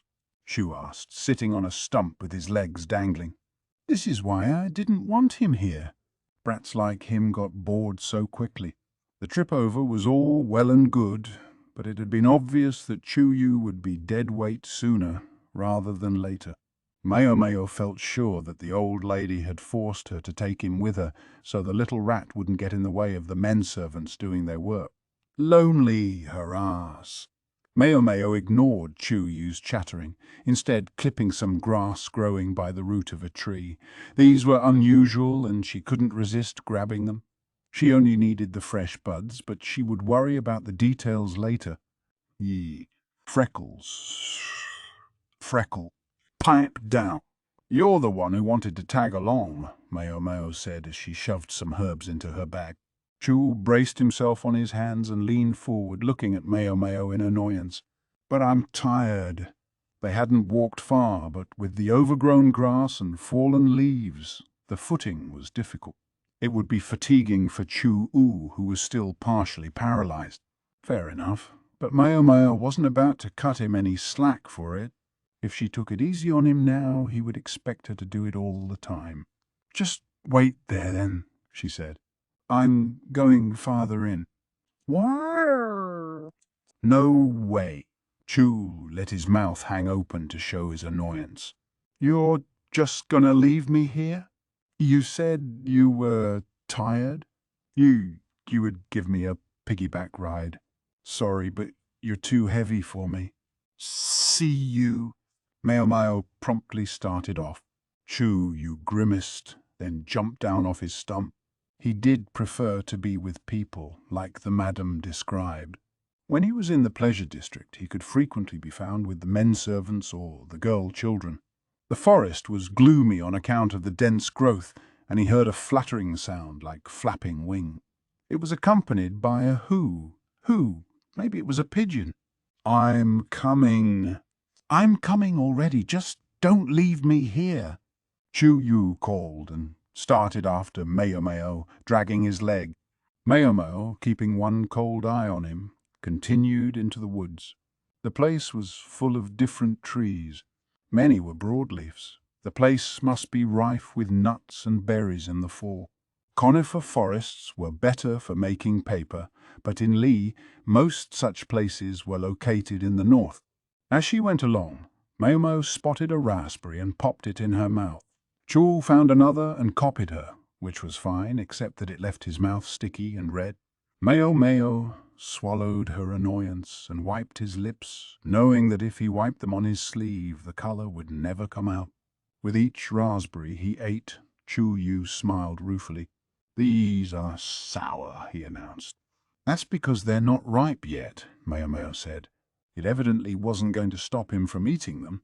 Hey, Freckle, can you eat these mushrooms? he asked, pointing to some small fungi growing on a desiccated tree trunk. Are they, like, eat-able? They're not very good, I'm afraid. And they're not even poisonous. In other words, they were of no interest to Maomao. Chu's shoulders slumped disappointedly. They sounded light-hearted, but Maomao hadn't forgotten why she was here. Eventually, she found a marsh, along the way to which she discovered some bracket fungus which made her very happy. Cattails grew along the banks. The pollen of these plants, known as puhuang, had medicinal properties and could be used to aid clotting and as a diuretic. There was an island in the middle of the marsh, and meanwhile a series of the sacred poles and ropes were set up at the border between the trees and the marsh, for places with water had long been said to be gateways to the other world. That might also explain why there was a small shrine on the island in the lake. The lord of the lake lived there. Maomao had heard that it took the form of a large snake. There was a hut on the edge of the marsh for the person tasked with tending to the shrine, and that was where Maomao and Chu headed. The hut was built on stilts to keep it clear of the water when there was a heavy rain. But in recent years, the marsh had begun to recede. Marks could be seen on the stilts where the water had been. Maomao had heard that even the spot where this small house stood had once been part of the marsh, which might have explained why the ground was soft and muddy and difficult to traverse. They took advantage of a succession of stepping stones to make the journey easier. Beside the shack was an even smaller structure from which cooing could be heard. Pigeons, Maomao suspected. At first she thought maybe they were being kept for food, but then she remembered what the chief had said. If his words were to be believed, it was forbidden to eat them. In which case, maybe they were pets. Chu was inspecting the high watermarks with interest. Maomao went up the stairs that led to the hut and peeked inside. The person inside noticed her too, for a hirsute old man shortly emerged from the house. Maomao had dealt with him before, and he seemed to remember her as well. Haven't seen you for ages. Thought maybe you'd gone off somewhere and got married, the old man said. Sorry, not yet. And yet that's quite the young lad you've got there. The old man hadn't grown any more delicate or civil while she was away, Maomao saw. He was an old acquaintance of Maomao's adoptive father, Luoman. They had been doctors together once in the capital, long ago. This man was supposed to be quite skilled, but his somewhat unorthodox personality, combined with a misanthropic streak, now saw him living a hermit's life out here in the boondocks. He claimed to spend his time picking herbs and looking after the shrine, but his duties didn't seem to extend very far. There was no boat in the water, suggesting he didn't get over to the island much. They went inside, where the old man took some dried herbs down off the wall and laid them on his crude table. Here, take what you need, but what you see is what I've got. When Maomao needed an herb that was out of season or some unusual plant, it was quickest to buy it from this old man. He even had puhuang laid out on a mat made of cattail leaves. The man settled himself into a chair with a hup and leaned forward. Maomao had heard that he was more than 10 years older than Luoman, and he hadn't gotten any younger in the 3 years since she'd seen him last. He still knew how to dry herbs, though, and to a good quality. In good quantities, too, despite his dotage. I'm impressed you were able to gather so much, Maomao said. Here I was, glad just to find you hadn't gone senile. Ah, spinsters always have the sharpest tongue. No worse than yours, Maomao replied, earning a guffaw from Chu. She glared at him as she wrapped the herbs she needed in a cloth. It's not all that surprising. I've had help lately, the old man said. What, one of the village brats? Pretty good work for a kid. Maomao deliberately looked at Chu as she said it. He stuck out his lip at her in a what gesture. Now. Someone I picked up in the capital a bit back. Very capable. Look, speak of the devil. They heard footsteps coming up the stairs. Hey, Gramps. I got the stuff you wanted. Guests. The newcomer's voice was cheerful and familiar. In walked a young man with a sack swinging in one hand and a scarf wrapped as a bandage around one eye. That's why I recognized that voice. It was Kokuyu, the pockmarked man who last Maomao knew had been looking for work in the capital. But wouldn't you know it, everyone said they didn't want a doctor with such a creepy face, Kokuyu said, sounding as ever, as if the cascade of his misfortunes simply rolled right off his back. No sooner had he seen Maomao than the voluble man had started in chatting. "Do they know each other?" Gramps had asked, to which Chu had replied, "She practically collects weird guys like him." In brief, after arriving at the capital, Kokuyu had gone from clinic to clinic, looking for somewhere to begin his practice as a physician. Each time, they would ask him about the patch over his eye, and like an idiot, he would give them a straight answer and show them his scars. The ignorant doctors chased him out, admonishing him never to come back lest he give them his illness. The less ignorant doctors understood the disease was no longer contagious, but even a physician was ultimately running a business. They had no compelling reason to hire a shifty-looking man with an eye patch. Gramps had been whipping his old bones into town to deliver some herbs a doctor had ordered from him, and it just so happened that at that very moment, Kokuyu was being chased out of the same clinic. Gramps might have been a misanthrope, but he had an eye for medical talent. As age gradually slowed him down, he'd been thinking about finding a helper. He quizzed Kokuyu on his medical knowledge and was surprised to discover the man knew more than Gramps would have expected, and so here he was. A man with an eye patch would be less conspicuous here than in the capital, and anyway, the elderly physician had explained things to the village chief. "Ha ha ha! Life can sure be tough, huh? But anyway, at least I get to eat. Gramps got a good helper, and Kokuyu, well, he was Kokuyu. Both of them seemed happy enough. If I'd realized, maybe I would have asked him to join me, Maomao thought with a twinge of regret, but she couldn't go back in time. Even if she had brought him to the shop with her, the madam would only have worked him like a dog, the way she had Luomen. Maybe Kokuyu was better off here. Besides, Sazen was finally starting to get his feet under him, and Maomao didn't want to dent his confidence. Kokuyu put his herbs on the table. Fresh from the forest. He grinned. Chu peered up at him, then made a face like a particularly dumb-looking squirrel and stuck out his hand. "What's under the eye patch, mister?" "You want to see?" Kokuyu said, and then with a word of warning. "It's pretty gross." He lifted the eye patch. "Oh, yuck!" Chu exclaimed. Politeness was not his strong suit, and pounded Kokuyu on the shoulder. "Too bad for you, mister. You could have been pretty popular with customers if it weren't for that. You said it." "And here I like to think I'm good with people," Kokuyu replied. "Our girls might liked your face too. Darn shame. Our girl."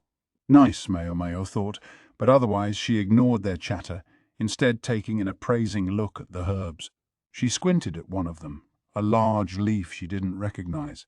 "What's this?" she asked. Kokuyu broke away from bantering with Chuyu long enough to say, "That's an incense leaf." An incense leaf. In other words, tobacco. The madam and the prostitutes loved to smoke, but somewhat surprisingly, the practice hadn't caught on among the common people for the most part. Once, Maomao had repaired a damaged smoking pipe and had tried to return it to its owner, for she simply assumed it must be important to him. Tobacco was a luxury item. It was addiction that kept the otherwise stingy madam smoking. Lumen informed Maomao that too much smoking was bad for your health. In any case, as far as Maomao knew, the leaves were usually imported, and she'd only ever seen them in a pulverized state, so she hadn't recognized the plant when she saw it. "They're not actually that hard to grow," the old man interjected. "Oh," Maomao asked, studying the leaf with great interest. She was thinking that if she could get this to grow in their garden, it might prove a profitable side business. She doubted, though, that these two would simply cough up some seeds for her.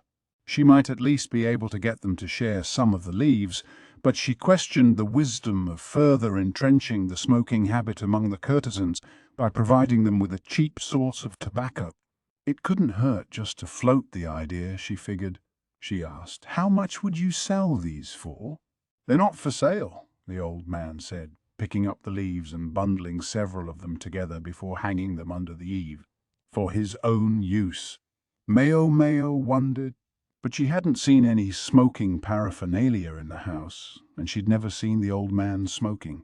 As if in response to Maomao's unspoken question, the old man picked a jar up off the floor and set it on the table. He opened the lid and a distinctive odor came wafting out. "Geez, Gramps, that stinks," Chu Yu said, dramatically holding his nose. It didn't stop him from peeking inside, though, where he discovered a brown liquid. "You're not gonna ask us to drink this, are you?" "No, and you'd better not. It'd kill you dead. It's got incense leaves steeped in it." "Oh, why would you have something like that around?" Chu asked, sitting back down on a wooden box on the floor. "We use it to keep the snakes away," the old man said. Maomao clapped her hands. Tobacco leaves were poisonous if eaten, and she knew the toxin affected insects. For the first time, it occurred to her that it might also work on snakes. Bugs were one thing, but snakes she always tried to catch. She never would have thought of trying to drive them away. "It's the best we can do with all this nonsense about not killing snakes. We have to be careful. Wouldn't want to cause any problems. But we also don't want to get bit while we're out picking vegetables, and I keep pigeons to boot." The old man was practically frothing. Kokyu maintained a smile as he made tea.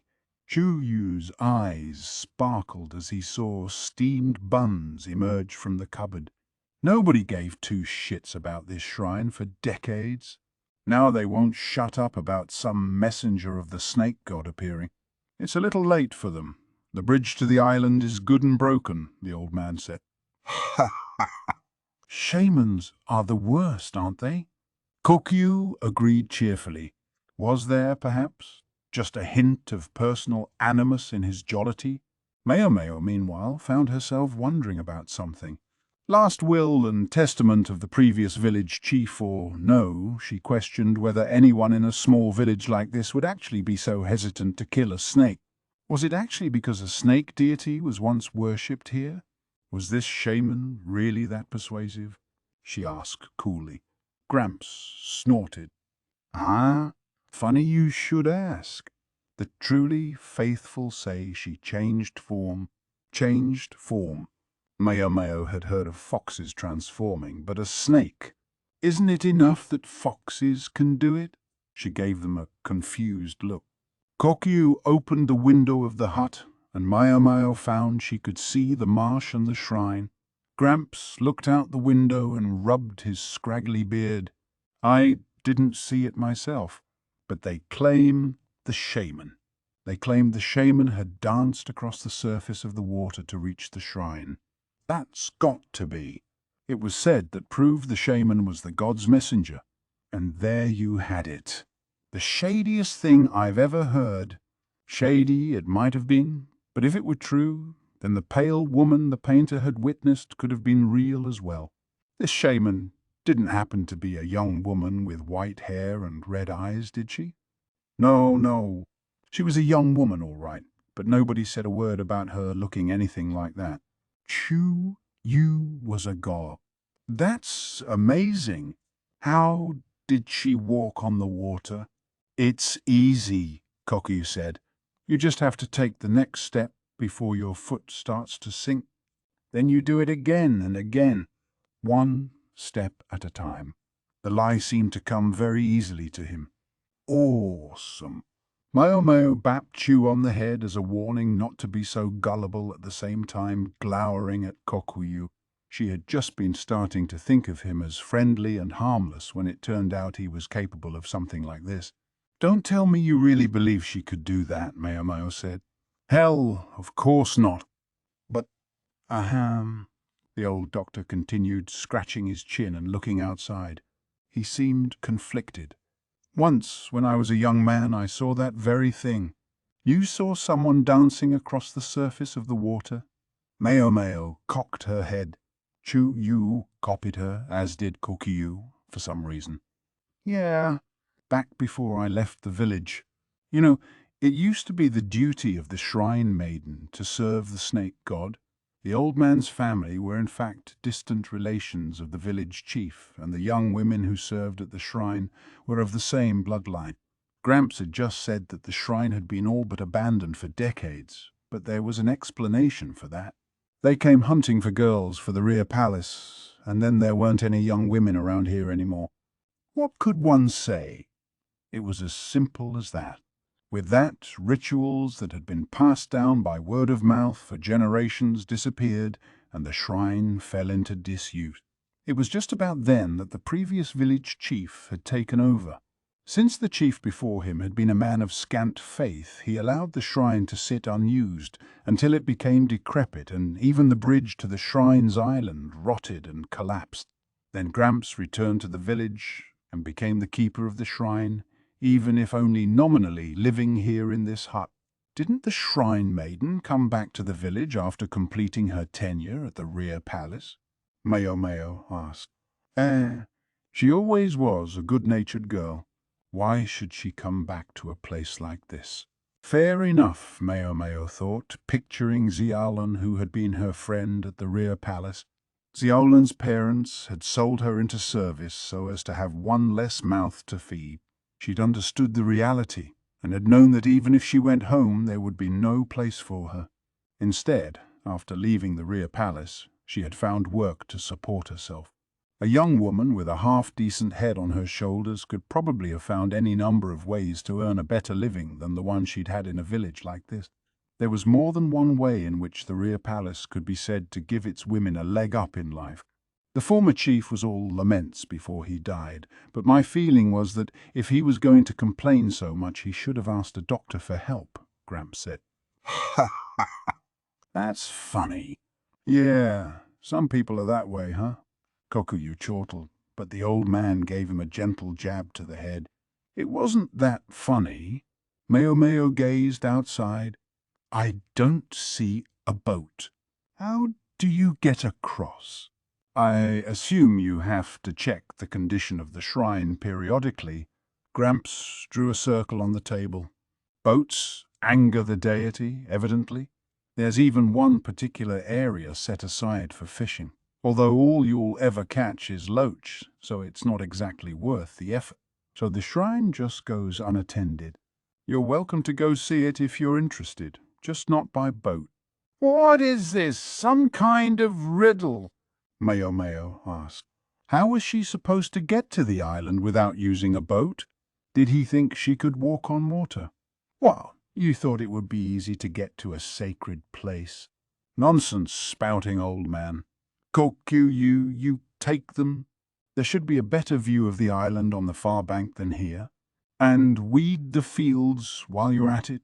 Oh, wow, what a chore, Kokuyu said, but he grabbed a hand scythe nonetheless. The tobacco grows over there. You can't have any leaves, but if there are some seeds, you can take a few. Your payment for doing the weeding. Maomao scowled at the old man, who seemed intent on turning the screw at every opportunity, but she also picked up a scythe. Maomao's little band headed around to the far side of the marsh. Something that looked like lotus leaves floated on the surface of the water. Chu Yu had been scared of Kokuyu's scars at first, but demonstrating that he had considerable adaptability, if nothing else, he and Kokuyu were already fast friends. Chu Yu was even wheedling piggyback rides out of the young doctor, although, unlike the men servants, Kokuyu swayed a little under Chu Yu's weight, and it looked dangerous. Maybe only being able to see out of one eye threw off his sense of balance. There it is over there, Kokuyu said, as a bridge connecting the bank to the backside of the small island came into view. The bridge was rotten, though, and there wasn't much of it left. Maomao looked at it in disbelief. Even the foundation was coming apart. It hardly looked like it could support a wooden board. Kokuyu, evidently much on the same page as Maomao, produced a wooden board from somewhere. Here we go, he said, placing it across the rickety foundation. "Is that safe?" Maomao asked, feeling a growing sense of unease as she watched him. Ha ha ha! "Sure it is. You'd be surprised how sturdy this thing is." To demonstrate, he jumped up onto the board, which promptly gave way, dumping him into the marsh with an oops. "What are you doing, man?" Chu said, reaching out to help pull Kokyu to his feet. With a glorp, though, Kokyu sank deeper. A thrill of fear ran through the group. "I don't suppose this is one of those bottomless swamps, do you?" Kokyu asked, still smiling. For a second, neither Maomao nor Chu said anything, but after the instant of silence, everyone burst into activity. The more Kokyu struggled, however, the deeper he sank. Just as he was up to his neck in marsh water, Maomao managed to find a robust-looking vine in the woods and drag it out so the man could use it to pull himself free. "You're going to give me a heart attack, mister," Cho said. "Ha ha ha." "Sorry about that," Kokyu replied, scratching the back of his head with a muddy hand. Thus, the one remaining clean part of him got as dirty as the rest. Maomao grabbed a bucket of irrigation water from the nearby field and brought it over, after which she took the path of least resistance, namely dumping it over his head. Kokyu shook himself off like a wet dog. "Oh, yeah. The old guy told me that it was around this marsh where they say kids get spirited away," Kokyu said. "Yikes," Chuyu said, not looking pleased. There was no telling how many people were buried down in the muck. Maomao looked at the decaying bridge. They really didn't take any care of it. Maintenance costs money. I guess there's something about the composition of the mud here that does more damage than ordinary water. The marsh might not be bottomless, strictly speaking, but it was certainly deeper than Kokyu was tall. Replacing the foundation regularly would have been nothing short of a problem. Elements of the foundation could be seen extending well beyond the marsh, implying that the marsh had once occupied that entire area. A panoply of wild plants grew all around the shrine on the small island. They were bright and colorful, suggesting that they might be flowers, but it was hard to tell from this distance. The one thing that was certain was that it was a color one rarely saw in this area. Birds flew over frequently enough. Maybe the seeds had made it down here in some poop. "All right, let's get down to business," Kokyu said, sounding energetic despite still being speckled with mud in places. He was suddenly wearing a reed hat. Where had he gotten that from? The field was bristling with weeds. Maomao was about to say exactly what she thought of that, but Cho beat her to the punch. Ah! He exclaimed, his shoulders slumping. After that, she felt she couldn't say anything. Instead, she dutifully went about weeding, keeping her eyes open for any tobacco seeds. But there weren't any. Wily old bastard, she thought, resolving to be sure she wrung some seeds out of him before she went home. Kokyu hummed cheerily as he went about the job, and Maomao felt compelled to help out. Chu-U, who seemed not to have had any intention of helping to begin with, went around collecting pebbles and drawing in the dirt. For a while they focused on their work. The humidity was high in the marsh. The muddy soil looked rich in nutrients, but by the same token, they would cause roots to rot in a hurry. That might have explained the dash of sand mixed into the soil of the field. Thankfully, it made the weeds easy to pull out. "Hey, did you know?" Kokyu said. He'd stopped humming, but he almost sounded like he was talking to himself. "Wah!" Maomao said. "About the shrine maidens they used to have in this village." Maomao gave him a perplexed look. How would she know anything about that? Gramps told me that their job was to placate the great snake spirit, but the maidens were originally slave girls. Maomao didn't say anything. Shu Yu was still drawing, oblivious to their conversation. Kokyu continued whispering, so only Maomao could hear. "I guess the river used to flood here a lot. Until they developed flood control, the fields used to get inundated every year. Even the houses were underwater sometimes. What did people do in those olden times, when they were powerless in the face of catastrophic natural disasters? They engaged in meaningless behaviors. It said they bought slaves to use as sacrifices. That was when there was money to spare, of course. When there wasn't, they probably chose some poor village girl. So Shrine Maiden was just a pleasant epithet for a human sacrifice. But then, one day, a Shrine Maiden possessed of spiritual powers appeared. She even, so it was said, danced across the water in the sight of all the villagers.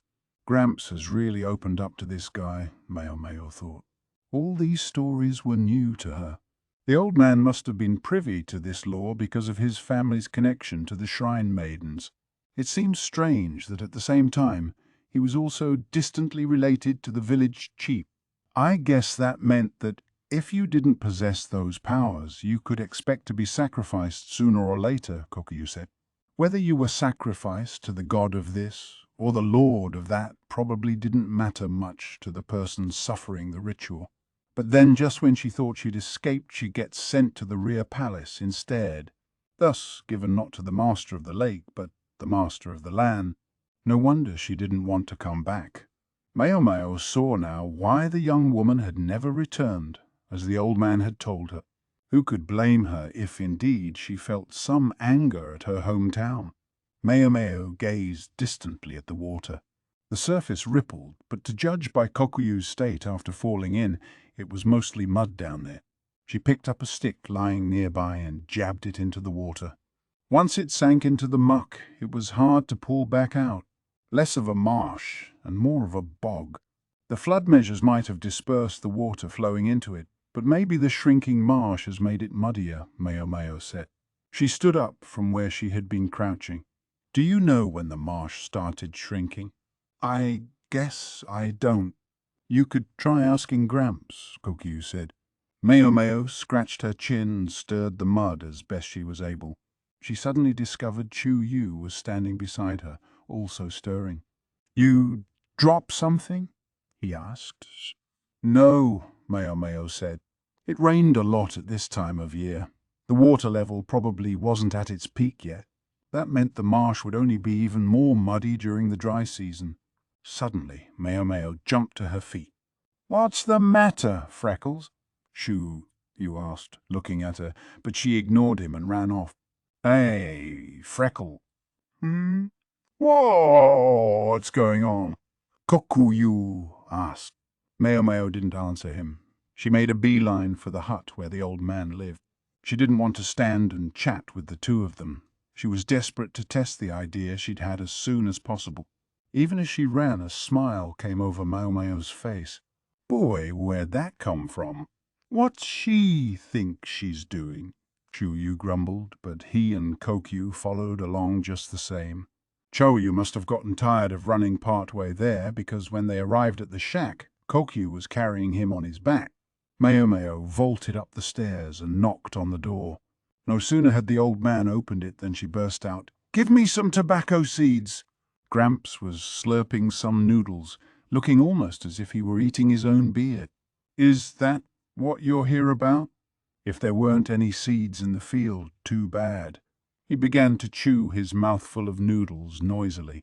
Maomao had been expecting something like this, but she had an idea. What if I told you I could identify the notorious shaman? She whispered. The man's unpleasant chewing stopped and he set down his chopsticks. Kokuyu kimi. Take this and go entertain the kid. He pulled a ball off the shelf and tossed it to Kokuyu, who failed to catch it and had to run outside after it, Sho trotting behind him. With the interlopers cleared out, the old man motioned Maomao to sit. She seated herself in a chair and looked out the window at the marsh. Let me venture a guess.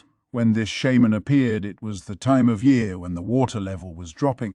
The painter had seen the white-haired, red-eyed woman about 6 months ago, give or take. That would be the season of little rain. Less water in the marsh would mean more bog. That's right, Gramps said. And the Shrine Maiden did her dance at roughly the same time of year, am I right? I don't see what that has to do with anything. Maomao moistened her finger in the water jug, then started sketching a map on the tabletop, a circle representing the lake, after which she added the little island and the bridge. Gramps must have found it hard to see the water map because he offered her a brush and paper. Crude materials, but still easier to see. Maomao started writing. She pointed to the bank nearest the island, the farthest point from the river that fed into the marsh. Was that about where the rain dance was performed? Yes, that's right, the physician said. The place could be seen from the window of the hut they were now in. This shrine maiden or shaman or whatever she was invoked the blessing of the great snake god and walked across the water. What if I told you I could do the same thing? Asked Maomao. The old man squinted at her, clearly skeptical. That's enough silliness out of you. If I might say so, I don't think you have the figure to attract the snake god. Gee, old man, I didn't realize you were such a devout believer. Their eyes met. Maomao smiled, trying to provoke him. If she was right, this old man knew something he wasn't telling her. It was almost as if he could read her mind. Lumen would never operate on an assumption that way, he said. That's exactly why I want to investigate the marsh, to substantiate that assumption. Gramps gave her a glare, but got up as if inviting her to follow him. You're not one for having a little mystery in life, are you? Not that I'm one to talk. The thing to do at a moment like this is just to believe that immortals and shrine maidens really exist. The old man almost spat the words out, but then he called to the pair playing with the ball outside, Go buy something that'll pass for dinner. He gave Kokuyu some change. Evidently, he didn't think the ball would distract them for long enough. Now listen, kid, this schlub is always getting ripped off.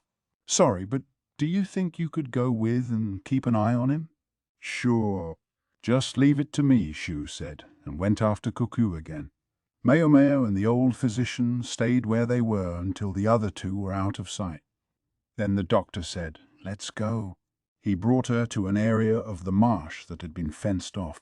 Floating plants grew on the surface of the water. Maomao frowned at the boggy ground, taking off her shoes and holding up her skirt as they went. Gramps, for his part, hiked up the legs of his trousers. The water was dark and cloudy. The shrine maiden walked from here to the island. If you can manage the same thing, I'll tell you whatever you want to know. Then he dropped his voice to a menacing whisper and said, Before the shrine maiden, the young women who were brought here were called sacrifices, and they were drowned in this marsh, tied to weights and sunk into the fathomless depths alive. My great-grandmother told me how she tried to cover her ears as the girls cried and sobbed their last, every attempt at struggle dragging them closer to their doom. No guarantees you won't end up the same way. It may have been a revered custom, yet it must also have been a terrifying sight for the villagers who witnessed it. And then they felt remorse for what they had done and begged forgiveness, though it meant nothing by that point. Stone pillars stood around the marsh, constructed of similarly sized rocks piled one atop the other, with the largest of all standing on top. Cairns of some type, perhaps. So, how exactly did the maiden cross the marsh? The old man asked. Maomao took out some rope she'd brought from the house, along with a couple of thin wooden boards. All right if I borrow these. Suit yourself. Thank you. She punched 3 holes in each board and ran the rope through them to create what looked like crude sandals. They weren't very impressive, but she put them on, thinking paddy sandals would be perfect right about now. Paddy sandals were footwear used by people planting rice fields, but wishing wouldn't get her anywhere. The old man was watching her curiously now, but for the time being she kept quiet. She rolled up her robe to keep it clear of the ground, then wrapped a rope around her body, tying the other end to one of the stone pillars. Then she began. Hey, what are you doing? Gramps asked. Substantiating. Maomao put her foot in the marsh. Or more properly, she almost kicked against it, the impact causing her foot to bounce back. The old man was startled, but Maomao was already taking her next step, kicking forcefully. She did this again and again, working her way across the bog. She was indeed walking on water. It wasn't quite the way Kokuyu had suggested, but she took each step before her foot could sink, then repeated the process. It was enough to keep her on the surface. How's that? I can walk on the water. Maomao grinned, full of confidence. The old man touched his beard, astonished. That's something special, I'll give you that. He picked up a long stick lying nearby, took a step into the marsh, and plunged it into the water. There was a hard, sharp sound. But you don't have to go to all that work. There are more of those cairns in the marsh. He struck the large stone pillar again. "Whoa!" Maomao said, flabbergasted. In her amazement, she stopped moving her feet, which promptly sank into the bog. Gramps ended up having to pull her out. "How'd you do that, anyway?" Gramps asked the mud-covered Maomao after he'd extricated her. Maomao took off her shoes and looked at the marsh, tired. "When you've got something that's not quite liquid and not quite solid, it has some special properties," she said. It might have been easiest to demonstrate if she'd had some potato starch on hand. Mix that into water at a specific ratio and you could pick it up with your hand, but it would soon flow out between your fingers. This marsh was very similar. That was why Maomao had asked Gramps what time of year it had been when the maiden danced across the water. And Maomao had put on her improvised footwear because she'd judged there was a little too much water in the mix to do otherwise. She'd figured that some of the sacrifices had noticed that when the marsh shrank and the ratio of mud to water changed, you could walk over it. But she hadn't been quite right. "A gimmick like this? That's not very fair," she said. "The stone pillars sunk in the marsh are grave markers for the dead sacrifices," the old man replied firmly. "They were buried such that even in the dry season they weren't visible. 10 of them, or maybe a little more, intimating the number of women who had been drowned. Long ago, when the time for the next sacrifice was decided, the son of the village chief told the unfortunate girl about the grave markers. Then it was the young woman who had the Lord of the Lake on her side, and she became the shrine maiden. That was more than 50 years ago now. The previous village chief evidently hadn't known about the stones. It looked to Maomao as if the only one who was aware of them was this man here." She glared at him. He'd known all along, and he kept quiet about it. Why would he do that, except perhaps if there was something he felt guilty about? Was the shaman a woman with white hair? Maomao asked again. But again, the doctor shook his head. "Haven't had anyone like that around here." However, he did have something else to add. He began speaking, telling Maomao about how by sheer chance in the capital he'd run into the former shrine maiden who'd been sent to the rear palace. She'd had a granddaughter by then. The former shrine maiden had asked him, what was the state of the great snake god today? The physician explained that even without a shrine maiden, improvements in flood control technology meant that the river and the marsh no longer overflowed their banks. The snake god became simple superstition, his shrine went to ruin, and no one now visited it. I can't help thinking maybe it would have been better if I'd told her the shrine was doing well, that thanks to the great snake we were safe from flood. Even if it wasn't true, he said. The former shrine maiden had been incredulous at what the old man told her. It was as if all the shrine maidens who had gone down to the depths had died in vain. The thought enraged the woman. Not long after, she and her granddaughter came to the village. The former shrine maiden said she served a new snake god, and that was when she had her granddaughter cross the marsh. A new snake god? Maomao thought of the white sacred ropes, the snake deity, and the white-haired woman the painter had seen. She picked up the pole and plunged it into the marsh, seeking out the cairns as she worked her way toward the little island. The old man was right. This was a more reliable method than the one Maomao had tried. As long as your feet were steady, you could make it. She hopped over to the island. It was home to the dilapidated shrine, rampant wild grasses, and flowers with small red petals blowing in the wind. These flowers didn't live long. Some of the petals were already dropping, leaving bald plants behind. Had they been planted here, or had some seeds just happened to drop in the area? All Maomao knew was that the plants should not have been here. "Poppies!" she heard the old man say, and from his tone she could tell he was discovering them for the first time. Maybe he hadn't been over to the island before, even though he knew how to get there. "May I ask you another question?" Maomao said. "Go ahead. I'll tell you anything now. How is it you know about the grave markers?" Gramps smiled. "You know I'm related to the Shrine Maidens, which means I'm a slave's son. It's not unusual for the powerful in a village to get involved with the slaves." He'd said it was the village chief's son who had told the former Shrine Maiden about the existence of the burial pillars. That would seem to imply the chief had gotten a slave woman with child, and that child was Gramps. When the chieftain tired of this slave, she was passed on to the next villager until finally, when starvation threatened, she was used as a sacrifice. For there to be grave markers, there had to be someone to put them up, to cut the rock and pile stone upon stone over the course of years, not to mention to then carry the stones to their location across the other markers already in place. This marker, just in front of the island, is the last one. It saved my little sister from drowning, the doctor said. Then instead, she had been sent to the rear palace. It was not the village chief's daughter who had gone, but the offspring of the slave woman and whomever she had been passed on to. When the child came back decades later, she discovered that the villagers who had murdered her mother and used her own life for their ends had forgotten all about the local deity and the women who had been sacrificed as shrine maidens to it. Maomao looked at the tobacco leaves on the far shore. "Did you perchance get those from the former shrine maiden?" "I did, but not the poppy seeds. She gave the tobacco to me as a sort of souvenir, asking 2 favors in return." "And will you tell me about those too?"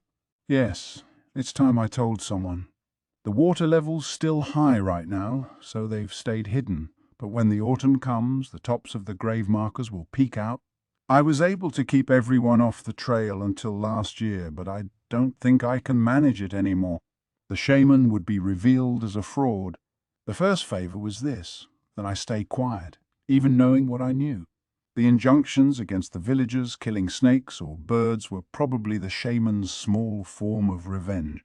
This old man might object to her methods, but he chose to look the other way." The elderly physician looked at his stilt hut. "The other was that I give her free use of my pigeon coop." "Pigeon coop? What in the world did she want with that?" Maomao asked, tilting her head in confusion. Come to think of it, she'd heard pigeons cooing in the village too. Did they normally keep free-range birds? Don't kill flying birds. Compared to the rule about snakes, this admonition almost seemed like an afterthought. Maomao worked her way back across the grave markers toward the hut. Several times she almost slipped on the slick stone, but she was in a hurry to get to the pigeon coop. As she approached, her nose prickled at its distinctive odor. Inside, there were several dozen birds with dark greenish feathers. They flapped excitedly, surprised by Maomao's sudden arrival, but she ignored their reaction. Instead, she grabbed each one and tossed it aside in turn. "Hey, leave the poor birds alone," Gramps sputtered. So he thought of them as something more than food, but that was also immaterial to Maomao at that moment. Finally, she found what she was looking for. She grabbed one bird around the back and flipped it over, plucking off the thing attached to its leg, a piece of twisted white string. It was grimy in places. She guessed it had gotten dirty while the animal was outside. Maomao left the pigeon coop and undid the string. It turned out to be a single piece of cloth embroidered with characters that really did look like a scribbled snake. I know I've seen these before, Maomao thought. They looked much like the embroidery on the fire rat cloak she'd seen at the used clothing store. If you knew what you were looking at, you could tell it wasn't just a random pattern. It was a code based on characters from the Western Reaches. Maomao thought back to the fortune teller from the Western capital, how she had used a pigeon feather instead of a brush to write with. For some time now, Maomao had been grappling with the fact that the White Lady somehow seemed to be everywhere at once in this country. Surely the young woman couldn't actually travel so widely. Her albino appearance might make her seem uncanny, but she couldn't actually use magic like the immortals were said to do. Practically the reverse, in fact. With skin so sensitive to sunlight, she wouldn't be able to spend much time outside in bright region. So it wouldn't be the White Lady herself who moved about. Maomao assumed she directed confederates instead. The problem with that hypothesis was information. In order to release the lion from its cage or make contact with Consort Lishu's half-sister, the White Lady would need a way to exchange information quickly between the Western capital and the Imperial capital in the central region. Even the fastest horse would take more than 10 days to reach the west from the capital, and coming back would take nearly as long, even if one went by boat. How had she solved that conundrum? These pigeons. Hey, Gramps, does the former shrine maiden herself come to visit the pigeon coop? Her granddaughter does. She took a few of them with her, said she was going to use them for a curse or something. Aren't you eventually going to run out of pigeons? No, they come right back to this co-op when I release them. Unless an animal, or a human, gets them first. In other words, she could communicate, taking advantage of these pigeons' aptitude. Maomao closed her eyes, thought for a second about what she should do, and then looked at the old man. It was possible harm would come to the former shrine maiden and her granddaughter. They seemed like they might be connected to the White Lady. Maomao clicked her tongue. Want to work with me this time, Gramps? What are you talking about? Maomao wasn't entirely bereft of decency. She could just go straight to Jinshi without saying another word to the old man, but she chose not to. Instead, she began to negotiate, feeling out how far he would go, where in the middle he would meet her. Chapter 12. The Trials of Consort Lishu. Jinshi got a letter from Maomao the day after his informal meeting with the messenger from the west. I found a clue about the White Lady in a village called Golden Lake. It was most convenient for him, or perhaps most inconvenient. The messenger from the west was one of the emissaries from Shao who had visited Li the year before, a woman named Ailin. She and her companion had looked so much alike that they might have been twins. But the other woman, Isla, well, matters turned out to be complicated. When last she had visited, Ayla wore a red hairband and Ailin a blue one. This time, Ailin's entire garment was blue. Because of the covert nature of her mission, she wore nothing conspicuous, but rather a kuju shenyai, a robe with a curved hem that was quite common in life. In truth, she was not someone with whom Jinshi ought to have been meeting too personally. The last time she'd seen him, he'd been dressed up as a woman, and she had, embarrassingly, taken him for the moon spirit. Besides, he was busy. He wondered what she would talk about at this moment, whose guidance she was under, but it turned out to be Lahan's. Jinshi had thought he'd seemed to be up to something in the western capital, but he felt certain Lahan of all people wouldn't be doing anything sketchy, and had let the matter slide. It wasn't that he trusted Lahan so much as that he had a certain understanding of the other man's psychology. Lahan had some sort of fixation on beautiful numbers and unbeautiful numbers, and although Jinshi couldn't claim to quite understand it, he gathered that Lahan wouldn't do anything that violated his standards of beauty. Jinshi had expected about half of what Ailin said to him. The other half had been unexpected, but none of it was completely unreasonable. Lahan was already privy to the 2 points Ailin had brought up, and he hadn't shown any particular reaction. One thing she said did make Jinshi's head hurt: food exports or political asylum. Lahan had already talked to Jinshi about exports in the form of a root vegetable called sweet potatoes. It was a promising crop, one that could be grown even in poor soil and yielded a harvest many times that of rice. The fact that Lahan could come to him with such an idea immediately upon his return to the capital reminded him afresh that the La clan was nothing to sneeze at. The result was that Jinshi had spent the 2 weeks since his return working virtually without sleep. Just catching up was bad enough, but now there was even more to be done. His concerns at the rear palace were not over either. Another headache-inducing situation had arisen. He would have to find a way to justify exports to Shao to the bureaucracy, and it was unlikely that claiming they were a hedge against insect plague would do it. All the various measures Jinshi had already taken against the plague had seemed like enough. Any preventative moves the members of the bureaucracy made would be to forestall a catastrophe they foresaw falling upon their own heads. They didn't want to give themselves more work to do because of some groundless anxiety. That was the reality of it, so Jinshi had come up with a pretext. The forced labor to which the criminals captured during the Shi clan rebellion would be put would be agricultural work. No one would object to the opening of new lands for that purpose. And when it came to land, there was plenty of it in the former Shi clan domain of Shihokushu. With the Shi stranglehold over the region broken, negotiations were likely to be easier than before. And there were lots of former farmers among the criminals. Their livelihoods would have gone back to how they had been before the clan had hired them. It might even be a little harder than it had been before.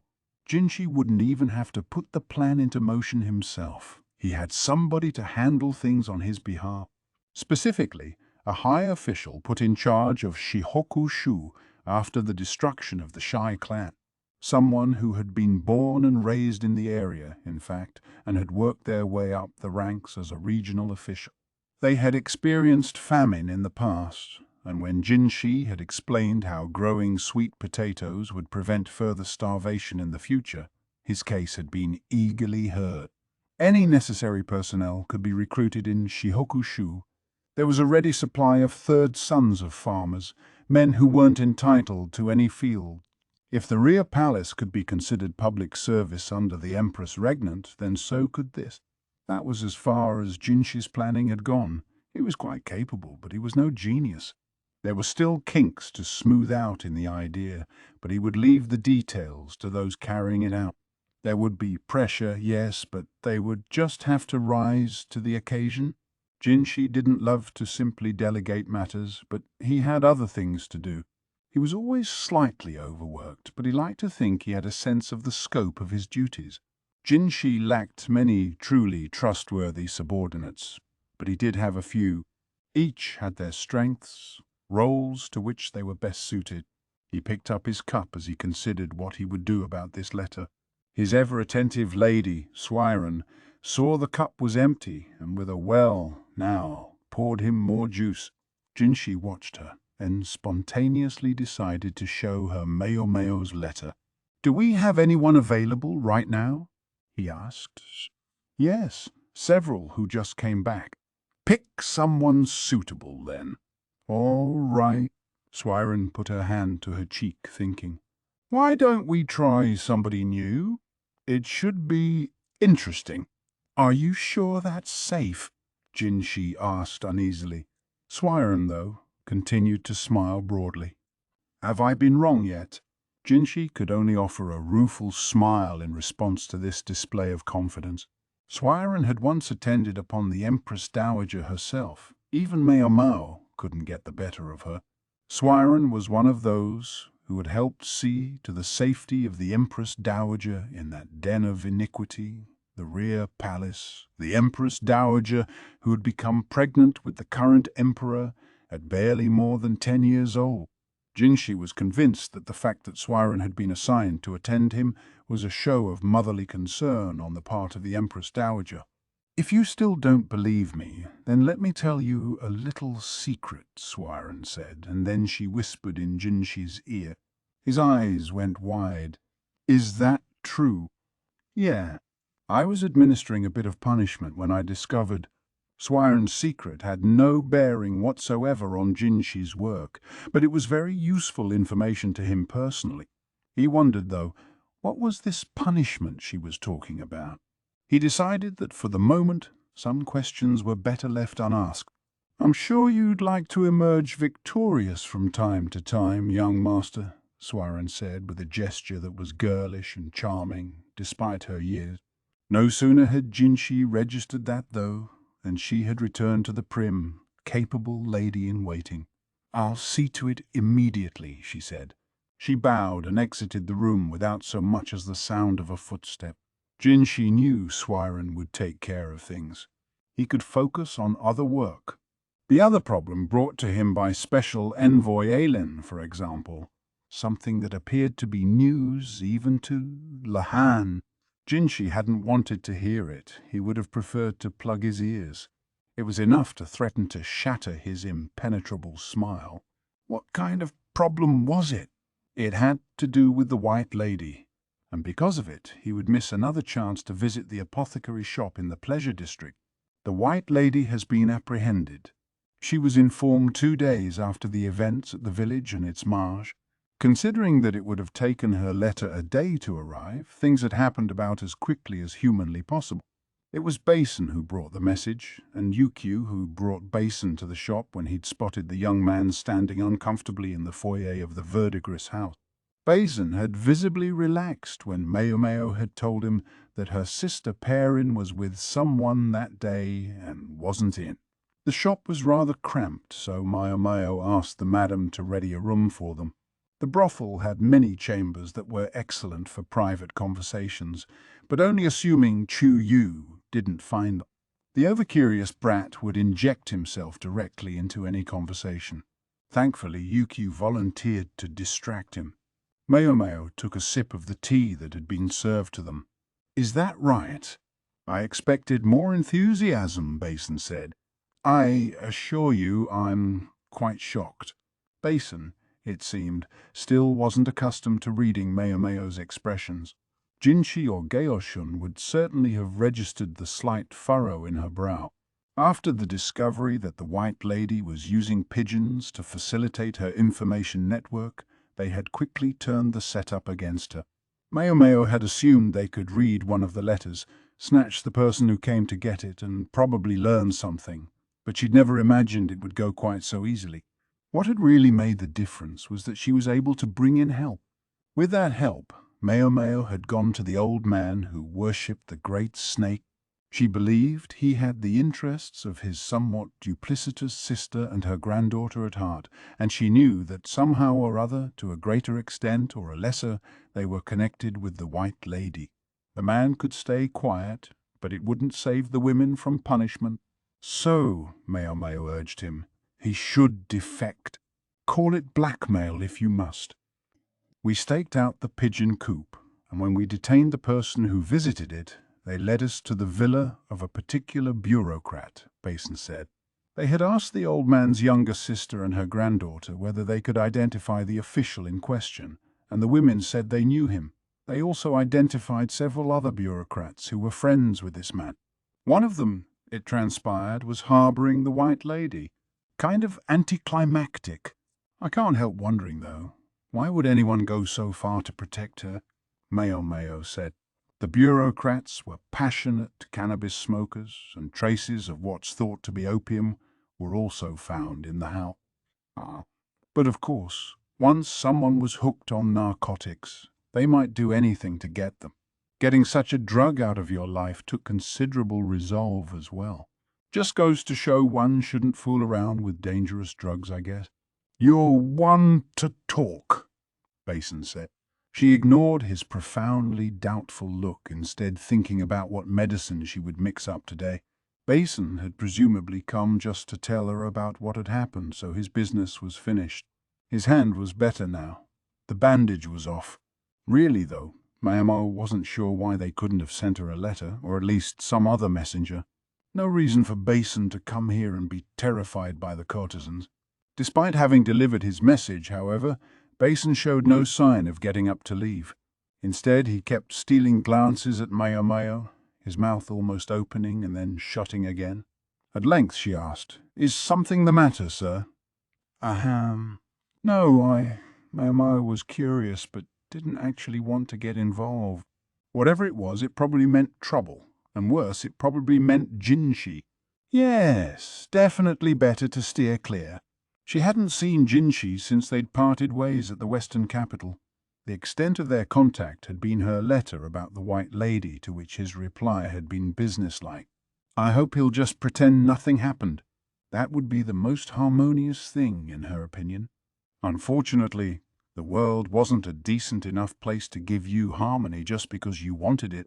Basen finally stopped flapping his mouth and looked her square in the eye, clearly resolved to say what he had to say. I have a question for you. If a woman's menstrual period doesn't come, is it fair to assume that she's pregnant?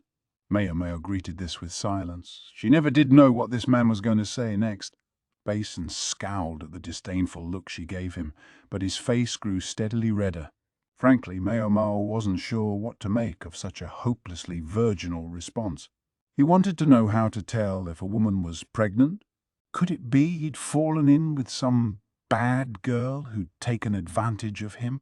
I guess I could see it, she thought. Basen always did seem to come up a little short, man-wise.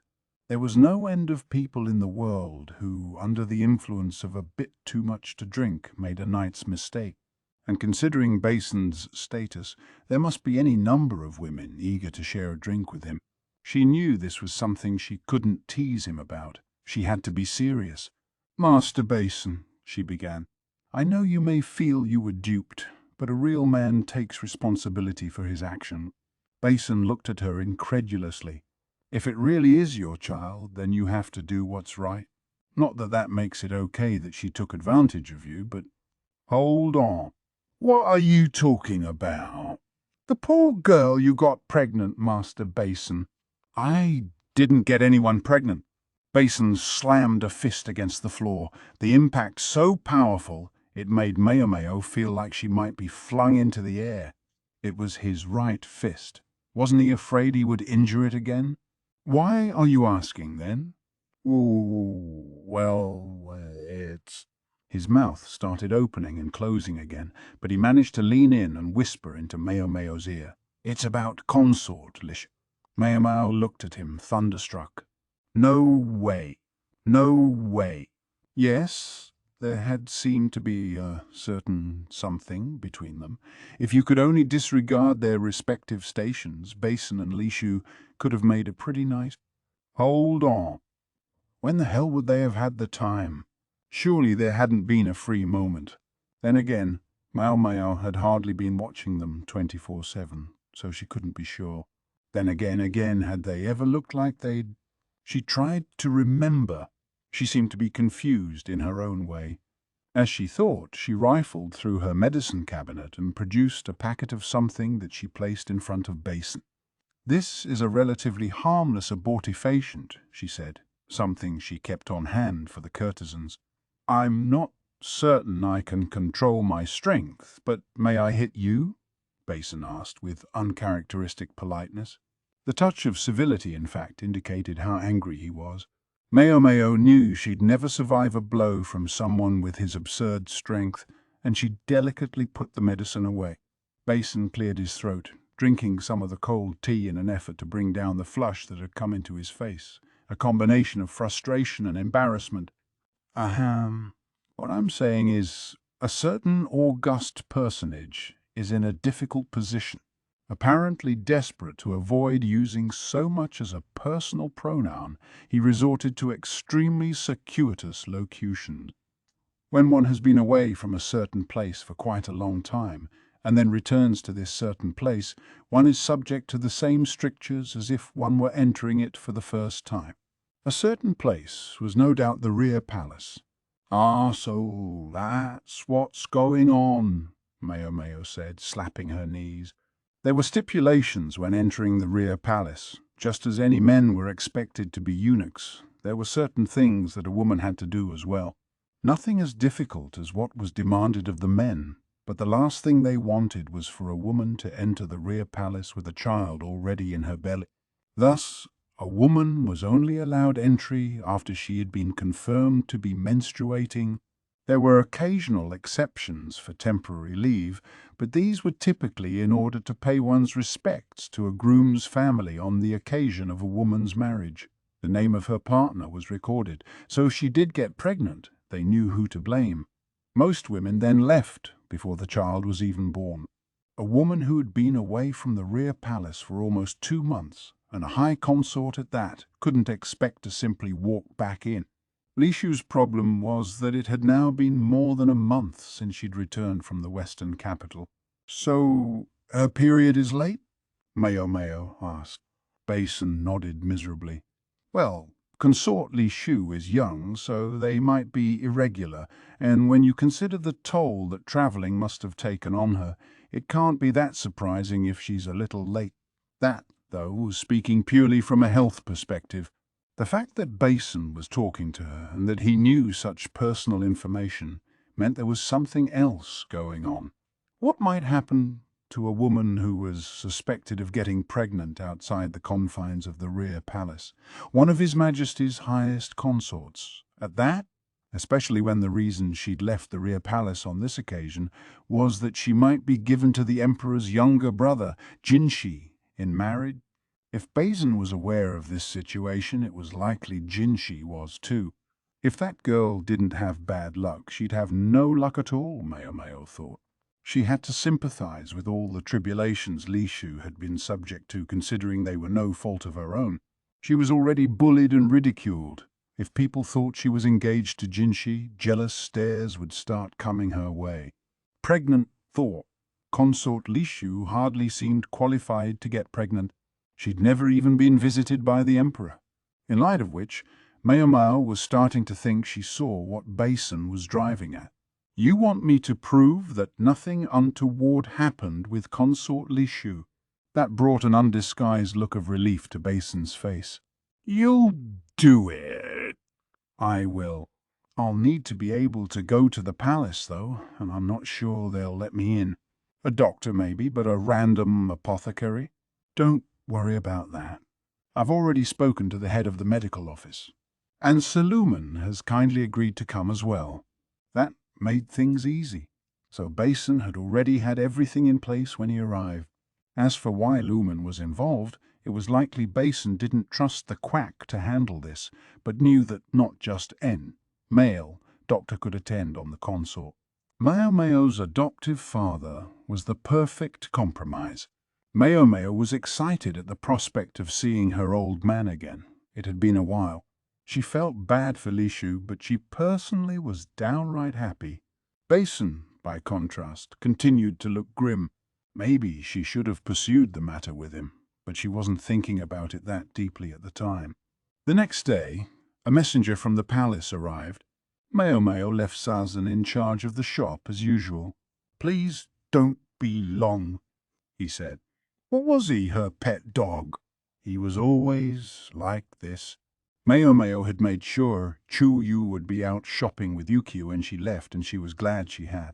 She'd talked to the madam, and even the old lady understood the boy couldn't possibly go with her to the palace. Chu-Yu might have been gone, but Maomao the cat nuzzled at her persistently until she picked her up by the scruff of the neck and put her on Sazan's head. Hey, I'm hot, he said. But he didn't look especially unhappy as he savoured the white fur of the cat's belly against his face. It seemed to be a perk of these outings that they felt she needed to be presentable, and so gave her new clothes whenever she was summoned on these errands. They never asked for them back, so Maomao always either sold the outfits to the used clothing store or put them up for auction among the courtesans. In addition to the usual robe, this time there was a white overrobe, something to serve as a doctor's apron in this warm season. If they were summoning Maomao, it implied that the consort's period still hadn't come. She decided to prepare some Wenjing Tang, a concoction that aided blood flow, just in case. There were several other remedies that might help, but Maomao picked one with minimal side effects. She assumed Luomen would have some ready as well.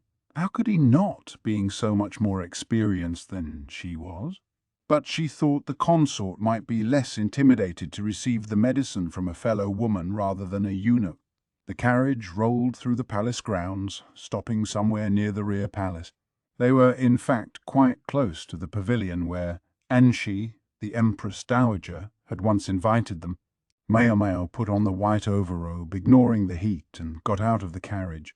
She found herself facing a relatively small pavilion, smack in the middle between the Empress Dowager's residence and that of the current Empress. It must have been put up long ago as a place for a royal consort to live, back before the rear palace had been established. As for the building in which the former emperor had spent so much of his time, which Maomao had visited the year before, it was long gone. She had to admit the place looked a little more barren without it. Waiting in front of the pavilion was a physician with a benign look on his face and a cane in his hand. It was Lu Men. "Ah, you're here," he said, dragging one leg as he came toward Maomao. They'd sent letters, but it had been nearly 6 months since they'd last seen each other. Lumen was accompanied by 2 other men who appeared to be medical officials. Both were small and elderly, not at all threatening. Perhaps that was simply how doctors tended to be, or maybe it was a gesture of consideration for Consort Lishu. "This way, please," a woman said. It was one of Lishu's ladies in waiting from the rear palace. Maomao recognized her, but didn't know her name. The woman, though, clearly knew Maomao. One could catch an audible tesk from her. Apparently, attitudes among Lishu's women hadn't improved. Maybe they had even gotten worse. "This way," the woman reiterated, and then led them on what seemed to Maomao to be a very long, very circuitous route. They went up to the 2nd floor, then the 3rd, then to the innermost room on the floor, before the woman said, "I'm ever so sorry. I forgot the mistress changed rooms. Is she that eager to make our lives difficult?" Maomao wondered. The 3 physicians with her were all old men. Maybe their mild looks caused the woman to take them lightly. At length, Maomao and her companions were shown to the innermost chamber on the 1st floor of the pavilion, which looked like a perfectly typical room for a consort. Emphasis on for a consort. The furnishings were of a quality that your average commoner might never see in their whole life. Consort Lishu lay on a canopied bed with her chief lady-in-waiting, who was also familiar, standing by her side looking quite distressed. Lishu briefly quailed at the sight of the male doctors, aged though they were, but seeing Maomao with them relaxed her, for a brief second, before she quailed again, for altogether different reasons. Lumen said simply, "We assumed there might be concerns about us, so we brought a proxy and looked at Maomao." Lishu was suspected of being pregnant, and even if she wasn't, if anything had happened between her, a high consort, and a man who was not the emperor, her life would be forfeit. Not that I think that's remotely likely. For one thing, she didn't think anyone as transparent as Lishu could keep a secret like that for very long. Probably not from Maomao, and almost certainly not from our duo who had been with her the entire trip. It was impossible to be absolutely positive, of course, but it seemed unlikely. So it was that Maomao found herself standing in front of the terrified consort, flexing her fingers. The quickest and simplest solution would be to check whether Consort Lishu was intact, a task for which Maomao, raised in the pleasure quarter, was uniquely suited. She had all kinds of ways to know. "Let's hurry up and get this over with." "That'll be easiest for everyone," Maomao said. "Why?" "Wait. No." Lishu wailed. "You're all right. I'll be done before you can count the wood grains in your bed." "Done with her, huh?" The consort reached out desperately for her chief lady-in-waiting, but Maomao closed the curtain around the bed. As for the elderly physicians, they stood discreetly in a corner of the room with their backs turned. For a while, the only sound was Lishu's whimpering. "She's pure." "Of course," Maomao announced flatly, wiping her hands with a cloth. Lishu lay on the bed, completely drained, provoking consternation from her chief lady-in-waiting. It should have been fine. Maomao was a fellow woman.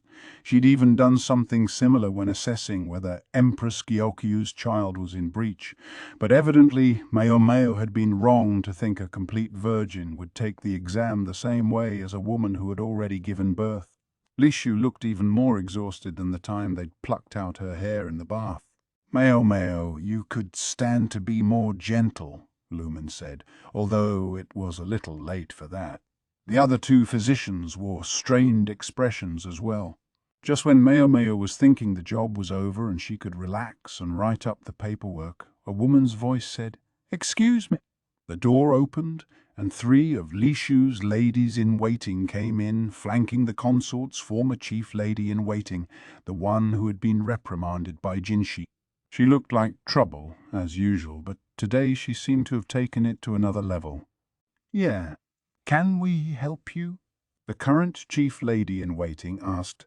She was technically the superior in this situation, but she'd started life as nothing more than a food taster, and she felt an understandable shock of fear when confronted by the woman who had previously held her position.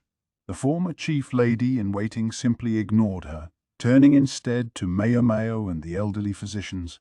"Were you able to ascertain the consort's chastity?" she asked.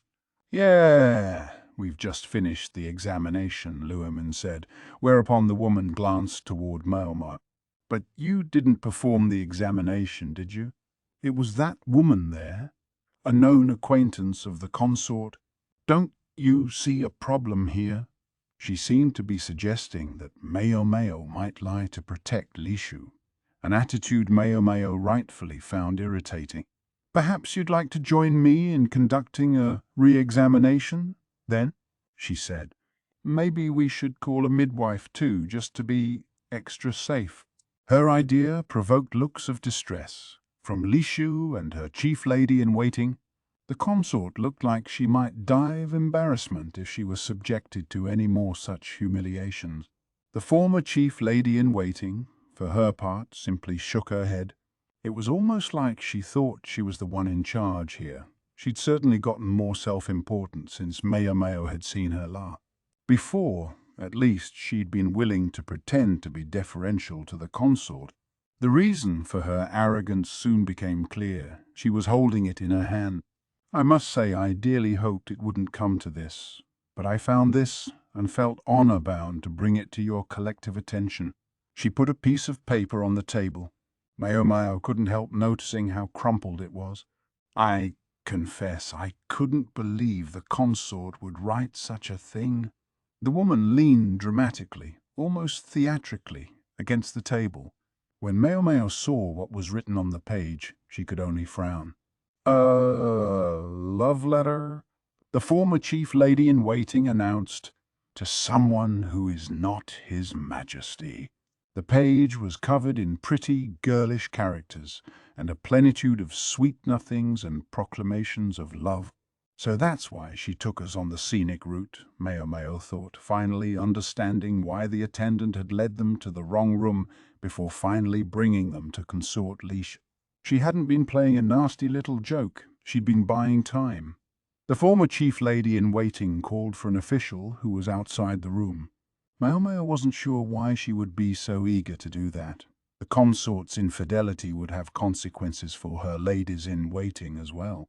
Above all, the question of whether the letter was really Lishu's bothered Maomao, but the handwriting had already been examined and determined to be hers. Maomao and the doctors were shooed out of the building before they had a chance to question the consort. It seemed the former chief lady had wanted to act before Maomao could do her examination, but the delaying tactic hadn't gained enough time for that. Instead, one might say, she'd resorted to force. Maomao and her companions decided to go back to the palace medical office. Maomao was an outsider, while Luoman and his 2 fellow physicians were none of them forceful personalities. If they were ordered to leave, there was little they could do but leave. Maomao was determined to at least write up a report on her findings. The former chief lady-in-waiting had insisted that Maomao's word wasn't trustworthy, but that wasn't hers to judge. If nothing else, the doctors with her had seen Lishu's face, and they seemed to believe that Maomao was right. "That was rather brazen," remarked elderly physician No. 1. He had a lanky frame that made one think of a barren tree. "Yeah, it was almost too much to watch," responded elderly physician No. 2. A portly man with fingers like sausages. Luoman was hardly younger than the 2 other doctors, but as the newest member of the office, it was he who served the tea. Maomao got up to help him, but he sat her back down, insisting that she focus on writing. The rear palace has always had people like her, but it's always disappointing to realize that kind is still alive and well, said the first doctor. You said it, said the second. I'm not saying women are evil, just that some of them make a room a darker place. It's the same in the palace at large. Maomao cocked her head, surprised. They talked as if they'd been to the rear palace. You're not eunuchs, are you, sirs? No, we're not. We were in the rear palace, but we're not castrated. We got out of there before they got us. Back in the day, a doctor didn't have to be a eunuch to go to the rear palace, although they did make you take a strange drug any time you visited. Maomao remembered. The most notorious scandal in the rear palace had taken place decades ago, when a doctor had gotten involved with a woman serving there and made her pregnant. Or at least, that was the story. It had in fact been the doing of the former emperor, but the deed was pinned on the unfortunate physician, who was banished along with the child. Problem solved, as far as the bureaucracy was concerned. These days, the old quack was the only doctor in the rear palace, but at the time of that incident there had been many physicians serving there, naturally enough, as it hadn't been necessary to give up one's manhood in order to do it. Well, good for them. I was a little late making my exit, and here I am, Lewin said blandly as he placed teacups on a tray. It's your own fault, Xiaoman. You never think anything is urgent enough to rush about? Elderly physician, no. One chuckled. That's right, but you sure helped us. No. Two chortled. They both seemed to be having a good time, while Lumen simply looked a bit bemused. What else could he do? From their attitudes to the affectionate nickname, it was clear they were old friends. Elderly physician, no. Two turned to Maomao. So you're Xiaoman's adopted daughter, miss? So is that eccentric L? Maomao's face began to contort until it took on an unabashed glare. The portly doctor quickly shut his mouth. Young ladies always have a few subjects they prefer to avoid. Let's respect that, the lanky doctor said astutely. Clearly, age had brought him wisdom. Most helpful. Getting back to the subject. So the rear palace has always had plenty of people like her? Maomao asked. Yeah. Chaotic element. When the Empress Regnant had been in power, the women in the rear palace had been engaged in kicking each other down. Officials were selected, and selected frequently, on the basis of ability, and so the rear palace became a microcosm of the tension that pervaded the entire court. And people say there were lots of spies too. Spies? Evidently, the endless battles amongst the consorts inspired them to start using maids in hopes of scrounging up inside information. Once in a while, even ladies-in-waiting would turn traitor, the physician said. A lady dissatisfied with her situation could easily be talked around, turned into a pawn in someone else's game. Or again, one might lean on the power of one's parents to exploit a weakness of the target's parents, and so the pecking order in the rear palace could change with dizzying speed. It got exceptionally bad when the current Empress Dowager became pregnant. Women driven mad with jealousy even attempted to kill her. That's true. I don't know how she survived until the Empress Regnant took her under her protection, the other doctor said. It was all thanks to the astounding lady-in-waiting she had. She really knew how to handle herself. They say she even got the assassins to turn on their mistresses. What is this? A novel? Maomao thought, sipping her tea and looking unimpressed. Anyway, I haven't seen something so distasteful for a long time, the first doctor said. This brought a question to Maomao's mind, she said. From the way you're talking, it sounds like you think someone else in the rear palace is conspiring to bring down Consort Lishu. You think not? Why else would a person turn so spectacularly against the great lady she serves?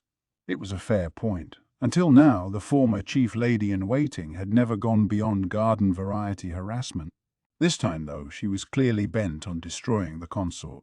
If she was successful, Lishu would be banished from the rear palace, and her ladies-in-waiting would be out of a job. In fact, they would be lucky not to suffer the same punishment as their mistress. That almost seems too superficial, Maomao said. Elderly physicians' nose. One's two looked at each other. If you're Exiaomen's daughter, I'm sure you're a very smart young woman. But not everyone is as careful and thoughtful as you, the lanky doctor said patiently. I understand that, Maomao said, but this was too much. People like that aren't thinking about the future, only about their pride. They might start by nettling someone they happen to dislike, but when there's pushback, it only makes them angrier. You don't think she would hesitate even a little? She's dealing with a high consort and she's only a lady in waiting. That's exactly it. If a person feels trampled on, it only takes someone to give them the smallest push and they go tumbling. Humans are funny that way. It was a simple way to make us spy. Ha ha ha ha! You do like those kinds of stories, don't you? The pudgy doctor said, stuffing a bun into his face. It's just like how you said that white immortal everyone was talking about was an intelligence agent from another country. Lumen sipped tea with a reserved smile on his face, but there was unmistakable sympathy for Consort Lishu in his eye. Hey, don't worry about it. Once your girl submits the paperwork, the consort will be free and clear, the portly physician said, obviously able to tell exactly how Lumen was feeling. But that love letter, Lumen said, his worry not assuaged. Oh, that. Girls her age write letters like that all the time. What's the problem with letting a little fancy take you? I know. It's embarrassing for sure, and it's a problem coming from a high consort. But you just say she was practicing writing to His Majesty and the trouble goes away. Maybe she did write that letter, but she didn't send it, did she? All the consort's letters are supposed to be checked by the censor anyway. Yes, they're supposed to be, Maomao said. But she was concerned by just how confident the former chief lady-in-waiting had acted. Say, Maomao, Lumen began, glancing outside. Yeah, there's a certain someone who always shows up about this hour, claiming it's snack time. Are you sure you should be here? At that, Maomao promptly drained her tea. At the very same moment, she heard a weird old man whistling outside.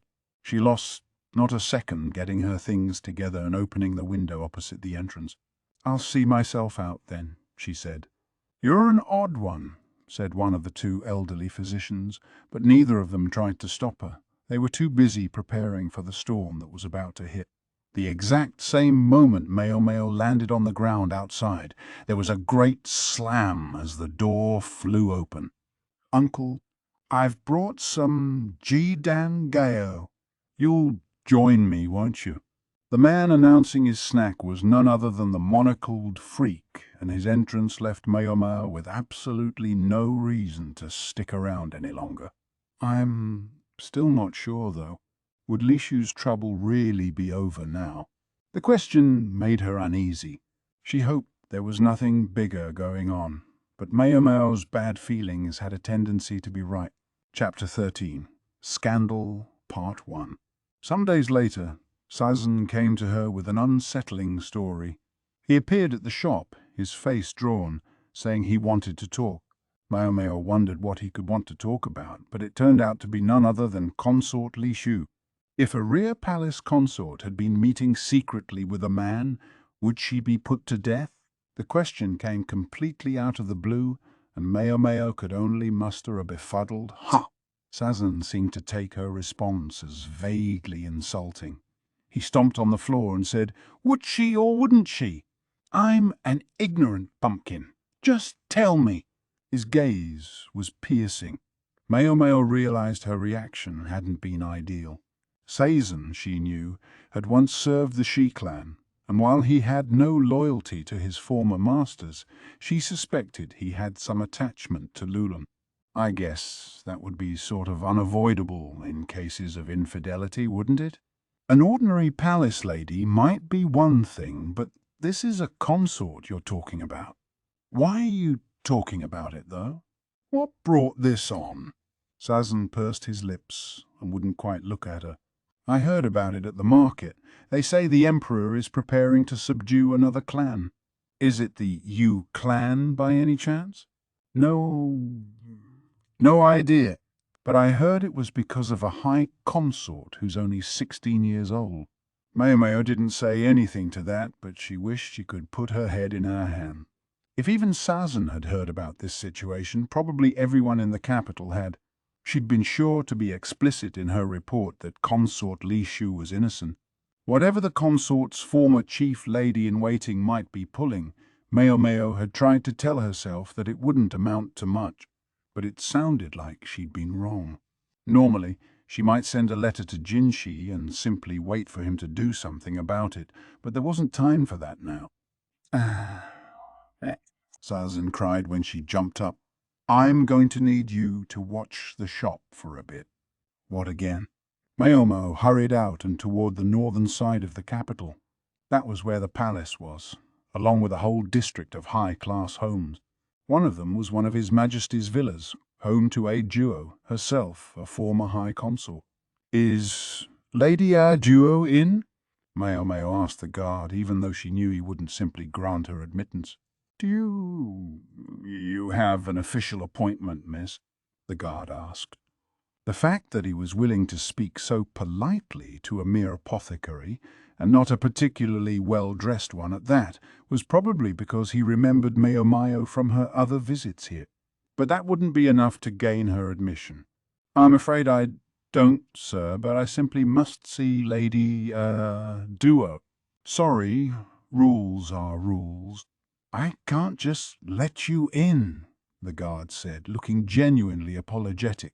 It briefly occurred to Maomao to try to force her way past him while he was busy feeling sorry for her, but she knew all too well that it would only end with her under arrest. Might I at least ask you to take her a message for me? I'm afraid she's not here right now. Maomao made a face like she had bitten down on something particularly bitter. If she was just going to let herself be sent home, she might as well not have come at all. I wonder if Swiry's here, she thought, but then dismissed the idea. Swiry wasn't officially supposed to exist. She wouldn't meet Maomao alone, and even if she did, she probably lacked any authority to summon a duo. Might I be allowed to wait? Maomao asked, determined to stay there until our duo returned. It was something like an hour later that a carriage arrived at the villa. The guard was kind enough to alert Maomao, who was sitting in the shade of a tree as she waited. She jumped to her feet and ran over to the vehicle. Ah! Duo's face appeared in the window. Well, this is a surprise. I always took you to be a bit cooler-headed than this, our duo said, and it was true that a few years ago Maomao probably wouldn't have come personally to a duo like this. She would have borne in mind that the palace had its own ways of maintaining its equilibrium, and that the emperor seemed especially considerate toward Lishu, such that nothing too terrible could happen to her.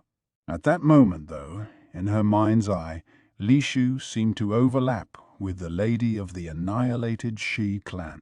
Maybe that was what had made her uncommonly emotional about this. Let's talk inside, our duo said. I'm sure you must be thirsty after such a long wait out in this heat. Thank you, milady, Maomao said, bowing deeply, and then they entered the villa. So there are already rumors in the marketplace.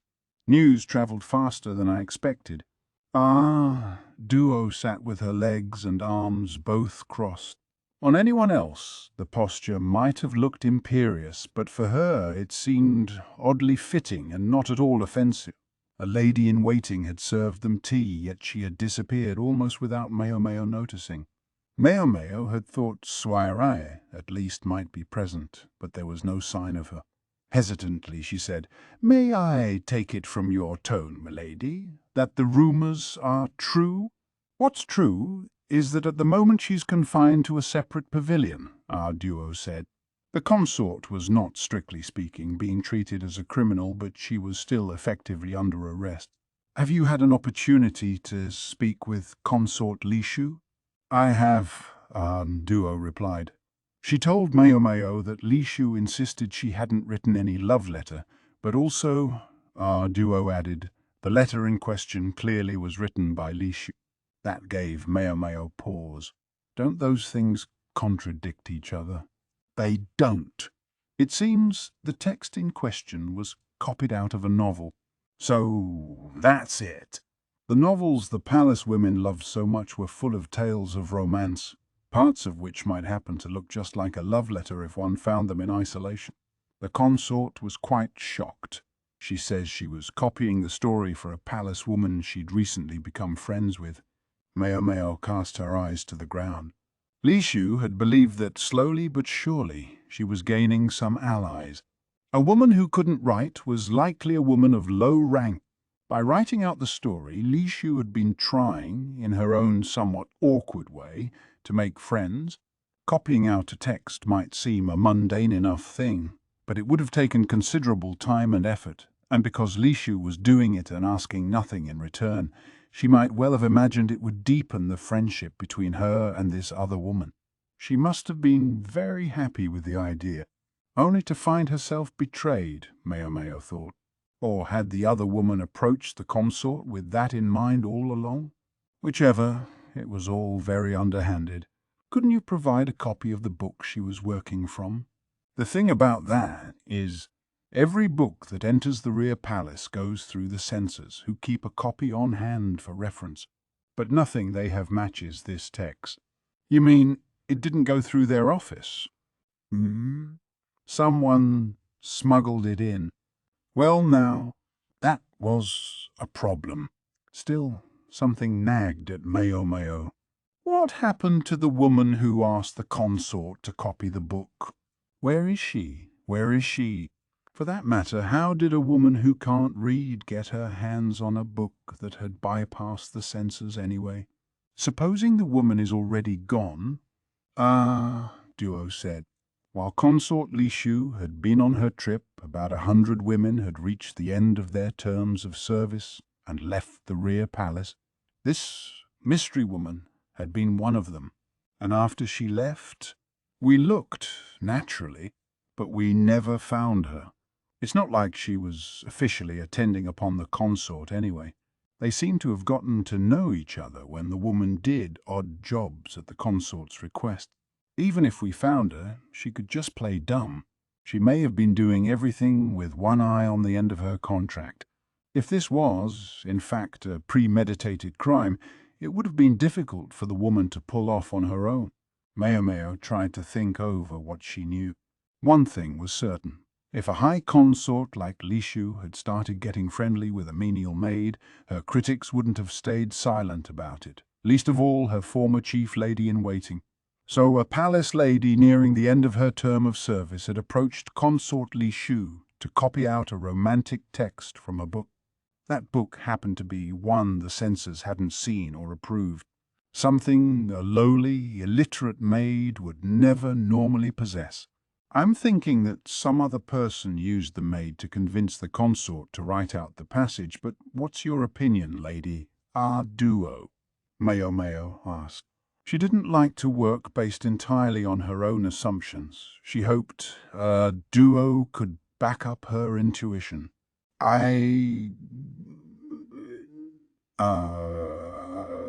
Duo said, but then she added, Consort Lishu's lady claimed she found their letter in the consort's room, but it was actually found somewhere else, somewhere outside the rear palace. Had it actually been sent to some lordling somewhere? If it had still been in Lishu's chambers, then it would be easy enough to claim she was going to send it to the emperor. Problem solved. But if it was already in the possession of some other man, then it was hard to blame them for treating her as unfaithful. Yes, unfortunate. That's why it's such a big issue and why she's under lock and key now. The man in question is the son of a servant, someone who's met the consort several times throughout her life. He denies any involvement, but the letter was found at his house. The man could protest his innocence all he wanted. Finding evidence like that at his own estate was pretty damning. Apparently the former chief lady-in-waiting had claimed that there had been something between this man and the consort when she had returned from the nunnery to the rear palace, and she had been most insistent the man be investigated. She had Consort Lishu all tied up with a pretty bow. But that doesn't make any sense. How did she even send the letter? I thought the censors checked everything, even letters home, Maomao said. That was why on one occasion, someone had tried to use chemicals infused in the wooden writing strips as a code, and why Empress Gyoku used letters to her family was so roundabout in communicating the information they contained. The letter was folded very small. It must have been tucked among some items she was sending home for the boy to get it first. It wasn't impossible, but something felt off. Maybe Maomao felt so muddled and confused because it was a duo telling her all this. What she really wanted was to hear the story firsthand. "Do you think anyone could possibly get me an interview with Consort Lishu or even with this young man?" she asked. At that exact moment, someone knocked on the door and a servant hesitantly showed his face. "What is it?" "Ah?" Duo asked, and the servant looked at Maomao as if he was unsure what to do. "A Master Basen is here asking after Lady Maomao." It was as if he'd been waiting for his cue. Basen offered only the most perfunctory of greetings to H-Duo before he dragged Maomao off. "If I may ask, sir, what in the world do you think you're doing?" Maomao inquired. Basen had come on horseback, begrudging even a carriage, and the two of them stood out like a sore thumb as they worked their way through the city, Maomao clinging on behind him. She did at least have a cloth to cover her face. "You heard about Consort Lishu?" he said. "Yeah. Then you must have figured it out. You must have some way to show her innocence." Maomao thought she understood what Basen was saying, but something still bothered her. "I can't meet her myself. I was told to find a proxy," he said. "A woman under suspicion of infidelity would certainly find it difficult to meet with a man, true enough." Much as Basen couldn't have been more of a lifesaver for her, Maomao decided to tweak the headstrong man. "You were told by Jinshi?" she asked. "I'm using my own judgment." "Oh, I see." Yes, something did bother Maomao, but as she didn't wish to upset the person in control of the horse, she kept it to herself for the time being. Consort Lishu had been relocated from the pavilion she'd occupied a few days before. That building had been not unlike the one she had in the rear palace, showing that she was still being treated as her station merited, but now she had been moved to the western part of the city, and her residence was less a palace than a tower.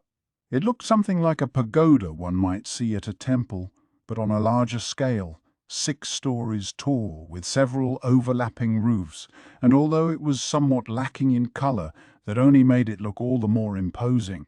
The impression was reinforced by the ring of gigantic trees surrounding the place. Truly impressive, as buildings went, yet rather poor quarters for a royal consort. The burly men standing guard at the entrance didn't make it any more inviting. During the time of the Empress Regnant, a powerful courtier who turned against her was brought here on the pretext of having an incurable illness, Basen informed Maomao. They claimed they'd brought him here to attempt a new medical procedure. It's the same place the former emperor's brothers were brought when they contracted the illness that killed them. All of them met their ends in this tower. So this place has a history. Maomao was about to say it out loud, but she refrained. The sad tale somehow robbed the place of its gravity, turning it instead into nothing more than a gloomy prison. Did His Majesty order this? She wondered, he wondered. She'd always believed he was partial to Lishu in his own way. If we can just find a way to undermine their evidence, she could get out of here, Basen said. What he meant was he wanted Maomao to talk to the consort and find the truth. Luckily for him, Maomao wanted the same thing. There was, however, one thing she had to be sure of first. She pulled aside the cloth over her head so that she could look him square in the eye and said, I'm going to do what you ask, Master Basen, because I share your objection to Consort Lishu's treatment. Maomao did feel compassion once in a while. She'd originally taken Lishu for nothing more than an unpleasant little princess, but as she saw misfortune befall the young woman again and again, she had come to sympathize with her. Surely no one could blame Maomao for trying to do a little something to help the consort. At the rear palace, Maomao had been then Consort Yoku's woman, and so she couldn't be too vociferous in support of Lishu. But now she didn't have that concern. What about Basen, though? Do I understand correctly that we're doing this not on Master Jinshi's orders, but at your own discretion? She asked. You do. And what motivates this behavior, sir? It was the obvious thing to ask. So obvious, in fact, that she hadn't been able to ask it, even though it was on her mind. Who wouldn't want to help an innocent consort in trouble? Basen said. How do you know she's innocent? Maomao said flatly. Lishu and Basen had only just met on their recent trip. They'd seen each other at the banquet, true enough, but they hadn't had a chance to talk, and otherwise there had been few opportunities for them to even see each other's faces during the journey. The only time they were face to face was when the lion attacked. Again, they had hardly spoken to each other even then. For the most part, Basen simply peppered Maomao with questions about Lishu. Now he was acting to help this young woman with no official orders, entirely on his own. Why? I wish he wouldn't. There were people in the world who did something extraordinarily tiresome, fall in love at first sight.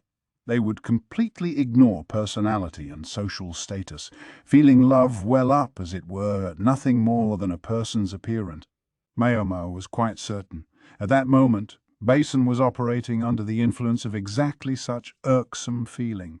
True, she'd known him to get a little emotional from time to time, but for the most part, Basen was quite aware of his place as Jinshi's attendant, a place of which acting on his own volition to prove Lishu's innocence was emphatically not a part. All this being the case, Maomao wished to be very clear about one thing. Even if we establish the consort's innocence, the best you can hope for is that she returns to the rear palace. Yeah, I know that. She was a flower blooming on a peak so high he would never reach it as long as he lived. Would recognizing that be enough to put the matter to rest for him? If you mean that, sir, then very well. There were still many things Maomao wished she could say, but she decided to stop there. She was no more eager than anyone to stick her nose into such subjects. It happened with customers sometimes. They'd go head over heels for a courtesan the first time they saw her, and come to the brothel constantly, spending every coin they had on the woman. But when the money dried up, so did the love, and men who didn't understand that would vilify the suddenly distant and uninterested courtesan, ridicule her, sometimes even become enraged and try to kill her. There's little more unsettling than a man laughing uproariously over a blood-soaked bedroom. If they were going to fall in love with a woman hiding the bags under her eyes with makeup, bags inflicted by a lack of sleep from entertaining customers all night long, you would hope they could at least be true to that love.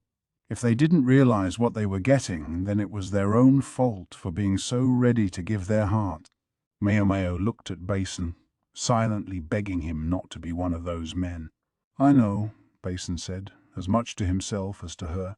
The words sounded heavy in his mouth, and Maomao continued to fix him with a severe look as they entered the prison. Are you well, milady? Maomao asked Consort Lishu, though she knew she couldn't possibly be very well. When they had been admitted to the tower, they'd been given a wooden strip with the time written on it, and told they were free to speak with Lishu until the next bell tolled. The tower was of rather unusual construction, with a staircase and hallways winding around the outside, while the interior was entirely devoted to individual rooms. Lishu's quarters occupied two simple, adjoining rooms on the third floor. Maomao wondered if there might be people on the floors above, but it seemed not. Lishu nodded, her face pale. Her chief lady-in-waiting was beside her, but as far as Maomao could see, she had no other attendants. The room itself was well appointed for a criminal's cell, But for a member of the nobility, it must have been an acute embarrassment. I wonder how many people have gone mad and died in this room, Maomao thought, but she knew better than to say it out loud. She would only cause even more blood to drain from Lishu's face. Instead, she asked, "May I inquire whether your monthly visitor has come?" "Yeah," finally Lishu said, glancing at the ground in embarrassment. That didn't necessarily mean she would be feeling physically better, but it did offer the consolation that she wouldn't have to be subject to further examinations by anyone else on the grounds that Maomao's work was suspect. It at least demonstrated conclusively that she wasn't pregnant. "Would you tell me what kind of relationship you have with the man who had the letter?" "It's not a letter. It's just something I copied," the consort said. Maomao chose to take this as a denial of any involvement with the man, however weak the terms might have been. "He's the son of a servant. All he did was babysit me a few times when I was little. The last time I saw him was at the mansion when I came back from the nunnery. My nursemaid told me he was a very serious, grown-up person." None of this sounded like Lishu was lying. Maomao was inclined to believe the consort. "I never sent him any letters, and the only reason I sent anything home at all was because they sent His Majesty a gift and he thought they should be sent something in return. I wouldn't send them anything myself. The closest thing I get to a letter from them is when word comes from my father via my nursemaid." The irony of the situation was that it had made Lishu far more talkative than usual. Each time her eyes met Maomao's, however, she would look away again. That was normal enough for her, and Maomao paid it no mind. "I've heard the letter was tucked among a delivery to your family. Do you think such a thing is possible?" she asked. "It's impossible to say," answered not Lishu, but her chief lady in waiting. "Most of what Lady Lishu sends home to her family are gifts from His Majesty. Someone from her household is supposed to come pick them up immediately after the rear palace has finished processing the goods. There was no stipulation about who would come to pick them up, but it seemed to have been this servant's son. In other words, nothing could be proven, but nothing could be disproven either. If Lishu's former chief lady were intent on discrediting her, it would be natural to look into the matter. And there's no sign that the former chief lady in waiting herself sent anything to anyone?" Maomao asked, but Lishu and her current chief lady both shook their heads. "I know at least that she didn't send anything after I wrote out that copy," Lishu said. "If the imperious former chief lady hadn't sent anything, her lackeys wouldn't have been able to either. Records were kept of such things in the rear palace anyway, and so would have been easy enough to check. How, then, had Lishu's handwritten copy gotten into the young man's house? She claims this letter was packed with the shipment, but I'm having trouble imagining how it actually got in there," Maomao said. "It wouldn't have been possible to physically wrap anything with that paper. Maybe it had been put in among the packing material used to prevent breakage. Apparently it was rolled up tightly, almost like a string. The paper we saw was very dirty and awfully tattered," the chief lady replied. "Is that right? That would make the whole job easier for the culprit. Even if the wrong person got the letter, they wouldn't know what was inside it. They would think it was a piece of string and treat it accordingly. So what if they threw it away? It would be simple enough to retrieve. In fact, anyone in Consort Lishu's household could reasonably be expected to do so." "Did anything change after you wrote that text out?" The consort and her chief lady looked at each other. Both cocked their heads quizzically as if to say, "Well, yes and no." They couldn't quite remember. Suppose, for the sake of argument, that the former chief lady in waiting really was the criminal here. The evidence certainly seemed to be mounting. Even if so, it would be a difficult ploy to pull off solo. She must have had an accomplice outside the rear palace. How had they communicated with each other?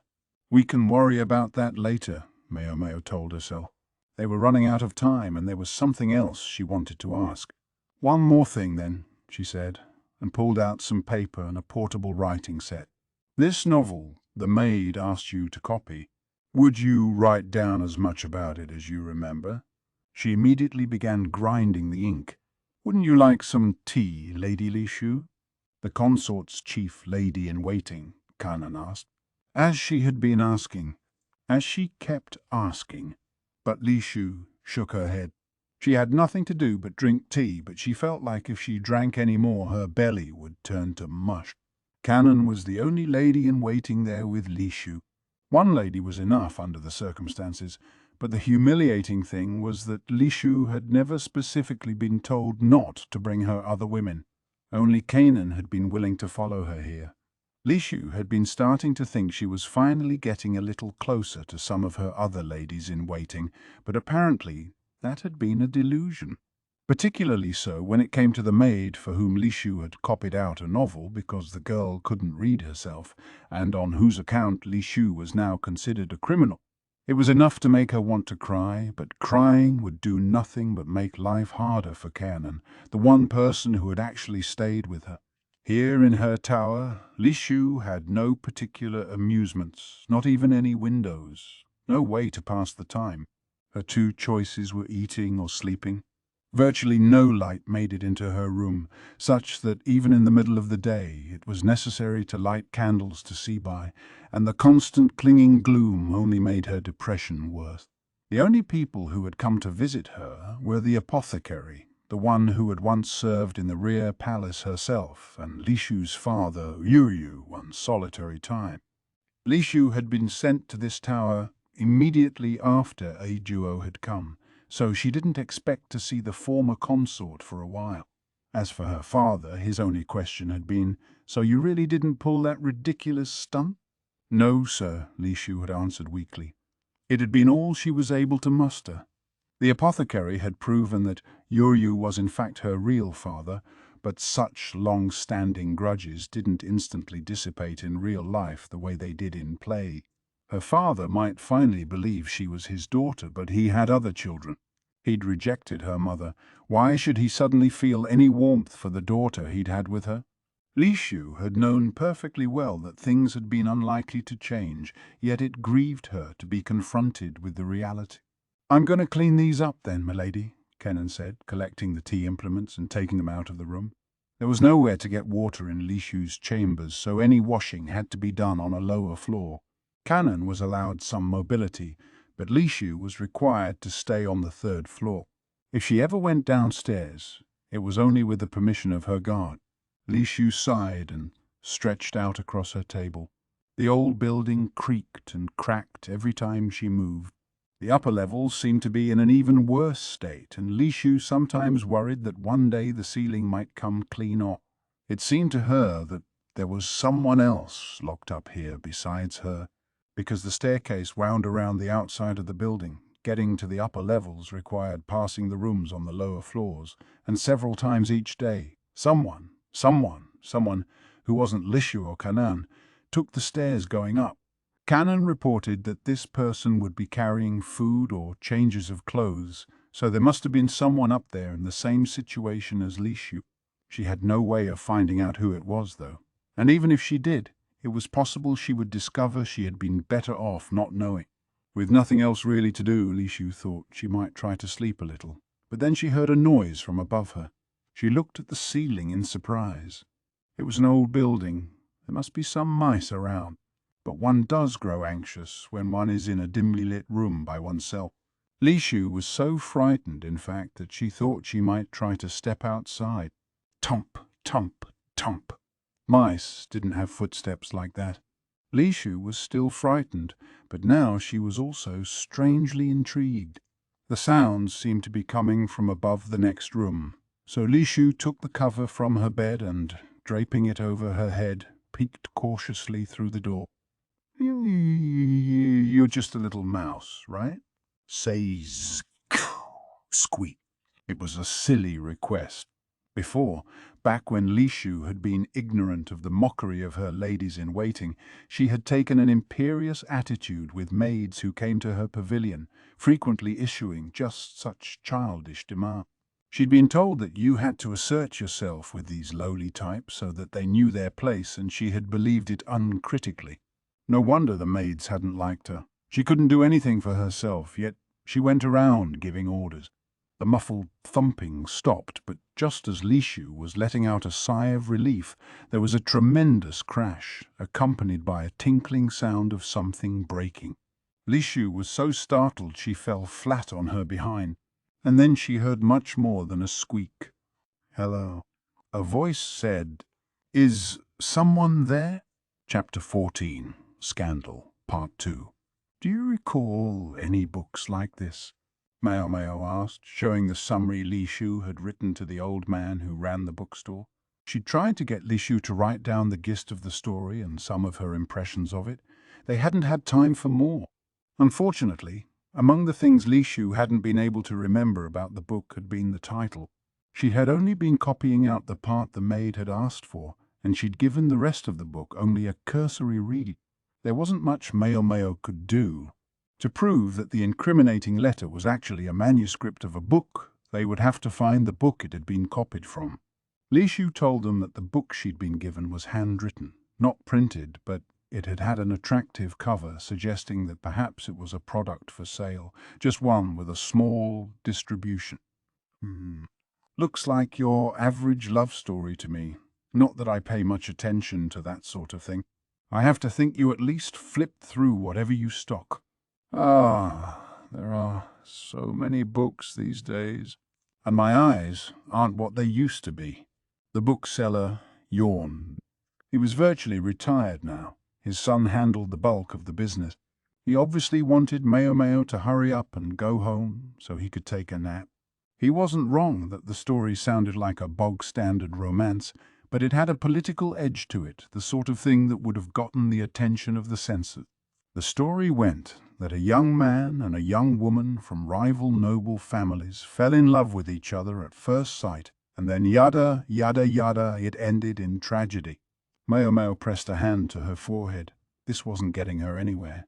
There were 2 other bookstores in the capital, both smaller than this one. She might even end up having to go to booksellers in other cities. Her fretting was interrupted by a man who came in bearing a sizable load on his back.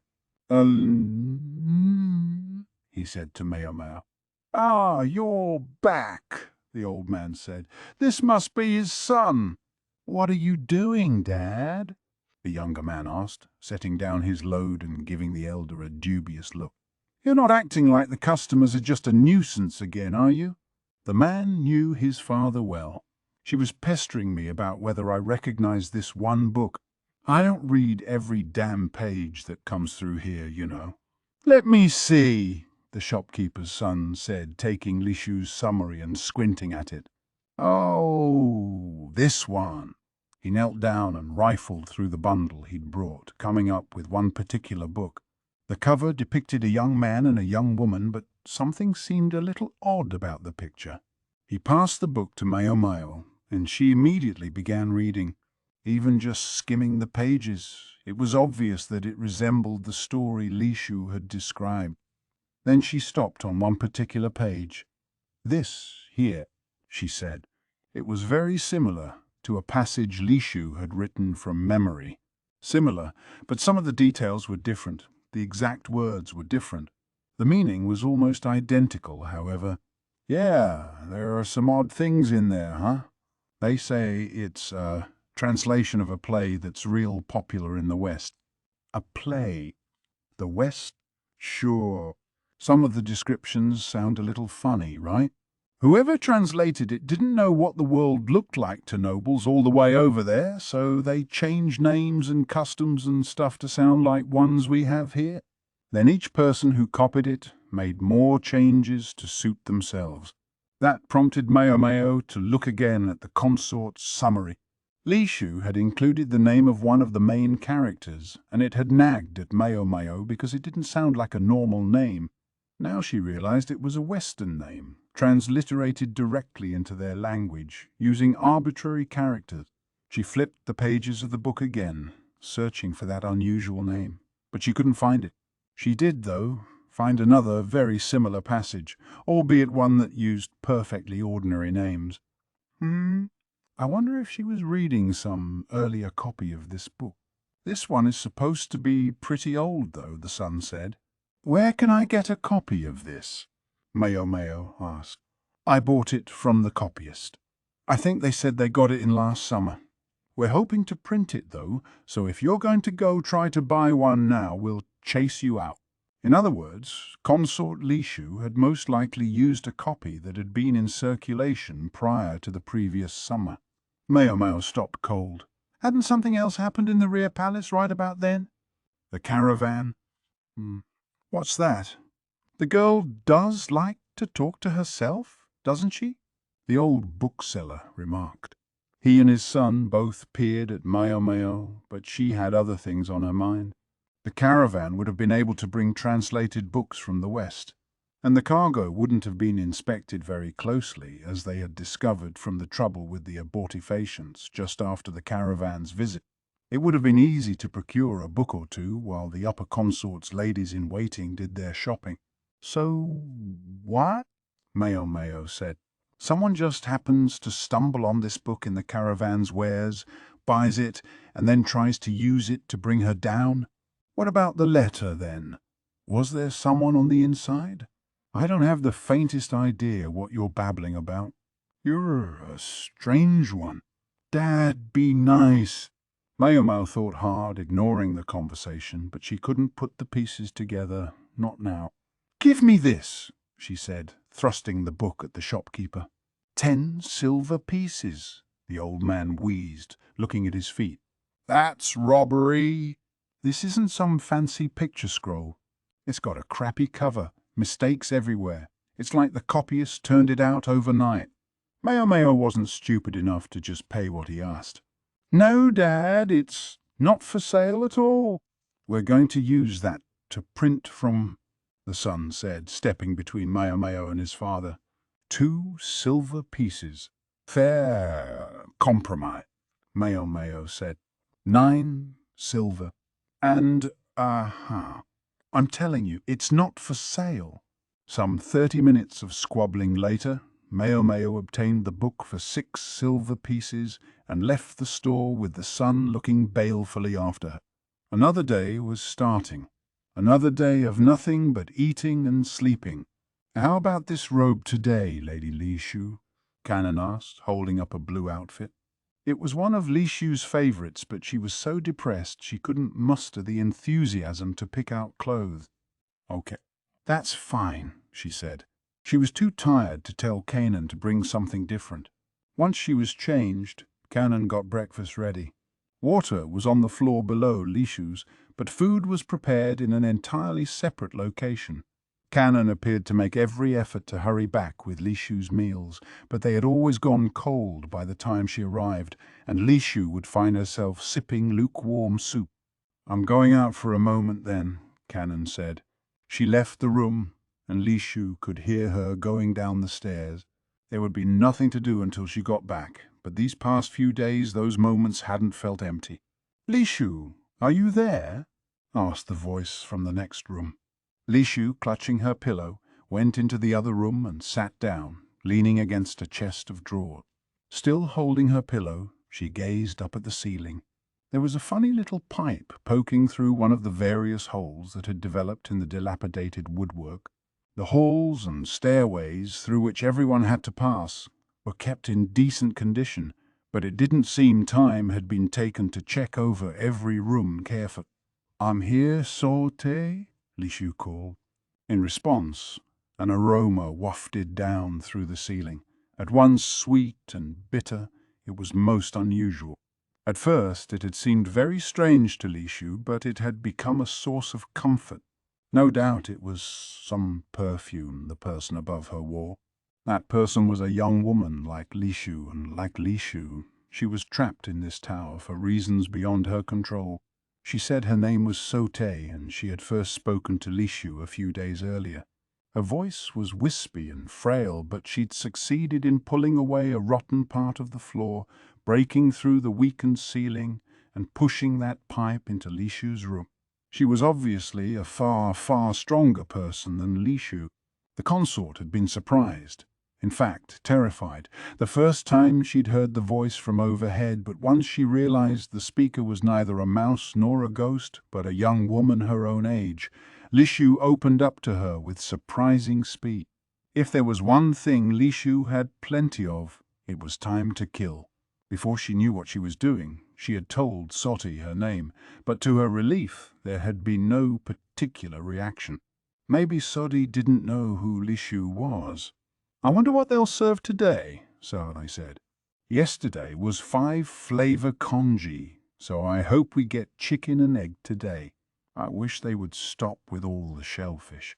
It was so strange how, lacking anything else to do, simply eating became an entertainment in its own right. "That's right. You can't have seafood, can you? But it's so good. There's some I can have, but I always feel funny about it."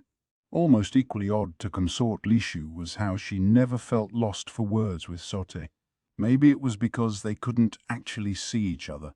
Lishu had never specifically asked why Soti was here in the pagoda, but when Lishu said she'd been locked up on vague charges, Soti volunteered that she was in much the same situation.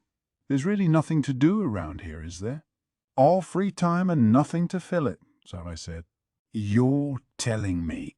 "I've never been more sensitive to the sound of footsteps in my life." "I know what you mean. You know who it has to be. It's the sound of your meal arriving, and you act like it." "What glutton?" Lishu said, and she heard giggling in response. "You have very good ears, Soti. You must have heard me down here. That's why you talk to me." Notwithstanding the aging structure, catching a voice from the floor below would have demanded pretty decent hearing. Lishu hardly even heard anything that was going on above her. "That's true, I guess. My hearing is pretty good. For example, I can tell someone is coming up the stairs right now." Lishu focused and listened, and indeed, she heard footsteps approaching. She was sure it must be Canaan, but the steps went straight by her chambers, continuing upward. "Hold on a second," Soti said. She left for a moment, and there was some clattering as she came back. "Oh, that's hot! Sorry to break it to you, but it's seafood congee today." "Oh, what's in it?" "I think this is dried shrimp, and this might be a little bit of pork here. I guess I can eat that stuff."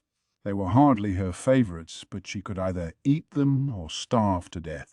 If she pitched a fit about the food, she would only make life harder for Canaan. Speaking of Canaan, Lishu thought, she was late. How long did it take to get breakfast? Soti's was already here. In fact, Canaan had seemed to be taking her time the past several days, Lishu had noticed. But when Canaan got back, Lishu's conversations with Soti had to stop, so the consort had been willing to overlook the delays. From the little pipe in the ceiling, Lishu could hear Soti eating. She claimed she didn't have any ladies in waiting to speak of with her, but someone must have brought the food in a hurry if the congee was still hot. "Hey, Lishu, want to know something?" "What?" "It's about this floor." Lishu was on the 3rd floor of the pagoda, with Soti above her on the 4th. From the outside, it had looked as if the tower might be 10 stories or more. They say nothing above the 4th floor has been used in decades, so it's even more broken down than our level. You have to go by guards on the way down, but because no one uses those higher floors, there's no one to stop you from going up. Wow, really? Really? Maybe it's because you can't escape from the upper levels. There were windows around the outside of the tower, but even if one could break them and go through, there was still the height to consider. Lishu, at least, didn't think she could get a ladder to help her climb down, nor did she wish to try. Such a conspicuous breakout attempt would never escape the attention of the guards. The bigger problem, though, was that even if Lishu managed to get out, there was nowhere she could go. She kept waiting and hoping that Lady Duo might visit her, but the former consort had never come to the tower. It had hardly been a full 10 days since their last meeting, though, and Lishu knew it would be petulant to speak of the issue. Neither had there been any contact from the apothecary or Lishu's father. It was easy enough to say that it hadn't been that long, but every day that passed heightened Lishu's anxiety. If she hadn't had Soti to talk to, she thought she might have lost it already. "I've got an idea. Want to try going to the upper floors?" That suggestion, at that particular moment, sent a shock through Lishu's heart. What? What do you mean, the upper floors? The guard between the third and fourth floors is changed 3 times every day. The guard on duty goes down to summon the next person, and for those few minutes there's no one there. They don't change all the guards at once, of course, so you can't go downstairs, but you could go up.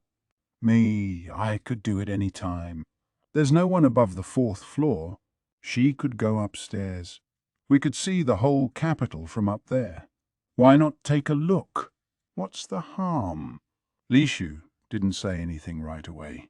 As Soti's words drifted down to her, they were accompanied by that almost sweet, almost bitter smell. Lishu felt she would very much like to see the capital, but as yet she didn't take a single step. I have a lady in waiting with me, she said. If I disappeared, she would notice right away. You haven't told her about me. Why's that? Lishu found that question hard to answer. A voice from the ceiling seemed like a tricky thing to explain, and she was afraid Canon would try to make her stop talking to Sote. Are you worried what she'd think about it? Her, an attendant who leaves you alone while she enjoys being free of this tower? Lishu felt a chill run down her spine, but she couldn't deny what Sote was saying. Lishu knew perfectly well that there was only one of Canaan, her chief lady in waiting, and she couldn't be with Lishu constantly all day, every day. And yet, even at this very moment, wasn't she out there, savouring the open air while Lishu languished here? The consort shook her head vigorously as if she could shake the thought away. That's not what she's doing. No, of course not. She's much too nice a lady to leave you here and forget about you, Lishu. Sote seemed to be trying to walk back her words a little, perhaps out of kindness to Lishu. I just wish you could see the view from up here. I wish I could share it with you. If you ever change your mind, just come on up. Tell your lady in waiting to take half a day off. That should be plenty. They changed the guards at. Lishu stared at the ground and listened to Soti describe the timing of the changes of guard. Then Soti left to clean up her meal, withdrawing the pipe from the ceiling so Canaan wouldn't notice it. Footsteps came again, and this time it was Canaan who entered the room saying, I'm sorry to keep you waiting so long, Lady Lishu. There appeared to be some perspiration on her face, but at some point she'd found time to change clothes, including a new sash. Canaan set Lishu's breakfast on the table, and the consort picked up the bowl, taking a lotus leaf and starting in on the loathed seafood congee. It was stone cold, the gruel like glue in her mouth, thick and sticky and flavourless. Chapter 15. Scandal, Part 3. I don't understand it. That was the only appraisal Maomao could offer of the book on which she had spent so much money. She'd read it twice through, thinking maybe she had missed the interesting part the first time. Still flummoxed, she copied the entire thing out. And this was where it had gotten her. I just don't understand. This was something deeper than whether or not she found the book interesting. The problem came down to a matter of emotions. As an experiment, she showed the book to the courtesans at the Verdigris house, and a struggle promptly broke out among the women to read it, all of their eyes glittering. It didn't seem to matter to them that the text was riddled with incorrect characters, or that parts of it had clearly been mistranslated. It seemed to be just that appealing. A boy and a girl from rival houses meet at a banquet and fall in love at first sight. All well and good until the boy gets in an argument with someone from the girl's family and kills him. That only makes relations between the two households even worse, but it doesn't stop the young lovers burning with passion from getting married. Notwithstanding the stiffness of the translation, it was the behavior of the main characters that really left Maomao befuddled, both of them driven by the passions of youth. At the end of the story, both protagonists wound up dead because of a bit of miscommunication. They could have avoided the whole problem, Maomao thought, if they had been a little more methodical in keeping in touch with each other and explaining what they were going to do. When she offered this opinion to the enraptured courtesans, however, it was greeted with some fist-shaking and the pronouncement, "That just goes to show how fiery and passionate their love was." Someone else took her by the shoulders and explained, "You see, it's precisely those hiccups of destiny that make tragedy shine so brightly." Maomao did not understand the first damn thing about it. So this was what Consort Lishu had been copying out? Had she seen anything especially attractive in it? Maomao had already sent Jinshi word about the book. The text she had with her now was a copy she'd made in the course of a single night. It had no illustrations, but when tied with a simple string, it did bear a certain resemblance to a real book. She'd had Chu Yu help her, though, so the paper wasn't exactly even, and the entire product had, well, let's call it character. "I told you I would do pictures," Chu Yu had said. "Maybe next time. Just try to cut the paper straight, will you?" She'd spent all her time in arguments of that sort. Meanwhile, no matter how long she waited, matters surrounding Consort Lishu didn't seem to progress. In fact, nothing much seemed to be happening at all. She did, however, receive word from Lahan. He said he would be meeting with the West soon and asked if she wanted to be a part of it. The West was presumably the golden-haired envoy, the one who had faced them with the audacious choice between material aid and political asylum. Lahan and the envoy had already had one discussion, but he claimed nothing had yet been resolved. Maomao had been there, but with all the talk of politics and business, she hadn't been able to contribute much besides warming an additional chair. Hence, she declined this new invitation. What if the eccentric strategist heard and tried to poke his head in? Granted, rumor had it he was keeping busy these days making some kind of book about God. When he needed a breather, he went and made trouble at the medical office instead. He should do his damn job, Maomao thought. It did occur to her that, at least during peacetime, work might actually go better for the Freak's people if he wasn't present, but when he was at his office, Maomao knew she was safe, so she wished he would stay there. Besides, she felt bad for the medical staff having to suffer his regular incursions. "Haven't had any real work to speak of recently," Maomao said with a great big sigh. She sometimes busied herself making stocks of the medicines she needed regularly, but recently there had been a dearth of opportunities to try unusual drugs or make up new concoctions. She frequently had to leave the shop in other hands as she was summoned away to tasks that were frankly outside her job description, and it had left her main vocation growing a bit stagnant. It didn't help that she still had to teach Sazen as she made most of her drugs. She just wanted to get a taste of some unusual draft once in a while, to mix up some fresh new pharmaceutical and find out what it did. She had been working her way through the medicines she'd purchased in the Western capital, but they left her wondering if there wasn't anything more unusual out there, more interesting. On the top of her medicine cabinet were 3 small pots for plants, one of which had a fingertip-sized green bud sprouting from it. These were where she had planted the cactus seeds. They came from a dry climate, so she didn't water them much. She had the sense that when they got bigger, they might have all kinds of uses, but the thought that it could be years before she had the opportunity to find out what they were was enough to make her feel faint. "Maybe I'll get lucky and find a blowfish liver on the ground or something," she thought idly, gazing at the pots. The door clattered and she looked up, wondering who it was, to find that the visitor had dropped something at their feet. Something wrapped in cloth. It looked like a branch. Maomao reached out, her eyes glowing. It was a deer's antler. And not just that, it was still soft. An antler that had been in the process of growing, not one that had simply calcified and fallen away when the deer grew a new one. It was nearly 1 shaku long, and she knew exactly what it was. "A velvet antler," she exclaimed. It was the newly grown antler of a deer. That freshness, that was the important thing when you were selling them. They were harvested first thing in spring, and the very tips were a particularly prized and particularly expensive form of the product. Yes, the tip was attached to this one. It was quite long, but judging from the softness and the way it was covered in fuzz, it would still possess plenty of medicinal potency. The sparkle in Maomao's eyes was accompanied by a thread of drool dangling from her mouth. Hawkers occasionally tried to sell velvet antler, but it was always powdered, and despite their insistence that they sold only the finest products, it was obvious that stuff other than the tip had been mixed in.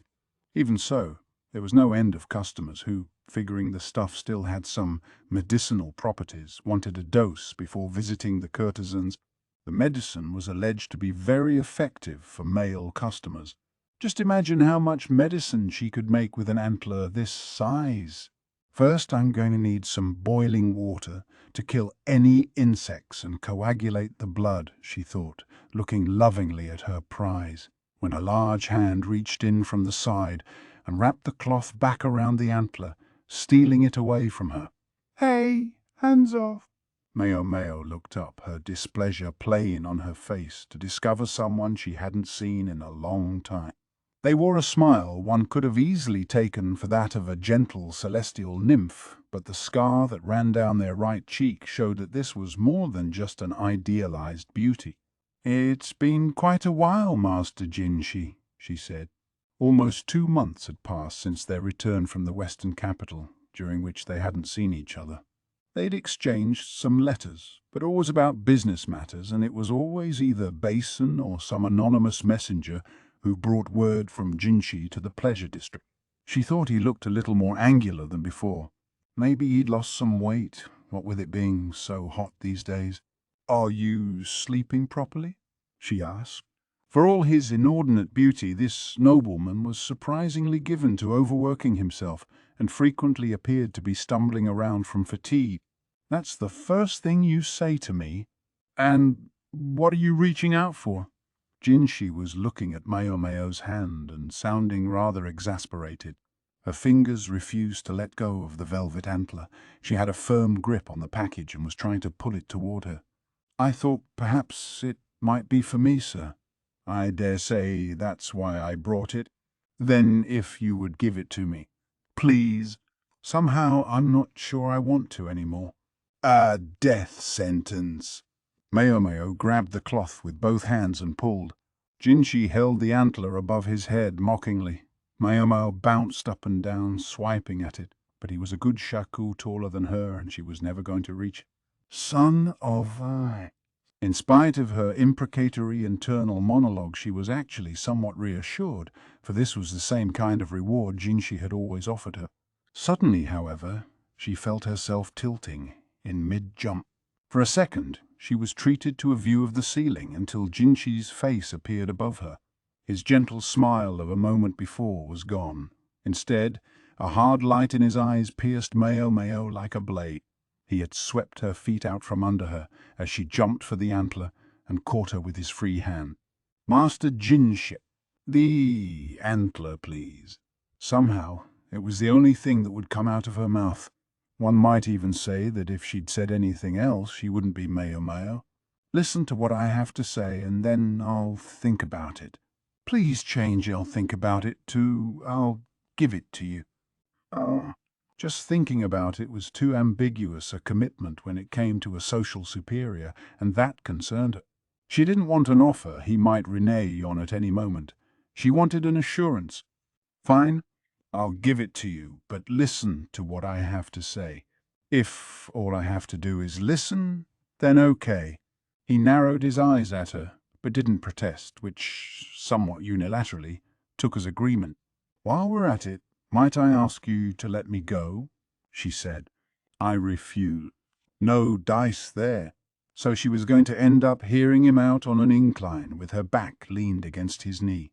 She considered trying to look for help, but the door and windows were shut. Even if they'd been open, the other residents of the verdigris house would probably have just looked on grinning, so maybe it wouldn't have mattered. Maybe Chu will walk in on us, Maomao thought hopefully, but her wonderful, lovable little brat was out today learning to sketch with his teacher.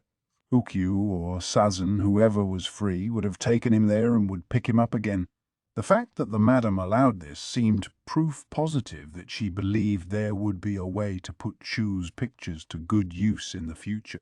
Jinshi continued to look at Maomao with an expression like a wild beast who might bite at any moment, but at least he got right to the point. "Are you ready to take me up on what I proposed?" To be fair, he had never actually proposed anything, but even Maomao wasn't dense enough to miss what he was referring to. The night of the banquet in the western capital, Jinshi had told Maomao the true reason he'd brought her along. Well, all right, he hadn't actually told her in so many words, but she felt it was correct to understand that he sought to marry her. Life wasn't like those stories. In real life, you didn't have to be madly in love with someone to marry them. Powerful people often got married as a play in their power games, and even commoners might wed in order to support themselves, like a farmer who simply needed more hands to help in the field. If both parties stood to gain something from the union, or at least if one partner was to the other's liking, then they didn't necessarily both have to have feelings for each other. So long as the proposed match wasn't completely distasteful, it might be best simply to accept. He's got strange tastes, though. Surely Jinshi could have had his pick of beautiful, noble women. Who would choose a weed like wood sorrel when he was surrounded by peonies and roses? There must have been someone better suited to him than Maomao. Like Consort Lishu. Sure, she was currently under arrest on suspicions of infidelity, but as long as Jinshi knew she was innocent, then where was the problem? People would say whatever nasty things they wanted, but Jinshi surely wasn't the kind to believe them. Yet here he was, urging his suit on her again, the next act of their little drama. She desperately hoped he wouldn't strangle her again. This time, he might finish the job. "Do you hate me so much?"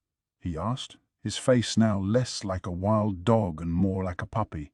Love, hate. Some people wanted the world to be so black and white. Why wouldn't he give her the choice of a grey area? "I suppose I don't hate you as such," she said. She might even think of him favorably. Certainly she regarded this noble more positively than she had back when they'd first met. Jinshi pursed his lips, not very pleased with this evasive answer. Maybe he was hoping she would come right out and say she loved him, but quite frankly, Maomao wasn't at a point where she could bring those words to her lips. The best she could manage was that she wasn't without a certain affection for him. Instead, she said, "The caterpillar fungus made me very happy." "Is that all you're going to say?" "Also, the oxbezoars were most helpful."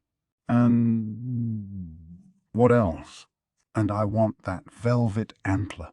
She reached out for the package, which Jinshi had put behind his back, but he planted a palm on her belly to keep her from sitting up, and she couldn't reach it. She kicked her legs from sheer frustration, and this time he grabbed her ankle. She was just trying to decide what he might be planning when he brushed the tip of his pinky finger along the back of her foot. "Ha!" Maomao choked, squirming.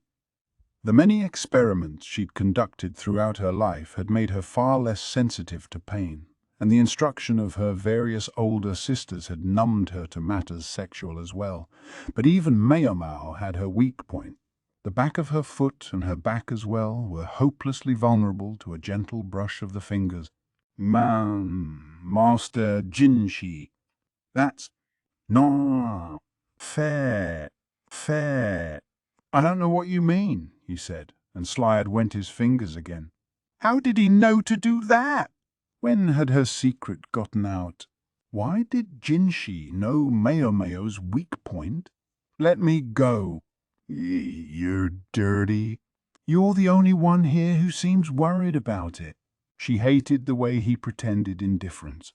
Seriously, how did he know? Only a few people were privy to Maomao's vulnerability. The Madam, Perrin, and... Then she thought of the always-in-control lady-in-waiting in her first flush of old age, and her eyes went wide. Swyren had punished her once by tickling her with a feather duster, but she had just been joking around and had stopped right away. Maomao didn't think she had given away what a vulnerable spot that was.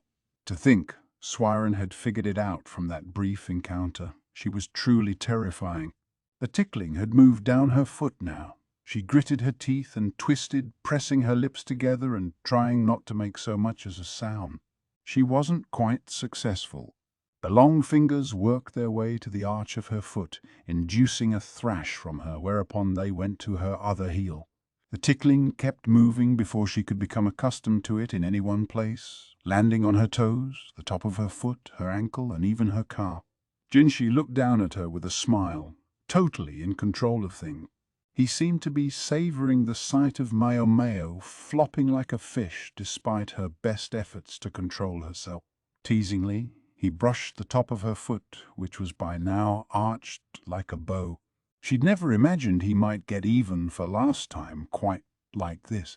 Finally, unable to hold it in any longer, laughter burst out of her. The book on the desk, the one Maomao had been copying, tumbled to the floor. At last, thinking, perhaps, that he had gone too far, Jinshi let her go. Maomao got her breathing under control, straightened her robe, and wiped the tears that had welled up in her eyes. At that, Jinshi swallowed audibly. He looked conflicted and wouldn't meet her eyes. His gaze landed instead on the book, which he picked up. "Have you ever read that, Master Jinshi?" "I have. What did you think of it?" There was a wry smile on Jinshi's face. He seemed to feel about the same way Maomao did about the book. He understood exactly what it would mean for someone of noble birth to let their actions be dictated by their own romantic impulses. If he didn't, he couldn't have worked in the rear palace all those years. "I think there must have been some other way. Talk like that could see you scorned by all the world's women. Not including yourself, I suppose." Impatient youth gave rise to burning passion, and love that ended in grief was counted beautiful because it was so tragic. The text stated that the young woman at the center of the story was 13 years old, but given that this was a translation from the West, that would probably make her 14 or 15 by the count used in Li, where a person became a year older at the start of each year. That was still young, though. Young enough that she might still be ruled by her passions, making it impossible to dismiss the story out of hand. Maomao would never have done such a thing. By that age, she had already been thoroughly indoctrinated into the thinking of the pleasure district, and Jinshi would have been established in the rear palace by then. They had spent that most impressionable age in environments that were, in their own way, very similar. "I wonder if I might have been capable of such things had I grown up somewhere else," Jinshi said, and Maomao could tell that he was speaking from the heart. She couldn't deny that it might be true, but it was, ultimately, just a possibility. Hypothetical. Instead of answering, she murmured, "I don't want to be an enemy." Jinshi gave her a sidelong look, as if to ask whose enemy she meant. "To Empress Gyokyu," she said. Would Jinshi understand what she was saying? If not, that was fine, Maomao thought. There were things even he didn't know. "You?" He seemed about to ask her something else when a horse whinnied outside. There was a sound of rushing footsteps, and then someone shouted, "Master Jinka!" It was a name he had used before when visiting the pleasure district, and often assumed. Jinshi frowned, wondering what it was this time, and opened the door. A man stood there, out of breath, one of the servants who often accompanied Jinshi and Basen. "Pardon me, sir," he said, kneeling once, and then taking a step closer. He glanced around. It seemed he didn't want Maomao to hear what he had to say. "It's about the matter of the white flower." "Then she's more than welcome to hear about it," Jinshi said. Maomao looked quizzical at the code word, but the servant promptly dispelled her confusion. "Consort Lishu has escaped her room in the tower and is on the highest floor," he said, his face a mask of horror. "Let's take a quick trip back in time." The sweet, bitter scent wafted through the room. Lishu sat in the corner, leaning against her chest, wrapped in her blanket. "Has it smelled a little funny around here recently?" Canon asked, but Lishu shook her head. The pipe wasn't protruding from the ceiling. Soti, with whom Lishu had been speaking until moments before, had withdrawn when she heard Canon's footsteps. Canon had taken a look at the decaying ceiling and said she would call someone to repair it, but Lishu had urged her not to. She didn't want some stranger coming into the room, and anyway the whole place was falling apart. Fixing that one bit of the ceiling wouldn't change anything. Thankfully, Canon relented. "Lady Lishu, your meal is ready." Lishu could hear the clatter of the tray being set down, but she knew it was just cold congee and soup on the table. Sometimes the portion of the side dish was stingy too. At first she even looked forward to this poor fare, but these days she just didn't care anymore. She would force herself to eat half of it because Kanan was watching, but even that was a struggle. Maybe it was because she spent all day, every day, cooped up in this room, with even less to do than she'd had in the rear palace. "Don't huddle in a corner. Come out where there's light," Kanan said. There was no light here. There was a window in the other room that looked out onto the hallway, which was arguably a tiny bit better than the room Lishu was in right now, but that was all. She could go out in the hallway and walk from one staircase to the other, but that didn't amount to much. Lishu stood unsteadily. The fatigue was awful. She heaved herself into her chair and dipped her spoon into the viscous, gluey congee. It was just plain today, with a vanishingly faint sprinkle of salt. She thought a bit of black vinegar might help, but there wasn't any. "I'm so sorry, milady." "I must have forgotten it," Kanan said with a deep bow. Her apology seemed heartfelt, but Lishu couldn't help noticing that she was wearing a different robe from when she'd left. How long had it taken Lishu since she got here to notice that Kanan changed clothes each time she went to get Lishu's food? The new robe had a similar look and pattern to the old one, as if Kanan hoped Lishu wouldn't notice the difference. More and more, though, Lishu mistrusted her. Lishu was in this situation because of a book a maid had given to her to copy. She strongly suspected it was her former chief lady-in-waiting who had put the woman up to it. Both people she had once believed were serving her faithfully. Kanan herself had once been among the ladies making fun of Lishu, but she had had a change of heart after someone had attempted to poison Lishu at a garden party. And it was true that she'd been far kinder to her mistress since then, so much so that Lishu had insisted Kanan become her chief lady-in-waiting, not a mere food taster. But had Kanan really done all this for Lishu's benefit? When she had first assumed the position of chief lady, Kanan had had minimal authority. The other ladies-in-waiting often simply ignored her. She had soldiered on and done her best, though, or so Lishu had believed. But was that true? Might she not still be laughing at Lishu with the other ladies behind her back? Might she not be pretending to be sympathetic, only to go back and report what she heard in confidence for the entertainment of the others? It couldn't be true, could it? If it were, she would never have followed Lishu all the way to this tower. She tried desperately to push such thoughts away, but they wouldn't leave her alone. Instead of shaking her head, she brought the spoon to her mouth and bit down on something hard. She spat into her handkerchief, coming up with rice, traces of blood, and a fingertip-sized pebble. "Lady Lishu," Kanan said, looking at her with concern. Maybe some sand had gotten into the food by accident, but this was much too large to be a grain of sand. Unable to focus her eyes, Lishu stirred her spoon through the congee. 2, 3, 4. There were too many stones at the bottom of the bowl to dismiss as an accident. "I'll go get a new bowl right away," Kanan said, and reached for the congee, but Lishu stopped her. "I don't want it." She didn't even have an appetite. She didn't want to choke down more cold, disgusting congee. "Lady Lishu, I don't want it. I don't want it. I don't want it." Lishu shook her head furiously and swept the food off the table. The bowl and tray hit the floor with a crash, soup and side dish flying everywhere. Lishu tore at her hair and her nose started to run. She began to weep piteously. Why? Why is it always me? Despised by her father, tormented by her half-sister, twice sent to the rear palace as a political tool. All of that had been awful, but she had borne it. She'd thought that maybe if she kept quiet and did as she was told, her father might be nice to her. That hope had been dashed by the rumors that she was an illegitimate child. It had turned out she was her father's blood, but his attitude hadn't changed at all. That's right, it aided him. He couldn't stand the fact that he was from a branch house, while Lishu's mother had been from the main family. That was why he sent her only the cruelest ladies in waiting. Maybe he had been behind all of the trouble she'd endured to this point. Lishu wasn't cut out to be a high consort, but there she was, and she had to either stand up and let herself be compared with the other consorts, or try to shrink down so small as to be invisible. Those were her only options. At the garden party, her father hadn't even tried to talk to her. If he hadn't wanted her, why had he had her? Did he enjoy watching Lishu suffer in her limo?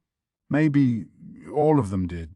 Her father, her half-sister, her ladies-in-waiting, the maid Canaan, everyone. All of them.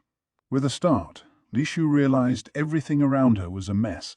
The congee bowl was broken, the table was overturned, and her chair had hit the floor. Everything that wasn't nailed down was on the ground, and Canaan was in a corner, hiding her face with hands covered in grains of rice. A dish lay shattered at her feet. Had Lishu thrown it at her? There was a thin red line on Canaan's cheek, and her expression as she tried to gauge Lishu was one of terror. Lishu felt her blood run cold. She'd never meant to do this. Yet she was the only one who could have turned the room upside down this way. Her mind went blank, and she started to perspire heavily. Go! Lady Lishu, get out of here, please. And don't come back. She hit the wall hard and stamped her feet and shouted. She didn't want to do this, but it was the only thing that would come out of her mouth. I'm so sorry, Canaan said. I'll go change. She looked sadly around the upturned room, and then she left. When Canaan's footsteps had vanished, Lishu sank down onto the floor. Her eyes, as she looked up at the ceiling, were clouded with tears. She didn't want to do this, so why had she? She'd felt like she needed to attack someone, lest she be attacked again, and in her anxiety she had lashed out at Canaan. Lishu's face must have been a mess. She wanted to cry great gasping sobs, but if she started weeping, someone might come. She hugged her knees tight instead. Lishu, Lishu, came the voice from the next room. The pipe was poking through the ceiling, and Soti was talking to her. With her ears, she must have heard the entire humiliating exchange. What's going on? It sounds like your lady-in-waiting left. It's nothing, Lishu said, moving to sit once more by the chest of drawers. The sweet, bitter smell calmed her down, and Soti's muffled voice soothed her anxiety. She wondered who Soti was. I've got an idea, Lishu. What's that, Soti?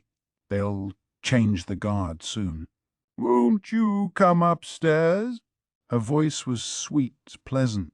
Any other time, Lishu might have dithered about the decision and then turned her down. But now she didn't have it in her. She had no reason not to accept Soti's suggestion. Lishu pressed her ear to the door and listened for the footsteps. She listened as they came down from above, went by, and continued downward. She heard the pounding of her own heart, so loud she was afraid the passing guard might notice it. She tried not to breathe. It wasn't as if the guard would think anything was unusual should he hear a sound at that moment, but what Lishu was about to attempt had her in a state of absolute anxiety. She heard the footsteps reach the bottom of the stairs, heard a door open and shut. Trying to slow her racing heart, Lishu stepped out the door. She took a slow step into the hallway. She was holding her shoes in her hand so they wouldn't give her away. She worked her way up the stairs, step by step, and opened the door, ever so slowly so that it wouldn't make a sound. The next floor up was in even worse repair than the one Lishu lived on. At least her chambers had been swept, but this level seemed rife with dust. She put on her shoes and looked around. There were several rooms on this floor, but only one of them had the door cracked open. Still fighting her pounding pulse, Lishu knocked on it. There seemed to be no answer. Lishu had just turned around, thinking she must have the wrong room, when something wrapped around her from behind. Welcome to my humble abode. A young woman's voice, no longer muffled, sounded in Lishu's ear. The hand that had grabbed her was delicate and pale, laced with blue veins. "I can't tell you how long I've been waiting." She had that same unique smell, sweet and bitter at the same time. The same one that had been wafting down to Lishu through the ceiling. Lishu asked again, feeling goosebumps on her neck. Sate seemed to be resting her chin on Lishu's head, and something was tickling her nape. It was a white bundle, the best silken threads. A tassel to something, maybe. "You have such nice skin, Lishu. A good, healthy color, but not tanned by the sun." The tip of Soti's finger slid along Lishu's cheek. "And this lovely black hair. You have someone who cares enough to comb it for you, even in a place like this?" "I'm jealous." "Oh, but a messy eater, are we?" "You've got a grain of rice here." Her delicate fingers plucked away the grain of rice that was stuck to Lishu's hair, slowly, almost as if she were scraping it away, and then she dropped it on the floor. Her fingers were red in places. They looked like burns that were just now healing. "I feel so sorry for you," Sully said. "Mommy dead when you were still a baby, used as a political tool practically since you could walk. Rejected by your family, mocked by your own ladies-in-waiting." Yes, that was Lishu's story. "Truly, it's a shame. No one understands you. Why do you suppose you're always the victim?" The gentle voice and the aroma enveloped Lishu. She could feel the body heat from the pale skin. It had been so long since she'd last felt another person so close to her. She felt like she might simply melt away. "They're all terrible to you. You're nothing but sweet and kind, and all they do is bully you and make your life a living nightmare." Lishu, nearly melting into the sweet odor, nodded at Soti's words. "Yes, that's right. They were always bullying her, ignoring her, using her." What had Lishu ever done wrong? For the longest time now, for the longest time, a half-formed question drifted through Lishu's hazy mind. When, she wondered, had she told Sote about her father? "They all leave you alone to eat cold food by yourself in a gloomy room." Unbelievable. When had she mentioned the food being cold? The question occurred to her, but she couldn't seem to make her brain work. She felt Sote's embrace slacken, though, and she managed to turn around to finally face someone whom she had only known as a voice until this moment. "Why are you looking at me like that? Is there something on my face?" The smiling girl before Lishu was a color she'd never seen before. She was beautiful in her way. Her figure was peach-like, her lips full and red like cherries, but her skin seemed colorless. People from the West had pale skin, but this was far, far paler than that. Lishu could never have made her skin this white, no matter how copiously she applied white makeup powder. Soti's hair, too, was like an old woman's. It was her hair that Lishu had taken for a tassel, hair that ran straight and true down her back. "Do I look strange to you?" Sote asked. Her eyebrows, slowly furrowing, were white too, and her eyes, they were as red as rubies. On the way to the western capital, Lishu had heard the rumors that there was a woman like one of the mythical immortals stirring up trouble in every region and making the powerful people of the capital dance in the palm of her hand. "It's you, the White Lady. So you know about me? That makes us two of a kind, then." Sote twirled Lishu's hair around the end of her finger. "Because I know about you too. I just never thought we would find ourselves in the same place together." She smiled, then tugged on Lishu's hair. "This black hair, I'm jealous of it." Lishu couldn't speak. "And your healthy skin? You can go out in the sun and it doesn't get inflamed and burn." Still Lishu was silent. "I can't even stand the light from a window." "You complained about the gloom, Lishu?" "The darkness. Those gloomy corners are the only ones where I can survive." Soti's eyes were narrow and she was staring fixedly at Lishu. I have something to tell you. All the torment that's been inflicted upon you, you can't blame anyone for it. It's your own fault. Slim fingers danced across Lishu's cheek, rough fingertips scratching her skin. You never had to starve growing up, and you put on all their pretty clothes without question. But you just sit around doing nothing, don't you, Lishu? You ought to know that if you can't protect yourself, you're going to be a target. Now the fingers pinched at her cheek, digging into her skin till the nails left scratches behind. It sickens me to look at you. A tremendous frown came over Soti's face, a look of contempt every bit as brutal as her words. Lishu shrank into herself. It's disgusting just seeing you there. Soti's chilly stare made Lishu's heart skip a beat. It reminded her of so many stares she'd seen before. Her father's, her half-sisters, her ladies. Lishu's teeth started to chatter. She felt like she might be sucked into those red eyes. Overhead she heard scurrying, like bugs. It sounded to her like the voices of the maids and servants, spreading their tales about her and condemning her behind her back. No, stop. Lishu shook her head. She pressed a hand to her cheek, which must have had red scratch marks on it, and looked at Soti with fear in her eyes. Soti's lips twisted. Sickening. It's like looking at my old self. Lishu had no hope any more of understanding what Soti was talking about. She began to run, just desperate to get out of there. She dashed through the decaying hallway, ran up the stairs. As Soti had told her, the door to the next floor wasn't locked. Lishu kept running, higher and higher. She lost count of how many floors she had gone up. The hem of her robe was filthy, and the creaking of the floorboards had become deafening. She saw a door that wasn't like the others. For one thing, it had a lock, but the lock was rotting away.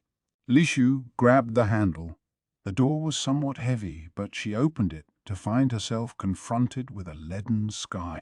No doubt the rulers of the past, looking out over the entire capital from this vantage point with a cup of wine in hand, had believed their glory would last forever.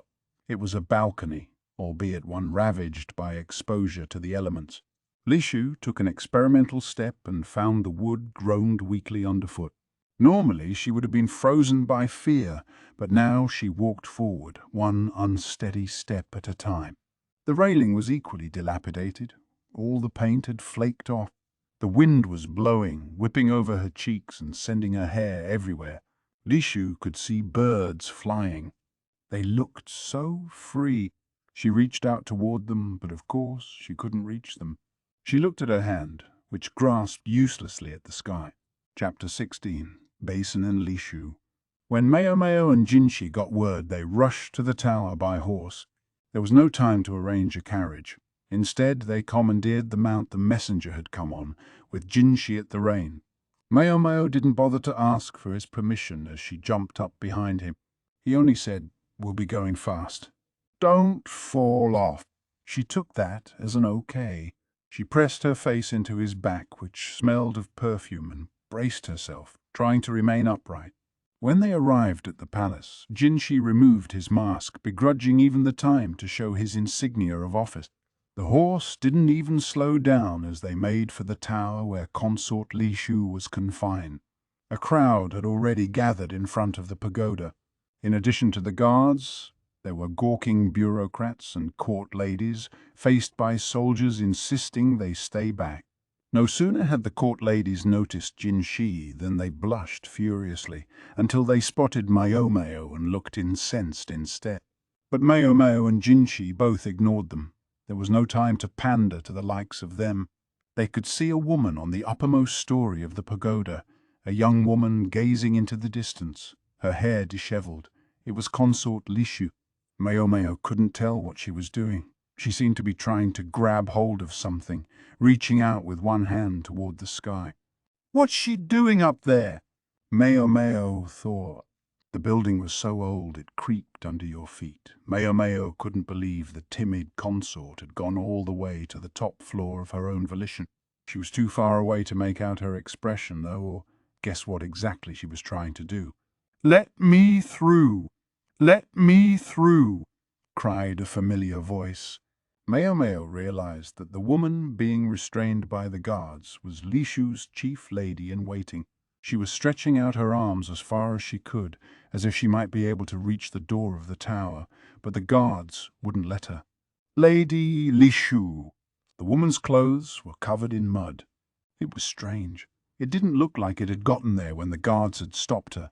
It almost looked like someone had thrown a mud pie at her. But the chief lady in waiting wasn't the only familiar face. "What's going on? What is Consort Lishu doing all the way up there?" Basen rushed up, out of breath. He must have heard the news too. Maybe he'd been exercising when it reached him, because he was dressed in what seemed to be a martial arts training uniform rather than his usual official attire. The addition of a shouting young man to the panicked lady in waiting only increased the general confusion. Now the guards had to deal with Basen, who was bent on getting into the pagoda. They tried to push him back, but only found themselves dragged along instead. Ah, the infamous strength. Maomao had learned about it firsthand in the western capital, but she sensed there was something more than simple physical power at work here. She couldn't think about it now, though. They needed to figure out what to do about Consort Lishu. "Calm down." A clear, beautiful voice rang out. Basen and the chief lady in waiting both stopped and looked at its owner. "Kinship!" He passed his horse's reins to one of the soldiers, then strode over to the two of them. "I will go, but—" The lady in waiting stuttered. "I said, I'll do it." Jinshi's expression brooked no argument. The lady in waiting sank to the ground. There was a red line on her face and grains of rice in her hair. Was somebody harassing her? Maomao wondered. It wasn't impossible. You didn't have to be in the rear palace to find plenty of unpleasant people. With word going around that her lady was under arrest on suspicions of infidelity, it would hardly be surprising if the chief lady in waiting suffered some reprisals as well. As far as Maomao could tell, this woman was the only lady to accompany Lishu, so she must have been tending to the consort all this time, all by herself, with no one to help her. At first, Maomao had taken her for nothing more than a particularly nasty food taster. She was struck by how much people could change. "Why did you leave the consort alone? Were you going to get her meal?" Jinshi asked. There was no kindness in his voice, but neither was his tone cold. His even demeanor seemed to help the lady in waiting get herself under control as well. She said, "My lady has been most depressed recently. She seemed weak, maybe because she can't leave her chambers and has no way of getting fresh air. I think today she reached her limit. She expelled me from her room. She doesn't appear to trust anyone." "So you left until she got a hold of herself?" "Yes, I needed to change anyway. Although now it seems I'll need to do it again." She looked at her filthy skirt. Jinshi nodded and headed toward the door. "I'm coming with you," Basen said, and started to go after him, but the other man only looked at him. "There's no need for you to come. It's not your job." Basen scowled, clenching his fists. He's not wrong, Maomao thought. Unlike Jinshi, who was personally acquainted with Consort Lishu from working in the rear palace, Basen had merely accompanied her on their trip west. Whatever feelings he might have for her, dealing with her was not his business. "But," he started, a pained look on his face, "you are my adjutant. You understand what that means, yes?" Basen didn't say anything. "Consider the worst-case scenario and prepare for it. You're the only one who can." With that, Jinshi disappeared into the tower. He really trusts this guy. She didn't know whether Jinshi was making the best choice or not, but she knew it was a difficult decision, and she also saw that she needed to do what she could to help. Basen looked deeply pensive for a moment, then called one of the officials over and began giving instructions. She thought he said something about getting together every blanket and mattress they could find, but Lishu was too high up for that to help. Meanwhile, Maomao did what only Maomao could. Did Consort Lishu display any other unusual behavior? She asked, rubbing the lady-in-waiting's back. Maomao had observed the scratch on the woman's cheek and wondered if Lishu had had some kind of fit. She was usually so docile, but if she was feeling that paranoid, it wouldn't have been surprising. I don't know if I would say unusual, but she seemed especially interested in the ceiling lately. I think she was bothered by some hole in the woodwork. Was something on the floor above on her mind? Would that explain why she had gone up to the top story? I think there was someone on the level above us. There was a strange smell in our room sometimes, and I think it came from up there. A strange smell. Yeah, it was like perfume, but it was nothing I'd ever smelled before. I didn't like it very much, but it seemed to please the consort. She spent a lot of time sitting where it was most noticeable. Maomao cocked her head and this time turned to one of the guards. "Was there anyone else in that tower?" she asked. The guards glanced at each other, looking stricken. Their faces communicated that they knew something but couldn't say what. "Was there anyone else?" Maomao demanded, but the answer came from an unexpected source. "Not what is..." A man with spectacles, an abacus, and tousled hair came trotting up to the conversation. "Although I requested that if anyone else were put in that tower, they be kept as far away from them as possible." It was Lahan with an implicit rebuke for the guards. "Apologies, sir. The tower is old. The upper floors didn't seem to be in a usable state. Well, I didn't think anyone else would end up in there anyway. Certainly not a consort." What are you talking about? Maomao said. "Only what I asked to be done, lest it become a diplomatic incident, you see." Diplomatic incident. Maomao didn't see at all. What did that have to do with anything? "I told you you should have come to my meeting with that Western beauty. She asked me for this." "This Western beauty of yours? You mean the special envoy?" "Keep your voice down," Lahan said, slapping a hand over Maomao's mouth. The guards didn't appear to have heard, but Lishu's chief lady-in-waiting reacted. "The special envoy? Yes, that reminds me." "What is it?" Maomao asked. "You asked me if anything unusual had happened with Lady Lishu, and I just remembered." "Yeah." "Why?" Maomao grabbed the woman by the shoulders, all but shaking her. One of the ladies-in-waiting released a bird. A white bird we got from the envoy. A bird? What happened to the mirror? Maomao had been under the impression that the envoys had gifted large mirrors to each of the high consorts. Had Lishu not gotten one? "We did receive a mirror, but Consort Lishu was given a pair of mating birds as well, on the grounds that she was the youngest. The envoys thought perhaps she might be lonely so far from her parents, and they thought birds would help." "I suppose so.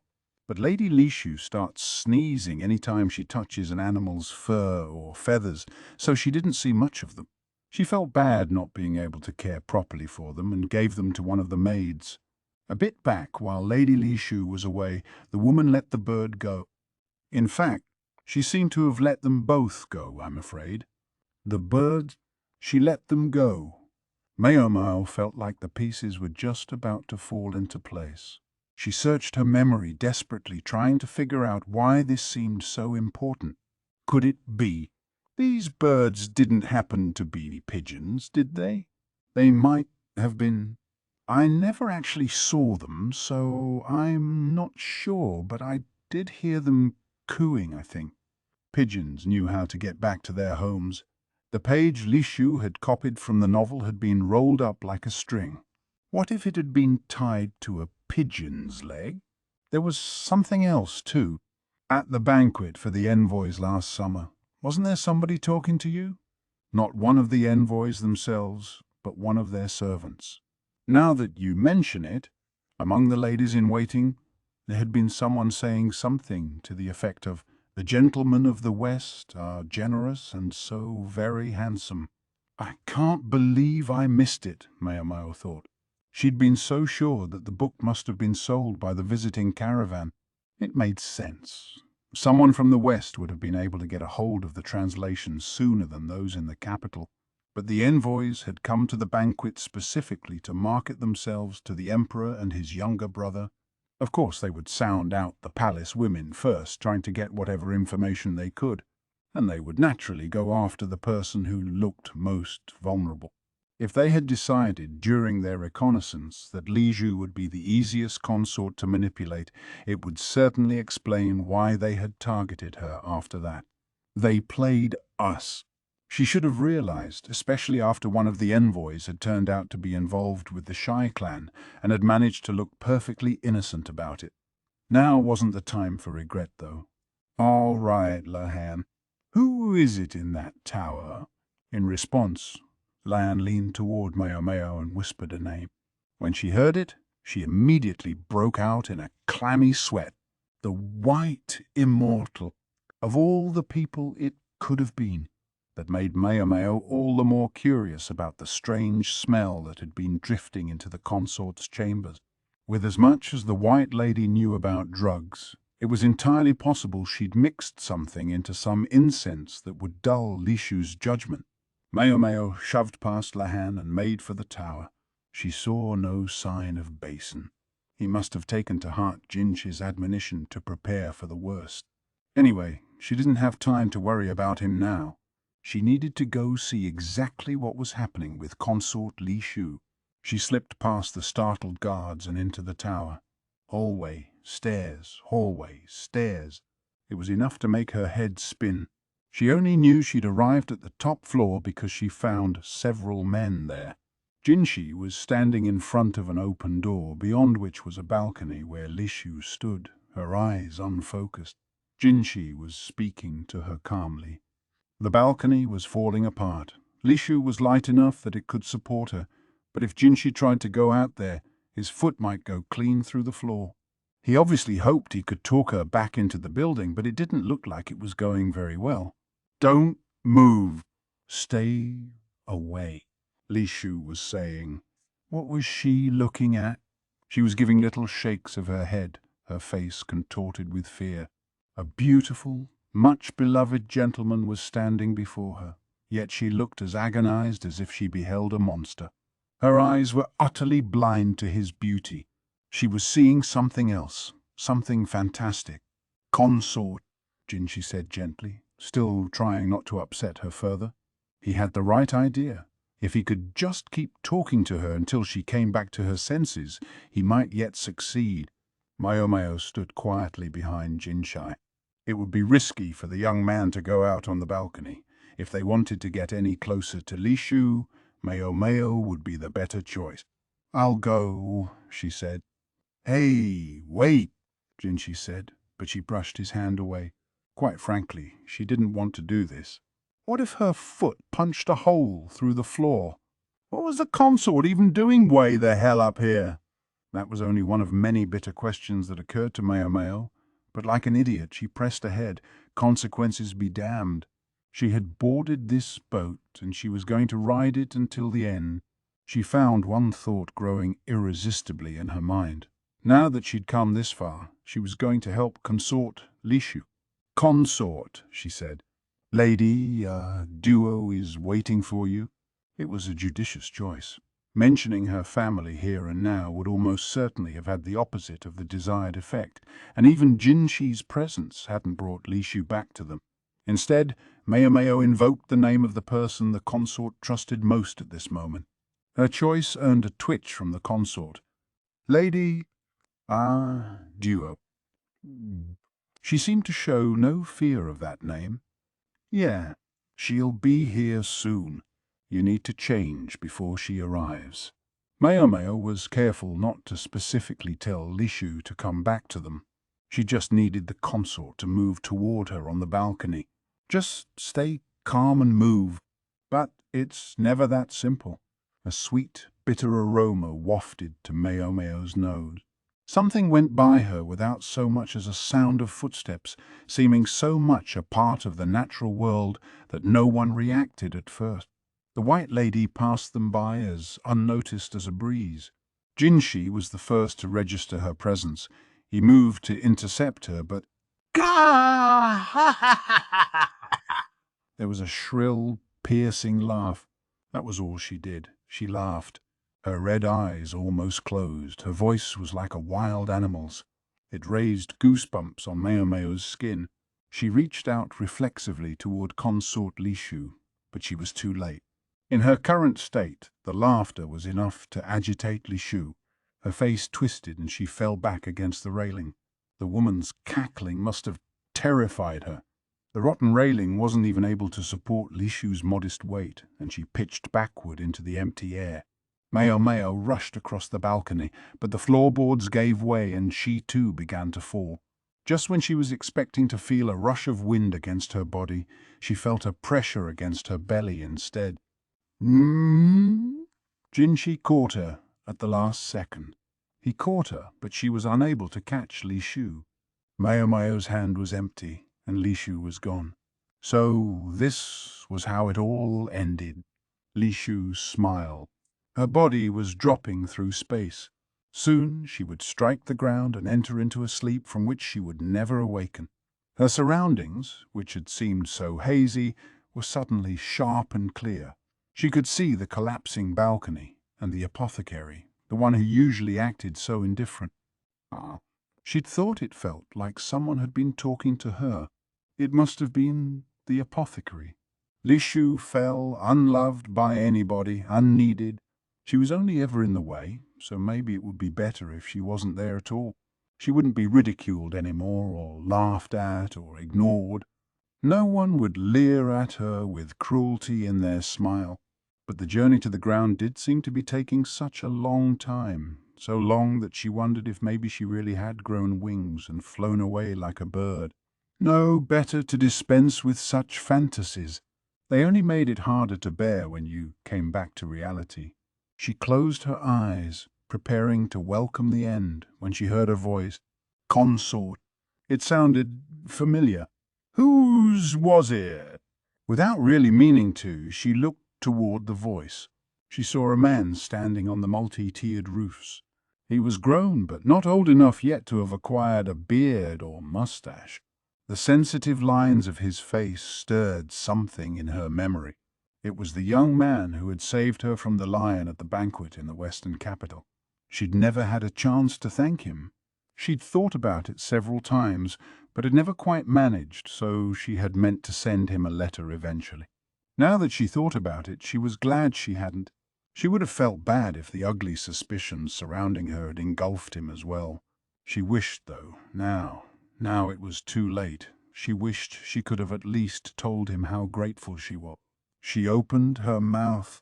He would never be able to hear her, but she thought she could at least communicate those two simple words, "Thank you."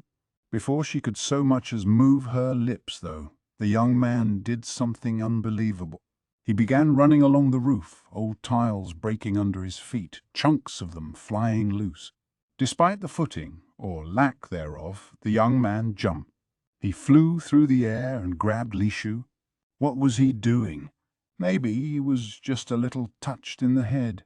After all, no one could survive a fall from this height. Not even a trained soldier. Certainly not one holding an additional person's worth of weight. Yet he held Lishu tightly in his arms. Why would he embrace her, hold fast to a worthless young woman? It was pointless. It would only lead to both their deaths. She wished he wouldn't do this. Why was he doing this? Tears poured from her eyes. But the young man, seemingly oblivious to how Lishu felt, smiled awkwardly. And then there was a tremendous thump.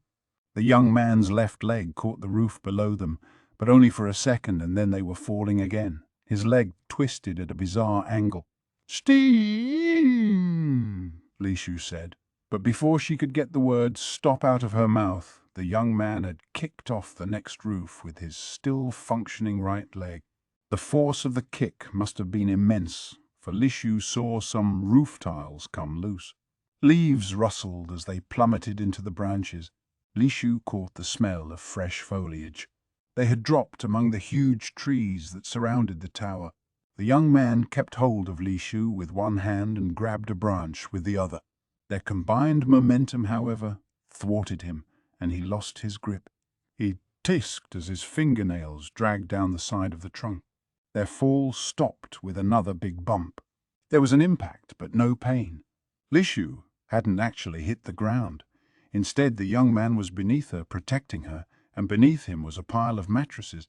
When she looked around, in fact, she realized there seemed to be mattresses everywhere. Both the young man's legs were broken, while the nails on his left hand had been torn out and his fingers were bleeding. And while they may have landed on some mattresses, it couldn't have been enough to keep the young man from hurting his back in the landing. He was an absolute wreck, but he was still wearing that same awkward smile. "Why?" Lishu said.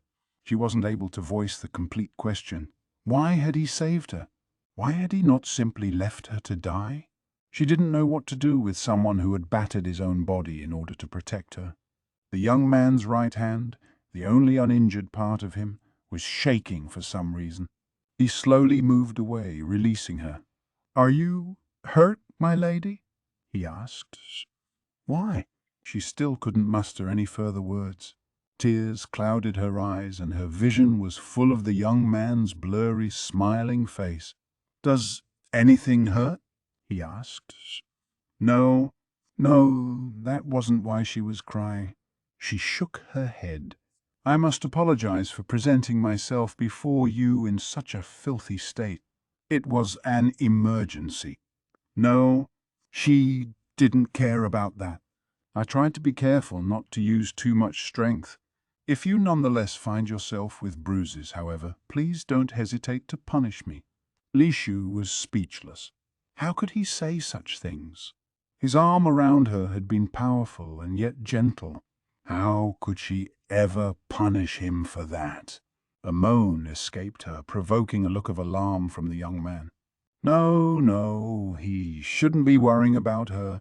He should be thinking about his own broken body. "Why would you bother to rescue me?" Lishu asked finally. The emperor would surely cast aside a consort who was suspected of infidelity. It was pointless for the young man to risk his own life to save her. "You mustn't belittle yourself so. Saving you was worth everything. That's why I did it." He reached up with his one good hand and shyly wiped away Lishu's cascading tears. "I wanted you to be happy. That's all." Perhaps even that wish was too much ambition for a simple soldier. That smile again. Lishu's mouth twisted and untwisted. She was wearing hardly any makeup. Her eyes were swollen and her face must have been bright red. She was embarrassed for the young man to see her this way, and her embarrassment only made what she did next even more embarrassing. She buried her face in his chest. "Lishu, Consort." The young man was practically panicking. She could hear his heart pounding with agitation in his chest. This went beyond embarrassment. She had to get away from him before anyone saw them, or this time she would be suspected of being unfaithful with this young man. Normally, doing something this crazy would have caused her heart to race and sent blood rushing to her head. And indeed, her pulse was going very fast. But at the same time, she was calm, here with her face against the young man's chest, which smelled faintly of sweat, but just as much of fresh leaves, new growth. Lishu wished fervently that this brief moment might be even 1 second longer. Epilogue. "It's a downright ridiculous story, isn't it?" Maomao said, flipping through the romantic tragedy that had come to them from some far country. Jinshi had only just given her back her original copy. Well, her copy of the original copy. "I agree." Jinshi, who had come to return the book, leaned against a shelf, staring out the window at the sky. The atmosphere between them was difficult to describe. Though they were alone now, Jinshi had none of his recent forcefulness. Maomao knew he understood that this wasn't the moment for it. Consort Lishu, or rather, former Consort Lishu, was going to become a nun again on the orders of the emperor himself. "I suspect His Majesty has had this in mind for some time," Jinshi said. Lishu's mother was an old acquaintance of both the emperor and our duo. His Majesty must have viewed Lishu as something akin to a daughter. That was why he had called her back to the rear palace, in hopes that she might, somehow, be happy. The world was never so generous, though, and his attempt to make her happy backfired. Lishu found herself bullied by her half-sister and her own ladies-in-waiting, and ultimately, thanks to her position as a high consort, even found her life threatened. Locking her up in the prison tower had been an act of mercy on the emperor's part, an attempt to protect her from the very real danger of an assassination attempt. Lishu's former chief lady-in-waiting had been, in simple terms, trying to get herself a new mistress. Most likely she'd already been in touch with the emissary from the west, via the pigeons, because she felt she couldn't hope to rise any further in the world under Lishu. The love letter had been among their communications. The fact that Lishu had ended up imprisoned with the White Lady could only be called bad luck. Maybe she really had been born under a bad star. In the tower, Lishu had seen strange things, caused by that sweet, bitter incense, the same smell that had come from the White Lady. It hadn't drawn attention when the lady had been searched before being put in the tower, but when Maomao examined her personally, she found a string tied to one of the woman's teeth. The White Lady tried to bite it off, but this only made everyone more curious about what was attached to it. When they pulled it up, they discovered a small sachet of incense.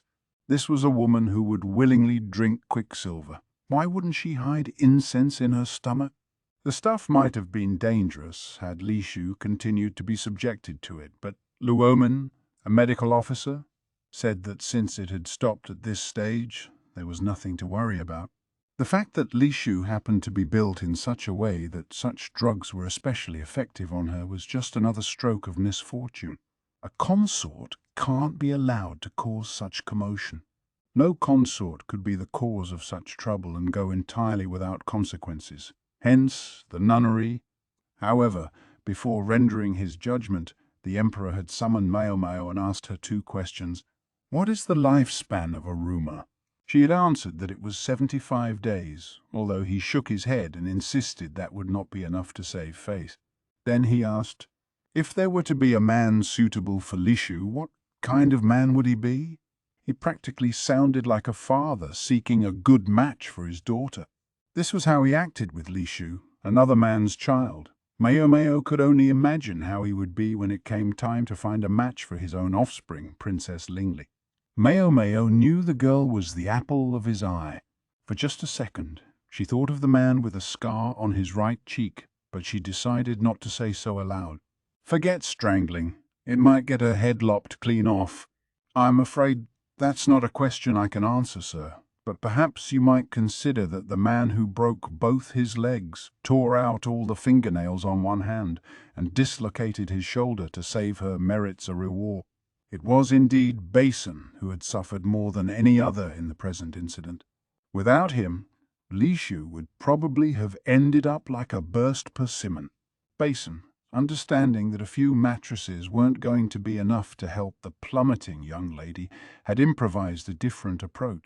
Instead of putting all the mattresses in one place, he'd had them spread out across the area where she was likely to land, and then he had taken all of the impact the mattresses couldn't absorb upon himself. And Maomao had thought Jinshi was a masochist. Jinshi claimed Basen didn't feel pain as acutely as other people, but even so, the one thing she could say for certain was that she could imagine no one else who could have saved Lishu at that moment. She could just picture the reaction if she told the courtesans in the pleasure district about this. "It's destiny!" they would exclaim, eyes shining. And then there was Lishu, whom Maomao had always taken to be shy and retiring around men, yet who had buried her face in Basen's chest and cried. Maomao wasn't so uncultivated as to not understand what that meant. Jinshi had quickly cleared everyone away and kindly waited until Lishu was done weeping. That had delayed Maomao in treating Basen, but the young man probably hadn't been entirely unhappy about the situation. Lishu, it was declared, would spend 1 year in the nunnery, whereupon she would return to her home and family, stripped of her title of consort. However, her family would not be punished. As for Basen, he would be granted anything, it was emphasized, he might wish. be it an object or a person, so long as it was within the Emperor's power to grant, he would have it. Nor need he decide hastily, the Emperor advised. Basen could wait to say what he wanted, up to a year. Maomao smiled with a touch of bitterness. This young man and woman had fallen for each other at first sight, yet they discovered true love never did run as smooth as it did in the stories. But still, this wasn't a bad outcome at all. After all this, Maomao reread the tragic romance again, but it still didn't make any sense to her. Not everything was wrapped up so neatly, however. The emissary from the west requested custody of the white lady who had been arrested as a criminal. Her reasoning, because she was one of Ayla's agents. Ayla, the other emissary, the one who'd been involved with selling FIFA firearms to the Shai clan, the woman who somehow still seemed to be causing problems for them even now. That wasn't all, for the emissary requested something even bolder. She had cornered Lan about lending aid or giving her asylum earlier, and now, amazingly, she pressed for the latter. This must have come as a shock to Lahan, who had been busy with his potato cultivation. What's more, the emissary had a stunning idea as to how the asylum should be effected. She requested to enter the rear palace. I need not be a high consort, she had said. Even the status of a middle consort would be enough. Admittedly, it would be a less conspicuous way of getting her into the country than specifically stating that she was being granted asylum. One thing I don't know is how much of what she said is true, Maomao thought. She wanted to just forget about it and take a nap, but as long as Jinshi was there, she couldn't do that. She wished he would hurry up and go home.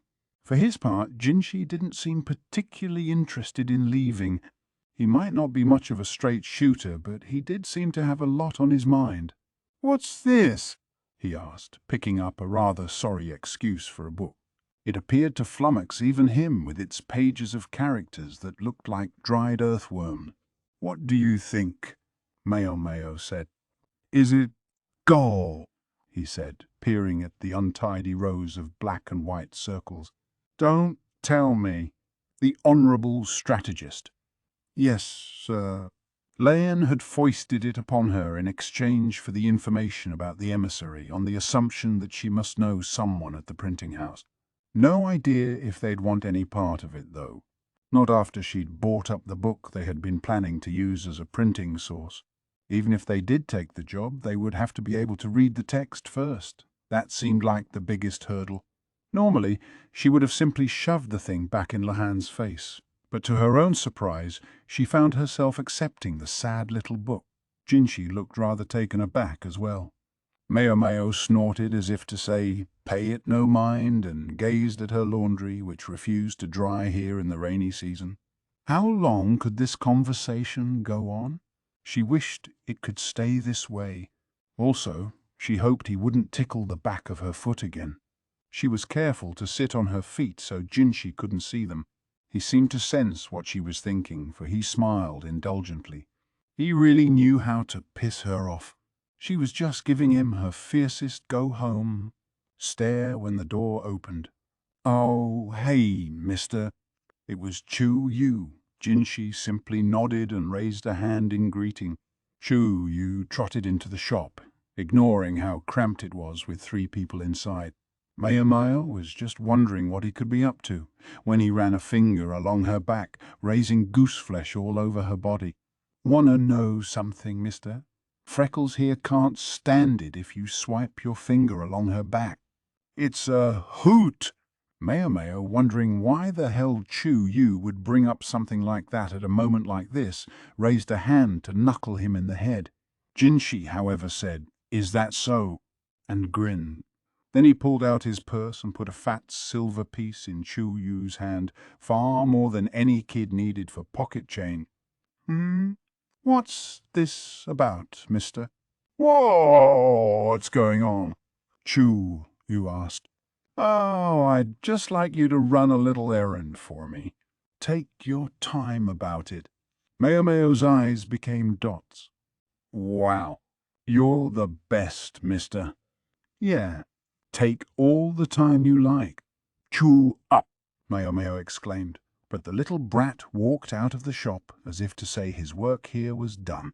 She jumped up to follow him, but she felt a tingling along her spine. Master Jinshi. Well, I'll be... It really works. He was smiling triumphantly. And I'm not done paying you back. No young man had ever looked more mischievous than he did at that moment. Sign up for our mailing list at J Novel Club to hear about new releases, newsletter, and you can read the latest chapters, like Vol. 7 of this series, by becoming a J Novel Club member. J Novel Club membership. Copyright The Apothecary Diaries, Volume 6, by Natsu Hyuga. Illustrations by Tuko Shino. Translated by Kevin Steinbach. Edited by Sasha McGlynn. This book is a work of fiction. Names, characters, places, and incidents are the product of the author's imagination or are used fictitiously. Any resemblance to actual events, locals, or persons, living or dead, is coincidental. Kusuria no Hitorigoto. Copyright Natsu Hyuga, 2016. All rights reserved. Originally published in Japan by Shufunotomo in Force Company, Limited, through Shufunotomo Company, Limited. This English edition is published by arrangement with Shufunotomo Company, Limited, Tokyo. English translation 2022 J Novel Club LC. All rights reserved. In accordance with the U.S. Copyright Act of 1976, the scanning, uploading, and electronic sharing of any part of this book without the permission of the publisher is unlawful piracy and theft of the author's intellectual property. J Novel Club LC. J Novel Club. The publisher is not responsible for websites or their content that are not owned by the publisher. Ebook Edition 1. 0. October 2022.